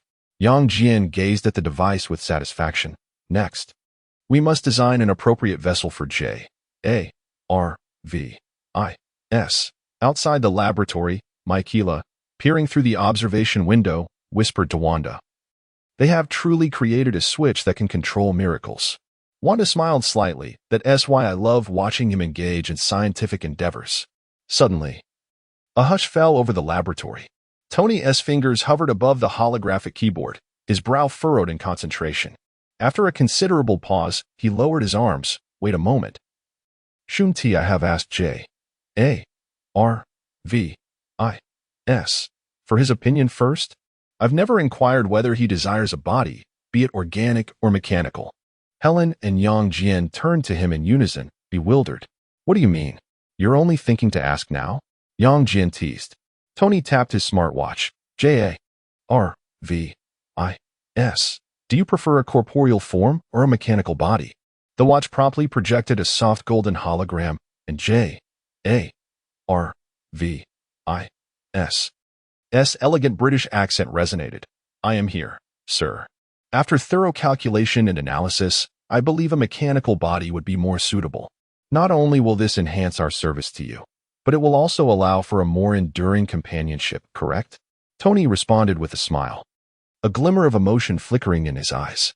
You are absolutely right, sir. Taking a deep breath, Tony turned to Yang Jian and Helen. So it's settled. We shall forge a body for J.A.R.V.I.S. from the most resilient metal. Helen promptly accessed the materials database among the known alloys. There is only one with the highest strength, but it is still insufficient. Tony shook his head. We require a material of greater potency. Yang Jian suddenly revealed a cryptic smile. This matter is quite simple. Tony's eyes brightened. Do you possess the material? Just because we lack it does not imply that others do as well, Yang Jian remarked meaningfully. Helen and Tony exchanged puzzled glances. What do you mean? We can borrow a bit. As Yang Jian spoke, his eyes suddenly glowed crimson. His heat vision penetrated layers of spatial barriers, directly locking onto the vibranium deposits deep within the African continent. He raised his hand, slicing open a golden portal. On the other side lay a dark underground cavern, with the vibranium veins embedded in the rock walls, shimmering with an ethereal blue glow. Tony leaned in to observe. What is this? Vibranium, Yang Jian elucidated. One of the hardest metals in existence. The shield of Captain America is forged from this alloy. Before Tony could fully grasp the situation, Yang Jian unleashed two finely calibrated beams of red light, commencing the severing of the vibranium vein. The detached pieces of vibranium cascaded through another portal, swiftly accumulating in a corner of the laboratory. Tony gaped in disbelief. Wait, is this what you call borrowing? Without turning back, Yang Jian continued to slice. Of course. We shall return it. Return it? When? Tony inquired with a chuckle. Once we have finished using it, Helen interjected, unable to stifle her laughter. He stated it's alone, so it is indeed alone, as more and more vibranium was severed and transported. The corner of the laboratory quickly became cluttered with the luminescent metal blocks. Helen surveyed the now cramped space and cheerfully asked, Is this not enough? Tony rubbed his temples. Today, I have truly witnessed what it means to borrow a bit. Yang Jian finally halted his heat vision, closing the portal. He brushed off non-existent dust from his hands. Is this all? The vibranium deposits beneath Wakanda are plentiful. Gazing at the abundant vibranium in the lab, Tony suddenly felt invigorated. With these, we can not only create the most formidable body for J.A.R.V.I.S., but also craft many intriguing things. Yang Jian seamlessly continued. However, for now, let us concentrate on the design of J.A.R.V.I.S.'s body. In the laboratory, the three gathered around the pile of vibranium, engaging in fervent discussion. Meanwhile, in distant Wakanda, the guards of the underground mines were left bewildered, staring at the vast expanse of vanished vibranium, utterly unaware of the events that had transpired. In the center of the laboratory, the holographic projection screen constantly shifted through various designs for mechanical bodies. Tony bit the cap of his pen, frowning as he scrutinized the outline he had just sketched, a humanoid silhouette reminiscent of the Iron Man suit. No, it is far too conservative. Yang Jian shook his head and reached out to swipe across the holographic screen a few times. Jarvis deserved a more striking design. He summoned a new design interface, his fingers dancing swiftly across the controls. Vibranium framework, nanomaterial armor layers, and modular weaponry, various elements were continuously integrated. Eventually, an image of a futuristic combat robot materialized on the screen. Beneath the armor shell lay intricate mechanical structures, with deployable side wings cleverly concealed at the shoulders and retractable thrusters designed into the back, exuding both elegance and a sense of formidable power. The three of them stared at the design in silence for a few moments. This, Tony stroked his chin, is it perhaps a bit too ostentatious? Ostentatious? Yang Jian raised an eyebrow. Could it be that Tony Stark would utter such words? He patted Tony's shoulder. Listen, looking impressive is a lifelong commitment. Moreover, we can designate this as the combat form. In everyday scenarios, he can maintain a more streamlined appearance. Helen leaned closer to scrutinize the details of the design. The position of this energy core is quite ingenious. It neither hampers mobility nor fails to provide ample power. Suddenly, an idea struck her. Wait, shouldn't we design a facial expression system for Jarvis? Absolutely. Tony instantly perked up. It should at least be capable of displaying my signature raised eyebrow. Yang Jian chuckled and shook his head. Let us first finalize the primary structure. Origin. Prepare for precision processing. Chapter 52. The true being the laboratory immediately buzzed with activity. Vibranium was shaped into a skeletal framework within magical flames, while nanobots meticulously covered it, constructing every detail with precision according to the blueprints. Tony personally crafted the foundational control systems, with Helen overseeing the calibration of energy circuits. The joints were composed of a composite structure of vibranium alloy. Yang Jian levitated the intricate components with magic, ensuring both strength and flexibility. The energy core was connected to the spark source converter. Tony adjusted parameters on the holographic screen. However, we require a buffering system to prevent energy overload during initial activation. Helen was assembling the facial armor. The expression module has passed testing. Jarvis, how would you like your face to appear? The watch projected Jarvis's holographic image. Considering the need for interaction with humans, I suggest adopting a humanoid visage while retaining moderate mechanical features. 3 hours later, a mechanical body gleaming with a silver-blue sheen lay quietly on the assembly table. Its 2-meter height showcased a streamlined form that perfectly blended power and elegance, with the energy core at its chest emitting a soft golden glow. Tony circled the creation, his fingers gently gliding over the precise seams of the armor. The structure was flawless, the energy circuits unobstructed, and the control systems ready. He paused, a furrow forming on his brow.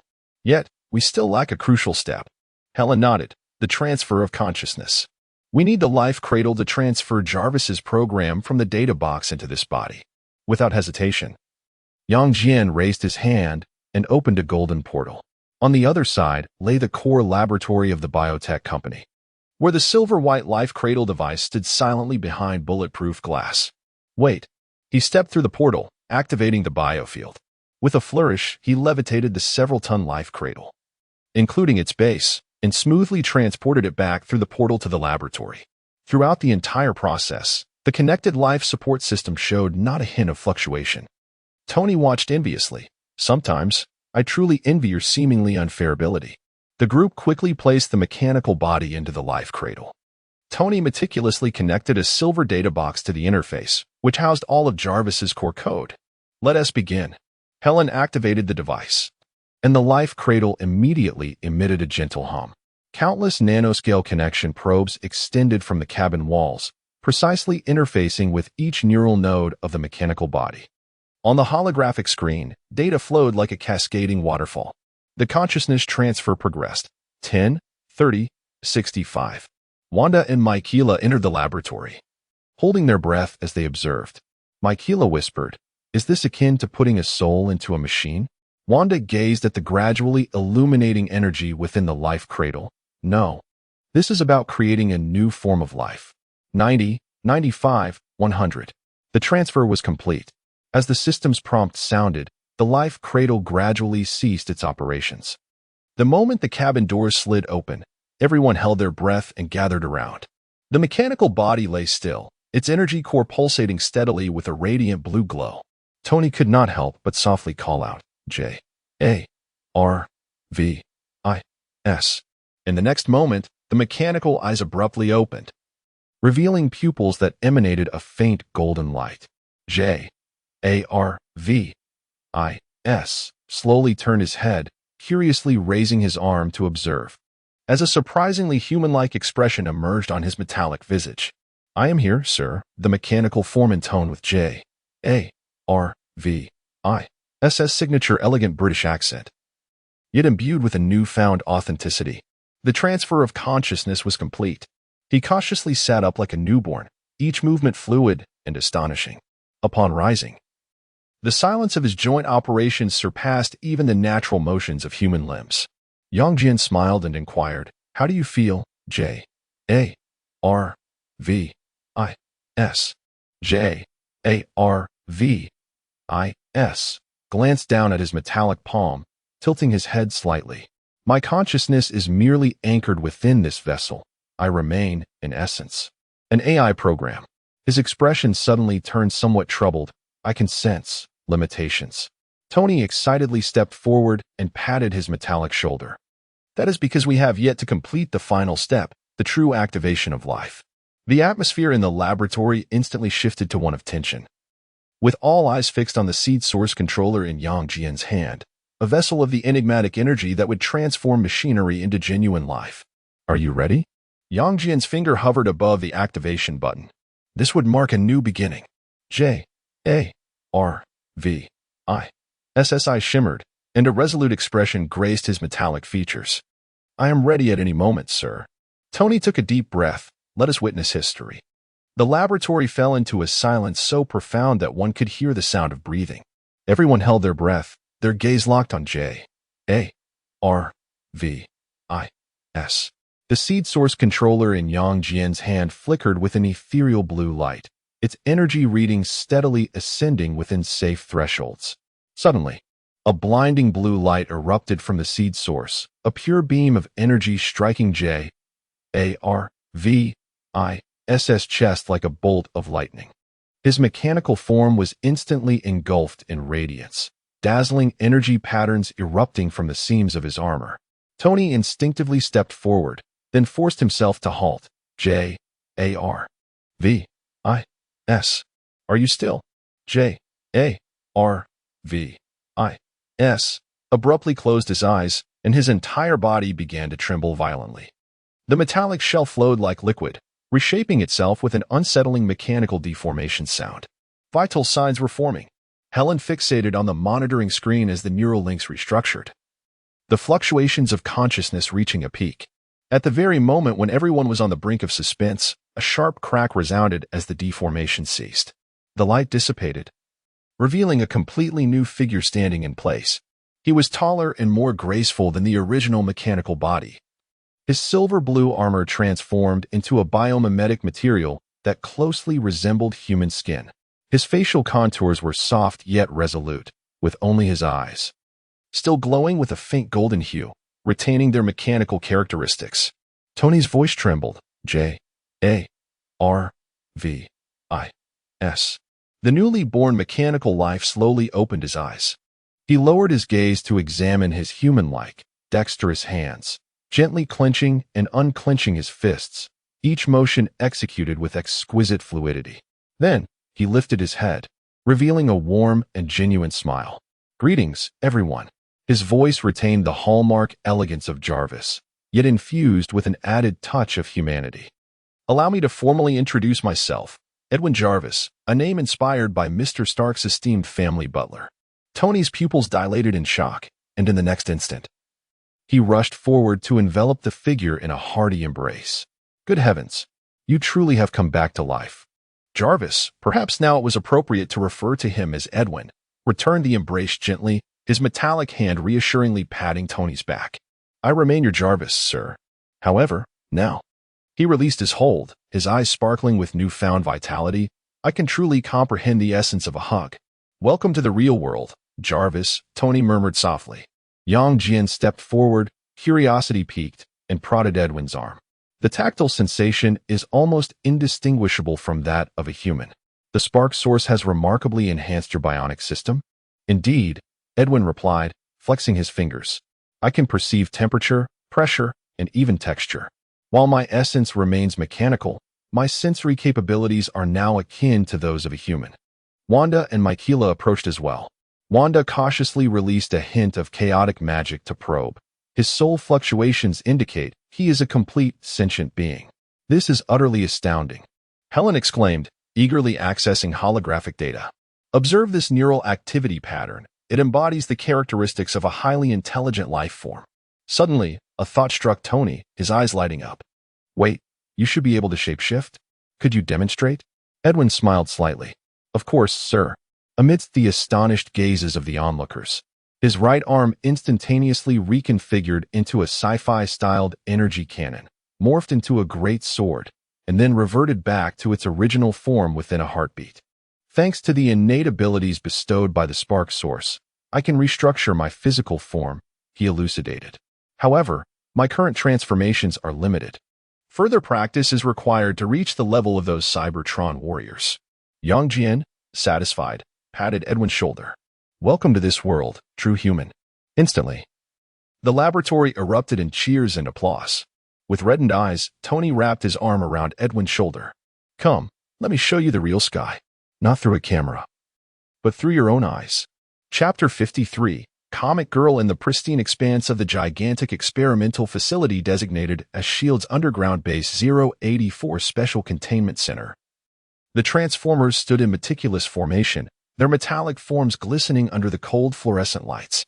In stark contrast, the solitary figure of the confinement stood apart, his singular eye flickering with an air of dissonance. Agent Coulson ascended on a lift platform, gradually rising to meet Optimus Prime at eye level. Behind him, dozens of S.H.I.E.L.D. agents and researchers held their breath, gazing in awe at these colossal mechanical beings from another world.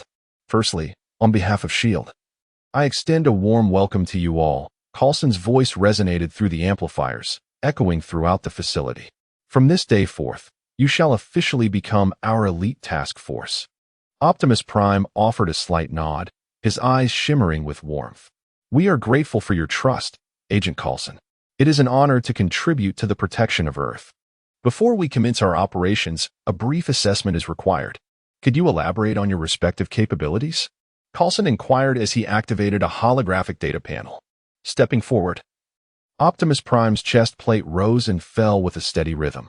As the leader of the Autobots, I possess dual combat forms, terrestrial and aerial. With a series of mechanical transformations, he instantaneously morphed from humanoid to a striking red and blue heavy-duty truck, only to revert back to his robotic form in the blink of an eye, equipped with an ion cannon and thermal weaponry. My armor is designed to withstand conventional thermal assaults. Jazz nimbly leapt forward, transforming into a sleek sports car. I am a reconnaissance and infiltration specialist, capable of reaching speeds of 800 kilometers per hour in stealth mode.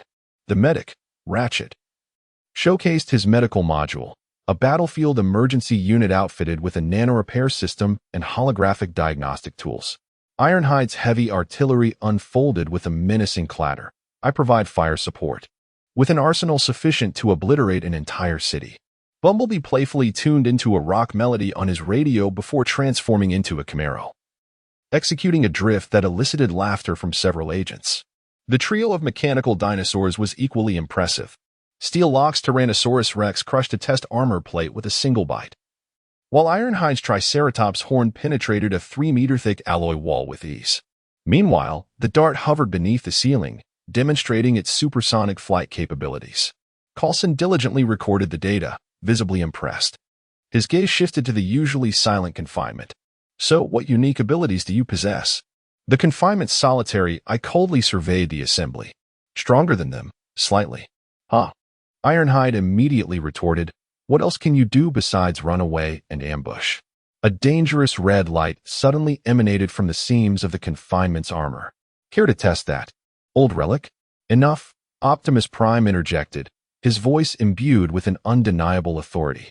The confinement recollected a certain man, and his eye flickered momentarily before he reluctantly reined in his hostility. My spacecraft is equipped with quantum weaponry systems, he murmured. And all present understood he referred to the vessel reclaimed by Yang Jian. My personal arsenal includes a phased disintegration cannon, gravitational anchors, and molecular cutting blades. He paused momentarily, then added, "in the most comprehensive species database in the entire universe." Coulson raised an eyebrow. "It seems you excel in solitary operations?" "I specialize in hunting," Bingshi replied coolly. After recording the final data point, Coulson shut down the holographic panel. Assessment complete. In the coming days, our tactical team will engage in coordinated training with all of you to devise a joint operational plan. Optimus Prime nodded solemnly. "We stand ready at any moment." As the meeting concluded, the agents began to guide the Autobots to their respective hangars. Coulson cast a final glance at these mechanical giants, a faint smile gracing his lips. With this extraterrestrial team, SHIELD's power would reach unprecedented heights. At the seaside villa, late at night, Yang Jian opened his eyes. He gently shifted Wanda's arm from around his waist and silently slipped out of bed. Moonlight streamed through the floor-to-ceiling windows, casting a silvery glow over the bedroom. Michaela and Helen were sound asleep on the other side, with Helen instinctively burrowing deeper into the warm covers. Yang Jian donned a robe and made his way to the villa's open-air balcony. The night breeze was cool as he reclined in a comfortable chair, his gaze penetrating the Earth's atmosphere, staring into the starry expanse of galaxies light years away. "Origin, play some music," he murmured. Soft jazz instantly filled the air. Yang Jian took a sip of the drink beside him, savoring the rare moment of tranquility. Suddenly, his movements halted. A feeling of being watched prickled down his spine. Yang Jian sat up abruptly, his superhuman vision scanning every corner of the globe. New York streets, SHIELD, headquarters, the Wakandan Palace. Even the sanctum of Kamartosh. Everything appeared normal, with no anomalous energy fluctuations. "Strange," he furrowed his brow. "It feels as if someone is observing me." "Origin, pause the music." Silence enveloped the balcony once more. Yang Jian narrowed his eyes, a faint red glow flickering in his pupils. Suddenly, his head whipped to the right with an impossible speed. Rip. It was as though an invisible comic page was torn open in the air, and a girl's head peeked through the fissure. She had dyed red and yellow hair, her large eyes brimming with curiosity as she stared at Yang Jian as if he were a comic character. The moment their gazes met, the girl gasped in surprise. "Wow, he can actually see me." The rift closed instantly, as if it had never existed. Yang Jian's interest was piqued. How fascinating. Meanwhile, in a room brimming with comic aesthetics, Gwen Stacy, the very girl from before, was panting as she clutched her flat chest. "Oh my gosh, he could see me. This is unscientific." She grabbed a soda from the table and took a huge gulp. Could he be a character who breaks through dimensions? But the Marvel database has no record of such a person. The soda bottle suddenly froze midair. Gwen's pupils slowly widened as she noticed a tall figure standing behind her, reflected in the comic posters on the opposite wall. Wow. She exaggeratedly spun around, her hair nearly brushing against Yang Jian's face. The man before her towered over her, and the muscular contours subtly revealed beneath his black t-shirt seemed as though they had stepped straight out of a superhero comic. "How did you get in here?" Gwen Stacy circled Yang Jian like an enthusiastic fan. "This is my private dimension. Oh my goodness, are those muscles real? May I touch them? Do you have a girlfriend?" Yang Jian allowed the girl to orbit around him, responding calmly, "I slipped in the moment you closed the window." He looked down at Gwen, who barely reached his chest. And as for girlfriends, he had several. Wow, that's amazing. Gwen Stacy not only did not retreat, but her eyes sparkled even brighter. "Does it matter if the rest want more? I'm quite skilled at breaking dimensional walls." Yang Jian couldn't help but chuckle. "Well, that remains to be seen." He surveyed the room, discovering that the walls were adorned with various comic panels, and even the furniture appeared to have been clipped from a comic book. "So, you use this ability to spy on me?" Gwen blinked. "It's a professional habit. I'm Gwen Stacy, a specialist in breaking the fourth wall." Suddenly, she leaned in close, her nose nearly touching Yang Jian's chin. "What is your name? Which universe are you from? When did the writers create you?" Chapter 54, Gwenpool. Yang Jian, hailing from an alternate reality, casually picked up a comic book resting on the table, which vividly illustrated the very scene he had just experienced on the balcony. "It seems I require a barrier to prevent prying eyes." "No, please don't," Gwenpool exclaimed, wrapping her arms around his. "Take me along for some fun, will you? I can help document our adventures. I promise the artwork will be exquisite. Yang Jian chuckled at the lively creature clinging to his arm. Do you often accompany strangers so readily? Not at all. Gwenpool proudly puffed out her chest. But you are different. I can sense an aura of rule-breaking about you. She continued to hang on him like a koala, her legs swaying playfully. So, what superpower did you acquire? Unlike poor little Gwen, who lacks even a decent ability. She pouted, poking his solid chest with her finger. Yang Jian looked down at the spirited girl draped over him. Is this how you intend to converse with me? My apologies. Gwenpool quickly leaped off, flustered, and began to tidy up the scattered comic books and snack bags. It was then that Yang Jian had a chance to thoroughly observe this peculiar room. The walls were plastered with pages seemingly torn directly from comic books, designs of Iron Man's armor, close-ups of Captain America's shield, and cross-sections of Thor's hammer. There were even several pages evidently ripped from the dark grimoire, detailing forbidden spells. Did you tear all these out? Yang Jian inquired, lifting a page depicting Doctor Strange casting a spell. The perks of the profession. Gwenpool kicked a pile of uniforms under the bed. Besides, he noticed a few pages missing. Suddenly, she leaned in closer, her eyes sparkling. So, how did you cross over? How long have you been here? Why have I never seen your dedicated comic? Just as Yang Jian was about to respond, Gwenpool continued unabated. The strangest part is that I only just realized your universe is completely off-kilter. Other universes allow me to see journals of the past and future, but yours only reveals the present. Flipping forward and backward yields nothing but blank pages. What does that mean? Yang Jian's interest was piqued. All done. Gwenpool sighed in relief. Pulling Yang Jian to sit at a small table she had cleared among the comic heaps. She rested her chin on her hands, her eyes fixed intently on him. My goodness, those muscle lines, that jawline. It's even more perfect than the Superman in the comics. Suddenly, she sat upright. Wait, what powers did you mention earlier? Yang Jian shrugged. Haven't you already guessed? Oh. Gwenpool sprang up as if electrified. When I just said Superman, are you implying you possess Superman's abilities? She lunged forward, grasping Yang Jian's arm. This is real muscle, not just cosplay. Unable to contain himself, Yang Jian laughed at the animated girl before him. Indeed. And it's the strength of Silver Age Superman. Gwenpool shrieked. Silver Age Superman. That bizarre version capable of propelling galaxies, which could annihilate the solar system with but a sneeze. She suddenly knelt on the ground, exaggeratedly clutching Yang Jian's leg. Superman, bestow upon me superpowers. I desire that bug-like ability that I believe could be realized. Yang Jian, both amused and perplexed, helped the lively character to her feet. That's hard to say, but first, tell me what else you have discovered about my universe. Gwen immediately adopted a serious demeanor, casually tearing open a comic panel in midair, revealing a live feed of Yang Jian's villa balcony.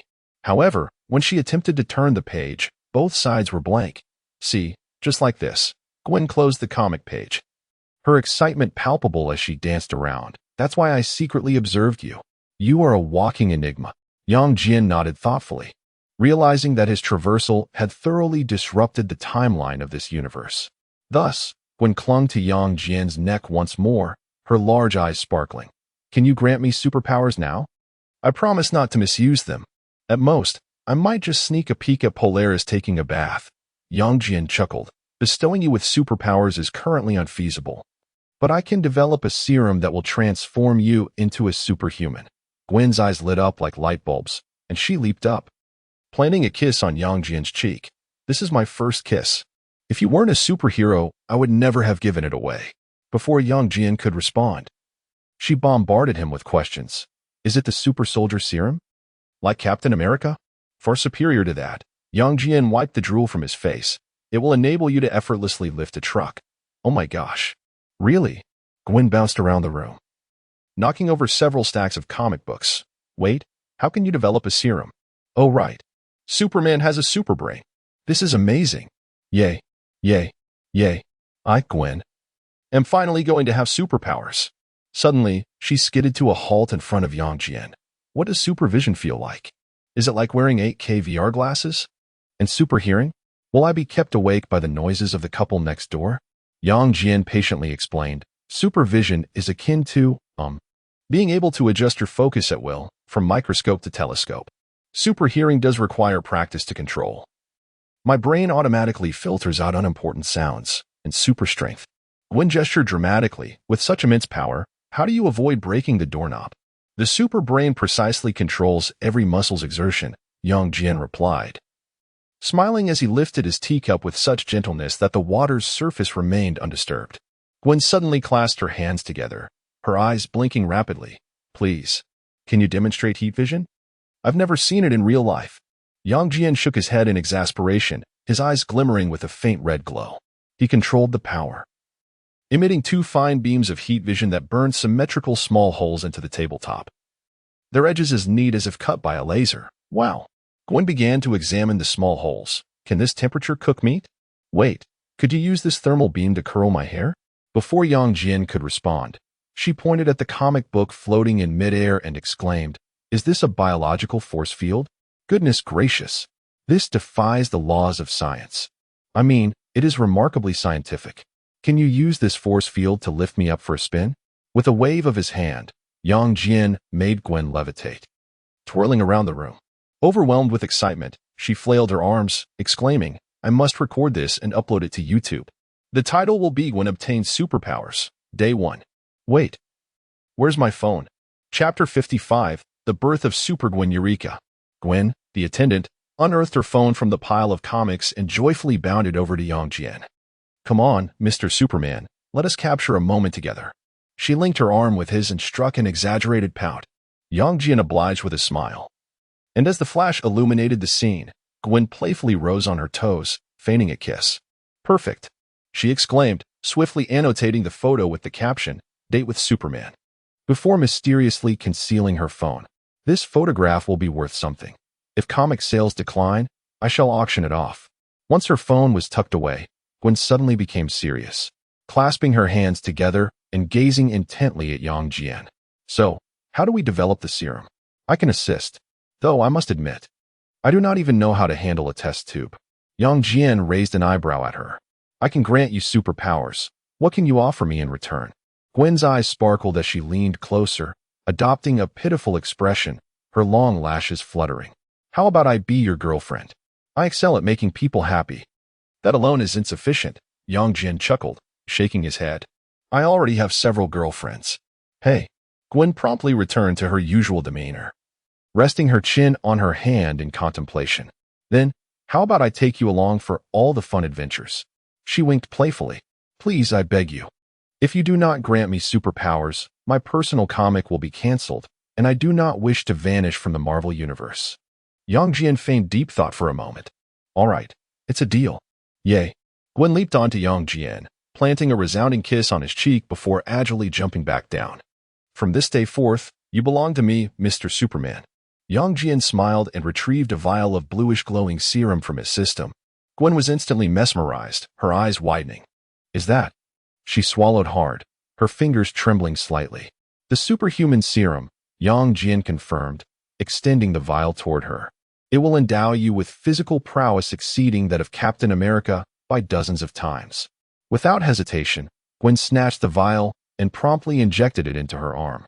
Yang Jian was about to caution her. Wait, it might sting a bit.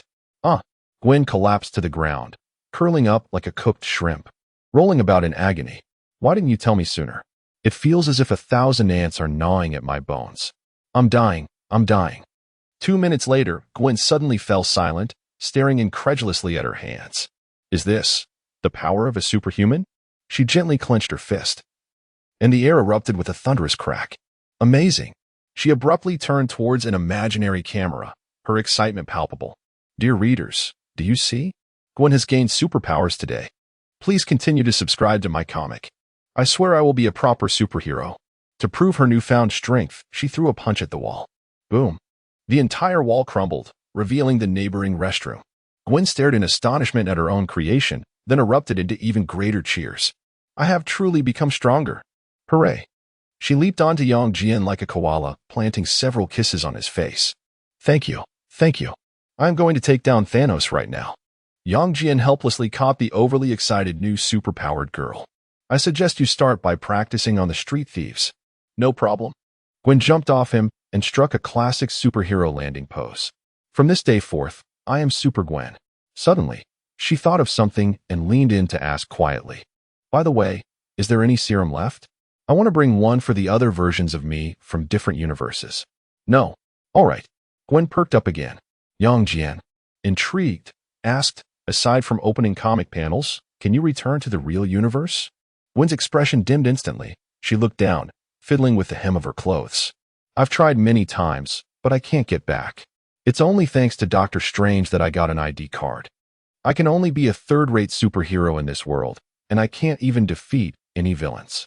Yang Jian gently patted her shoulder. "Why not try again? Perhaps it will work this time." Gwen lifted her head and curiously regarded Yang Jian. "By the way, how did you arrive in the Marvel Universe?" "I got hit by a truck," Yang Jian shrugged. "Huh." Gwen looked bewildered. "Is that even possible?" She suddenly burst into laughter, then pretended to be serious, clearing her throat. "All right, let us give it a shot." She reached out and tore open a page of the comic panel. Winking at Yang Jian, she nimbly slipped inside. Yang Jian approached the floating comic frame and touched its edge. To his surprise, it felt as solid as a wall. He attempted to float through the frame, but was met with an invisible barrier. "Hurry up." Gwen poked her head out from the panel, reaching out to grab Yang Jian. "It's so much fun in here." "I can't get in," Yang Jian frowned. "Stop joking." Gwen tugged at his hand vigorously. "Put some effort into it." They tried various angles and positions, yet Yang Jian remained thwarted outside the panel. "Wait a moment." Yang Jian closed his eyes, summoning the most overpowered ability of Silver Superman. The power of thought. First attempt. I can pass through this panel. Failed. Second attempt. I will get through. The invisible barrier seemed to weaken slightly. On the third attempt. Yang Jian glowed faintly with golden light. This wall doesn't exist. Crack. With a sharp sound, the barrier shattered like glass. Yang Jian floated effortlessly and instantly passed through the comic panel frame. "Wow." Gwen stared in disbelief at the suddenly appearing Yang Jian beside her. "How did you get over here all of a sudden?" "Wait a minute." She suddenly realized, "You just used that technique, didn't you? The one with the most notorious bugs." Yang Jian smiled silently, surveying the surroundings. They found themselves in a pristine white space, with countless comic panels floating like portals in the air, each displaying scenes from different universes. "Welcome to the realm beyond the fourth wall," Gwen exclaimed excitedly, twirling around. "This is my secret base." She abruptly pointed towards a particularly large panel in the distance. "Look, that is the entrance to the real universe." Following her gaze, Yang Jian indeed spotted a unique panel shimmering with golden edges, showcasing the familiar scenes of the real world. "Can we truly return?" Gwen's voice suddenly wavered, her fingers instinctively entwining with one another. Yang Jian grasped her hand firmly. "We'll only know if we try." The two of them soared towards the special panel, hopeful that this time, they might truly discover the path home. Chapter 56, The Fourth Wall. The two figures soared towards the flickering golden reality of the universe's storyboard. Through the frame, a bespectacled individual could be faintly discerned, bent over a computer, curiously observing the scene before him. "Look, that's my original editor," exclaimed Gwen with palpable excitement, pointing at the indistinct silhouette. "He must be searching for the missing comic characters." Yet, just as they were about to touch the edge of the frame, an invisible barrier reappeared, forcefully repelling them. Another failure. Gwen's shoulders slumped in disappointment. It was always like this. Yang Jian furrowed his brow, contemplating the storyboard intently. Suddenly, Gwen's eyes lit up. "Right. Superman, don't you possess that ability to summon? Give it a try." Yang Jian nodded, closing his eyes to concentrate on a fervent mental suggestion. "I can return to the reality universe." No response. This wall does not exist. The barrier remained unyielding. "I can pass through." Yet still, he was mercilessly obstructed. Defiantly, he reached out to touch the unseen wall, his muscles tensing, veins standing out at his temples. But despite his utmost effort, the barrier remained impervious. "Wow." Gwen watched in rapt fascination, unable to suppress a grin. Superman's determined expression was utterly captivating. Ultimately, Yang Jian reluctantly withdrew his hand. "No, it's impossible to get through." Just as he was about to say something more, an invisible force suddenly enveloped him. In an instant, he found himself back in the chaotic room of Gwen. The comic storyboard still hovered in the air, and Gwen's head popped out, a look of confusion on her face. Why did you return so suddenly? I don't know. I was just transported back, Yang Jian replied as he approached the storyboard once more, reaching out to touch its edge. The invisible wall was still there. He closed his eyes, attempting to activate his ability, but he could not re-enter the storyboard space. Gwen jumped out of the frame, casually closing the portal behind her. She tilted her head, scrutinizing Yang Jian. Strange. Could it be that the scriptwriter didn't grant you this permission? Hence, you were forcibly ejected? Yang Jian nodded thoughtfully. It's quite possible. It seems my presence has indeed disrupted some established rules. Suddenly, Gwen leapt forward, wrapping her arms around his. No worries. I've already received the serum, so we can play together in this universe from now on. She winked. Shall we go meet other superheroes? I could be your tour guide. Yang Jian chuckled, tousling her hair. Sounds great, but before that, he gestured towards the hole in the wall, which Gwen had inadvertently created with her punch. Shouldn't you consider how to explain this to the landlord? Gwen's expression froze. Oh. She anxiously raked her fingers through her hair. I'm doomed. The landlord is going to be furious. Suddenly, her eyes sparkled with anticipation as she looked at Yang Jian. You must have a solution, right? Yang Jian smiled faintly, a glimmer of blue light flickering in his eyes. An invisible biological force field unfurled in an instant, causing the scattered debris on the ground to levitate as if cradled by an unseen hand. Wow! Gwen exclaimed, her eyes widening in awe. Though she had witnessed it once before, this ability was truly magnificent. Like a curious child, she reached out to touch the floating fragments. Is this the biological force field? It felt as soft as marshmallows. Under Yang Jian's precise control, the stones reassembled like pieces of a puzzle, emitting faint hissing sounds from the cracks. In the blink of an eye, the wall returned to its original state, the wallpaper's patterns seamlessly aligning, showing no signs of damage. How remarkable! Gwen leaped in excitement, throwing herself onto Yang Jian, showering his face with kisses. Having a superpowered boyfriend is simply fantastic. I won't fear demolishing houses anymore. Yang Jian securely supported her, a playful smile gracing his lips as he leaned closer to her ear. Since I am your boyfriend, shouldn't I do what boyfriends are supposed to do? Gwen instantly understood. Mischievously blinking, it seems Mr. Superhero can't wait any longer. She elongated her tone, her fingers lightly tracing Yang Jian's chest. This is what you mentioned. Yang Jian's voice dropped slightly. Before he could finish, Gwen kissed him. They tumbled onto the bed, strewn with comic books, creating a flutter of pages in the air.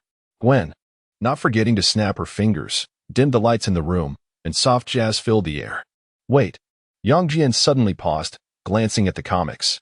Gwen swiftly pulled the blanket over them. Never mind those. What's important now is to get to the main event. Her voice gradually lowered, lost in their passionate kiss. Outside, the New York night sky shimmered with stars, a meteor streaking across the horizon.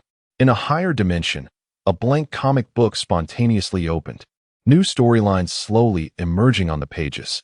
As morning light filtered through the curtains, Yang Jian slowly opened his eyes. He found Gwen sprawled over him like an octopus, her golden and red-streaked hair tousled. With a resigned smile, he gently supported her back to set her down, inadvertently waking her. What time is it? Gwen mumbled, rubbing her eyes, a hint of drool lingering at the corner of her mouth.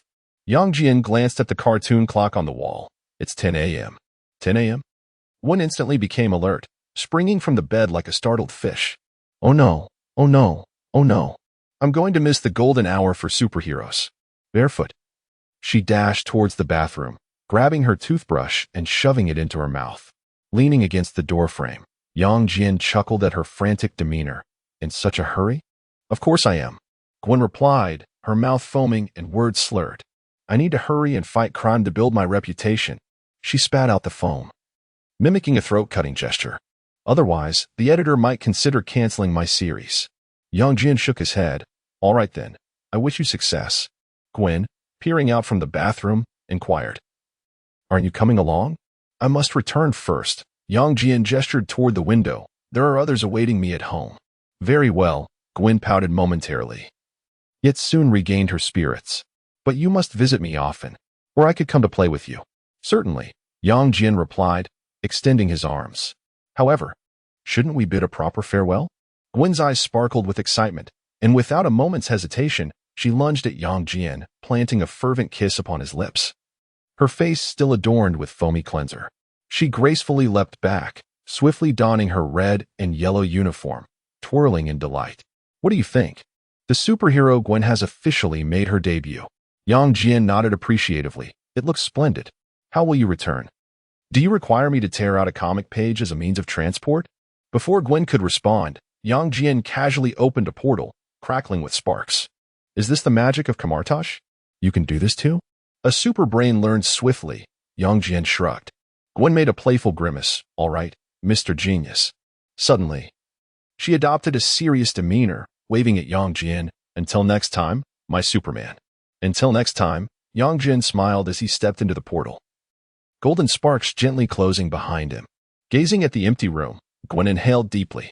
She inserted 2 cartoon-styled pistols into her back and struck a cool pose before the mirror. The first day of Gwen wielding superpowers officially begins. With a sudden burst of determination, she flung open the window, executing a stylish flip onto the sill. Only to remember she resided on the 15th floor. Yet, in the next instant, she leapt downwards. Yo! Chapter 57. Norman Osborn. Yang Jian's figure appeared on the villa balcony, bathed in the soft morning light. From downstairs, the ripples of Wanda's magical practice resonated. He stretched languidly and descended the staircase at a leisurely pace.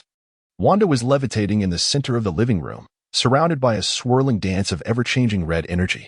Sensing Yang Jian's presence, she promptly dispelled her magic and turned around in delight. You're back? Just returned, Yang Jian replied as he approached her, embracing her warmly while gently brushing away the fine strands of hair clinging to her tips. Have you made progress in rewriting reality? Wanda nodded, her fingers lightly tapping. And suddenly, the coffee cup on the table transformed into a fluttering blue butterfly. In small areas, it's still the same as before, but in larger scopes. She shook her head. It always spirals out of control. Take your time, Yang Jian said, ruffling her red hair. The potential of chaotic magic extends far beyond this. Through the floor-to-ceiling window, they could see Michaela seated in the garden, chatting with Bumblebee. The yellow Camaro occasionally changed its in-car music in response, eliciting peals of laughter from Michaela. Yang Jian walked into the garden, and Michaela immediately embraced him. Where did you go last night? I was handling a few minor matters, he replied, casting a cheerful glance at Bumblebee. What are you two so joyous about? Bumblebee's radio instantly began to play a whimsical tune. Michaela laughed, explaining. He.S. recounting the story of the last time he teamed up with Optimus Prime to defeat the Decepticons. Would you like a proper vocalizer? Yang Jian suddenly inquired. Bumblebee's headlights brightened dramatically, eagerly playing upbeat music. Origin, scan his vocal system and customize an upgraded version. The voice of Origin promptly responded, scanning complete. Utilizing vibranium and nanocomposite materials, completion is expected in 2 hours. Bumblebee twirled excitedly in place, nearly trampling the flower bed. After calming everyone down, Yang Jian's figure flickered and appeared in the top-floor office of Yang Corporation. Hawkeye, impeccably dressed in a suit, was reviewing documents. The moment he sensed Yang Jian's presence, his weapon was already drawn. Upon realizing it was Yang Jian, he swiftly sheathed his weapon and stood up. Boss, how's the company faring? Everything is running smoothly. Hawkeye handed over a holographic report.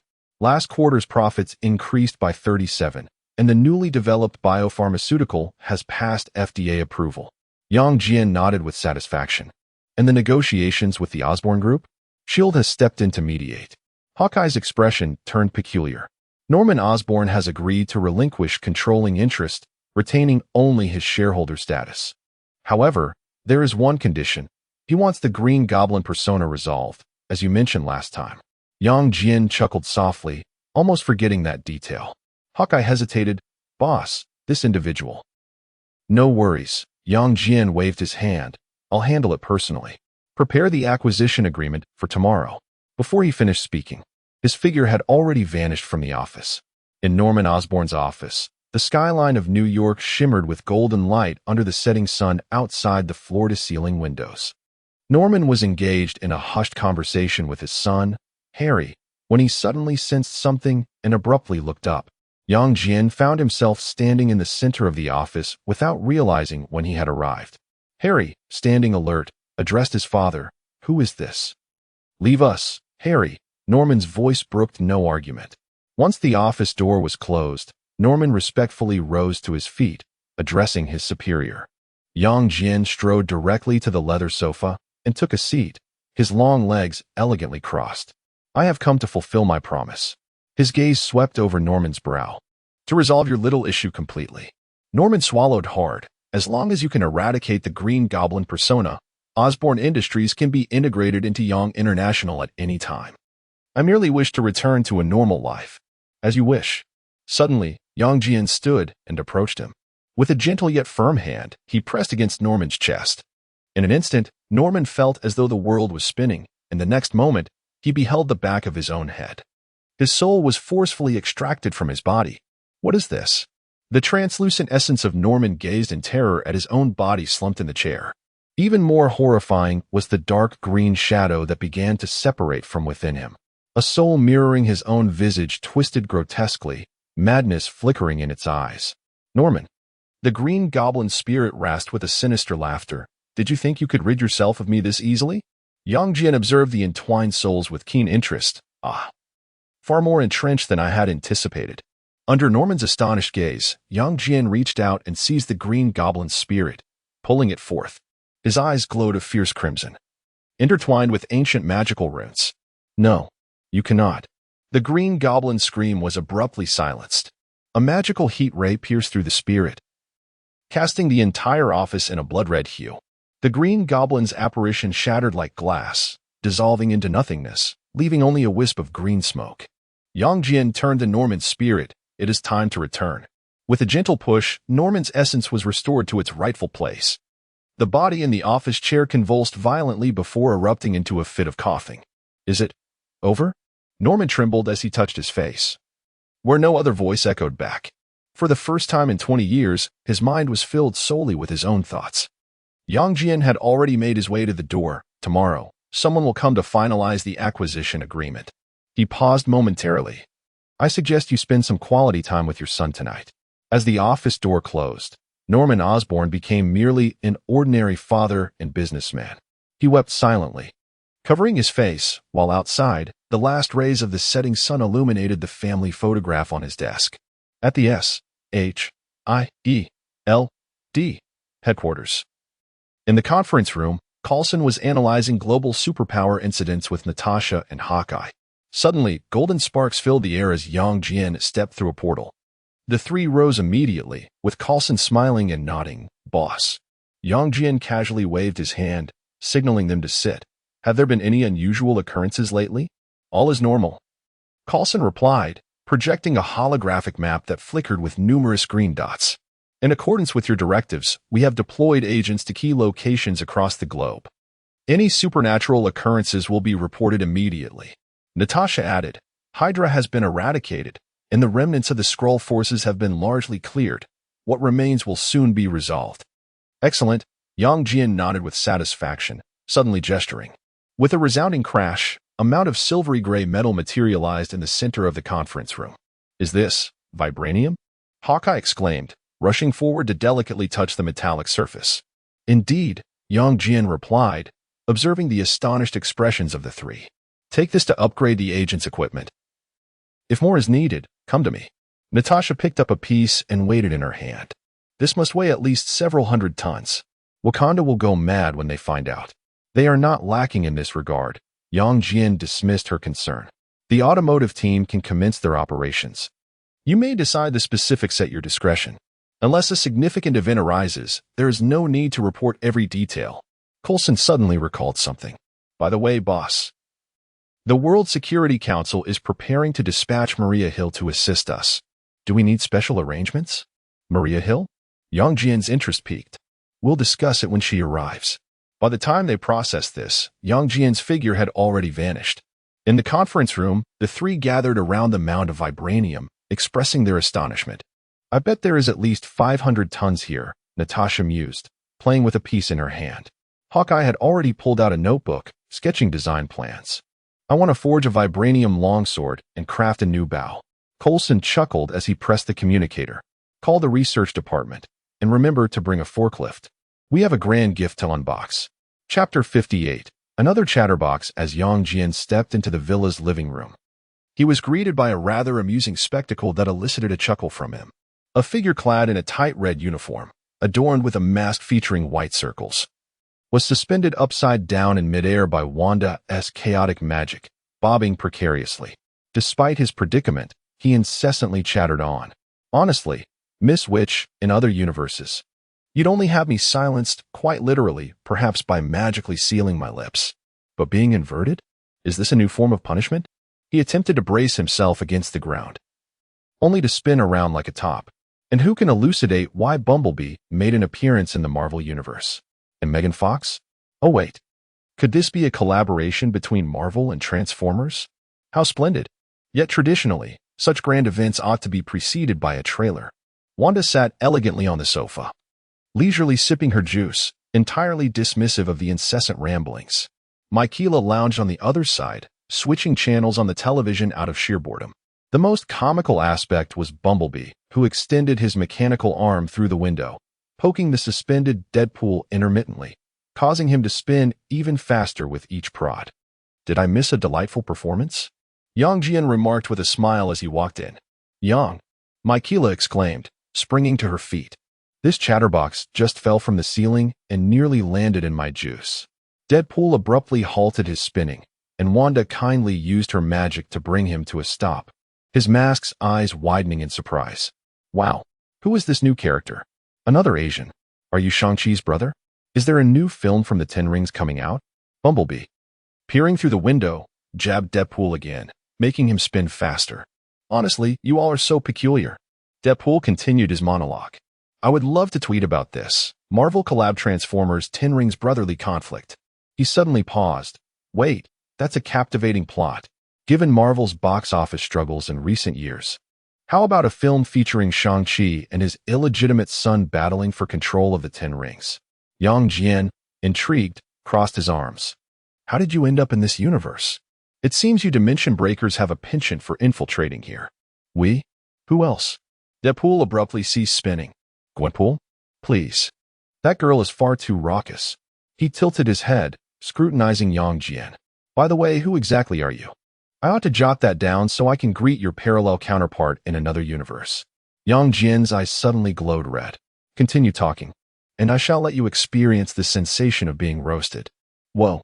Deadpool, rather unfazed, burst into excited squeals. Heat vision. You are Superman. He flailed about in midair. What kind of chaotic universe is this? Did Marvel acquire the rights to Superman? Wait, you're not even Henry Cavill. Bumblebee, unable to endure the conversation any longer, activated the car's audio system, which began broadcasting the news. Please put me down. Deadpool suddenly pouted. I promise not to spoil the plot of Deadpool 3, although Wolverine's Derry Ree is quite pert. Bumblebee. Deadpool abruptly turned to the window. Could you give me an autograph? My niece adores your films. Bumblebee gestured dismissively. Wanda rolled her eyes, and with a flick of her magic, Deadpool tumbled onto the carpet. He instantly sprang back up like a spring, peering closely at Yang Jian. So, you're from Krypton? Are you weakened by kryptonite? Have you ever tried to team up with Wonder Woman? Oh wait, that's DC. He suddenly covered his mouth. Did I just cross the streams again? Lowering his voice, he continued, honestly, your universe is utterly bizarre. I just tried to interact with the readers, but it seems they can't hear me. Can you hear me? Who do you think is more handsome, this version of Superman or Henry Cavill? Let's begin the voting. Whoever wins, Deadpool will accompany him tonight, but you better take a shower. Hey. Yang Jian yanked Deadpool by the collar. It seems we need to have a serious discussion about how you breached the dimensional wall. Wait. Don't use heat vision. Deadpool exaggeratedly raised his hands, retreating like a startled crab. I swear, I'll tell you everything. Clearing his throat, he suddenly adopted a spooky storytelling pose. Here's the thing. I was happily traveling through various universes, visiting the iconic scene of Tobey Maguire's upside-down kiss, and then I sneaked into Holland's universe to pilfer his sandwich. Wanda, growing impatient, snapped her fingers, sealing Deadpool's mouth with magic, leaving him to emit muffled sounds. Yang Jian waved his hand with a smile. and Wanda lifted the spell. Ahem. Deadpool rubbed his mouth. Anyway, I stumbled into a revolting universe. Everyone there turned into zombies. Zombie Captain America was munching on Falcon's wings, and zombie Iron Man's armor was crawling with maggots. He shuddered dramatically. The scariest part was Zombie Hulk. After turning into a zombie, he could still whisper sweet nothings. He chased after me, shouting, "Little spider, don't run. Let me take a bite of your perky bottom." Michaela listened intently, forgetting her chips. And then I urgently activated the time-space belt. Deadpool made an exaggerated explosion gesture. But the transmission coordinates malfunctioned, and I landed right on top of this red-haired witch's head. He cast a sidelong glance at Wanda. Honestly, in other universes, you're quite the sweetheart. A flash of red light flickered in Wanda's eyes, and Deadpool instantly began tap dancing, his legs under the control of chaotic magic. Stop, stop, stop, he shouted while dancing. I haven't even conveyed the main point yet. Yang Jian watched this lively character with keen interest. What is the main point? Deadpool abruptly broke free of the magic, darting to Yang Jian and pinching his bicep. Wow. What a feeling. Even sturdier than Captain America's. He looked up at Yang Jian. The crucial point is, the virus from that zombie universe is spreading. I have witnessed the undead Thanos leading his legion of zombies as they commenced their invasion of other universes. This astonishing revelation rendered the living room instantly silent. Seizing the moment, Deadpool slyly groped Yang Jian's abdominal muscles, remarking, "This universe truly is peculiar. It boasts both Transformers and Superman." One wonders if a writer, perhaps under the influence of narcotics, conjured it up. Suddenly, Bumblebee transformed, its mechanical arm crashing down before Deadpool, causing him to leap onto Yang Jian's back in fright, exclaiming, "Save me. The Autobots have turned lethal." With the ease of lifting a kitten, Yang Jian yanked Deadpool down, inquiring, "You mentioned the zombie virus is spreading? Is it the 2149 universe?" Deadpool, with an air of seriousness, affirmed, "Absolutely. I have observed at least 3 universes that have succumbed. The more terrifying aspect is," he lowered his voice, "those zombies appear to retain their superhuman abilities from their former lives." Wait, how do you know it's the 2149 universe? Have you ever been there? And did you encounter a dancing zombie Thor? Chapter 60, Earth, 2149. Deadpool continued his incessant banter, yet Yang Jian abruptly interrupted him. Hasn't the 2149 universe already formed a closed loop? Why still fret over this matter? Deadpool shrugged nonchalantly. True, it is a closed loop. But don't you find it rather amusing to explore it? He leaned in mischievously. Even if we can't save anyone, at least we can eliminate that obnoxious Ash. That guy is more irritating than a horde of zombies. Michaela and Wanda exchanged puzzled glances. Unable to contain her curiosity, Wanda inquired, what exactly transpired in that world? Yang Jian sighed. It is a universe devastated by a zombie virus. An unfortunate incident led to a widespread infection, even transforming superheroes into mindless husks. He paused, adding that the most perplexing aspect was that these zombies retained their superhuman abilities from their former lives. Michaela appeared concerned as she grasped Yang Jian's arm. It's too dangerous. You shouldn't go. Do not worry. Yang Jian reassured her with a comforting pat on the hand. I merely intend to assess the situation. That universe is destined for destruction. I do not plan to play the savior. He cast a glance at Deadpool, primarily to gauge whether Thanos might pose a threat to their realm. That universe is absolutely thrilling. Deadpool exclaimed animatedly. Good thing my spaceship didn't land. Otherwise, I would have turned into a dashing zombie. Deadpool. Just thinking about it is a bit exhilarating. Wanda rose to her feet. Do you need me to accompany you? No need. You two stay home and await my return. Yang Jian replied with a smile. The zombie virus is ineffective against Kryptonians. My cells will disintegrate any foreign pathogens. Suddenly, Deadpool approached Yang Jian from behind. So when do we set off? I can hardly wait to tweet about this. Superman Deadpool terrorizes zombie universe. This topic will definitely trend. He playfully caressed Yang Jian's neck. Hey, why are you touching my neck? Are you harboring a secret crush on me? Smack. Yang Jian swiftly slapped him, causing Deadpool's head to spin 360 degrees and plummet to the ground with a thud. Wanda and Michaela could not help but facepalm. Moments later, a new head sprouted from his uniform. Wow, that was so violent. I absolutely love it. Yang Jian's eyes glowed ominously. Keep talking, and I'll confine you to the mirror dimension. What? You can use magic too? Deadpool exclaimed in astonishment. Is your super brain akin to a computer? So alluring. Can your iron physique endure for 2 hours? Boom. Yang Jian unleashed a blast of heat vision, vaporizing Deadpool instantly. Wanda and Michaela burst into laughter. This guy's banter is utterly ridiculous. In the next moment, Deadpool re-emerged unscathed from the shadows. That was quite hurtful. Seeing Yang Jian prepare to unleash another heat vision, Deadpool hastily retrieved his time-space belt. No. I'm initiating the crossover now. He draped his arm over Yang Jian's shoulder, winking at the two women. The epic crossover of Deadpool and Superman begins now. As he pressed the button, the fabric of space began to warp. Yang Jian cast one last glance at Wanda and Michaela. Wait for my return. As a brilliant flash of light illuminated the surroundings, the figures of the two vanished without a trace. Michaela gazed at the empty living room, pondering if he often disappeared so abruptly. Wanda chuckled as she settled back onto the sofa. I'm accustomed to it.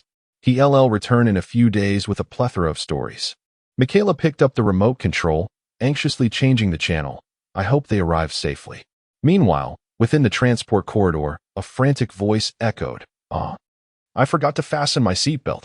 Deadpool's shriek reverberated through the dimensional rift. Wait, this position seems rather suggestive. Should we share a crossing kiss? Yang Jian, in silence, increased the intensity of his heat vision. Within the time tunnel, countless images of universes flashed by like a carousel. Deadpool, akin to a child experiencing a roller coaster for the first time, exclaimed in delight. Wow, that's the universe of Toby the Bug. Oh, that looks like the timeline of the X-Men. Wait, is that the world where Deadpool massacres the Marvel Universe? Shut up, Yang Jian shot him a withering glare. But it was clear that Deadpool's incessant chatter was part of his very nature. He continued to babble like a human megaphone until a blinding white light appeared ahead. Earth, 2149, New York, the Sanctum Sanctorum. Wanda Maximoff, Shuri, and Ash cautiously pushed open the doors of the sanctum. The sight before them sent chills down their spines. A zombified druid mage knelt on the ground, feasting on the remains of the Sorcerer King. Upon hearing their approach, the druid raised his head, a look of remorse etched on his decayed face. Apologies, I was bitten by a zombie hero this morning. I came seeking Strange's help. But I could not resist the gnawing hunger. Ash immediately aimed his gun at him. Damn it. Another zombie. Don't shoot. I'm full. Really? The druid frantically waved his hands, bits of decaying flesh falling from his arms. I can lead you to the library to find the Book of the Dead. Perhaps it can save this world. Suddenly, a blinding light erupted within the room. Yang Jian and Deadpool materialized out of thin air. Upon landing, Deadpool dropped to the ground. Retching. Ugh, I shouldn't have eaten so many burritos this morning. Ugh. Ash quickly redirected his gun. Who are you? Without a flicker of an eyelash, Yang Jian's eyes glowed crimson. With a swift motion, two beams of heat vision instantly obliterated Ash and the druid into mere ashes. Wanda and Shuri recoiled in shock. Their chaotic magic and sonic attacks instantly primed. Are you insane? Wanda exclaimed sharply. He is the only one who knows how to save this world. Precisely why he must be eliminated, Yang Jian replied calmly. In a few hours, you both will perish because of him. Once Deadpool had finished vomiting, he staggered to his feet, attempting to drape an arm around Yang Jian's shoulder, only to be brushed aside without embarrassment. Instead, he feigned the motion as if embracing air. Ladies, that Ash is nothing but a useless lecher. He is only helping you to woo you. He suddenly lowered his voice, though I can understand that sentiment. Yang Jian added, moreover, he knows nothing of magic. The Book of the Dead is merely a prop. He did not lie. Ash truly cannot save the world. At least not in his current state, and instead, he has caused the demise of many. Such individuals are a menace. Wanda and Shining exchanged skeptical glances. Shining furrowed his brow and inquired, what shall we do now? Yang Jian did not respond but turned to Deadpool with a reproachful gaze. Weren't we supposed to head to the universe of 2149? How did we end up at this point in time? My coordinates were set for 2149. Deadpool, with an air of grievance, threw up his hands. Perhaps the zombie blood short-circuited my belt? Though, this is still the universe of 2149. Wanda interjected, regardless. We must first ascertain whether the Book of the Dead is truly ineffective. Suit yourself, Yang Jian shrugged, but do not harbor any illusions. Suddenly, Deadpool leaped between the two, exclaiming, "You should trust him. He is a superhero. Do you know Superman? A body of steel, heat vision, more alluring than America's posterior." Shining rolled his eyes at Deadpool. "It's not that we don't believe. We simply require a definitive solution." "Then let us proceed," Yang Jian replied nonchalantly, leading them along the path. Chapter 61. In the corridor leading to the library, Deadpool chattered incessantly like a loquacious parrot. "Hey Superman, do you usually shave with your heat vision? Scarlet Witch, would you be interested in joining my team? Sonic, can your sound waves shatter a zombie's brain?" Yang Jian remained entirely indifferent, and Wanda, unable to endure any longer, brandished her hands, radiating crimson light. "If you continue this nonsense, I will toss you out to feed the zombies." Deadpool immediately mimed zipping his mouth shut. But within 3 seconds, he could no longer contain himself. "So, you Avengers really bang." Wanda swiftly sewed his mouth shut with magic, while Deadpool fumbled to undo the spell. Wanda turned to Yang Jian. "Who exactly are you? This universe has never seen you before." Just as Deadpool tore apart the magical stitches on his mouth, he interjected, "We hail from the sacred tourist dimension, here to witness your apocalypse, and perhaps see if we can save the world." "Parallel universe," Yang Jian interrupted him. "However, he is correct. This universe is beyond salvation. Even if we temporarily eradicate the virus, the zombies from other universes will inevitably invade again." Sonic clenched his fists. "Is there truly no hope?" Suddenly, Deadpool interjected between the two. "Instead of pondering that, how about a selfie with Superman? The goddess of death might grant you VIP treatment. She adores muscle-bound men, especially Superman's." Thud. Yang Jian delivered a punch that sent Deadpool's head into his chest cavity. Wanda and Sonic stared in astonishment at the twitching headless corpse on the ground. "Is he dead?" "Not to worry, he'll revive shortly." As Yang Jian spoke, Deadpool's new head popped out of his neck with a plop. "This is outrageous," Deadpool protested, rubbing his neck. "Clark would never be so heavy-handed." "I shall reiterate." Yang Jian halted, turning to face the trio. "My name is Yang Jian, not Clark Kent." Deadpool began mumbling again, "A Superman from a parallel universe." "I get it. Do you also have a woman named Lois? Is he always like this?" Wanda asked, exasperated. Sonic nodded helplessly. "Our universe's Deadpool might be even worse." At last, they arrived at the library, where the walls were lined with tomes of dark magic exuding an ominous aura. Sonic frowned. "Is the Book of Death truly here?" "Of course not." Deadpool charged inside. "But never mind, let me have a look, dear Book of Death. Where are you?" Just as Sonic attempted to caution him, Deadpool had already grabbed a book with a cover adorned with fangs. "Aya, this book bites." The tome, a cursed grimoire, clamped down on his palm, emitting a shrill, mocking laugh. Deadpool leaped about the library in a frenzy, ultimately hurling the book into the fireplace. "Die, you bastard!" Yang Jian, uninterested in his antics, allowed his eyes to shimmer with a faint glow as his supervision zeroed in on a target. A crimson spellbook, enveloped in a biological force field, floated gently from the shelf. "Do you wish to learn dark magic, mortal?" A grotesque face materialized on the cover. Yang Jian directly tossed the book to Wanda, instructing her to inquire herself. The magical tome immediately shifted its demeanor upon seeing Wanda.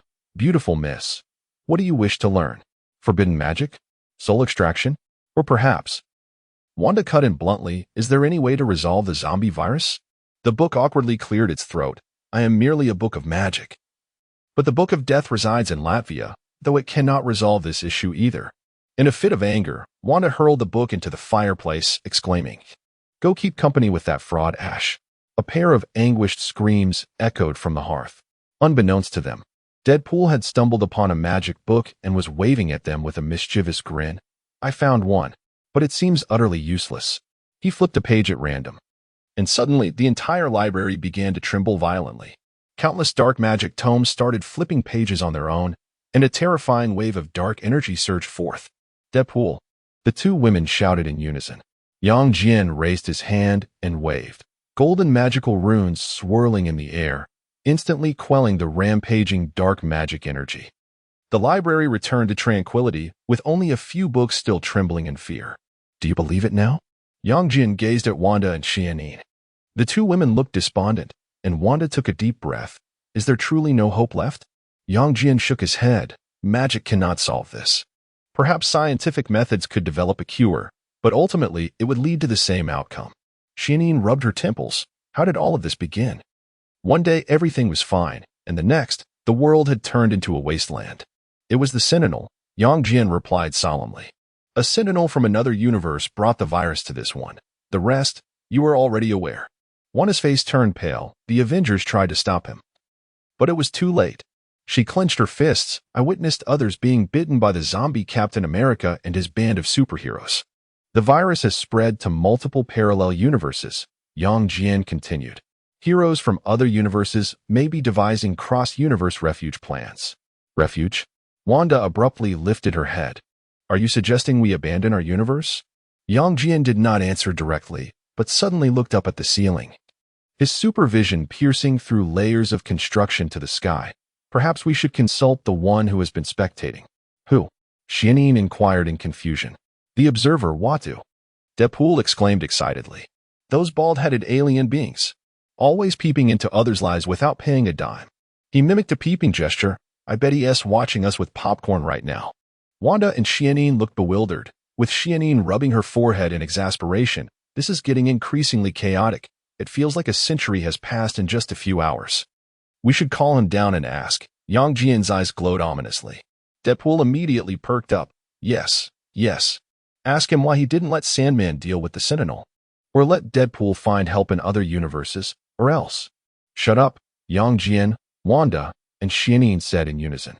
Yang Jian focused his mind and called out into the void. You ought to. I know you're watching. Either show yourself and explain, or I shall drag you out. The air was thick with silence. Deadpool scoffed. Looks like I need to provoke him. Hey, observer. I know you have a secret crush on the goddess of death. I caught you peeking at her while she bathed last time. Suddenly, the entire space distorted, and a colossal holographic projection materialized before them. It depicted a bald giant clad in a blue and white uniform, with an absurdly large head. The voice of Wade Wilson, the observer you ought to, boomed like thunder. Once again, you have breached the fourth wall. Deadpool proudly placed his hands on his hips. See, I told you this method works. Wanda stared in astonishment at the giant. So you knew all along? You were just watching from the sidelines? Uatu's expression was inscrutable. Observers do not intervene. We merely record. Nonsense, Deadpool exclaimed. In What If, you personally jumped into the fray. Yang Jian stepped forward. Is there any hope for this universe? The observer remained silent for a long time before finally speaking. Universe 2149 has entered a death loop. The virus will continuously regenerate, transcending dimensions. His gaze shifted to Yang Jian. You are an anomaly. Xianin eagerly inquired. What does that mean? It means there is a chance. Deadpool suddenly draped an arm around Yang Jian's shoulder. Our Superman might just create a miracle. At that moment, a deafening explosion resonated outside the sanctum. A zombie Iron Man, accompanied by a horde of zombie heroes, had breached the defenses of the sanctum. The projection of Uatu began to fade. The choice is in your hands. Deadpool unsheathed his twin swords. Well, now it's time to choose. Decapitate zombie Captain America or dismantle zombie Iron Man's reactor. Yang Jian's eyes glowed with a fierce red light. I choose the third option. The decision to save or not to save rests solely with me. Chapter 62. The zombie outbreak. Wanda ascended, chaos magic erupting from her being. If we cannot save this world, then let us perish together. Xianin concentrated sound waves in her hands. Determination gleaming in her eyes. I would rather die than become that kind of monster. The gates of the sanctum were forcefully breached, and the zombified Captain America led a throng of undead heroes surging in. Beneath their decaying flesh lay stark, white bones, once noble champions. They were now reduced to their bloodthirsty instincts. Deadpool unsheathed his dual blades, mischievously swaying his hips. Hey, Captain, care for some Deadpool delicacies? I may not have bathed in a month, but I assure you, it's all natural. Hungry, so hungry. The voice of the zombie Captain America, now rasping and terrifying from decay, echoed through the air. We need to eat. The zombified Hawkeye crawled forward, dragging what remained of his body. Meat, fresh meat. Tears glistened in Wanda's eyes. Captain, Look at what you've become. Is this the visage of a hero? What of it? Zombie Captain America grinned, exposing his rotting maw. We are hungry. With a deafening roar, the horde of zombies charged forth. Deadpool eagerly spread his arms wide. Come on, babies. Let me taste what it's like to be bitten by a zombie. Yang Jian rolled his eyes, suddenly raising a hand. An invisible biological force field froze the zombies midair. His eyes blazed with piercing red light, akin to two miniature suns igniting in their sockets. Step back. In the next moment, a cataclysmic beam of heat swept through. Where the high-temperature rays passed, the zombie heroes perished silently, vaporized into nothingness. Captain America disintegrated, his shield clattering to the ground, while the zombified Ant-Man evaporated into gas. The entire foyer of the sanctum was scorched to a crystalline sheen, the ground was glassified, and the walls appeared as if sliced by lasers. Wanda and Xianine stood frozen, while Deadpool danced with exhilaration. Wow, this is far more exhilarating than Thanos' snap. They just disappeared? Wanda trembled, her voice quaking. Xianine crouched, fingers brushing the glassy ground. Not even ashes remain. Yang Jian retracted his heat vision, casually shrugging. Quick and decisive. Suddenly, Deadpool leaped onto Yang Jian's back. Mr. Superman, that move you just did was so cool. Can you teach me? I could be your apprentice. He began counting on his fingers. I can serve tea, give massages, warm your bed. Whoosh. A beam of heat vaporized Deadpool once again. Wanda gazed at the ravaged sanctum, her voice quavering. What do we do next? Are there any survivors left in this universe? Yang Jian's eyes shimmered with a soft light, his supervision penetrating layers of obstruction. It's not the worst yet. There should still be living souls in S.H.I.E.L.D.'s aerial base. Huh. I know where that is. Deadpool suddenly bounded between them. There are a few superheroes hiding in that rundown base. But who knows what they've turned into now? Blame the jerkreed. He exaggeratedly waved his arms, proclaiming himself the most brilliant mind in the world, only to be the first to infect the entire team. Wanda stared in shock, her eyes wide. Reed Richards actively spreading the virus? Why? Sonic was equally incredulous. Isn't he supposed to be the smartest scientist? How could this happen? Perhaps he was too clever for his own good. Yang Jian shrugged. It can only be said that he truly lives up to his reputation as a charlatan. Yang Jian could not comprehend his actions. Perhaps his intellect was of a unique caliber. Otherwise, how could there be another version of him from a different universe? Tricked into this one, nearly triggering an outbreak of zombies in the Ultimate Universe? Deadpool began to prattle on. If you ask me, that guy is just an egomaniac. Remember what he did last time. One more word, and Yang Jian's eyes glimmered with crimson light. I shall let you experience complementary vaporization. Wanda took a deep breath and resolutely stated, then let us hasten to the base. Perhaps there are others in need of assistance. Yang Jian nodded, his gaze penetrating the clouds to lock onto their destination. He raised his hand, conjuring a spark-filled portal, revealing the airborne S.H.I.E.L.D. base suspended high above. Wait. Wanda gazed in astonishment at the golden ring. Is this the magic of Kamartage? You can do this too? A bit of knowledge. Yang Jian shrugged. Deadpool immediately leaned into the imaginary camera, despite there being none. Dear viewers, have you ever seen a superhero who can wield magic? I think not. Deadpool exclusive report. This will definitely trend. Magical superhero crossover mayhem. Shut up and step inside. Yang Jian grasped Deadpool by the collar and hurled him through the portal. The four of them traversed the portal, instantly arriving at the blood-scented airborne base. A colossal flying aircraft loomed over the city, and the base was rife with signs of battle. Deadpool got up, dusting off his backside. Wow, this is far more exhilarating than flying. Speaking of which, he suddenly froze, pointing at a staggering figure not far away. Are we too late? Everyone turned to see the zombified Fantastic Four dragging a superhero's lifeless body, slowly lifting their heads to reveal grotesque smiles on their decaying faces. The Thing, Ben Grimm, raised his rotting rock-like visage, displaying a sinister grin. Wanda, Sonic, are you here for a feast? Wanda suppressed her nausea. Have you devoured everyone in the base? Invisible Woman, Susan Storm, licked her blood-stained lips. The flesh is quite tender. You can't escape either. Why waste words with them?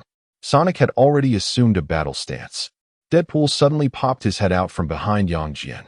Hey Reed, I heard you volunteered to become a zombie. Is this some sort of avant-garde performance art? The zombified Mr. Fantastic abruptly elongated his neck, his decaying rubber body slithering toward Deadpool like a serpent. Fresh flesh. Whoosh. A searing heat vision sliced through the air, instantly vaporizing Reed's head. The headless rubber body convulsed and collapsed to the ground. The remaining 3 zombies let out furious howls. Susan immediately activated her invisibility, vanishing into thin air along with the Thing and Human Torch. Damn. Invisible Woman is overpowered. Deadpool exaggeratedly spun in place, exclaiming, "We're doomed. Invisible zombies will devour us to the last crumb." Wanda and Sonic stood back to back, vigilant, with chaotic magic and sonic energy coalescing in their hands. A glimmer flickered in Yang Jian's eyes. Under his supervision, he effortlessly detected the energy fluctuations of the 3 invisible entities. Their movements were sluggish, akin to snails, allowing Yang Jian the confidence to swat them with a mere gesture. Whoosh, whoosh, whoosh.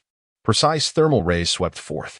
A scream from the Invisible Woman pierced the air, accompanied by the acrid scent of charred flesh. The Thing attempted to shield himself with his rocky body, but was instantaneously pierced through the heart. As Lightning Flame prepared to unleash his fiery abilities, he was evaporated by a searing ray. Wanda anxiously surveyed their surroundings. Is it over? It must be over. Deadpool bounced excitedly. I smell roasted zombies.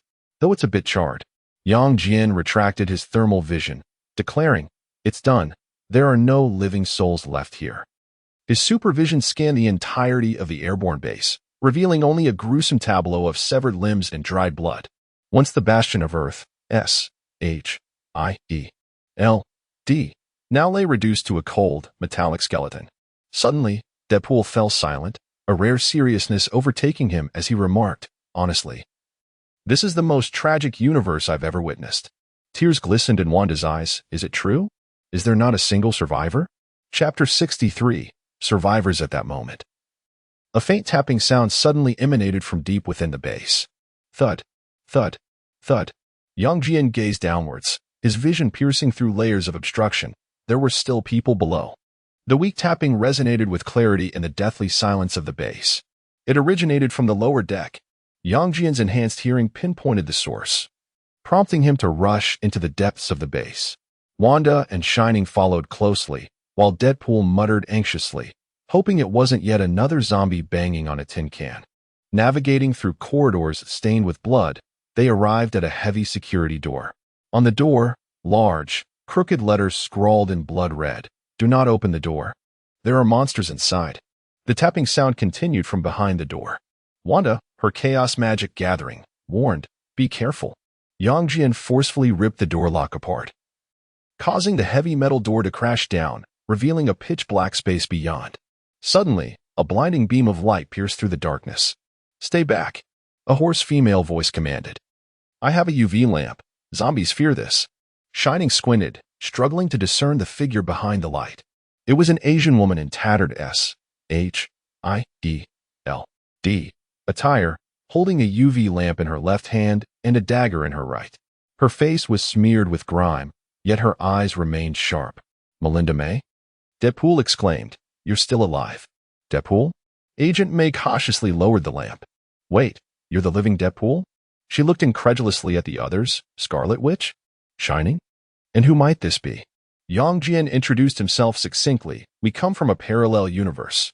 Suddenly, Agent May's legs buckled, and she slid down the wall to the ground. The UV lamp clattered to the floor, illuminating a figure huddled in the corner. Another survivor, Wanda exclaimed, rushing over. Coulson? Deadpool gasped dramatically. The honest man is still alive. Coulson's eyes flickered with weary light. Barely. I've held on until now. He looked at Yang Jian. So? You were here to help clean up this mess? Yang Jian shook his head. This universe is beyond saving.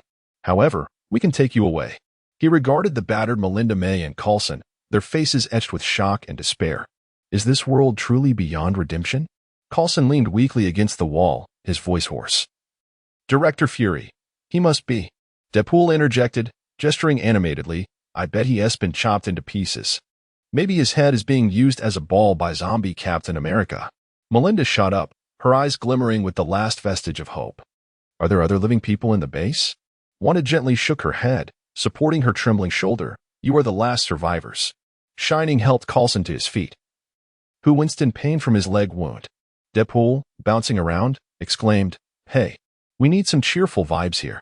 Happiness is essential for survival. Want to hear a joke? Why don't zombies eat Deadpool? Could you keep it down? Coulson weakly protested. Yang Jian interrupted Deadpool's incessant chatter. How did you survive? Melinda took a deep breath, wiping the blood from her face. Fury had summoned the remaining heroes to discuss strategies, sending us to retrieve equipment. Her voice faltered as she continued. When we returned, the base had already fallen. Coulson covered my escape, but he was injured. Coulson forced a smile. It's the same old story. He lifted his blood-stained shirt, revealing a gruesome bite mark on his abdomen. But it seems I can't hold on much longer. At least it wasn't a zombie bite. Deadpool suddenly leaned in, sniffing. Wow. Were you bitten? Does that mean you're about to turn? With a flick of his gaze, Yang Jian vaporized the decaying flesh around Coulson's wound. Arc. Coulson winced in pain, nearly leaping from his spot. Regardless of what's happening, all viruses have been eliminated now. Yang Jian stated calmly, yet, this world is indeed beyond salvation. Melinda tightened her grip on her dagger. What should we do now? We should go to a parallel universe. Wanda asserted. At least we can survive. Deadpool abruptly pulled out a small notebook from behind him. Wait. Interdimensional immigration requires an application form. Name? Gender? Are you carrying any contraband? Like zombie viruses or something? Yang Jian waved his hand, opening a portal. He then seized Deadpool by the collar and tossed him through the portal. We're leaving. Just before stepping through the portal, Melinda cast one last glance at the ravaged world. Coulson patted her shoulder, and together they stepped into the golden circle. The reunion across dimensions commenced. The golden portal gradually dissolved on the streets of New York, with Deadpool bouncing out first, curiously surveying his surroundings. Wow, which universe is this? Let me see if there are any superheroes in spandex. He spun around dramatically. Huh. Spider-Man graffiti. This must be New York. Wanda, Shining, and Melinda followed suit, cautiously surveying this unfamiliar realm. The streets bustled with life, and the distant skyscrapers gleamed under the sunlight, starkly contrasting their devastated universe. At that moment, a white figure on a nearby rooftop suddenly froze, Spider-Gwen crouched atop an advertisement, her eyes widening beneath her mask. Yang. She performed a graceful flip, landing swiftly before them, quickly removing her mask to reveal her beautiful golden hair. Before anyone could react, Gwen leapt into Yang Jian's arms, delivering a fervent kiss. Wow. Live broadcast. Deadpool cheered, pretending to film with an imaginary phone. This will definitely go viral on Twitter. Interdimensional couple, spider kiss. Wanda and Shining awkwardly turned their faces away. Melinda raised an eyebrow, while Coulson murmured softly, clutching his injured abdomen, the youth.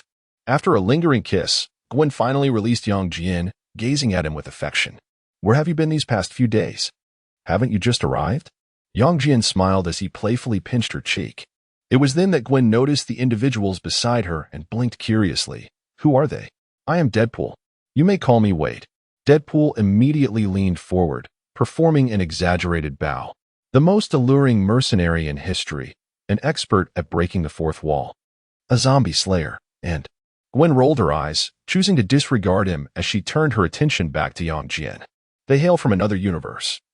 Yang Jian explained. A zombie virus has erupted there, and they are the last survivors. Fortuitously, your universe lacks their counterparts. A zombie virus? Gwen paused, clearly taken aback. That is indeed terrifying. Coulson strained to stand upright, extending his hand politely. Phil Coulson, former SHIELD agent. This is my colleague Melinda May.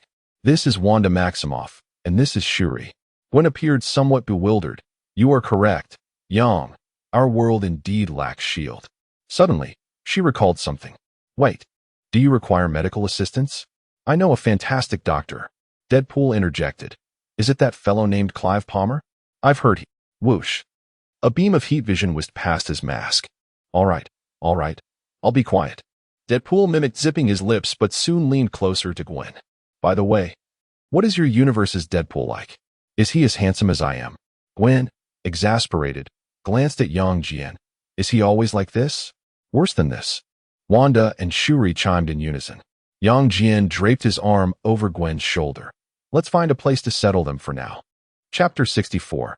I purchased it. Yang Jian refrained from utilizing his super speed and instead departed with the others. 10 minutes later, they stood before a vintage-style apartment building. And Gwen looked at Yang Jian with a puzzled expression. What are we doing here? Deadpool exaggeratedly scrutinized the structure.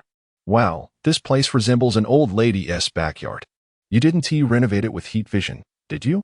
Yang Jian smiled at Carlson and the others. From now on, this will be your residence. Live here? Carlson and Melinda exchanged bewildered glances. But we don't even have identification. Wanda's eyes glimmered with a crimson light. Do you need me to alter reality? Gwen subtly pulled Yang Jian aside. What exactly did you do? Don't worry, Yang Jian replied casually. I bought this place. From now on, you're the landlord. What? Gwen's eyes widened in disbelief. Everyone present was astonished, turning their gazes towards Yang Jian. Deadpool dramatically clutched his chest. Wait, I've seen this plot before. He suddenly leaned closer to Yang Jian and, lowering his voice, mimicked, Bruce, how did you reclaim the farm? I bought the bank.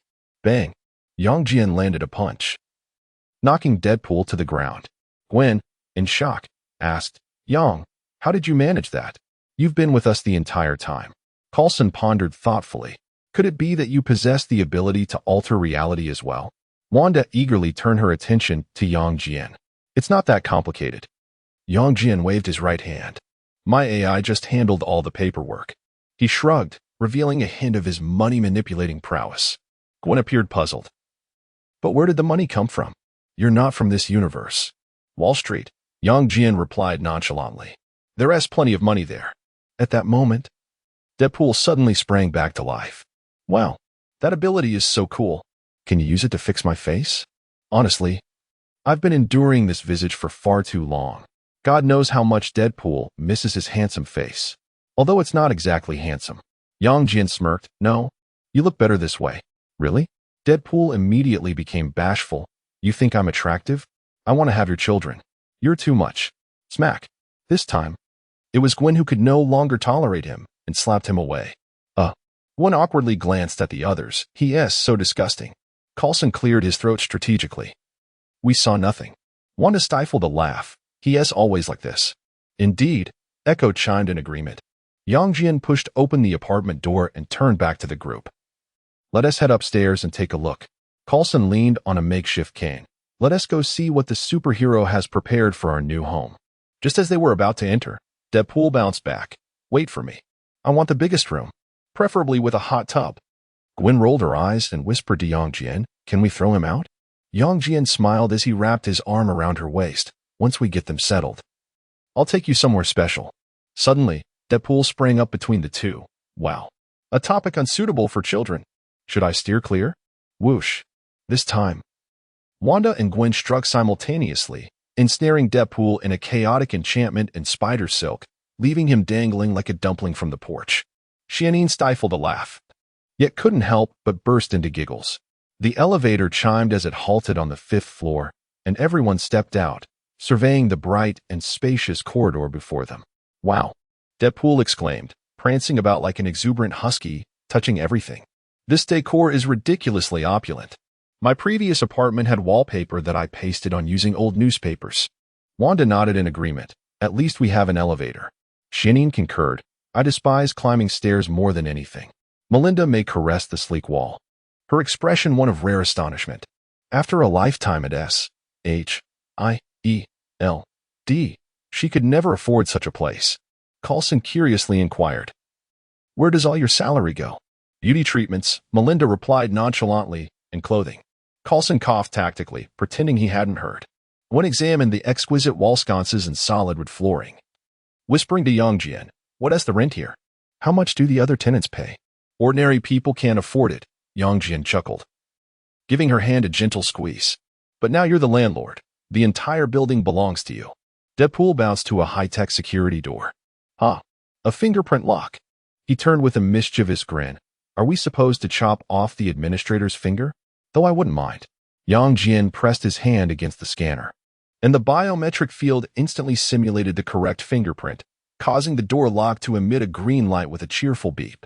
This defies logic, Deadpool exclaimed dramatically. This is even more advanced than SHIELD's security system. Upon pushing the door open, the scene inside left everyone in stunned silence. The spacious living room was adorned with a plush carpet, and beyond the floor-to-ceiling windows lay the skyline of New York. The open kitchen boasted an array of smart appliances. The doors to 3 bedrooms were ajar, revealing glimpses of their luxurious interiors. "My goodness," Coulson remarked, leaning on his cane as he spun around. "This is more lavish than the director's safe house." Deadpool had already dashed into the master bedroom, flopping onto the soft king-sized bed. "I want this room. Anyone who dares to contest me shall face my wrath." Gwen's eyes sparkled as she turned to Yang Jian. "Yang, I think your AI that can hack into bank systems could be installed here." Wanda chuckled, settling onto the leather sofa. "It seems that financial prowess is far more practical than my chaotic magic." Yang Jian took a seat in the center of the living room, patting the space beside him. Gwen naturally sat next to him, while the others gradually took their places, except for Deadpool, who rummaged through the kitchen cabinets. "Are there any snacks? I could devour a zombie right now." "Listen up, everyone," Yang Jian surveyed the group. "This is your new home. My AI will handle any identity issues. And living expenses have already been transferred to the newly opened account, but there are conditions." Melinda frowned. "We can't rely on you indefinitely. Think of it as employee housing." He replied. Yang Jian interrupted her, expressing his need for their assistance in monitoring the anomalies of this universe. Suddenly, Deadpool poked his head out from the kitchen. "Wait a minute. Are we forming a new team? What shall we call it? The Superman Harem Guard?" Whoosh. A searing gaze whizzed past his ear, singeing the sticky notes on the refrigerator. All right. Deadpool surrendered, raising his hands. "I can settle for the role of the silent, dashing sidekick." Gwen leaned against Yang Jian's shoulder, gazing out at the setting sun. "So, is this our new beginning?" Yang Jian grasped her hand, replying, "Merely the beginning." He then surveyed the group with a steady gaze. "Next, I require you to assemble a small team in this universe, specifically tasked with monitoring and addressing anomalous phenomena. Gwen will assist you." Deadpool instantly sprang up from the floor, akin to an excited prairie dog. "Wow, a new team. Let me think of a name. How about Deadpool and his sidekicks? Or the Red Spandex Alliance? Alternatively, Slap." Yang Jian swiftly swatted him back to the floor. Gwen blinked. "So we are forming a superhero squad." "Indeed, it is our forte," Coulson remarked with a smile as he adjusted the cuff of his tattered suit. Melinda May shrugged. "Just another day in the life of SHIELD agents." Wanda nodded in agreement. "I was an Avenger, merely continuing in a different universe." Shuri raised her hand. "Count me in." Chapter 65. The Dawnbringers. At that moment, a trembling hand emerged from behind the sofa, and Deadpool, akin to a resurrected zombie, slowly rose. "Can I apply to be the captain? After all, I am the most handsome." A flicker of crimson light flashed in Yang Jian's eyes. "Wait." Deadpool suddenly adopted a serious demeanor. "I've just thought of an incredible team name." He struck a pose reminiscent of an epic trailer. "The Guardians Alliance, Multiverse Special Operations Group. For short, DEATH. Deathly Epic Awesome Team Heroes." An awkward silence enveloped the room. Gwen face-bombed. "Let us just call ourselves the Midnight Suns. It's far less kitsch." Deadpool protested. "How about the X-Force?" "Oh wait, copyright issues." Wanda's eyes suddenly lit up. "What about calling ourselves the New Dawn? It symbolizes a new beginning." "That is quite good." Coulson nodded in agreement. Melinda smiled, adding, "Simple and straightforward. I like it." Yang Jian looked towards Gwen, who nodded with a smile. "Let us go with New Dawn." Hey. Deadpool leapt onto the coffee table. "I haven't agreed yet. At the very least, there should be a Deadpool element in the name. Like Deadpool and his handsome and beautiful friends." Whoosh. This time, it was Gwen's web that stuck him to the ceiling. Yang Jian stood up and approached the floor-to-ceiling window. The setting sun bathed New York in a golden hue. "The New Dawn is officially established today." He turned to face the others. "Coulson will oversee, Melinda will handle training, while Wanda, Shining, and Gwen will be the main force." "And what about me?" Deadpool squirmed on the ceiling. "A mascot," everyone replied in unison. Deadpool pondered for 2 seconds. "This position surprisingly suits me." "No. He is just a jester. He will follow me wherever I go." He is a wanderer of the multiverse, Yang Jian explained with a smile. Coulson straightened his back. Nodding seriously, we will manage everything well. Melinda also adopted a serious tone. Everything will proceed smoothly. Wanda gazed out at the setting sun, softly stating, I hope this universe never has to endure those nightmares. Shining playfully tapped Wanda's shoulder. I actually hope the villains here can withstand a bit. I'd hate for Scarlet Witch to wipe them out with just one spell. Everyone chuckled. Even the usually serious Melinda revealed a hint of a smile. Yang Jian rose. Taking Gwen's hand, your rooms are right next door, either one per person or shared. It's up to you. Gwen winked playfully. If you need help with room assignments, feel free to ask me. Deadpool freed himself from the ceiling, strands of web still clinging to his costume.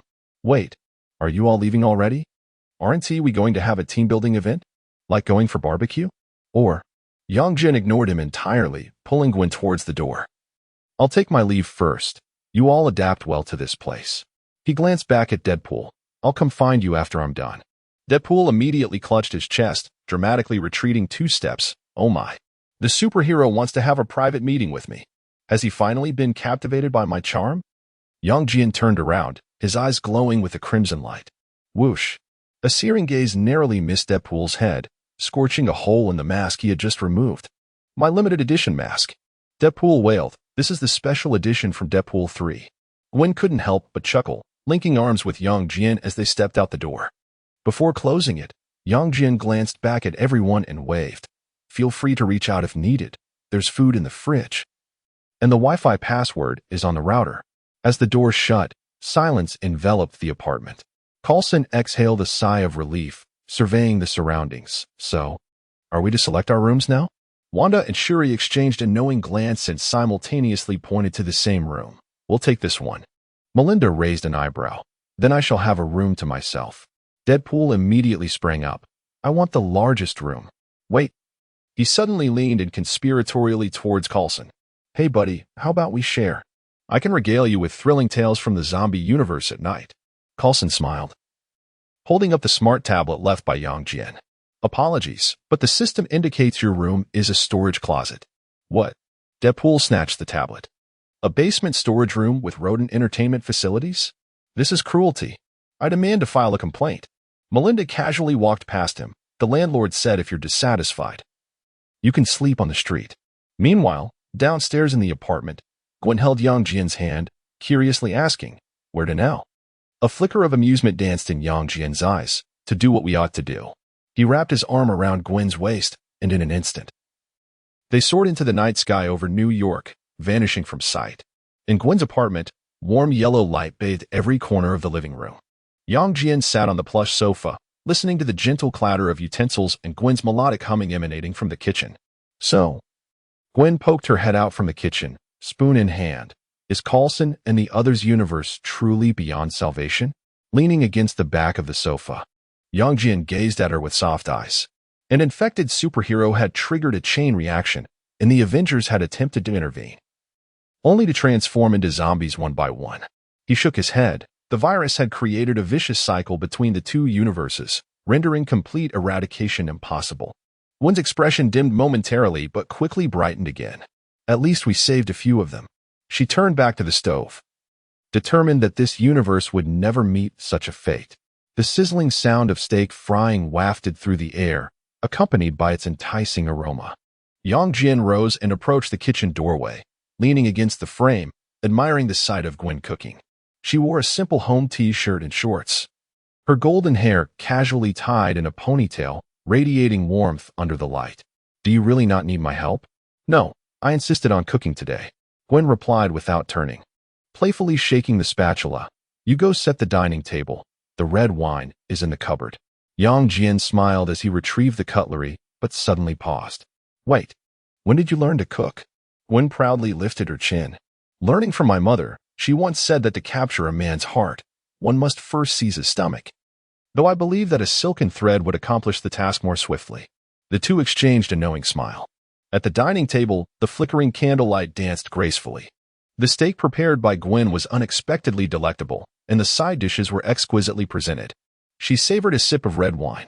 The observer you mentioned earlier. Is he truly watching the entirety of the universe?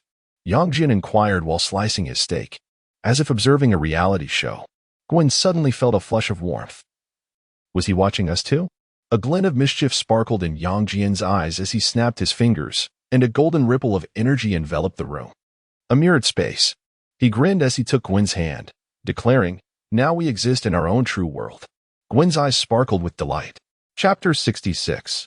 Nano battle suit morning light filtered through the sheer curtains, casting a gentle glow in the bedroom. Gwen, still in a haze of slumber, opened her eyes to find the space beside her empty. Rubbing her eyes, she sat up, her gaze drifting to the floor-to-ceiling windows in the living room. Yang Jian reclined languidly on a single sofa, the sunlight adorning his muscular physique with a golden hue. His eyes remained closed, his chest rising and falling with each breath, his skin subtly shimmering with a faint golden glow, as though he were absorbing the sun's energy. Gwen swallowed involuntarily, tiptoeing over to him and settling onto his lap like a cat. Yang Jian instinctively wrapped his arms around her waist, still not opening his eyes. "Why are you awake so early?" Gwen pressed her face against his warm chest. "New York still needs Ghost Spider." Yang Jian chuckled lightly, his fingers caressing her back. "Even superheroes deserve a holiday. Who works every single day?" Gwen leaned up and planted a kiss on him before reluctantly rising to don her uniform. "What would you like for breakfast?" "I enjoy everything you make," he replied, still basking in the sun's rays. When Gwen emerged from the kitchen with a plate of scrambled eggs and bacon, she found Yang Jian maintaining his position, the golden light around him even more radiant. The sunlight seemed to be absorbed by his skin, creating a subtle halo. "Breakfast is ready." She placed the plate on the dining table, unable to resist glancing at him again. "You look just like the sun god from Norse mythology in this sunlight." At last, Yang Jian opened his eyes, the golden light swirling in his pupils. "You guessed correctly, I am indeed the sun god." He stood up, and the radiance flowed into his skin, his efficiency now exponentially heightened. At the table, Gwen sipped her orange juice and suddenly inquired, "Are you going back today?" pausing with a fork suspended in midair. Yang Jian met her gaze. "Do you wish for me to return?" "Of course not," Gwen replied, playfully nudging his calf with her toes. "But I know you have your own matters to attend to." She tilted her head with a smile. "Will you still come to see me often?" Yang Jian took her hand in his, producing from his system space a ring crafted from a special material. "When you miss me, speak into this." He slipped the ring onto Gwen's finger. "I will come at once." Gwen gazed at the ring in astonishment. "What is this?"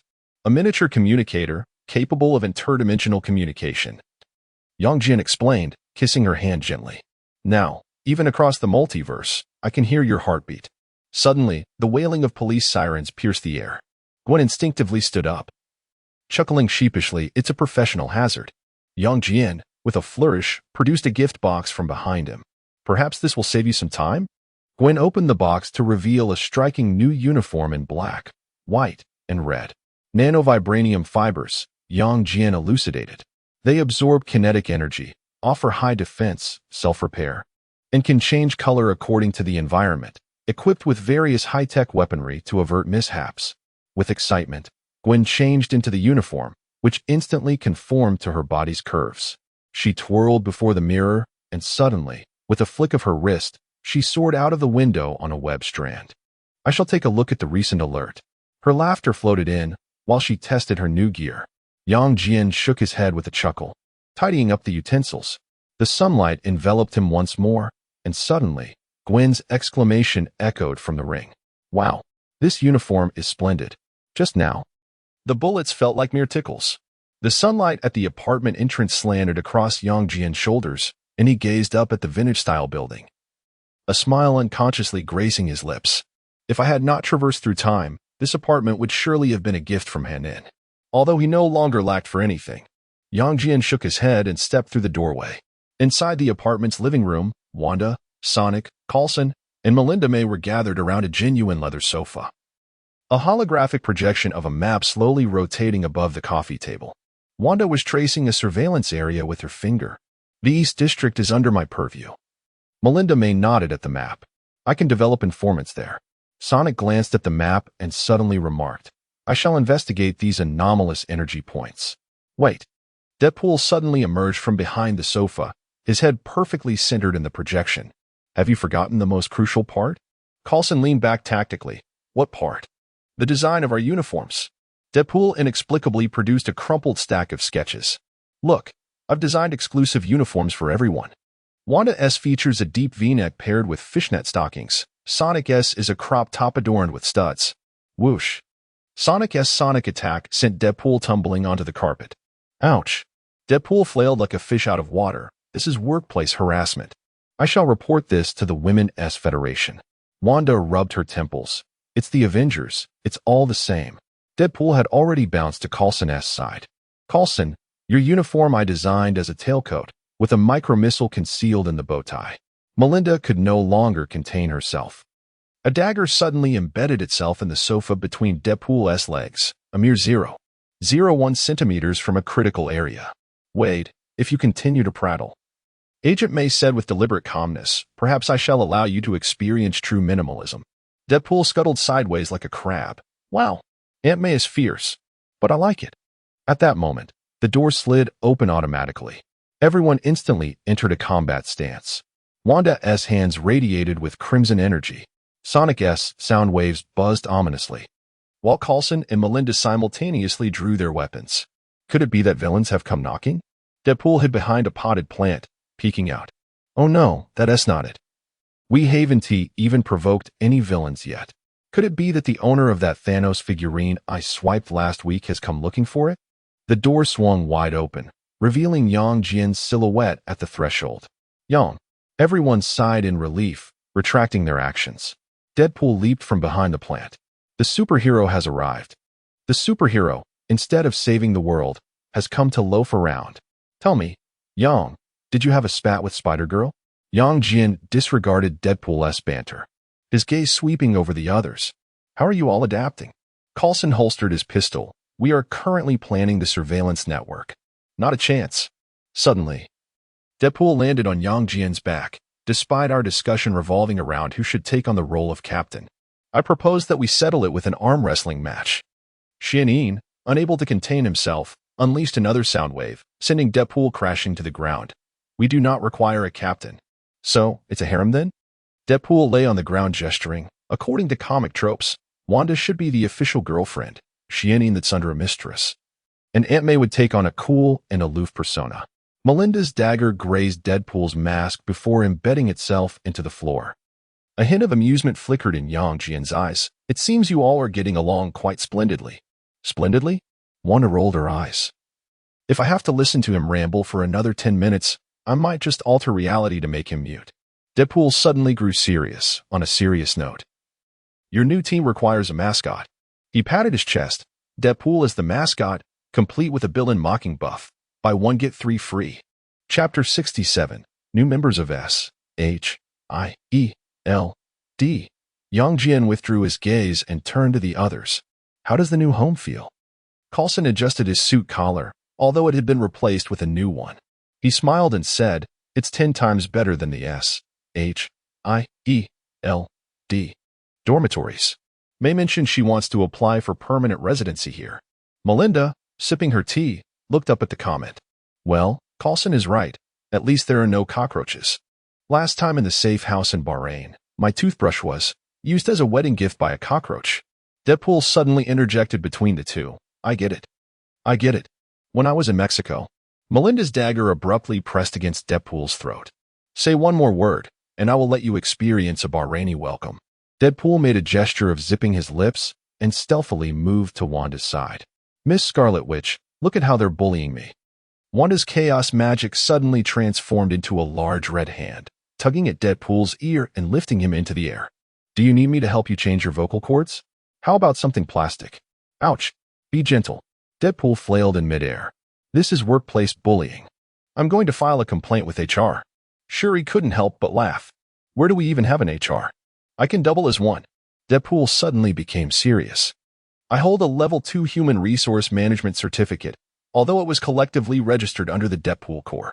Yang Jian rubbed his temples, the biofield shielding him from some of the noise. He walked to the sofa, the New York skyline shimmering with golden light under the sunset. I must be off. The room fell silent. Deadpool fell from Wanda's magic, landing on his rear yet miraculously not crying out in pain. Coulson was the first to react. We will establish the surveillance network as planned. He glanced at the smart tablet. May was already on it. Melinda succinctly added, "Trust me, it's worth it." Wanda and Shuri exchanged glances, then smiled as they spoke. "We will protect this universe." Suddenly, Deadpool dashed in front of Yang Jian. His wide eye patches on the mask exaggeratedly wide. "Wait, are you abandoning us? Just like my dad abandoned my mom and me?" Though it was actually my uncle. Yang Jian pressed down on his head, pushing him away. "Are you coming with me to our universe? Or will you continue your multiverse travels?" Wow. Deadpool instantly forgot his earlier melodrama. Is this an invitation to join the harem? Though I would prefer being the main consort. A dangerous red light flickered in Yang Jian's eyes. "You can only join my faction, not a harem." Faction? Harem? Deadpool began counting on his fingers. Is it the X-Men? Is that a faction or a harem? The Avengers are obviously a harem. Just look at Iron Man and Captain America's little affair. Whoosh. This time it was Wanda, Shuri, and Melinda striking simultaneously. Deadpool was pinned to the wall by chaos magic, sound waves, and a dagger, like a specimen. "Wait. I swear. Believe me." Deadpool struggled to raise a hand. "This universe is too violent. I want to elope with Superman." Yang Jian shook his head, gesturing to open the portal. Golden sparks swirled in the air, forming a circular ring, revealing the faint outline of another world beyond. "Take care," he nodded to the others. Deadpool finally broke free from his restraints and lunged towards Sonic, attempting a French cheek kiss, only to be repelled by a sound wave.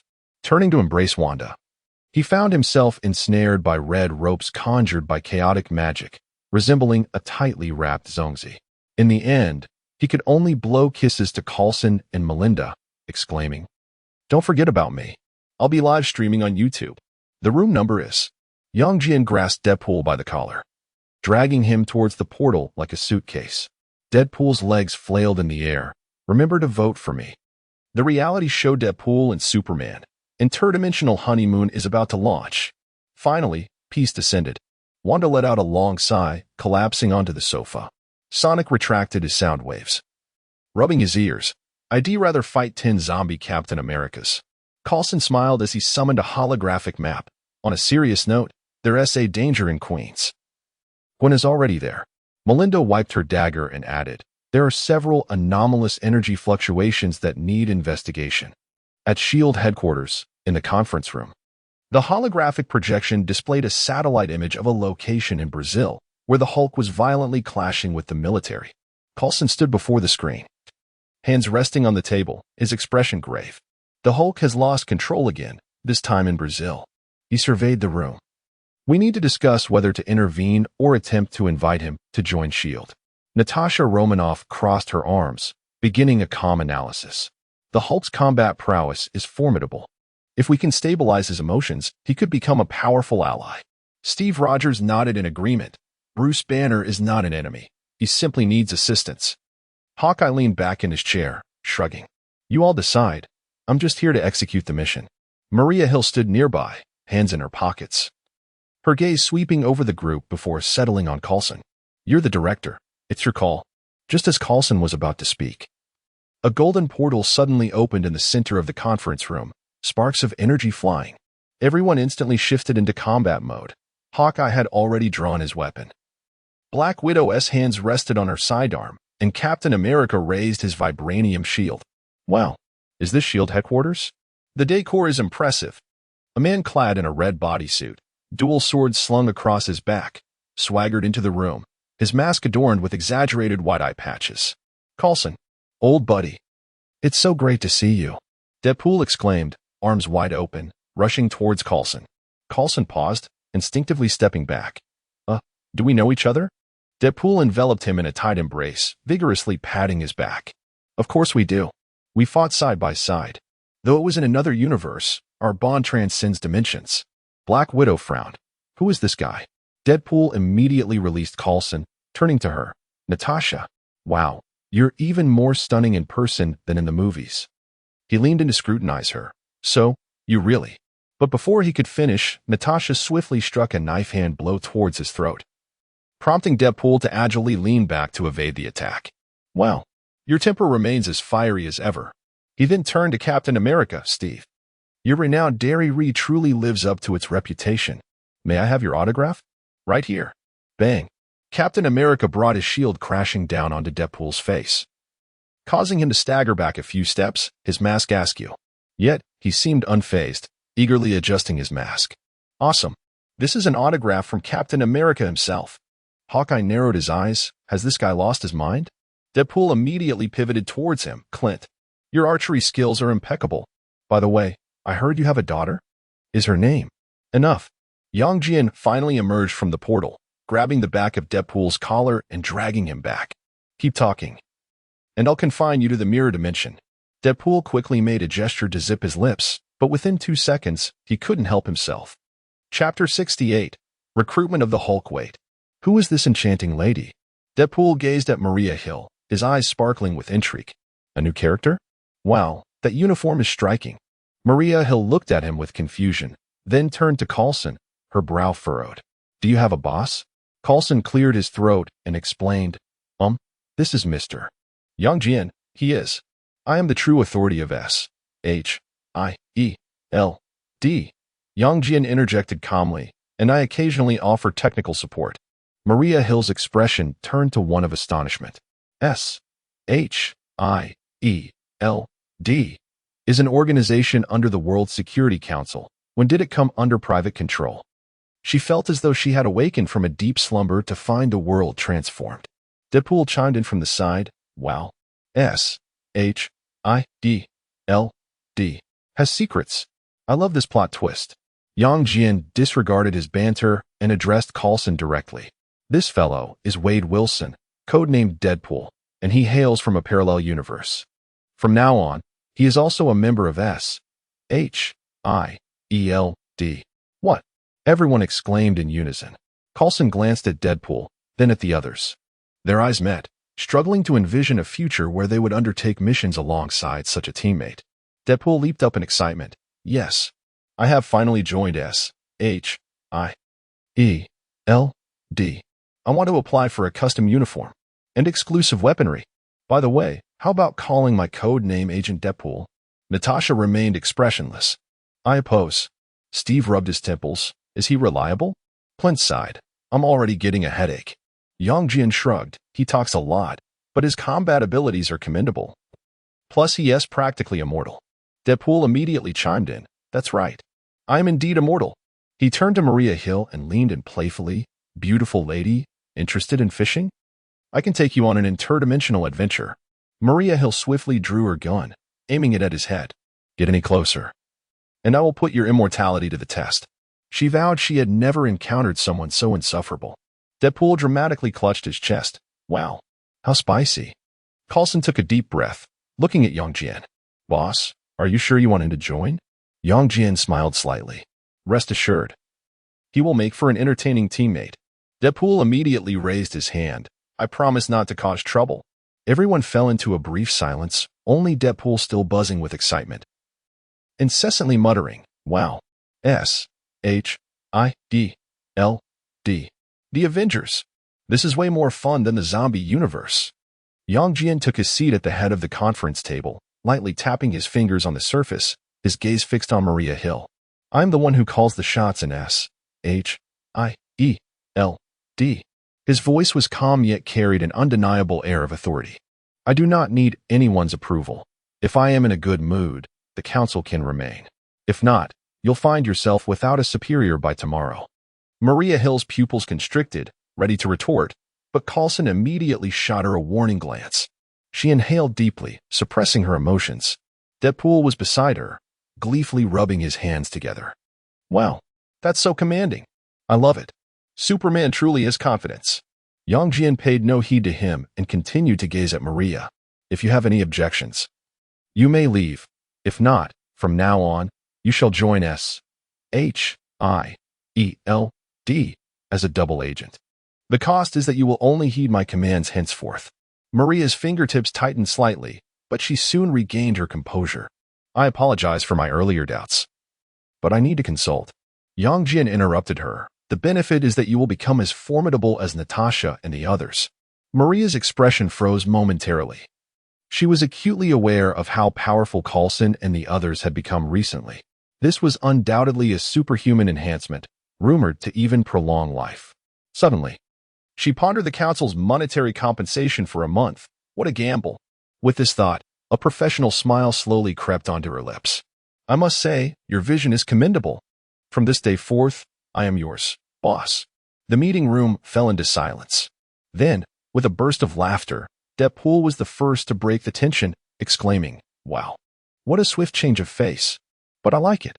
Natasha raised an eyebrow. Coulson shook his head in amusement. And even the typically serious Captain America couldn't suppress a smile. Hawkeye chuckled despite himself, but he was not surprised. Anyone hearing such a proposal would react similarly. Yang Jian nodded in satisfaction, and with a casual gesture, 2 vials of a glowing blue serum materialized on the table. He gently pushed the serum towards Deadpool and Maria. This is the benefit. Maria picked up the serum, scrutinizing the liquid inside, a flicker of hesitation passing through her gaze. Yet soon, she resolutely injected it into her arm. A sharp pain engulfed her body in an instant. She gritted her teeth, cold sweat beading on her forehead, but managed to stifle a scream. Moments later, the pain subsided, replaced by an unprecedented sense of power. She raised her hand, clenched her fist, and the sound of cracking knuckles filled the air. This is incredible, she murmured, her eyes shimmering with astonishment. Though it was termed an enhancement, she never anticipated it would be of this magnitude. She now felt capable of slapping a Hydra agent to oblivion. Coulson smiled at her. Welcome to the true S-H-I-E-L-D, Hill. Natasha chuckled lightly. You're adapting quite well. Deadpool, brimming with excitement, waved the serum. It's my turn. Without hesitation, he jabbed it into his neck. Ouch, ouch, ouch. He exaggeratedly rolled on the floor, his mouth incessantly babbling. Damn, this hurts worse than being hit by Thanos. Natasha crossed her arms in jest. Looks like even an immortal can't withstand the enhancement serum? Coulson shook his head. At least it proves the serum is genuine. Suddenly, Deadpool halted his rolling, sprang up, and looked at his hands in awe. Wow, I feel like I could punch Thanos right in the rear, he exclaimed, leaping with excitement. Deadpool had finally transformed into the ultimate version of himself. Yang Jian raised his hand, signaling everyone to take their seats. The laughter subsided, and the meeting resumed. Do you have any reports? Yang Jian surveyed the room. Coulson promptly activated the holographic projection, where the Hulk was engaged in a fierce battle with the military in the jungles of Brazil. His thunderous roars reverberated, causing even the projection to tremble. The Hulk had recently spiraled out of control again. Should we consider recruiting him? Coulson inquired, visibly troubled by the recent events surrounding the Hulk. Natasha was the first to express her opinion. His combat prowess would enhance our security. Captain America nodded in agreement. The Hulk is indeed quite useful. Hawkeye shrugged. We need a powerhouse. Maria Hill calmly added. He would undoubtedly be the strongest asset in our ranks. Deadpool interjected, and his pants will never rip. What a scientific marvel. Yang Jian shot him a glance, prompting Deadpool to immediately cover his mouth. All right, I'll be quiet. We can recruit him, Yang Jian stated nonchalantly. But before that, we need to present him with a grand gift. An intriguing idea crossed his mind, though it required the Hulk's cooperation. Coulson, puzzled, asked, what grand gift? Yang Jian did not respond directly, but instead countered, how is Banner's relationship with his girlfriend Betty these days? An immediate silence fell over the conference room. The others exchanged knowing glances, their expressions subtly revealing their intrigue. Yang Jian raised an eyebrow, sensing a juicy revelation. What interesting events have unfolded? Coulson cleared his throat. Slightly embarrassed, Betty recently broke up with Banner. The reason? Banner secretly sought her out, only to discover her in the company of another man. Deadpool suddenly erupted into laughter, slamming the table. Good grief. Banner was cuckolded. Is this universe truly this insane? Natasha sighed, exasperated. Indeed, our investigation revealed that Betty has developed feelings for another man. Yang Jian was taken aback. What a plot twist conjured by the writers. He then chuckled. Splendid. With his hands clasped and leaning back in his chair, he began to outline his plan. You will approach him to negotiate, informing him that joining S-H-I-E-L-D would facilitate better research into the science in the Hulk dilemma, and I can assist him in resolving this issue completely. If he agrees, bring him to New York. Then use a Quinjet to drop him off in General Ross's territory and let him descend. Inform him that this is the grand gift. If he refuses, then while he is still Banner, we shall administer a sedative to render him unconscious before dropping him. Yang Jian believed this idea was sound.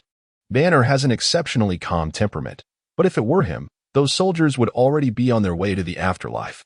Chapter 69, The Clandestine Bumblebee. However, the conference room was enveloped in a profound silence. The assembly gazed at Yang Jian in astonishment. Even Deadpool had momentarily ceased his incessant chatter. Coulson hesitantly inquired, "Boss, will this plan provoke discontent within the military?" Maria furrowed her brow. "The Hulk may never again set foot in America." Captain America intoned gravely, "Isn't this plan rather reckless?" Yang Jin chuckled. "Reckless?" He rose, placing his hands upon the table. "It is merely the American government. I wish for their existence. Therefore, they exist. If I desire their absence, I could storm the White House today and eliminate the president, replacing him with a more compliant individual. Nuclear threats hold no sway over me. Tell me, why should we fear them?" Yang Jian's demeanor remained serene. Not even the collective might of all nuclear warheads could intimidate him. Maria's pupils dilated. "You are not afraid of nuclear weapons." Natasha chuckled softly. "Captain Marvel has already been vanquished by the boss. How could he possibly fear nuclear arms?" Both Captain America and Maria froze in unison. "Captain Marvel? Who is that?" Deadpool eagerly raised his hand. "I know. A being capable of obliterating planets. Cosmic Cop." He leaned toward Yang Jian with a mischievous grin. "I can't believe you actually killed her. I've never liked her." Yang Jian disregarded him, resuming his seat and stating coolly, "The plan is settled. Coulson, you will oversee the negotiations. Natasha, Clint, you are responsible for escorting Banner. As for General Ross," a smirk played on his lips. "I eagerly anticipate his expression." Deadpool leaped to his feet, hands on his hips, the white lenses of his mask exaggeratedly wide. "This plan is absolutely thrilling. Are we airdropping the Hulk into his father-in-law's residence? This is even more exhilarating than Fast and Furious. General Ross's expression will surely be more spectacular than Thanos's when he was snapped." Yang Jian cast him a fleeting glance. "If the negotiations falter and we cannot retrieve Banner, contact me." He paused. "I shall handle it personally." No sooner had he spoken than his figure abruptly blurred, the air quivering slightly, and in the blink of an eye, whoosh, Yang Jian had vanished, leaving only a subtle disturbance in the atmosphere. Deadpool exaggeratedly scanned the room. "Wow, light-speed teleportation? This is far swifter than a taxi." In the conference room, the attendees exchanged glances. Coulson took a deep breath, rapping his knuckles on the table to regain everyone's focus. "All right, the mission is underway." Deadpool immediately raised his hand. Deadpool volunteers as the negotiation specialist. "I excel at conversation." Natasha raised an eyebrow. "Are you certain you want to provoke Banner into transforming into the Hulk?" Deadpool shrugged. "That would simplify matters. We were planning to toss him anyway." Captain America sighed in exasperation. "Let Coulson handle it." Deadpool muttered discontentedly, "You are all merely envious of my eloquence." Maria Hill calmly brought up the mission panel. The Quinjet was prepared, and Brazilian military surveillance indicated that the Hulk was presently situated at the edge of the Amazon rainforest. Hawkeye grasped the long knife, expressing hope that Dr. Banner would cooperate. Deadpool interjected, suggesting, "If not, we'll just knock him out and shove him onto the plane." "After all," the boss said, "negotiate if possible, but if not, we'll resort to force." Coulson sighed, urging, "Let us proceed," aiming for a peaceful resolution. Deadpool, bouncing along behind the others, chattered incessantly. "It's my first mission as an agent. Should I record a vlog? The romantic airdrop of Deadpool and the Hulk? The views would undoubtedly skyrocket." Natasha, without turning around, warned, "If you keep babbling, I'll toss you out of the plane." Deadpool clutched his chest dramatically, exclaiming, "Wow, Natasha, you're fierce. But I like it." Captain America shook his head, remarking, "I suddenly understand why the boss handed him over to us." Deadpool gleefully flashed a peace sign, declaring, "Because Deadpool is the soul of the team." The others exchanged glances, speechless. Meanwhile, Yang Jian soared through the skies of New York at supersonic speed, the world appearing to stand still before him. His thoughts drifted slightly. He believed leaving Banner's affairs to them would pose no issue. However, He hoped Deadpool wouldn't jeopardize the mission. A subtle smile crept across his lips. After all, if it went awry. It had been a while since he had engaged directly, and it would be interesting to see if Hulk had improved. His figure sliced through the clouds, racing towards the villa. In a mere 0.3 seconds, Yang Jian arrived at the villa's entrance, the sunset's glow casting a warm light on his shoulders. He looked up at the living room window and smiled. "Ah, you little bumblebee, indulging in such sneaky activities." Bumblebee was peering through the glass, intently fixated on the television. His eyes flickering with the show's content, resembling a child secretly watching cartoons. Yang Jian approached and playfully knocked on his door. "If you want to watch, just go inside." "Why be so sneaky?" Startled, Bumblebee turned and, upon recognizing Yang Jian, emitted a cheerful electronic sound. "Yang, you're back." His voice system flowed smoothly, free of the mechanical stutters of the past. "Thank you for your help. My vocal system is fully restored." Yang Jian patted his hood. "It's just a small matter." Inside the living room, Michaela lounged on the sofa, engrossed in a comedy film, laughing intermittently. Meanwhile, Wanda sat beside her, her fingers weaving through the crimson chaos magic. An apple in her palm morphed continuously, transforming from a pentagram to a heart, and finally into a miniature version of Yang Jian. Suddenly, both women looked up in unison. "Yang." Michaela flipped off the sofa, while Wanda's apple reverted to its original shape with a soft pop. They both rushed to the door, encircling Yang Jian with a scrutinizing gaze. "Where's the zombie virus? Are you hurt?" Michaela squeezed his arm. "I told you he would be fine." Wanda exhaled in relief, though her underlying concern lingered. Yang Jian smiled and opened his arms, embracing both of them. "What is this? Afraid I'd return as a zombie to bite you?" Wanda laughed. "Of course we're worried." Though she rationally understood that those things could not harm her, Michaela buried her face in his shoulder and murmured, "It's good to have you back." The trio returned to the living room, where Wanda beckoned with her fingers, causing a bottle of red wine to float gracefully from the cabinet and pour itself into a glass. Yang Jian accepted the glass, leaning back into the sofa as he inquired, "What's new lately?" Helen had already departed for the office that morning, and Wanda, with a wave of her magic, made a fruit platter hover onto the coffee table. Tony's biotechnology company has taken the world by storm, with soaring orders for healing and regenerative technologies. She has been so busy these past few days that she hasn't even had time to enter the lab. Michaela counted off on her fingers, adding, "Last week. You even graced the cover of Time, with the headline proclaiming the rewriting of human medical history." She mischievously winked, but Helen said if she keeps working like this, she might have to learn to transform like Dr. Banner. Yang Jian chuckled heartily. "It's only natural to be busy in the early stages. Someone has to hold down the fort." He took a sip of red wine, and at that moment, the television abruptly cut to an emergency news bulletin. Half an hour ago, tensions escalated between the Brazilian military and the Hulk. Parts of Rio de Janeiro have been devastated. The footage displayed the green giant rampaging through the city, with tank shells exploding against his back without leaving a mark. Yang Jian watched with keen interest, thinking that the Hulk was practically a walking instrument of urban destruction. At the same time, Wanda and Michaela turned their gazes toward Yang Jian. "You mentioned wanting to recruit the Hulk before. How is that coming along?" Wanda asked with curiosity. Yang Jian set down his wine glass, a glint of amusement in his eyes. "No rush. Coulson and the others have already gone to assess the situation. For now," he said as he pulled both of them closer, "I'm hungry. Who is cooking tonight?" Michaela immediately raised her hand, exclaiming, "I'll fry the steaks." Wanda chimed in excitedly, "Then I'll use my magic to bake apple pie."